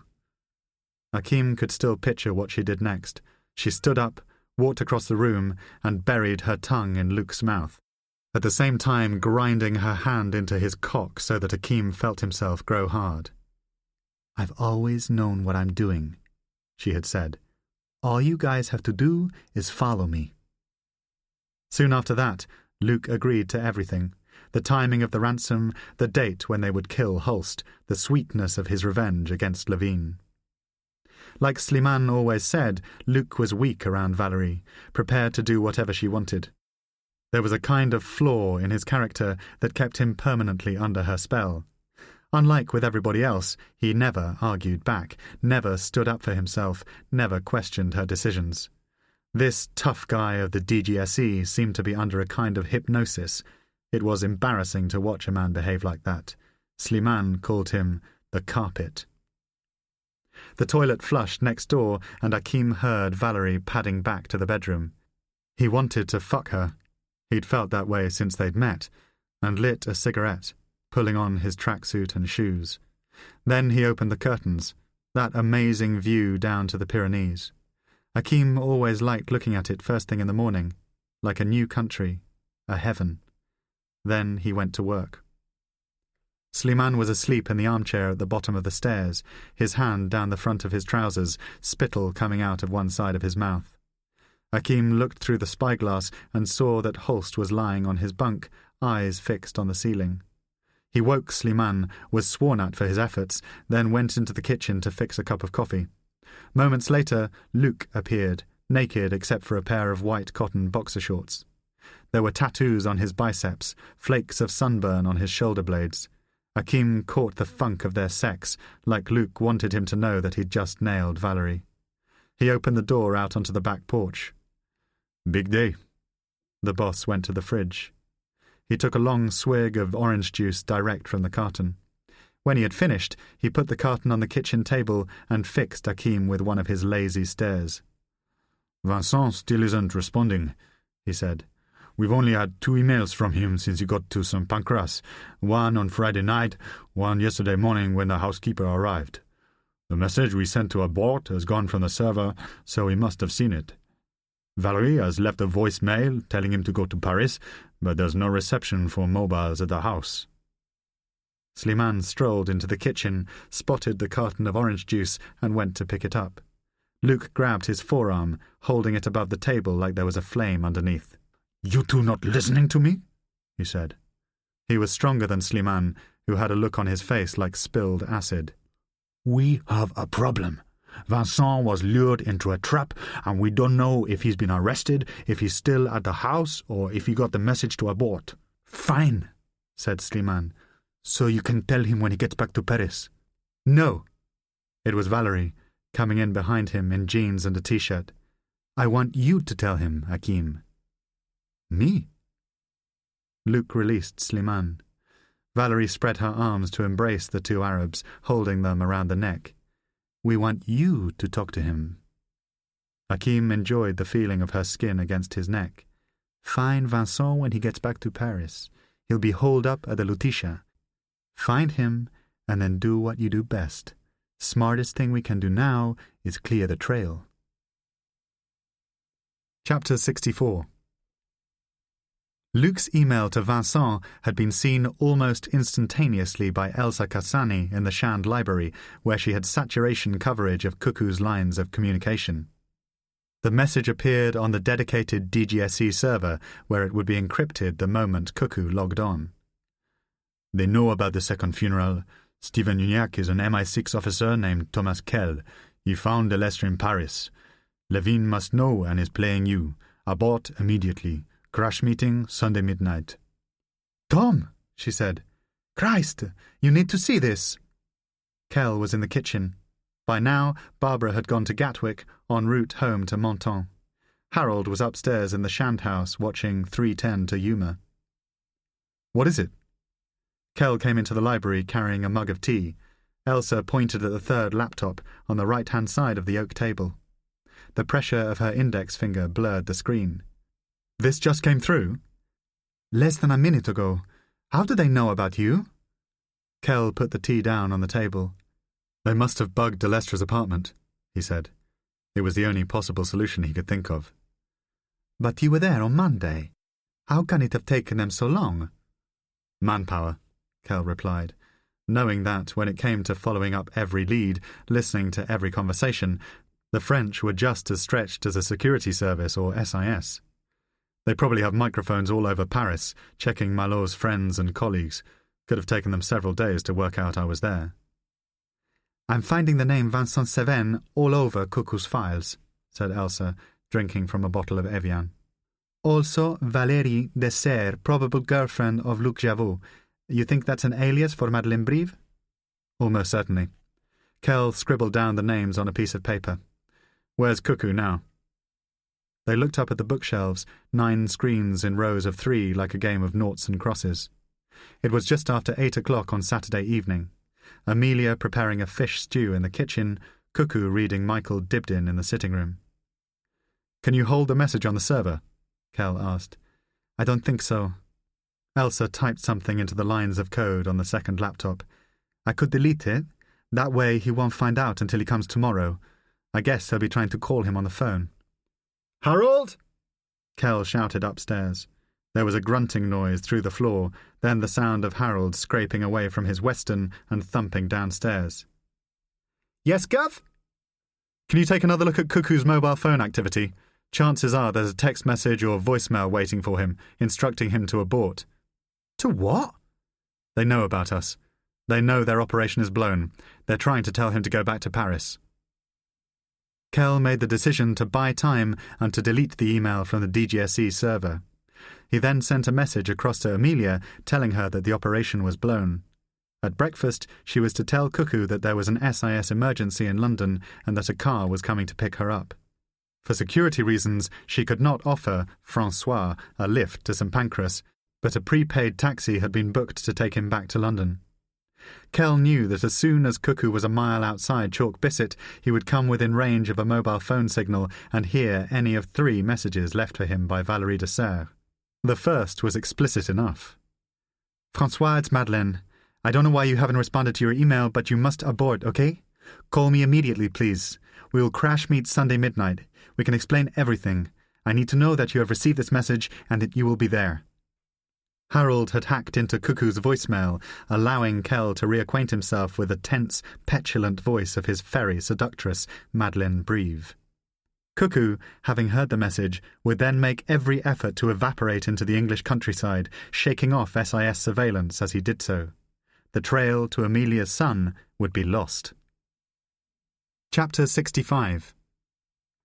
Vincent realized there was a problem when he heard Amelia knocking rapidly on the door of his bedroom shortly before 8 o'clock on Sunday morning. He had been awake for almost an hour, finishing the Dibdin and listening to the bleating of the lambs on the steep hill behind the house. "Are you awake, darling?" She came into his bedroom.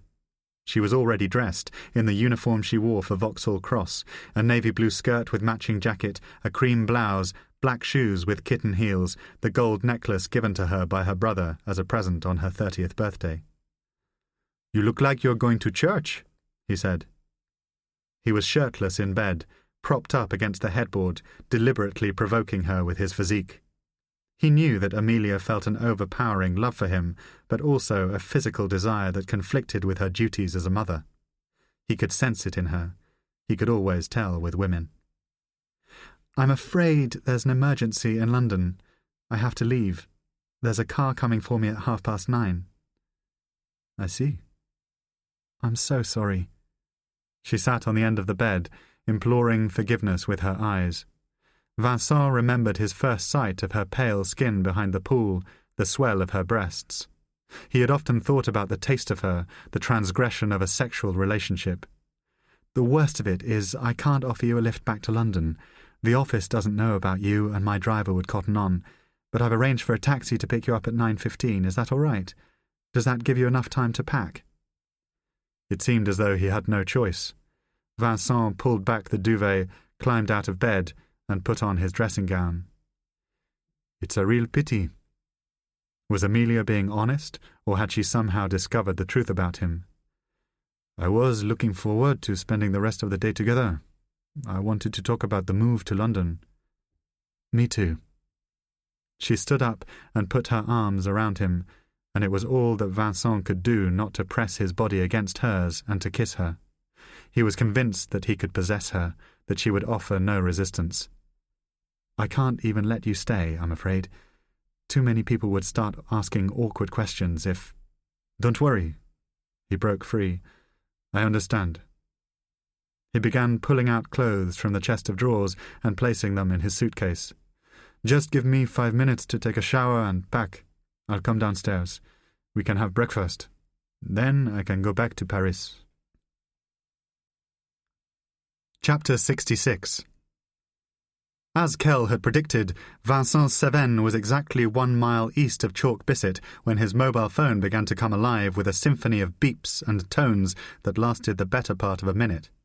"Blimey, you're popular," said Harold Mowbray, sporting the casual weekend attire of a Wiltshire taxi driver as he accelerated towards Salisbury. Vincent, sitting in the back seat of the taxi, did not respond. He saw that there were messages on his voicemail and clicked "Listen" on the readout. "François, it's Madeleine. I don't know why you haven't responded to your email, but you must abort, okay? Call me immediately, please. We will crash meet Sunday midnight. We can explain everything. I need to know that you have received this message and that you will be there." At first, he did not understand what Valerie was telling him. Abort? Why was it necessary to hold a crash meeting in Paris within 12 hours? Vincent took out his BlackBerry and checked the inbox. There were no messages, just as there had been no emails on his laptop the night before. Perhaps, in the confusion of the weekend, unable to reach him as easily as they would have liked, Luc and Valerie had simply panicked. He dialed the number in Paris, heard it reconnect to Luc's cell phone. "Luc?" "Vincent! Jesus! At long fucking last! Where the hell have you been?"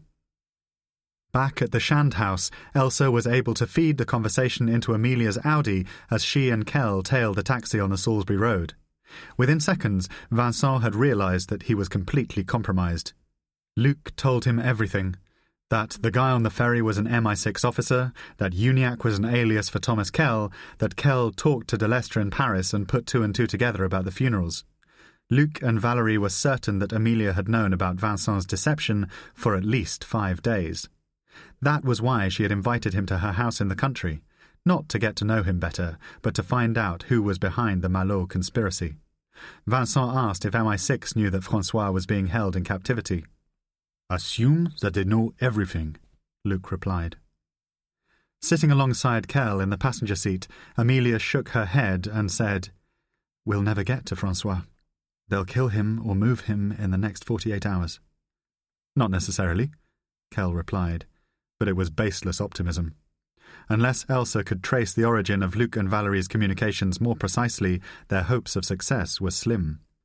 He suspected that François was being held within a 5-mile radius of Salles-sur-l'Aire, the village in Languedoc-Roussillon where Arnaud had dropped Vincent in the cab, but without accurate coordinates it would be like droning caves in Tora Bora. Vincent was their only hope, but with only 2 specialist surveillance officers at his disposal, Kell's chances of following him to the crash meeting were near non-existent. How could he expect Harold and Elsa, 2 tech ops specialists given only a basic grounding in surveillance techniques, to tail Cuckoo without being spotted? Up ahead, Vincent had hung up on Luc and was already making plans to disappear. "Listen," he said to Harold, "that was my boss. I need to get to a train station as quickly as possible. There's been a change of plan." "I thought I was dropping you in London, sir," Harold replied, enjoying the role. "Cleared my whole day." "Just do as I say," Vincent told him, his faultless English now punctuated with rage. "You'll get paid just the same." Amelia, listening alongside Kell in the pursuing vehicle, turned up the volume as Harold responded, All right. No need to lose your rag. You're the one changing his mind, mate, not me." His voice was muffled by road noise and static, but the words were clear enough. "Salisbury okay from Monsieur? Trains run from Tisbury as well, if you prefer." "Just take me to the closest train station." About a quarter of a mile further along the road, Kevin Vigors was travelling in advance of the cab with Danny Aldrich. They were coming into Wilton when Kell contacted them on the radio link. "You hear that?" "We heard it," Vigors replied. "Harold's taking Cuckoo to Salisbury. If he tries to get clear of us, that's where he'll do it." "Sure." All night, Kell had tried to anticipate how Cuckoo would behave in the aftermath of his exposure. His instinct would be to return to French soil as soon as possible. But how? In addition to the major London airports, there were airlines running flights to France from Southampton, Bournemouth, Exeter and Bristol. It was unlikely that Vincent would go direct to St Pancras without first trying to shake his tail, but he might pick up a Eurostar to Paris at either of the 2 stations in Kent, Ashford or Ebbsfleet. There was an option to hire a car and to drive it onto the Eurotunnel service at Folkestone, but Vincent would assume that SIS had access to number plate recognition technology and would quickly be able to identify his position. A train south from Salisbury would take him to the cross-channel ports. "You think he'll take the train?" Amelia asked. "Let's wait and see."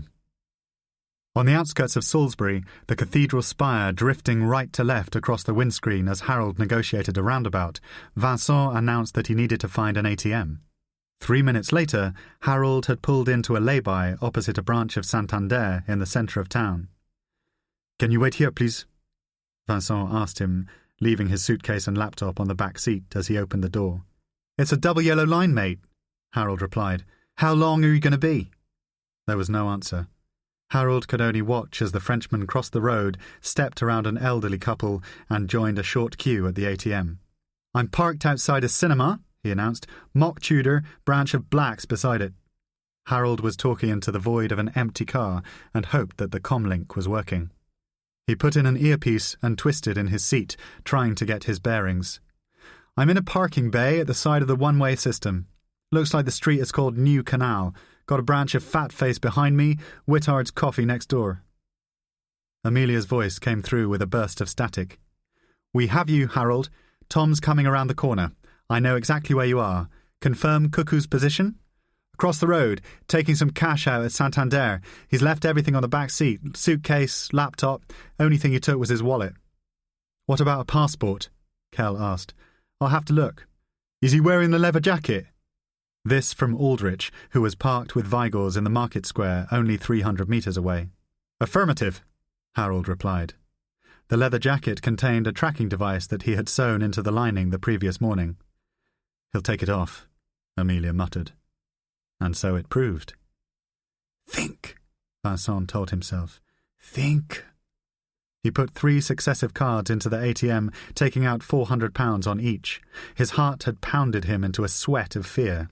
He felt the distilled anger of a shamed man and wanted to find Amelia, to destroy her as she had destroyed him. How long had she known?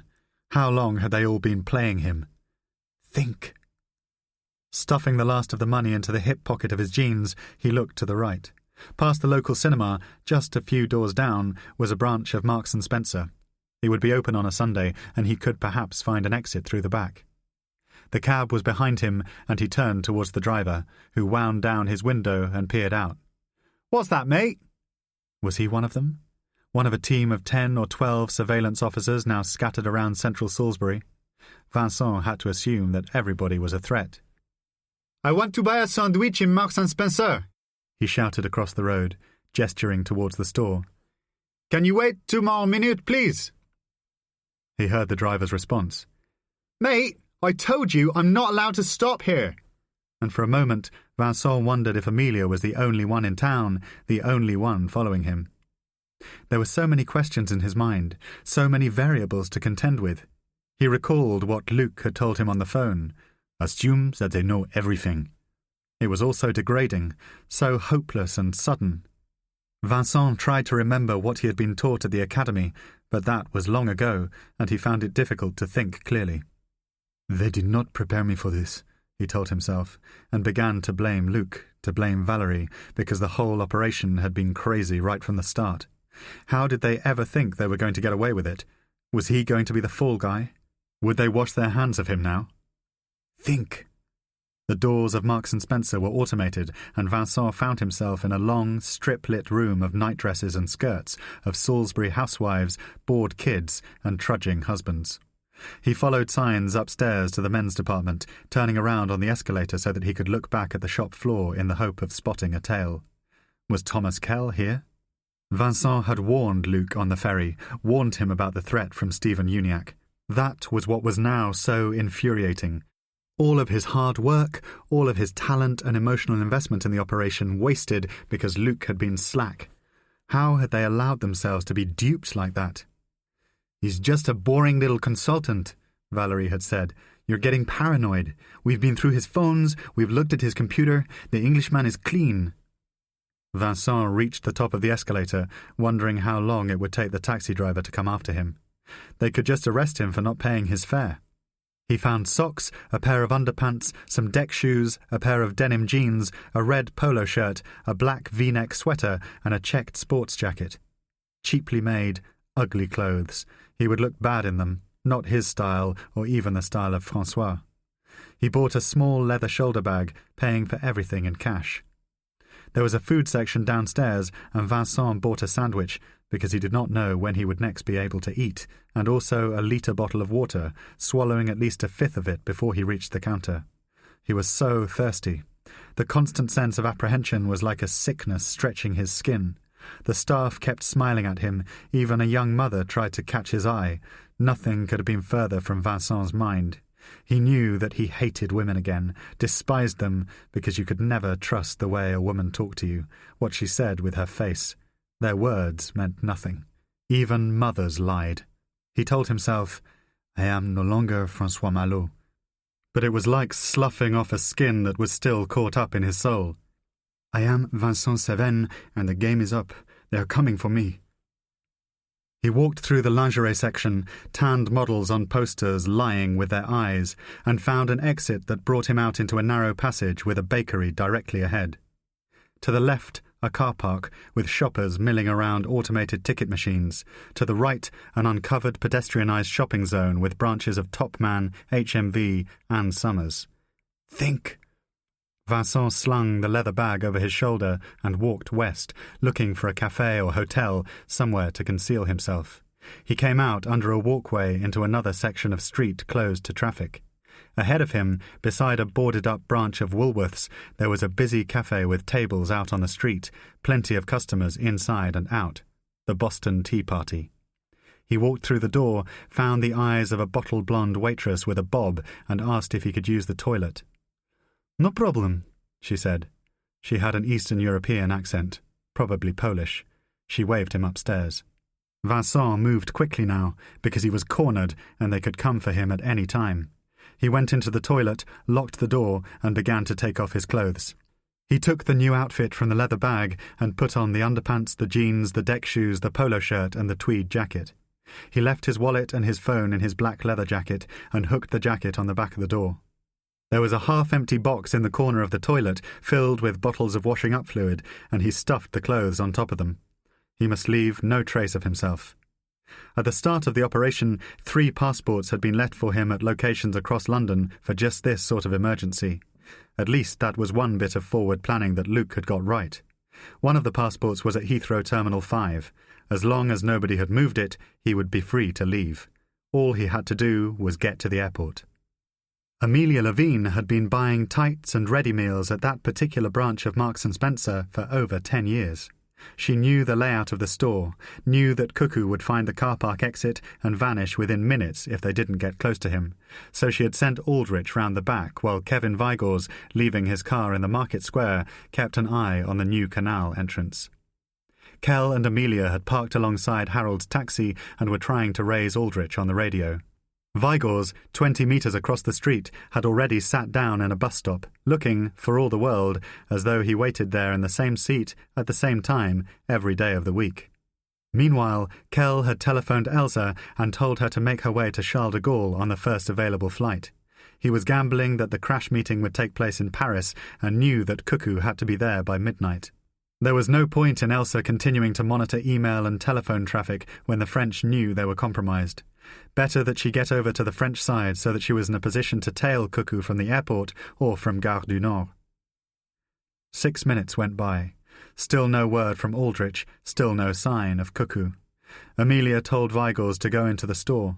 Seconds later, Kell's mobile vibrated on the seat beside him. Amelia looked down at the readout. "It's Danny," she said, putting the phone on loudspeaker. "I have a visual. Cuckoo just came out the back, passing HMV. Everything's closed. Not that many people about." There was a momentary loss of contact, as though Aldrich had lowered his phone. Then, "He's carrying a new bag. You saw that, right?" "We haven't seen anything," Amelia replied. "He probably bought a new set of clothes in M&S. He'll assume we've wired whatever he's wearing." "He'll assume correctly." Aldrich coughed like a smoker. "Hang on. Cuckoo just went into a cafe. The Boston Tea Party. Can you get Kev outside? There's an old Woolworths opposite. Waterstone's on the corner to my right. I'll go round the back. Make sure there's no exit." Within 2 minutes, Vigors had left the bus stop and jogged 300 metres along New Canal, turning beside the branch of Waterstones. Aldrich saw him and nodded, confirming to Kell by phone that there was no back exit. Vigors sat down on a bench next to a teenager wolfing an onion-oozing mid-morning hamburger. They saw Cuckoo coming out wearing a red polo shirt, a tweed jacket, blue deck shoes, and denim jeans. "Well, well, well," Aldrich muttered into the phone. "If anyone wants 400 quid's worth of vintage leather jacket, looks like Cuckoo left his in the gents." "He's changed clothes?" Amelia asked. "Just like you said he would." Making eye contact with Vigors, Aldrich set off in pursuit, one man on one side of the street, one man on the other.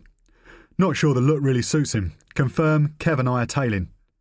"Watch yourselves," Kell said. "He'll use windows, he'll stop and let you come past him. Go one at a time and keep some distance."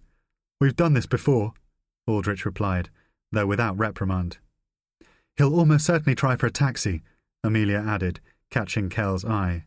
"Whatever you do, boys, don't lose him. Without the jacket, we don't have a fix on his position. If Vincent disappears, everything disappears with him." Chapter 67. Vigors and Aldrich tailed Cuckoo to a branch of Waitrose on the outskirts of town, Vigors guiding Kell towards them so that there were 3 sets of eyes on the Frenchman staggered along the route. Having spent 10 minutes in the store, Cuckoo found a taxi outside, just as Amelia had predicted. She had brought the Audi to a petrol station within 200 metres of the Waitrose car park and picked up Kell as Cuckoo's cab passed them, heading out onto the Salisbury Ring Road. A minute later, Harold scooped up Vigors and Aldrich, and the 2 vehicles followed Vincent's taxi in parallels as far as Greatley, a small village 15 miles east of Salisbury. Cuckoo pulled into Greatley station shortly before 11 o'clock. He paid the driver and bought a train ticket from an automated machine. The station was deserted, and Kell knew that he could not afford to risk putting one of the team onto the platform. Instead, he sent Aldrich, Vigors and Harold ahead to Andover, the next stop on the line, and told Elsa, who was driving past Stonehenge, to divert to Salisbury Station in case Cuckoo doubled back. In the end, he boarded a London train. For 8 minutes, Kell lost Cuckoo in a surveillance black hole until Vigors, whom Harold had driven to Andover at a steady 85 miles per hour, joined the train. As he passed through Whitchurch and Overton, Vigors was able to assure Kell and Amelia by text that he was in visual contact with Cuckoo. Harold and Aldrich then effectively chased the train on parallel roads while Kell and Amelia remained behind in Andover. Basingstoke was the first major intersection on the London route, and Kell anticipated that Cuckoo might attempt to leave the train and to switch to another service. Aldrich, arriving on the Reading platform just 30 seconds before Cuckoo's train pulled in, was informed by Vigors that he had decided to remain on board. So Aldrich and Harold continued east towards Woking, where Cuckoo did indeed switch routes, stepping off the London service at the last moment and joining a Reading train, leaving Vigors stranded on board. His sleight of hand, however, was observed by Aldrich, who managed to catch the Reading service, albeit 3 carriages down, while Harold looked on from an opposite platform. Kell had never known a more complex and operationally challenging period. The Audi was a mess of road maps, sat-navs and communications equipment. By the time Cuckoo was on his way to Reading, with Aldrich trying to find him by walking down the carriages, Vigors was out of the game and Kell effectively down to 2 pairs of eyes. He rang Vigors and told him to go to London and to wait at Waterloo Station on the off chance that Cuckoo would try to head into the city. If he did so, Vigors might have an opportunity to follow him out to Gatwick or Luton, or even onto a Eurostar service from St Pancras. Meanwhile, Elsa had been sent ahead to Heathrow. In the end, the Frenchman kept things simple. At Reading, he again switched services. Aldrich had more than enough time to follow him off the train, even to wait alongside him on the platform, and to travel back towards Woking, where he called Kell to tell him that Cuckoo had boarded a Rail Air bus to Heathrow. Harold was more than 20 miles away, snagged in traffic on the outskirts of Reading with 1 bar of power on his mobile, but Aldrich was still able to follow the bus in a cab while Kell and Amelia went ahead to the airport. They were sitting in the car park of a Holiday Inn at the edge of the M4 when Amelia's mobile phone rang. The number was unknown, an echo delay on the line as she put the call on speaker. "Is this Amelia Levine?" Kell knew immediately who was calling. A Frenchwoman, fluent English with a strong American accent. "Who am I speaking to, please?" "You can call me Madeleine Brive. I met your friend, Stephen Uniacke, on a ferry to Marseille." Amelia locked on to Kell's eyes. "I know who you are." The voice became both louder and clearer. "I want you to listen very carefully to me, Mrs. Levine.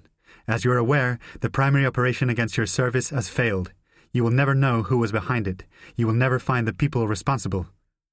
Kell frowned, wondering what Valerie's remarks revealed about her state of mind. Was she concerned that they knew her location? "I doubt that," Amelia replied. "You may be interested to know the whereabouts of your son." Kell felt a coil of blind anger and could only imagine what Amelia was faced with. "Mrs. Levine? Please, go on," she said. A young couple, trailing suitcases and jet lag, walked past the Audi on their way towards the Holiday Inn. "You speak French, am I correct?" "You are correct."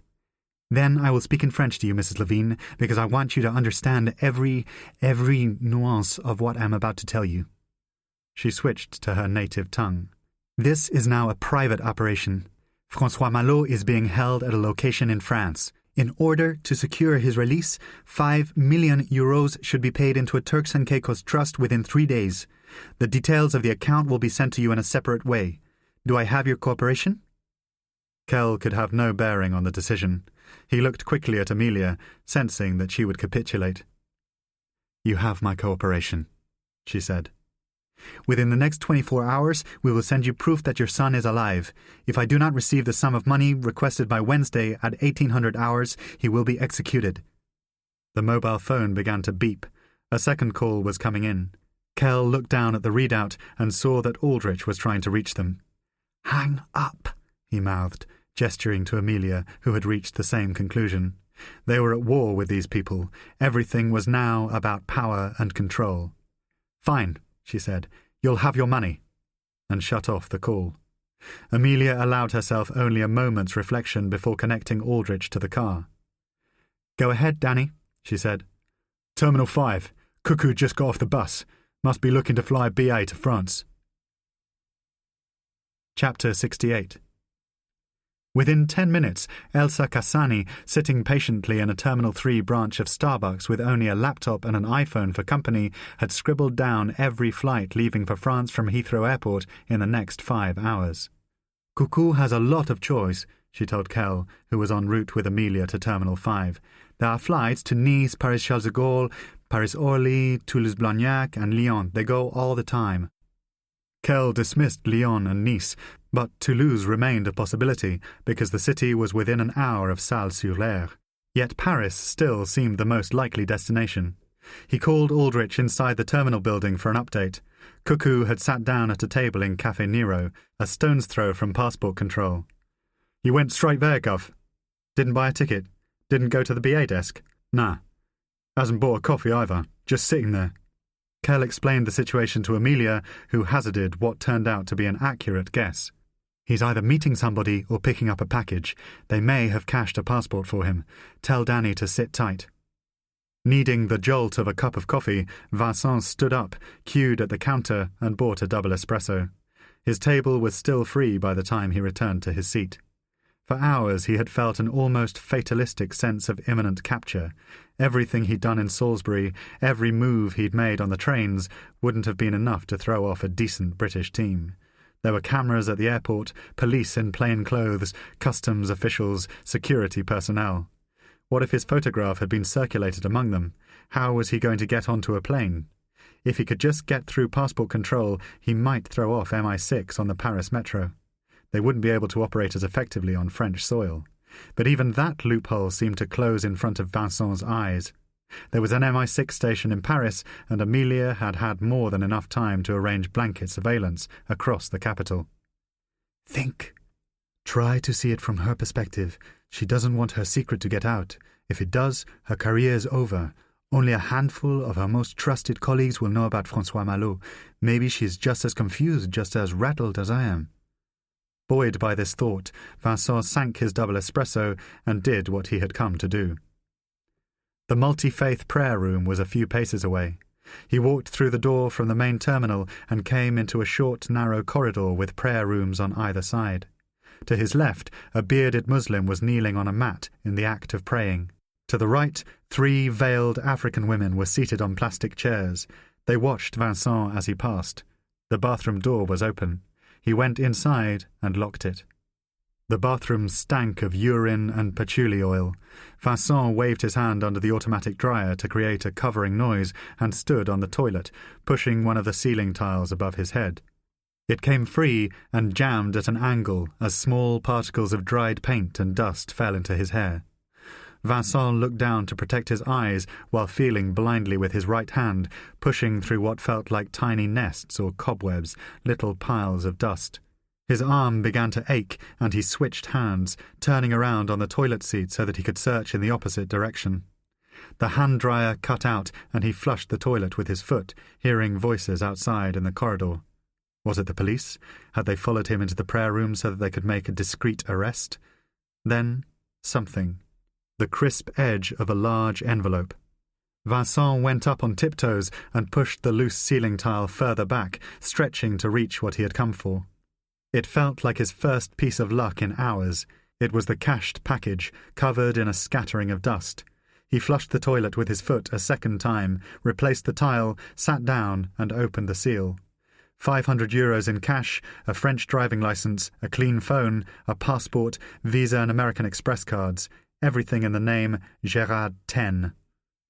Vincent flicked the dust from his hair and clothes, left the bathroom, and carried the package out into the terminal. Time to go home. Time to get a plane to France. So, that was interesting. Danny Aldrich had watched the scene unfold from a queue at one of the automated check-in machines. "What happened?" Kell asked. Cuckoo went into the multi-faith rooms, came out 5 minutes later carrying something. Now he's fifth in the queue at the BA ticket desk. Kell looked at Amelia. They were both thinking the same thing. He must have had a passport cached in there, she said. We need to know where he's flying to. Can you get into the queue behind him? No chance, Aldrich replied. Not a good idea to get that close after Reading. He'll make me. You carrying any ID? Kell asked. Sure. Then find a member of airport staff on the security side, preferably somebody high up in the food chain. Tell them that they need to talk to whoever serves Vincent at the BA counter. Be discreet about it. Make sure he doesn't see what's going on. Get the flight number, get the name on the passport, credit card details if he doesn't pay cash. Can you manage that? No problem. Amelia nodded in mute agreement. Nice idea, she said as Kell hung up. The Audi was parked on the second floor of a multi-storey short-term car park, less than a minute's walk from where Aldrich was standing.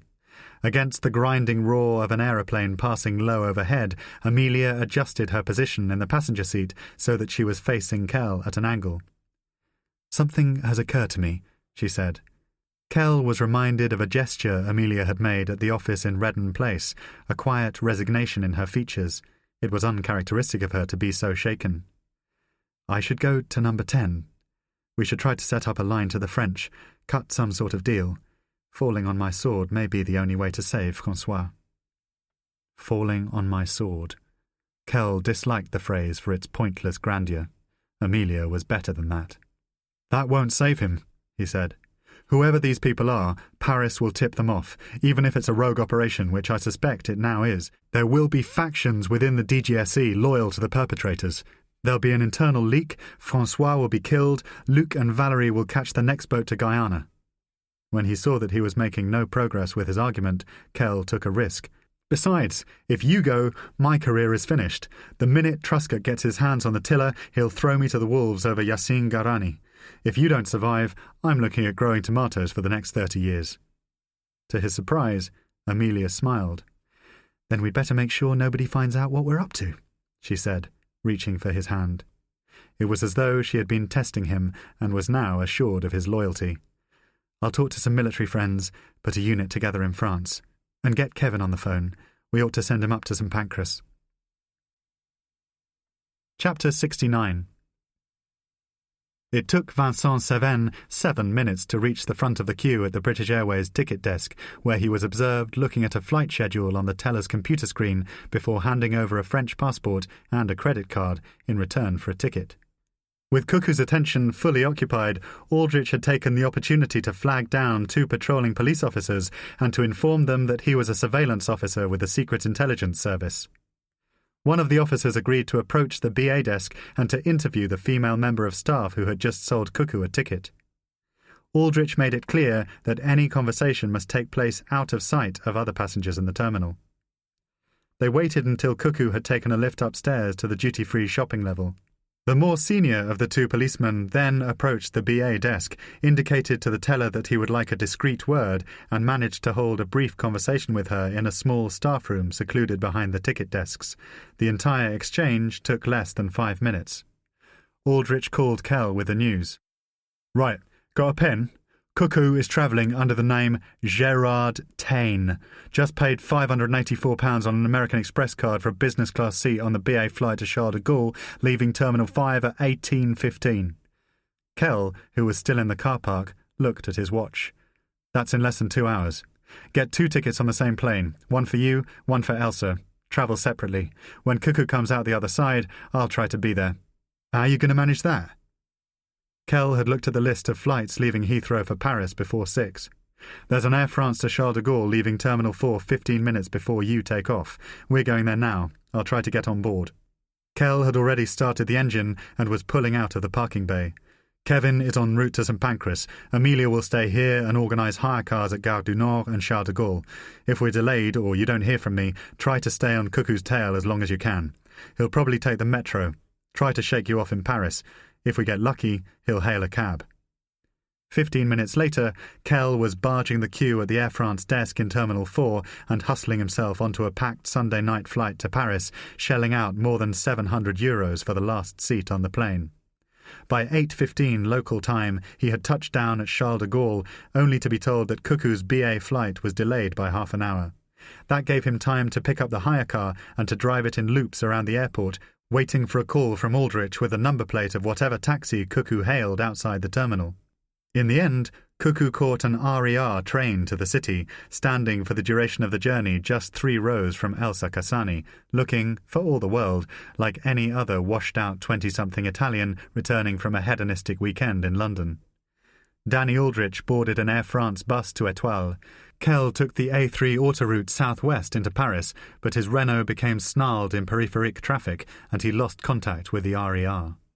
By the time Elsa had pulled into Châtelet 10 minutes later, she was the only member of the team within 2 miles of the target. Cuckoo lost her in less than 15 minutes. Emerging from Châtelet, he crossed the Seine and boarded a metro at Saint-Michel, heading south towards Port d'Orléans. At d'Enfer Rochereau station, having spotted Elsa 3 times since Charles de Gaulle, once on the RER, once while crossing the Pont Notre-Dame, and once in his carriage between Saint-Sulpice and Saint-Placide, Cuckoo forced open the doors as they were closing and jumped out onto the platform, watching Elsa glide past him in a state of mute obliviousness. 5 minutes later, she had surfaced at Mouton Duvernay and called Kell with the news. "Tom, I am so sorry," she said. "I lost him. I lost Cuckoo." Chapter 70. My name is Gérard Ten. I am no longer François Malot.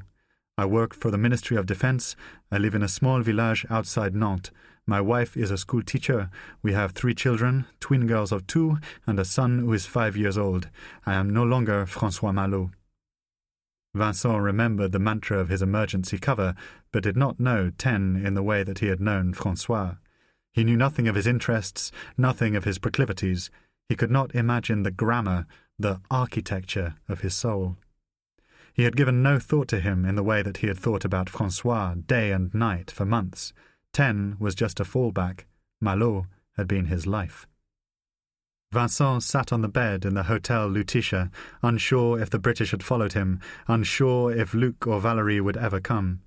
He felt as though he would never leave this place. He felt as though he was a shell, a failure, a man who was being made to pay the heaviest price for a sin he had never committed. It was like that time at high school when he was 14 and his whole class, every friend he had ever made, every girl he had ever liked, turned on him because he had reported a case of bullying to a teacher. Vincent had been trying to do the right thing. He had been trying to save his closest friend from the turmoil of the older children's attacks, but was betrayed by the very teacher in whom he had confided. As a result, they had all rounded on him, even the friend whose neck Vincent had tried to save, and for many months afterwards had humiliated him in the classroom, caking his clothes in food and shit as he walked home, screaming "bitch" and "rat" whenever he passed. Vincent's whole sense of justice, of right and wrong, had been inverted by that experience. He had learned that there was no truth, there was no kindness. Even his own father had disowned him.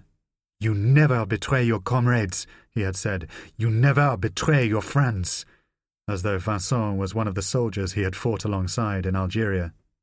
But he was just a 14-year-old schoolboy with no mother, no sister, no brother to love or understand him.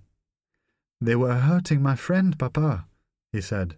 But the old man hadn't listened, and now he was long dead, and Vincent wished that he was in the hotel room so that he could tell him what had happened in England, what had happened to François, and maybe try to explain all over again that all he had ever wanted to do was protect his friend and to make his father proud.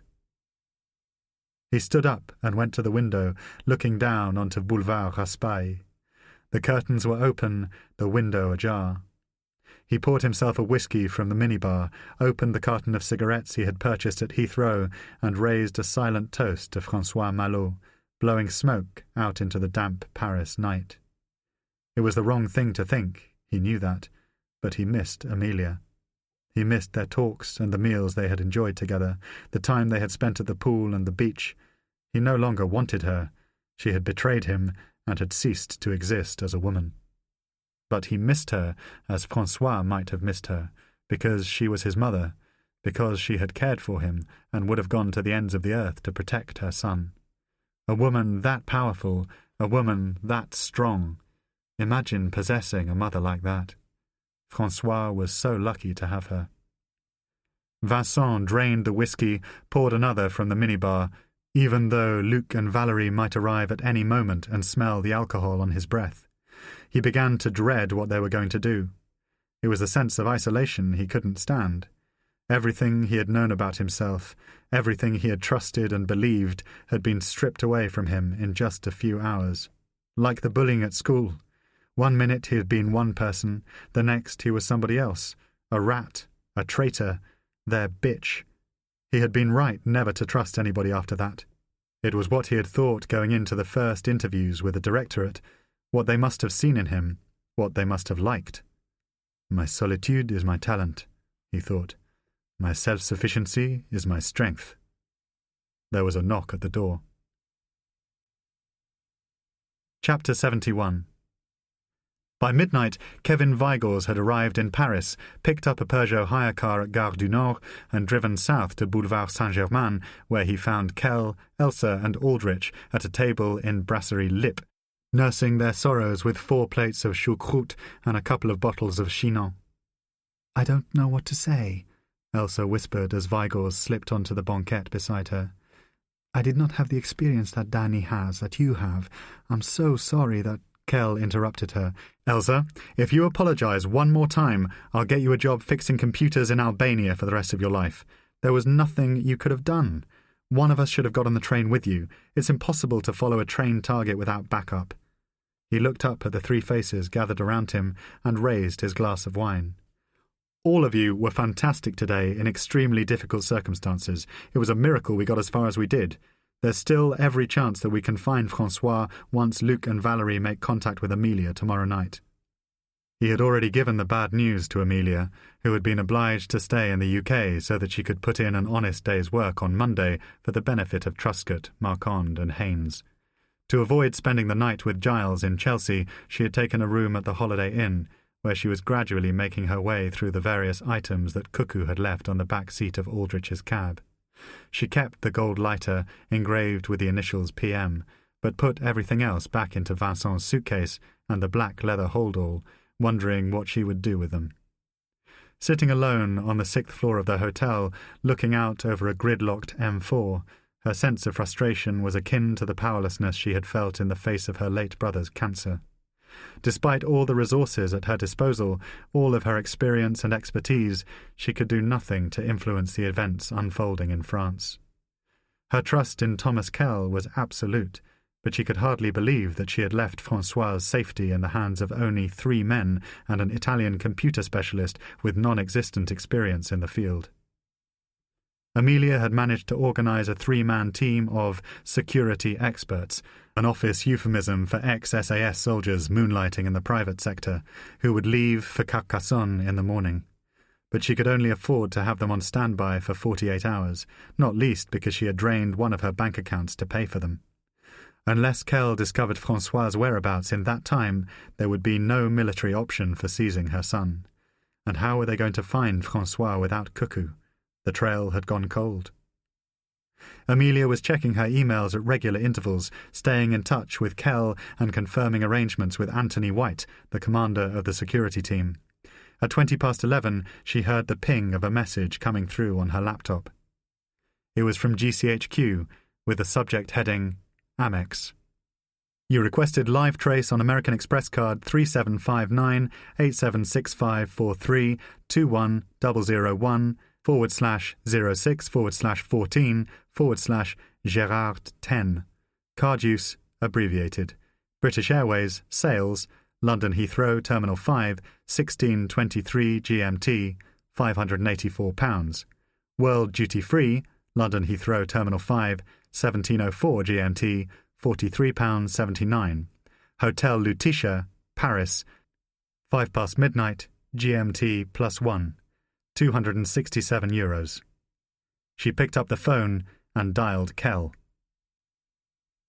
Chapter 72. The Hotel Lutetia was a 5-star Parisian landmark known to Kell from his brief tenure in the city a decade earlier. He had held meetings with SIS and DGSE colleagues in the lobby and knew something of the hotel's history as a base for the occupying German army during World War II.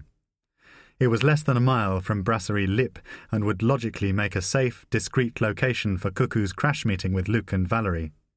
Within 4 minutes of receiving the call from Amelia, Kell had paid the bill at Lip, walked southwest with Elsa down Rue de Sèvres, and told Danny Aldrich and Kevin Vigors to park as close to the hotel as possible.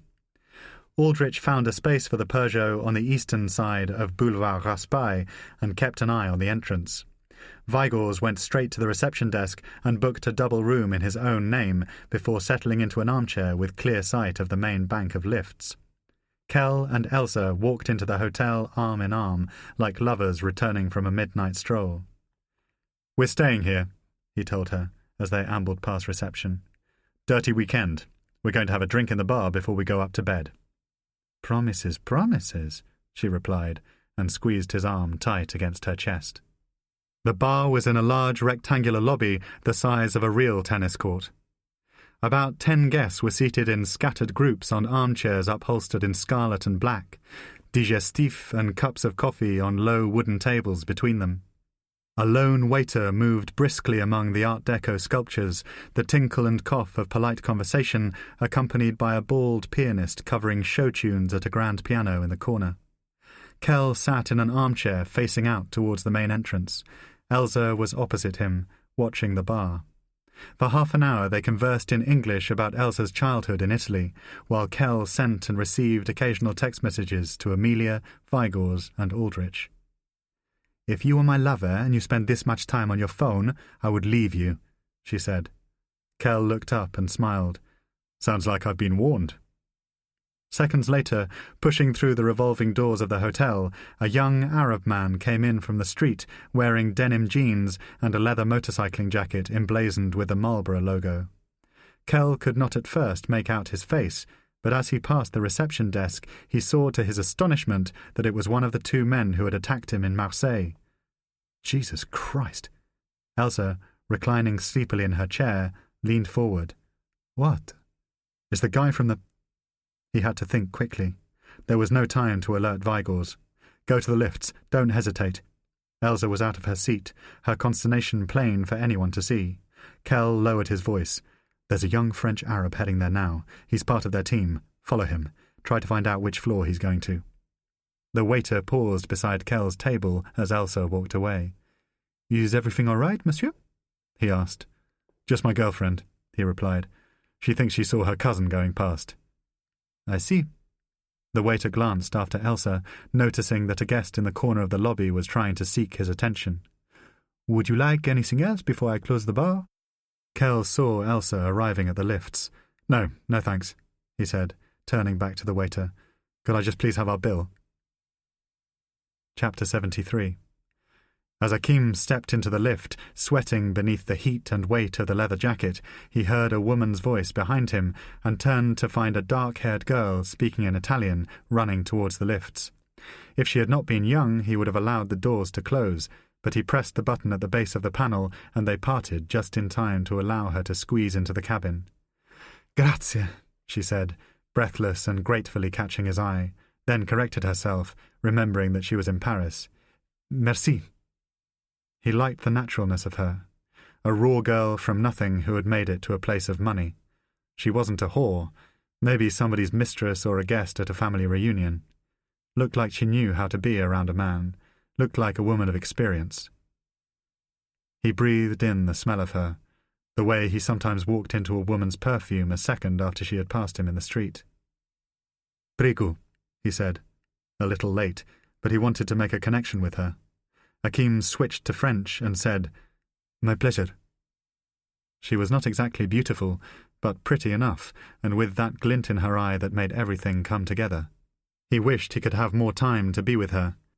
He had pressed the button for the 5th story, and she now pushed 6. "We are almost going to the same floor," he said. The lift climbed through the building. The Italian girl did not respond. Maybe the adrenaline of the job was making him seem pushy. As the doors opened on the 5th floor, Akim muttered, "Bonsoir," and this time she did respond, saying, "Oui," as he walked outside. He waited until the lift had closed, then turned left towards 508. The corridor was deserted. He came to Vincent's door and knocked quietly. He heard the soft padding of approaching footsteps, then the slight contact of Vincent's head as it touched the door, staring through the fish-eye lens. The latch came off, and he was invited inside. "Where's Luc?" Not, "How are you, Akeem?" Not, "What a nice surprise," just, "Where's Luc?" Like Akeem was a third-class citizen. Vincent had always made him feel like that. "They're coming later," he said. The room was large and smelled of cigarettes, with a breeze blowing through it. There was a window open, a plastic pole on the curtain tapping against the glass. Vincent was wearing a white Lutetia dressing gown over blue denim jeans with bare feet, and looked, for the first time in Akeem's memory, like he had lost control of himself. "What do you mean, coming later?" Akeem sat in a chair facing the double bed. Vincent's head had made a neat dent in one of the pillows on the left-hand side, like a kid had done a karate chop. There was a remote control on the bed cover, 2 miniature bottles of whiskey beside the TV.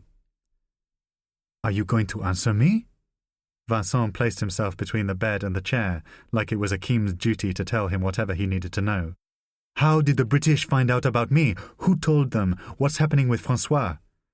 "I thought you were François, Vincent," Akeem replied, because he couldn't resist it. They'd all laughed about how seriously Vincent had taken the job. Brando, Slimane called him, even to his face, because at the house he'd never once dropped out of character. "You making fun of me?" Vincent said. He possessed some physical strength, and his temper was quick, but he had no guts. Akeem knew that about him. Nothing to respect. "Nobody would ever make fun of you, Vincent." Akeem watched as Seven moved to the side of the bed and sat down. The Academy pin-up, the DGSE golden boy. Vincent had always had a high opinion of himself. "Where's Luc?" Vincent asked again. Akeem was already bored by the questions and decided to have more fun. "What about Valérie? Don't you care about her, too?" "Luc's the boss," Vincent replied quickly. "You reckon?"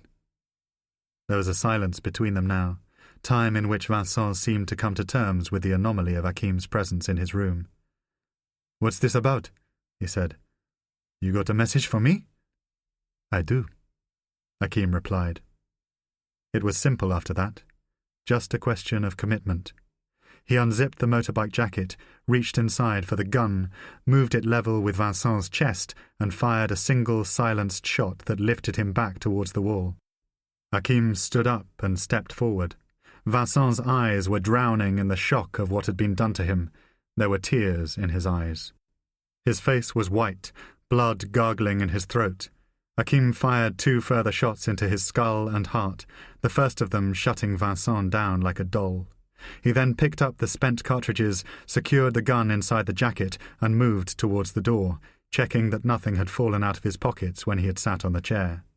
He looked through the fish-eye lens, saw that the area outside was clear, and walked into the corridor.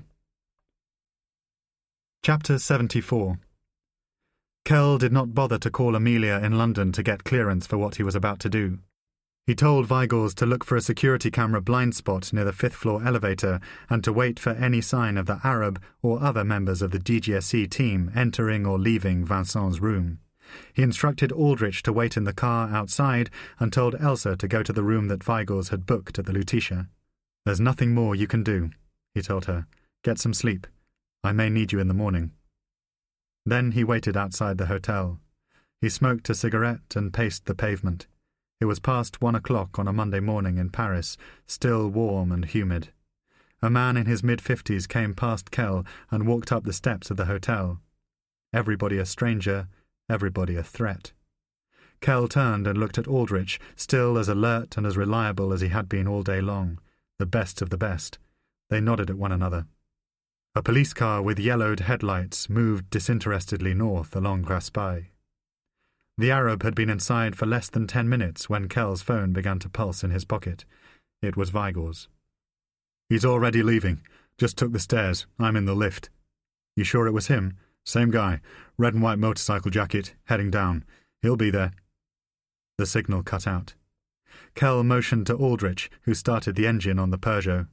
He looked up the steps of the hotel and in the glass of the revolving door caught the movement of someone walking towards the entrance.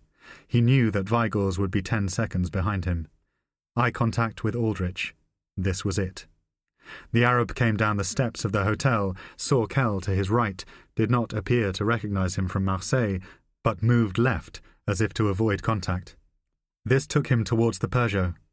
Weigels had got out of the lift, run across the lobby, and was already through the revolving doors. Kell waited until the Arab was 2 meters from the car, then ran at his back, driving his right hand into the upper section of his skull and steering him with his left as Weigels came past them, opened the rear door of the Peugeot, and turned to help. Kell remembered the Arab's weight, his wiry cunning, but Weigels was far stronger, and with the element of surprise, had forced him into the back seat of the car within seconds. Aldrich lurched out onto Boulevard Raspail as the door slammed shut behind him. Weigels pushed the boy's head back as Kell encircled his body, trapping his arms against his chest. The Arab was shouting, struggling to get free, spit hitting Kell's neck and face. "Shut the fuck up or I'll break your arm," he hissed in Arabic, and then was pushed against the door as Aldrich made a fast right down Rue Saint-Sulpice. Kell had no idea where they could take him, no idea what they would do with him afterwards. He was not even sure that the kidnapping had passed unnoticed on a quiet Paris thoroughfare in the small hours of the morning. "Head southwest," he said. "Panthéon, Place d'Italie." Beneath the thick leather of the motorcycle jacket, Kell could feel the hard outline of a weapon. "Kev, take his arms." Kell loosened his grip on the Arab, and Weigels wrenched the arms backwards so that they were pinned behind the Arab's back. He had stopped struggling, but there was thick white spittle, like wet chalk, in the grooves of his mouth. Kell reached for the zip on the jacket, and the Arab tried to bite at his hand, lowering his chin. Kell said, "Don't be a baby," and tugged his head back. He lowered the zip, reached inside the jacket, and immediately felt the butt of the gun. He pulled it out. "Why are you carrying a silenced automatic?" he asked in French. All of them could smell the cordite. More to the point, why have you just fired it? Weigels recognized the gun as a Sig Sauer 9mm. Kell removed the silencer. There were 8 rounds still in the magazine. He leaned forward and placed the gun in the footwell of the passenger seat, then continued searching the jacket. He pulled out a wallet, a mobile phone, a packet of cigarettes. He told the Arab to pitch forward so that he could search his back pockets. Aldrich, a block east of the Panthéon, removed his own belt and passed it to Weigels, who fashioned a basic wrist restraint around the Arab's hands. Kell then took out his phone and sent a text to Amelia. "Going to need a safe house ASAP. Cuckoo probably down. Suspect in car. 1 of 2 from Marseille attack." Chapter 75. The message forced Amelia to involve SIS station in Paris, a move that she had always been reluctant to make. Widening the circle of knowledge, even in a secret organization, increased the chances that word of the DGSE operation would spread through the service. So she chose somebody young and ambitious, a fast-stream bachelor of 27 who would be only too happy to help out the chief designate in the hope of seeing his skill and discretion rewarded further along the line.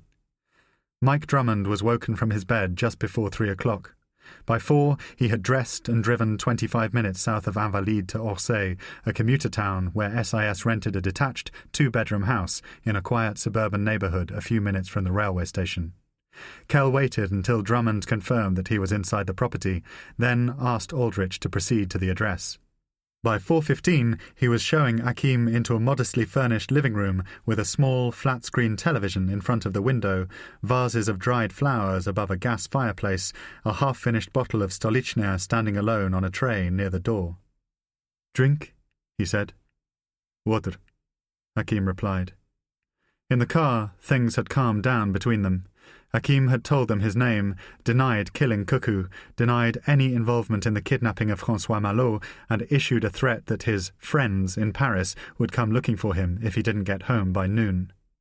But the rage and physical aggression in his behavior had subsided. It had been replaced by a more sanguine attitude that Kell believed he could exploit. "What about food? Are you hungry?" He looked at Drummond, a ginger-haired brummie with freckles and a snub nose who seemed to have taken a decision only to speak when spoken to. "There's food in the fridge, right?" "Course," Drummond replied. Vigors had been to the bathroom, fixed 3 cups of instant coffee, and taken one of them out to Aldrich in the car. The street was black and still, not a twitch of curtain, not a stray cat or dog. Vigors offered to switch places with Aldrich, who had been driving for the better part of 2 hours. He sat in the vehicle on watch while Aldrich went inside. "Here's the situation," Kell said, welcoming him into the room as he directed his words at Hakim. "We are all of us officers with the Secret Intelligence Service, better known to you, I suppose, as MI6. We have a 12-man team in Paris on standby and a larger operation in London monitoring this conversation from our headquarters on the Thames. You are perfectly safe. We used force against you at the Lutetia because we had no choice, but our discussion now is not going to be as uncomfortable as you think. As I said in the car, I remember you from Marseille. I know that you were just doing your job. I'm not in the business of revenge, Hakim. I'm not interested in seeing that justice is done for the murder of Vincent Seven." The young Arab looked up, confused by his interrogator's strategy. Drummond had been into the kitchen and now wordlessly passed the prisoner a glass of water before retreating into a chair. Hakim's hand shook as he drank it. "I looked through your phone in the car," Kell continued. It occurred to him that Drummond would be taking mental notes, both with a view to improving his own interview technique and to see how far the infamous Witness X would pursue the softer lines of inquiry before resorting to threat and malice. "I need to make a call," Hakim replied. They were speaking in French. "Like I told you, if I don't tell them I'm coming back, they will take action." "What kind of action? Who are the people you want us to contact?" Kell was gambling everything on a calculation he had made about Hakim's personality. He was a thug, yes, a man who would kill on orders, but he was not without decency. His phone had been full of photographs, of smiling girlfriends, of family members, children, even landscapes and buildings that had caught the young Arab's eye. There were text messages full of humour, messages of concern for a sick grandparent in Toulon, expressions of devotion to a benevolent God. Kell was certain that Hakim was just a street kid who had been plucked from prison by French intelligence and turned into what a long-ago colleague in Ireland had described as a useful idiot of violence. He possessed the self-improving drive of a survivor born into no money, no education, no hope. But there was something sentimental about him, as though he had promised himself better things. "I can't tell you that," Hakim replied. But Kell had not expected an answer without sugaring the pill. "And maybe I should tell you," he said. He went towards the door and opened the bottle of vodka, wanting a couple of fingers to jolt his senses and carry him into the morning. "I think their names are Luc Javot and Valérie de Serres. I think they hired you to kill Philippe and Janine Malot in Egypt earlier this year." To Kell's surprise, Hakim did not rebut the accusation. "We know that François Malot was kidnapped shortly after his parents' funeral and that a DGSE officer named Vincent Seven impersonated him in an influence operation against a senior figure within our organisation." Drummond crossed and uncrossed his legs, realising that Kell was referring to Amelia Levine. Aldrich flashed him a cold, appraising glance, an experienced old hand quietly telling the young pup to take that secret to his grave. "I don't know," Hakim replied, shaking his head. "Maybe this is true, maybe it isn't." He had been wearing a tight black vest under the motorcycle jacket and raised his hands in defence, the nylon fabric accentuating the long muscles in his arms. "We know it's true," Kell said firmly. There was a sofa in the room and 2 armchairs. He rose from the sofa and crouched in front of Hakim, glass of vodka in hand. "When Vincent was exposed by MI6, I think Luc and Valérie panicked, yes?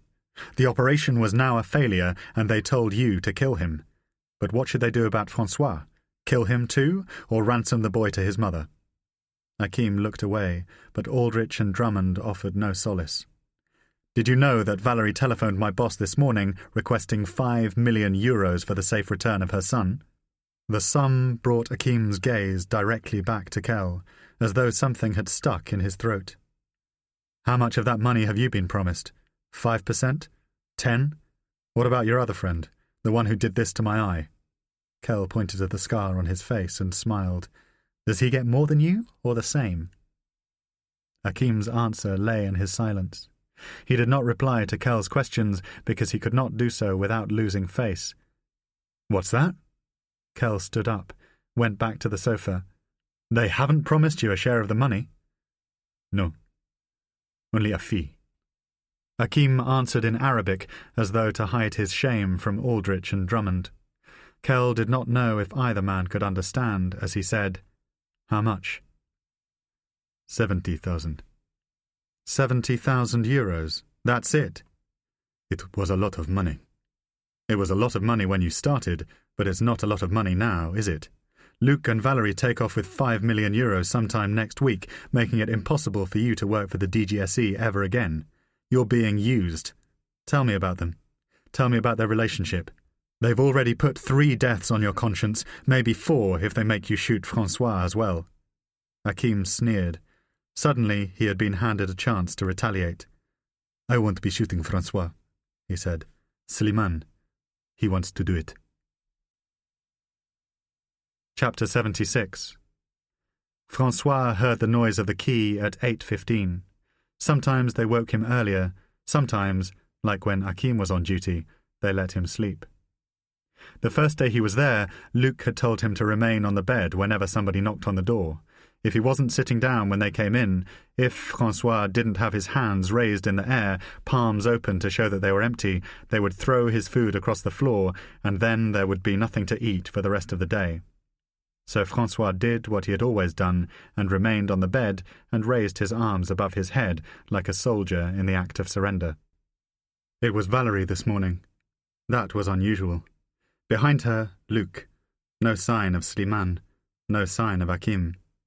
In the middle of the night he had heard a car pulling up outside the house and thought that he recognized the voice of the man who came inside and was greeted by Luc in the hall. One of the temporary guards the weekend when Slimane and Akim had gone to Marseille, ex-Foreign Legion, a macho, stubble-headed Aryan named Jacques, who couldn't cook like the others, had a kind of lazy, ruthless stupidity. Francois assumed that he was coming back on duty. He prayed that Slimane had been given a few days off. He prayed that he had seen the last of him. "We need to make a film," Valerie said, indicating that Francois should remain on the bed. She was carrying a newspaper. Luc had an iPhone in his hand. "What kind of film?" "The kind that proves you're alive," Luc replied bluntly. Their attitude towards him was brusque, even nervous. Francois had always tried to read his captor's behaviour, feeling that it would bring him to a better understanding of their motives and designs. Whenever they were curt like this, whenever he felt that he was being treated badly, he feared it was because they were planning to kill him. "Hold this," said Valerie, handing him a copy of Le Figaro. It was that morning's edition. There was a lead story about Sarkozy, an advertisement for holidays in Mexico, something on the right-hand side about Obama and funding in Washington. Luc dragged a wooden chair from the hall into the cell and sat on it, facing Francois and pointing the back of the iPhone at his bed. "Say who you are," he said. Valerie was standing over him and moved slightly to the left when Luc told her that she was blocking the light. "My name is Francois Malot." Inexplicably, Francois felt as though he had done something like this many times before. He looked up at Valerie. She was staring at the blank wall behind him. "What is the date today?" Luc asked. Francois turned the paper around and recited the date, then showed the front page to the lens. "This is fine," Valerie said, and indicated to Luc that he should stop filming. "What else does she need to know?" Francois looked at them, trying to ascertain what they were thinking. He knew that he was being ransomed. He had been told that his mother would pay. He knew nothing of her, only what Slimane had whispered to him night after night through the door. He had not wanted to believe any of that. In the first few hours of his captivity, Francois had thought that he was a victim of false identity, that they had taken the wrong man, killed the wrong family. Now, less than a month after his parents' murder, he had begun to feel free of them in a way that made him feel shameful and guilty. Surely he should still be grieving, even though they had grown so much apart. What sort of a son cared only for his own survival and felt relief that his mother and father had been killed? He wanted to speak to someone about it, to Christophe and Maria. He believed that he might be going slightly mad. They never tried to judge him. They always understood what he was trying to say. "Tonight will be our last night in the house," Valerie announced. "This time tomorrow, we move." "Why?" Francois asked. Why? Luc repeated, imitating Francois's voice and dragging the chair back out into the hall. Francois looked out beyond the open door and glimpsed Slimane in the living room. He had a lurching premonition that he would never see the morning. "Because too many people have been to this house.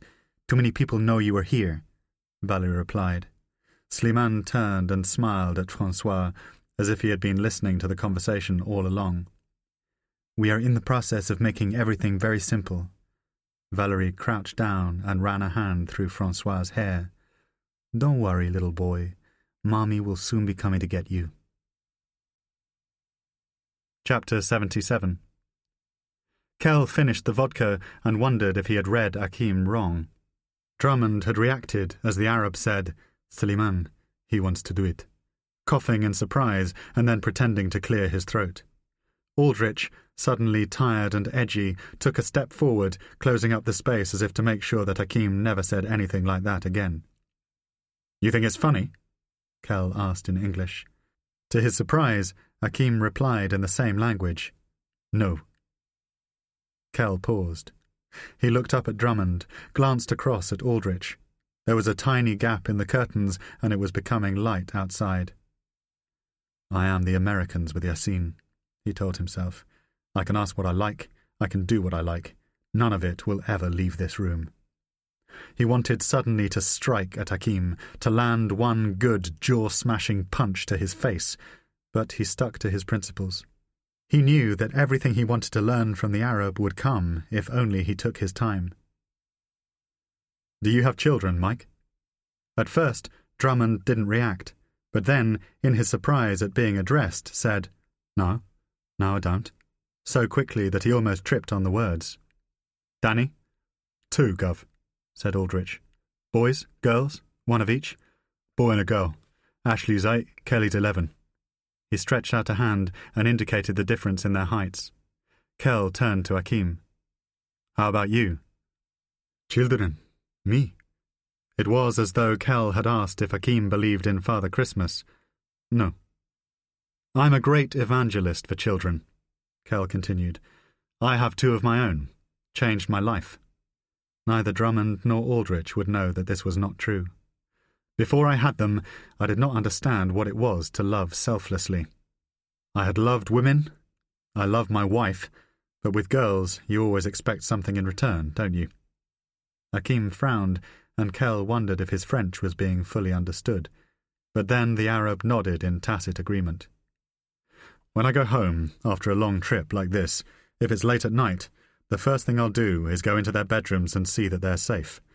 Sometimes I'll sit there and just watch them for 5 or 10 minutes. It calms me. I find it reassuring that there is something in my life that is larger than my own greed, my own petty concerns. The gift of my son, the gift of my daughter, renews me." He used an Arabic word to emphasize this last phrase, tajdid. It's a very difficult thing to convey to people who don't have a young family. Children complete you. Not a wife, not a husband, not a lover. Children save you from yourself. Hakim pulled a tissue from the pocket of his jeans and wiped his mouth. He had been offered a chocolate biscuit from a packet in the kitchen and eaten 3 in the space of a few minutes.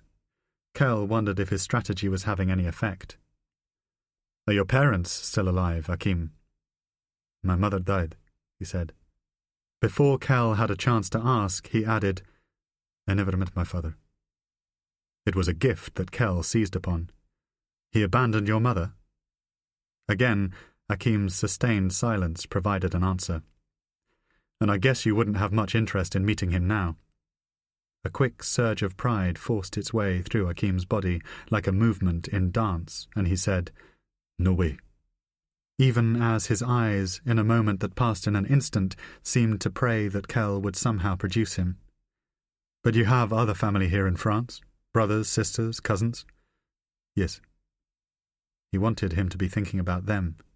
He wanted Hakim to be picturing the laughing niece in the photograph on the phone, the sick grandfather in the hospital in Toulon. The mother of François Malot, my friend, my colleague, gave him up for adoption when she was just 20 years old. She never saw her baby again. That's difficult even for me, a father, to imagine. Things are altogether more complicated between a mother and her child. That's a bond that never leaves you, a cord going right back into the womb. What your organization did was to taunt her with the most basic feeling we possess, the most elemental and decent thing about us, a mother's love for her children. Did you understand that when you agreed to help them? Hakim wiped a crumb from his mouth and looked down at the floor. The moment had come. I'm going to make you an offer, Kell said. In 2 hours' time, a chambermaid is going to knock on Vincent Seven's door at the Hotel Lutetia. She'll think he's sleeping, so she'll leave him in peace. She'll come back a couple of hours later, and she'll find his body. You were seen by 3 of my colleagues entering the hotel shortly before Mr. Seven was killed. It's almost certain that the French authorities will seize CCTV footage of your presence in the hotel. The last thing they'll want is a scandal. But if, by some chance, they need to blame somebody for the shooting, if, say, the heat builds up from the British side about the kidnapping and murder of François Malot, say Paris needs to throw somebody to the wolves, we might be able to persuade them to release that footage. We also might be in the mood to show them audio and visual recordings of the conversation you and I have been enjoying for the last couple of hours. Hakim looked up at the ceiling, then quickly to the door and window as if he might see the very cameras and the microphones to which Kell was referring. So you see where you stand? This man, he indicated Drummond, works at the British Embassy in Paris. Within 12 hours, he can have you in a hotel room at Gatwick Airport. Within 24, he can issue you with a new EU identity and offer you permanent residence in the United Kingdom. Give me what I need to know, and we will look after you. I see you as a victim in this, Hakim. I don't see you as the enemy. There was a long silence. Watching Hakim's face, his eyes distant and still, Kell began to wonder if he would ever speak again. He craved the answers to his questions. He craved success not only for Amelia, but for himself, as a salve against all the wretchedness and disappointment of the last dozen months. Hakim's shaved head lolled to one side, then came up at Kell, like a boxer recovering in slow motion. Salles-sur-l'Air, he said quietly. The woman's son is being held in a house near Salles-sur-l'Air. Chapter 78. Kell was on the TGV to Toulouse when Amelia called to tell him that she had received a video of François in his cell. Proof of life, she said. Filmed this morning. I'm sending it through to you now. Kell realized that it would have been the first time that Amelia had ever seen her son's face. He could not imagine how she would have felt at such a moment. The immediate tug of a new devotion, or a reluctance to be drawn into the possibility of yet further pain, further betrayal. Perhaps François was just another face on just another screen. Could she have felt any connection with him after expending so much love on Vincent? Any word from White? Amelia asked. The 3-man security unit had taken off from Stansted Airport just before 6 o'clock. Their plane had landed at Carcassonne 2 hours later. One of the team, referred to only as Jeff, had driven to meet a contact in Perpignan and picked up some basic equipment and weapons. White and a second man, Mike, had gone to Salles-sur-l'Air to scout the location and to try to establish the number of people inside the house. After booking rooms at a hotel in Castelnaudary, they had driven west to Toulouse, meeting Kell's train at 2:15. One thing, said Amelia. As far as they're concerned, I'm just another client. Any relationship they might have had with the service in years gone by is history. We'll have no operational control. Kell had assumed as much. Everything will be fine, he reassured her, and thought that he could hear the voice of George Truscott in the background, barking orders to an underling at Vauxhall Cross. If Hakim's product is accurate, we will have François out by tonight. Kell was certain that Hakim had been honest, not least because White's initial diligence on the farmhouse fitted Hakim's description of the building precisely. Furthermore, Mike had been into a tabac in Villeneuve-la-Comtale and flashed a photograph of Hakim at the proprietor and his elderly mother, who had recognized Hakim as one of the two young Arabs who had been buying Lucky Strike cigarettes, newspapers and magazines from the shop for the previous 3 weeks.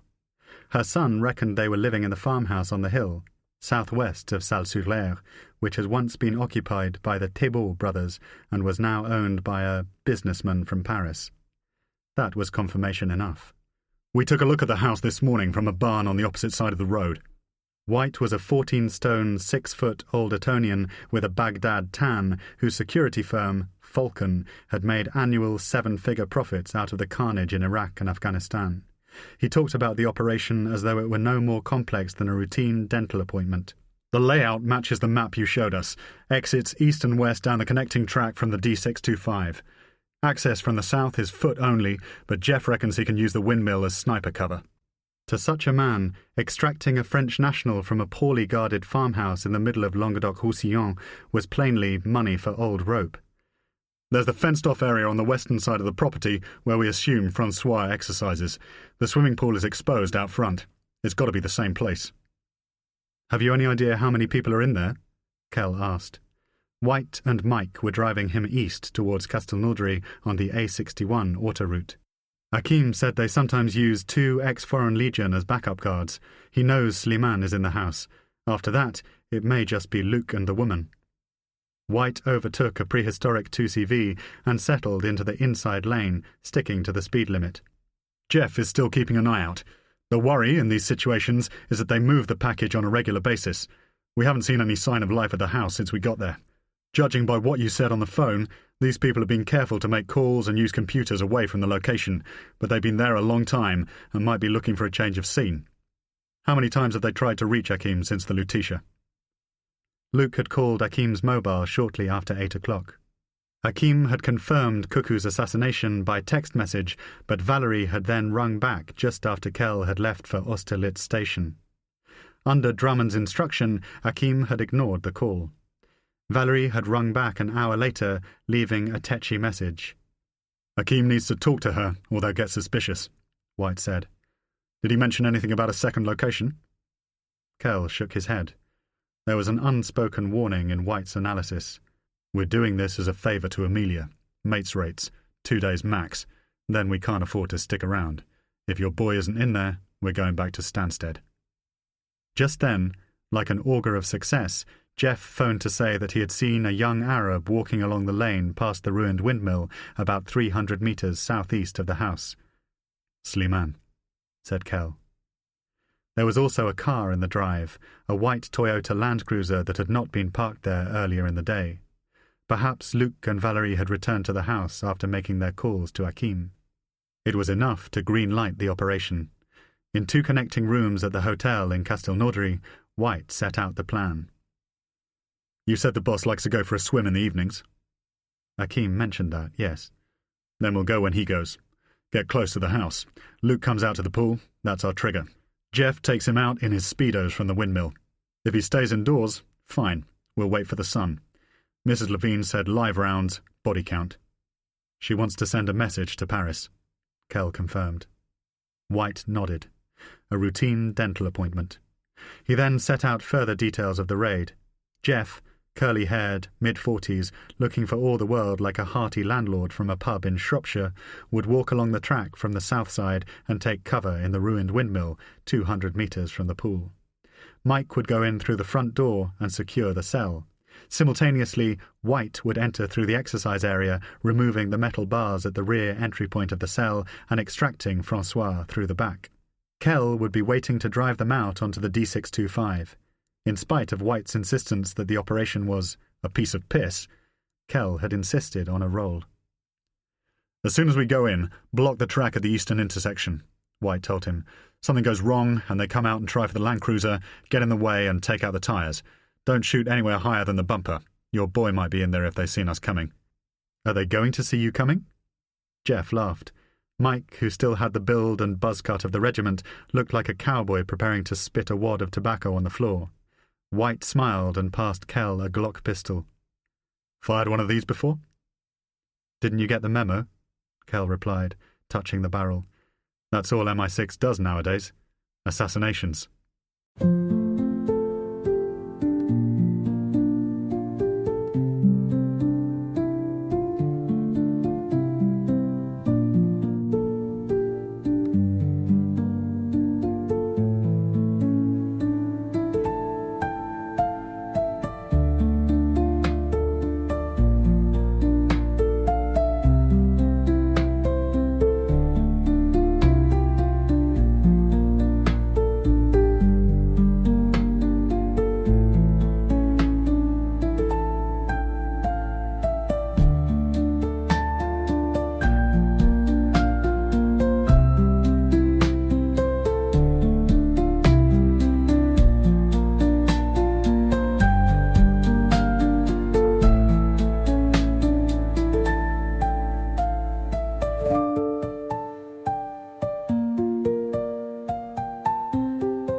Chapter 79. Francois was sitting on his bed when he heard Luc coming downstairs and telling Valérie that he was going for a swim.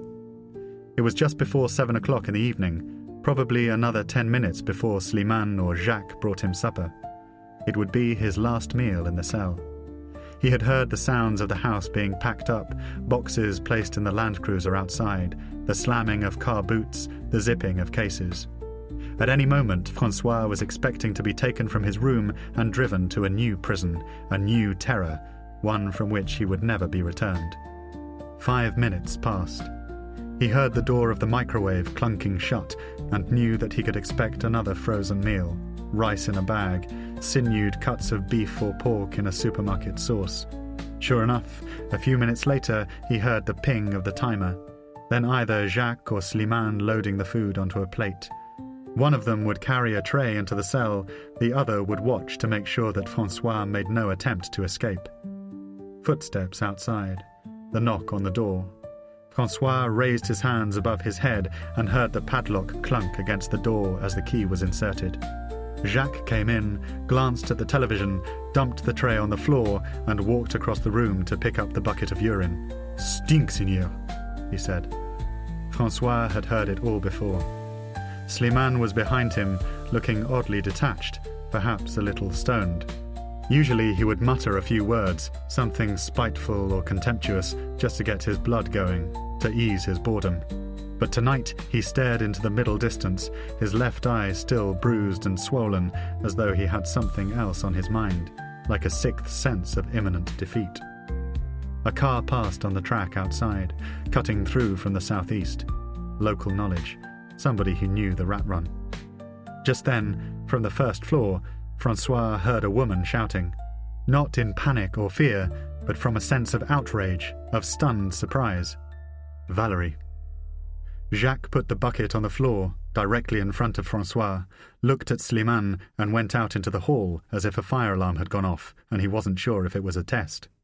Then Francois heard the sound of Valérie running downstairs. In that moment, the front door flew open and something was thrown into the hallway. The house inverted with noise. Slimane and Francois blocked their ears, the room screaming as Jacques dropped to the ground. At first it looked as though he had tripped or slipped on the floor, but Francois saw blood on the wall behind him, the barrel of a rifle, then the outline of a man wearing body armour and a black balaclava. His ears were numb. He had kicked over the bucket and was staring at the urine as it pooled out in front of him. Even then, he thought that Slimane would make him clear it up. Valerie had come to the bottom of the stairs. She looked into the cell and screamed at Slimane. "Shoot him!" An instant later, blood had sprayed against the door of the cell as her body crumpled beside Jacques. The soldier had shot her point-blank in the head. Slimane reached for the rear pocket of his jeans. This was where he kept his gun, the gun with which he had taunted Francois, the gun with which he had threatened him day and night. It was out and levelled at Francois's chest in one quick, trained movement. Francois looked beyond Slimane at the masked face of the soldier who had shot Jacques and Valerie.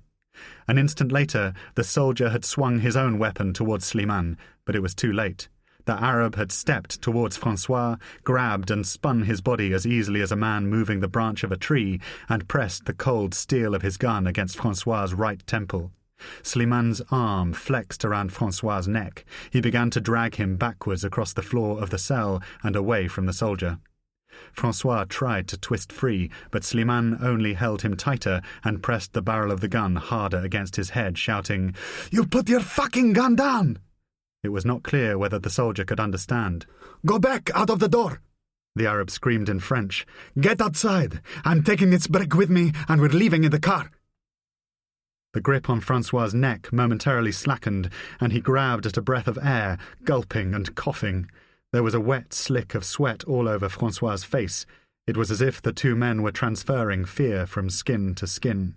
To his dismay, Francois saw the soldier lower his rifle and step over Valerie's dead body, moving backwards towards the door, seemingly in the act of surrender.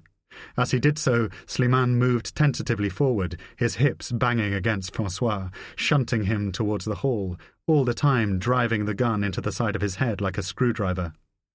"I'm going to kill you, you know that, don't you?" he whispered. It was as though he was enjoying himself, adrenalized by the scene playing out in front of him.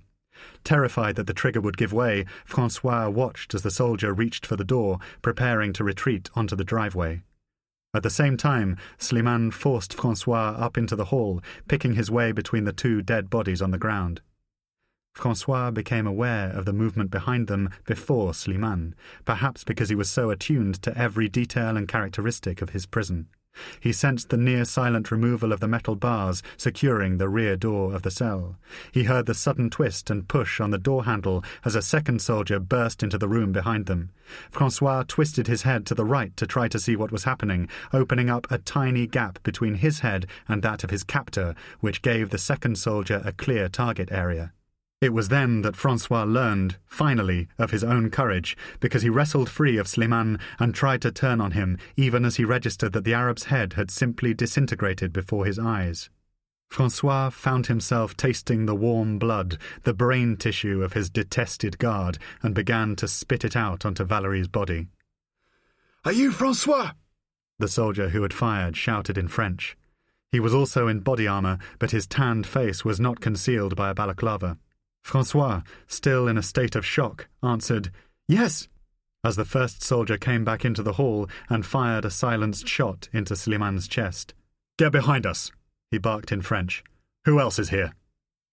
Thomas Kell had been listening out for the first shot from the windmill and heard what he thought was the snap of Jeff's silenced rifle just after 7 o'clock. A second later, he heard the sound of Luc's body splashing into the swimming pool. Then a scream as Valérie de Serres reacted to what had happened from her bedroom on the first floor. On that cue, Mike burst through the front door, tossing a stun grenade into the hall. Kell guessed that he had fired his weapon at least 3 times in quick succession. 30 meters to the east, he saw white moving low and fast behind a screen of trees, then disappearing behind the house as he approached the rear entrance to the cell.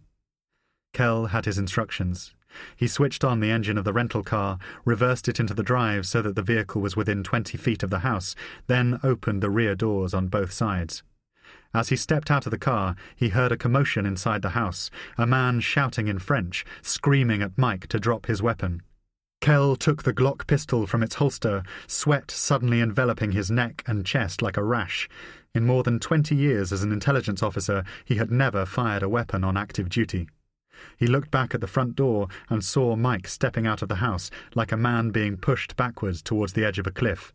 Just then, to his left, a movement. Coming from the direction of the pool, across the terrace at the northern end of the house. A man in swimming shorts, soaked from head to foot and bleeding from a wound to his neck and shoulder. The wound was bright red, but the blood had blackened where it reached the shorts. Luc. Kell spun towards him and raised the Glock, shouting at Javot to stop, but it was clear that the Frenchman was utterly disoriented and functioning solely on survival instinct. He seemed to recognize Kell from the interview in Marseille, but then turned back in the direction of the terrace and began to walk across an expanse of unmown grass, twisting like a drunk towards the track. Kell again shouted at him to stop.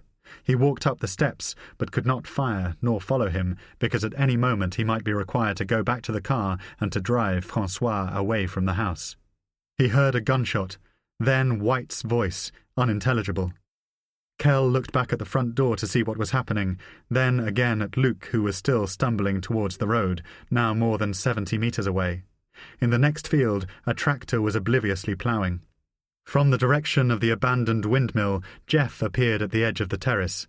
Beginning to run, he raised his weapon to shoulder height and fired 3 shots at Luc's back, dropping him like a stag.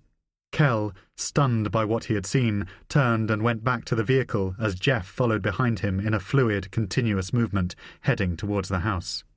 Mike came out first. François tucked in behind him. White half a second later.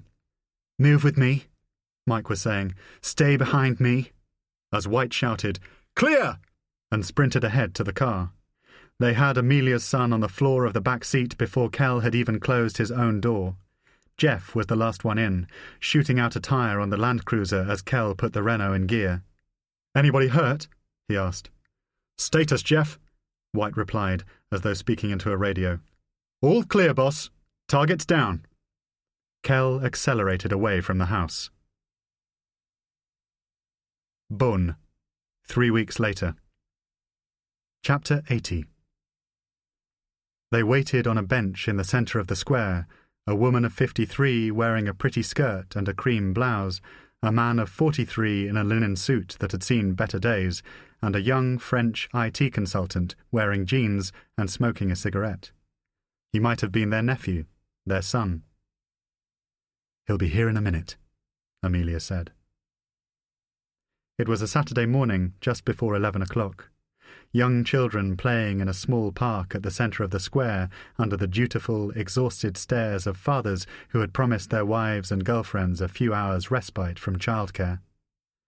One of the children, a girl of about 3 or 4, had a miniature pushchair in which she had placed a naked doll.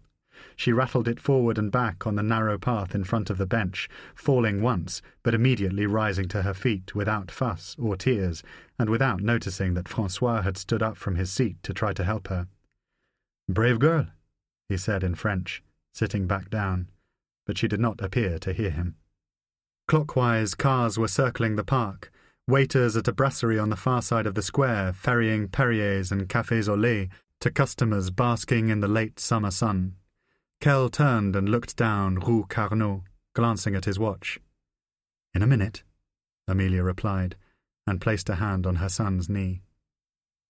Kell watched them, still not tired of their delight in one another's company, and reflected on how skillfully Amelia had played her hand. Jimmy Marquand promoted and sent to Washington, with school fees paid, salary boosted, and a 5-bedroom Georgetown mansion to help convince him that SIS really had been left in good hands, despite 1 or 2 misgivings he might have had about a woman running the service. Simon Haynes, too busy thanking the Prime Minister for his knighthood to wonder how long Amelia had been keeping her illegitimate son a secret, and George Truscott eased offshore to the top SIS job in Germany before he could start asking any awkward questions about the sudden appearance in London of Monsieur François Malot. At Amelia's instigation, Kell, Elsa and Drummond had spent 2 weeks looking into the possibility of a connection between Truscott and the elements in the DGSE who had carried out Malot's abduction, but they had found nothing, not even evidence that Truscott had known about Deneuve. On the other hand, their investigation suggested that Kell had been correct in his assumption that the operation was linked to waning French influence in North Africa. Elsa had obtained copies of 2 cables originating in Paris which confirmed that senior figures in the DGSE had been extremely concerned about Amelia's appointment as C. Their misgivings proved well-founded. Within days of taking over from Haynes, Amelia had shut down 19 separate operations in the Caucasus and Eastern Europe and redirected more than 40 officers to burgeoning SIS stations in Tripoli, Cairo, Tunis and Algiers. As head of station in Turkey, Paul Wallinger was given carte blanche to amplify SIS influence from Istanbul to Tehran, from Ankara to Jordan. In London, other Levine allies, on both sides of the river, were instructed to sell this regional reshuffle to a Downing Street already keen to reap the economic and security benefits of the post-Arab Spring era. By the time elections were being called in Egypt, the French government was reported to be paranoid about aggressive SIS recruitment of sources within the Muslim Brotherhood and gravely concerned about Libyan oil resources slipping beyond the control of Total SA. Paris itself had also embarked on a shame-faced internal investigation into the behaviour of Luc Javot, details of which were leaked to Vauxhall Cross by Amelia's source in the DCRI. It was confirmed that Javot had indeed been the officer tasked with cleaning up the mess left by Deneuve's treachery. The scandal had stalled his career, a setback he blamed squarely on Levine, and which his superiors were only too happy to avenge by waving through Javot's plans for the Malo operation. In the aftermath of François' release, more formal channels saw the DGSE distancing itself from the unpredictable rogue elements that had threatened to break the formidable and lasting intelligence relationship between our 2 countries. Amelia's opposite number in Paris also stressed the importance of keeping what had happened in Salles-sur-l'Air a secret, both to protect Mrs. Levine's privacy, but also to avoid any complications with our respective governments. It was taken for granted that Paris was outraged by the assassination of serving DGSE personnel on French soil by an unaccountable unit of British ex-special forces. Information on Valérie de Serres was harder to come by, but it was demonstrated that she was a former GIPN officer, born in Montreal, who had met Luc while their respective agencies had been working on a joint counter-terrorism operation. Amelia characterized her baleful influence over Luc as Lady Macbeth stuff, and it was generally accepted that Valérie had managed to convince Javot to quit the DGSE and to ransom François for private gain. As for Kell himself, his 43rd birthday brought no great change in his circumstances. With the Yassine trial scheduled for the new year, Amelia had made it clear that she could not be seen to bring him back into the service without the good name of Witness X being cleared in court and the incident wiped from Kell's record. There had been no word from Claire since her return from California, so he continued to rent his bachelor bedsit in Kensal Rise, eating takeaways and watching old black-and-white movies on TCM. Amelia had arranged for Kell's salary and pension to be reinstated, yet her gratitude towards him for facilitating the release of her son had not been as fulsome as perhaps Kell had anticipated. He felt like a man who had spent a fortune on a present for a close friend, only to see them tuck it away, unopened, in a cupboard, embarrassed by such an act of generosity. In this atmosphere, Kell occasionally began to resent the risks he had taken on Amelia's behalf, the secrets he had consented to keep, but his affection and respect for her was such that he was prepared to give her the benefit of the doubt. Amelia's behaviour was bound to have been affected by what had happened in France, as well as by the demands and status of her new position as chief. In time, he told himself, she would bring him back into the fold and give him the pick of any overseas job that caught his eye. Kell looked forward to that day, not least because it might offer him some respite from London and from the collapse of his marriage to Claire. It was Kell who saw the old man first, shuffling along the road in a grey flannel suit. He knew his face because he had watched him from this same spot 3 days earlier. "Here he comes," he whispered.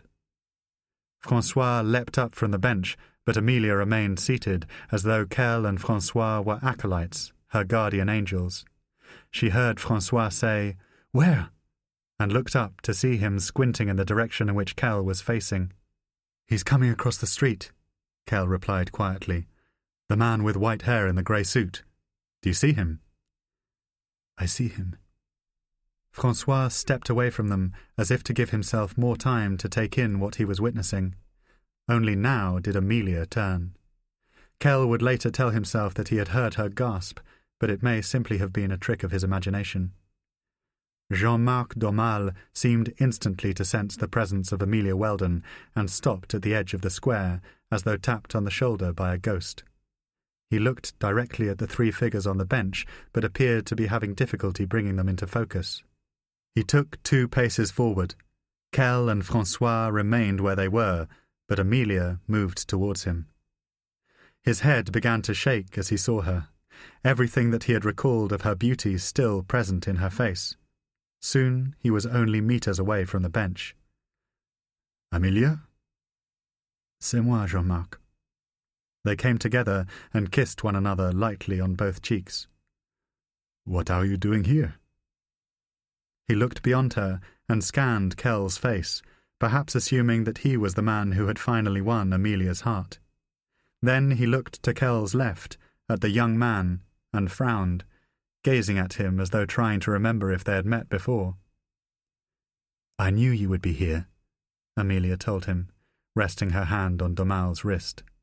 She was shocked by how much he had changed, and yet the years had not extinguished all of her love for him. A person is lucky to know even one person in their life who understands and cares for them so completely. "You look well," she said. Amelia caught Kell's eye in a moment of deep affection for him, a sudden reward for all that he had done for her. Then she turned so that she was facing her son. "Jean-Marc, there is somebody I would like you to meet." That was A Foreign Country by Charles Cumming. Read by Jot Davis. Produced by Douglas Keane for Harper Audio.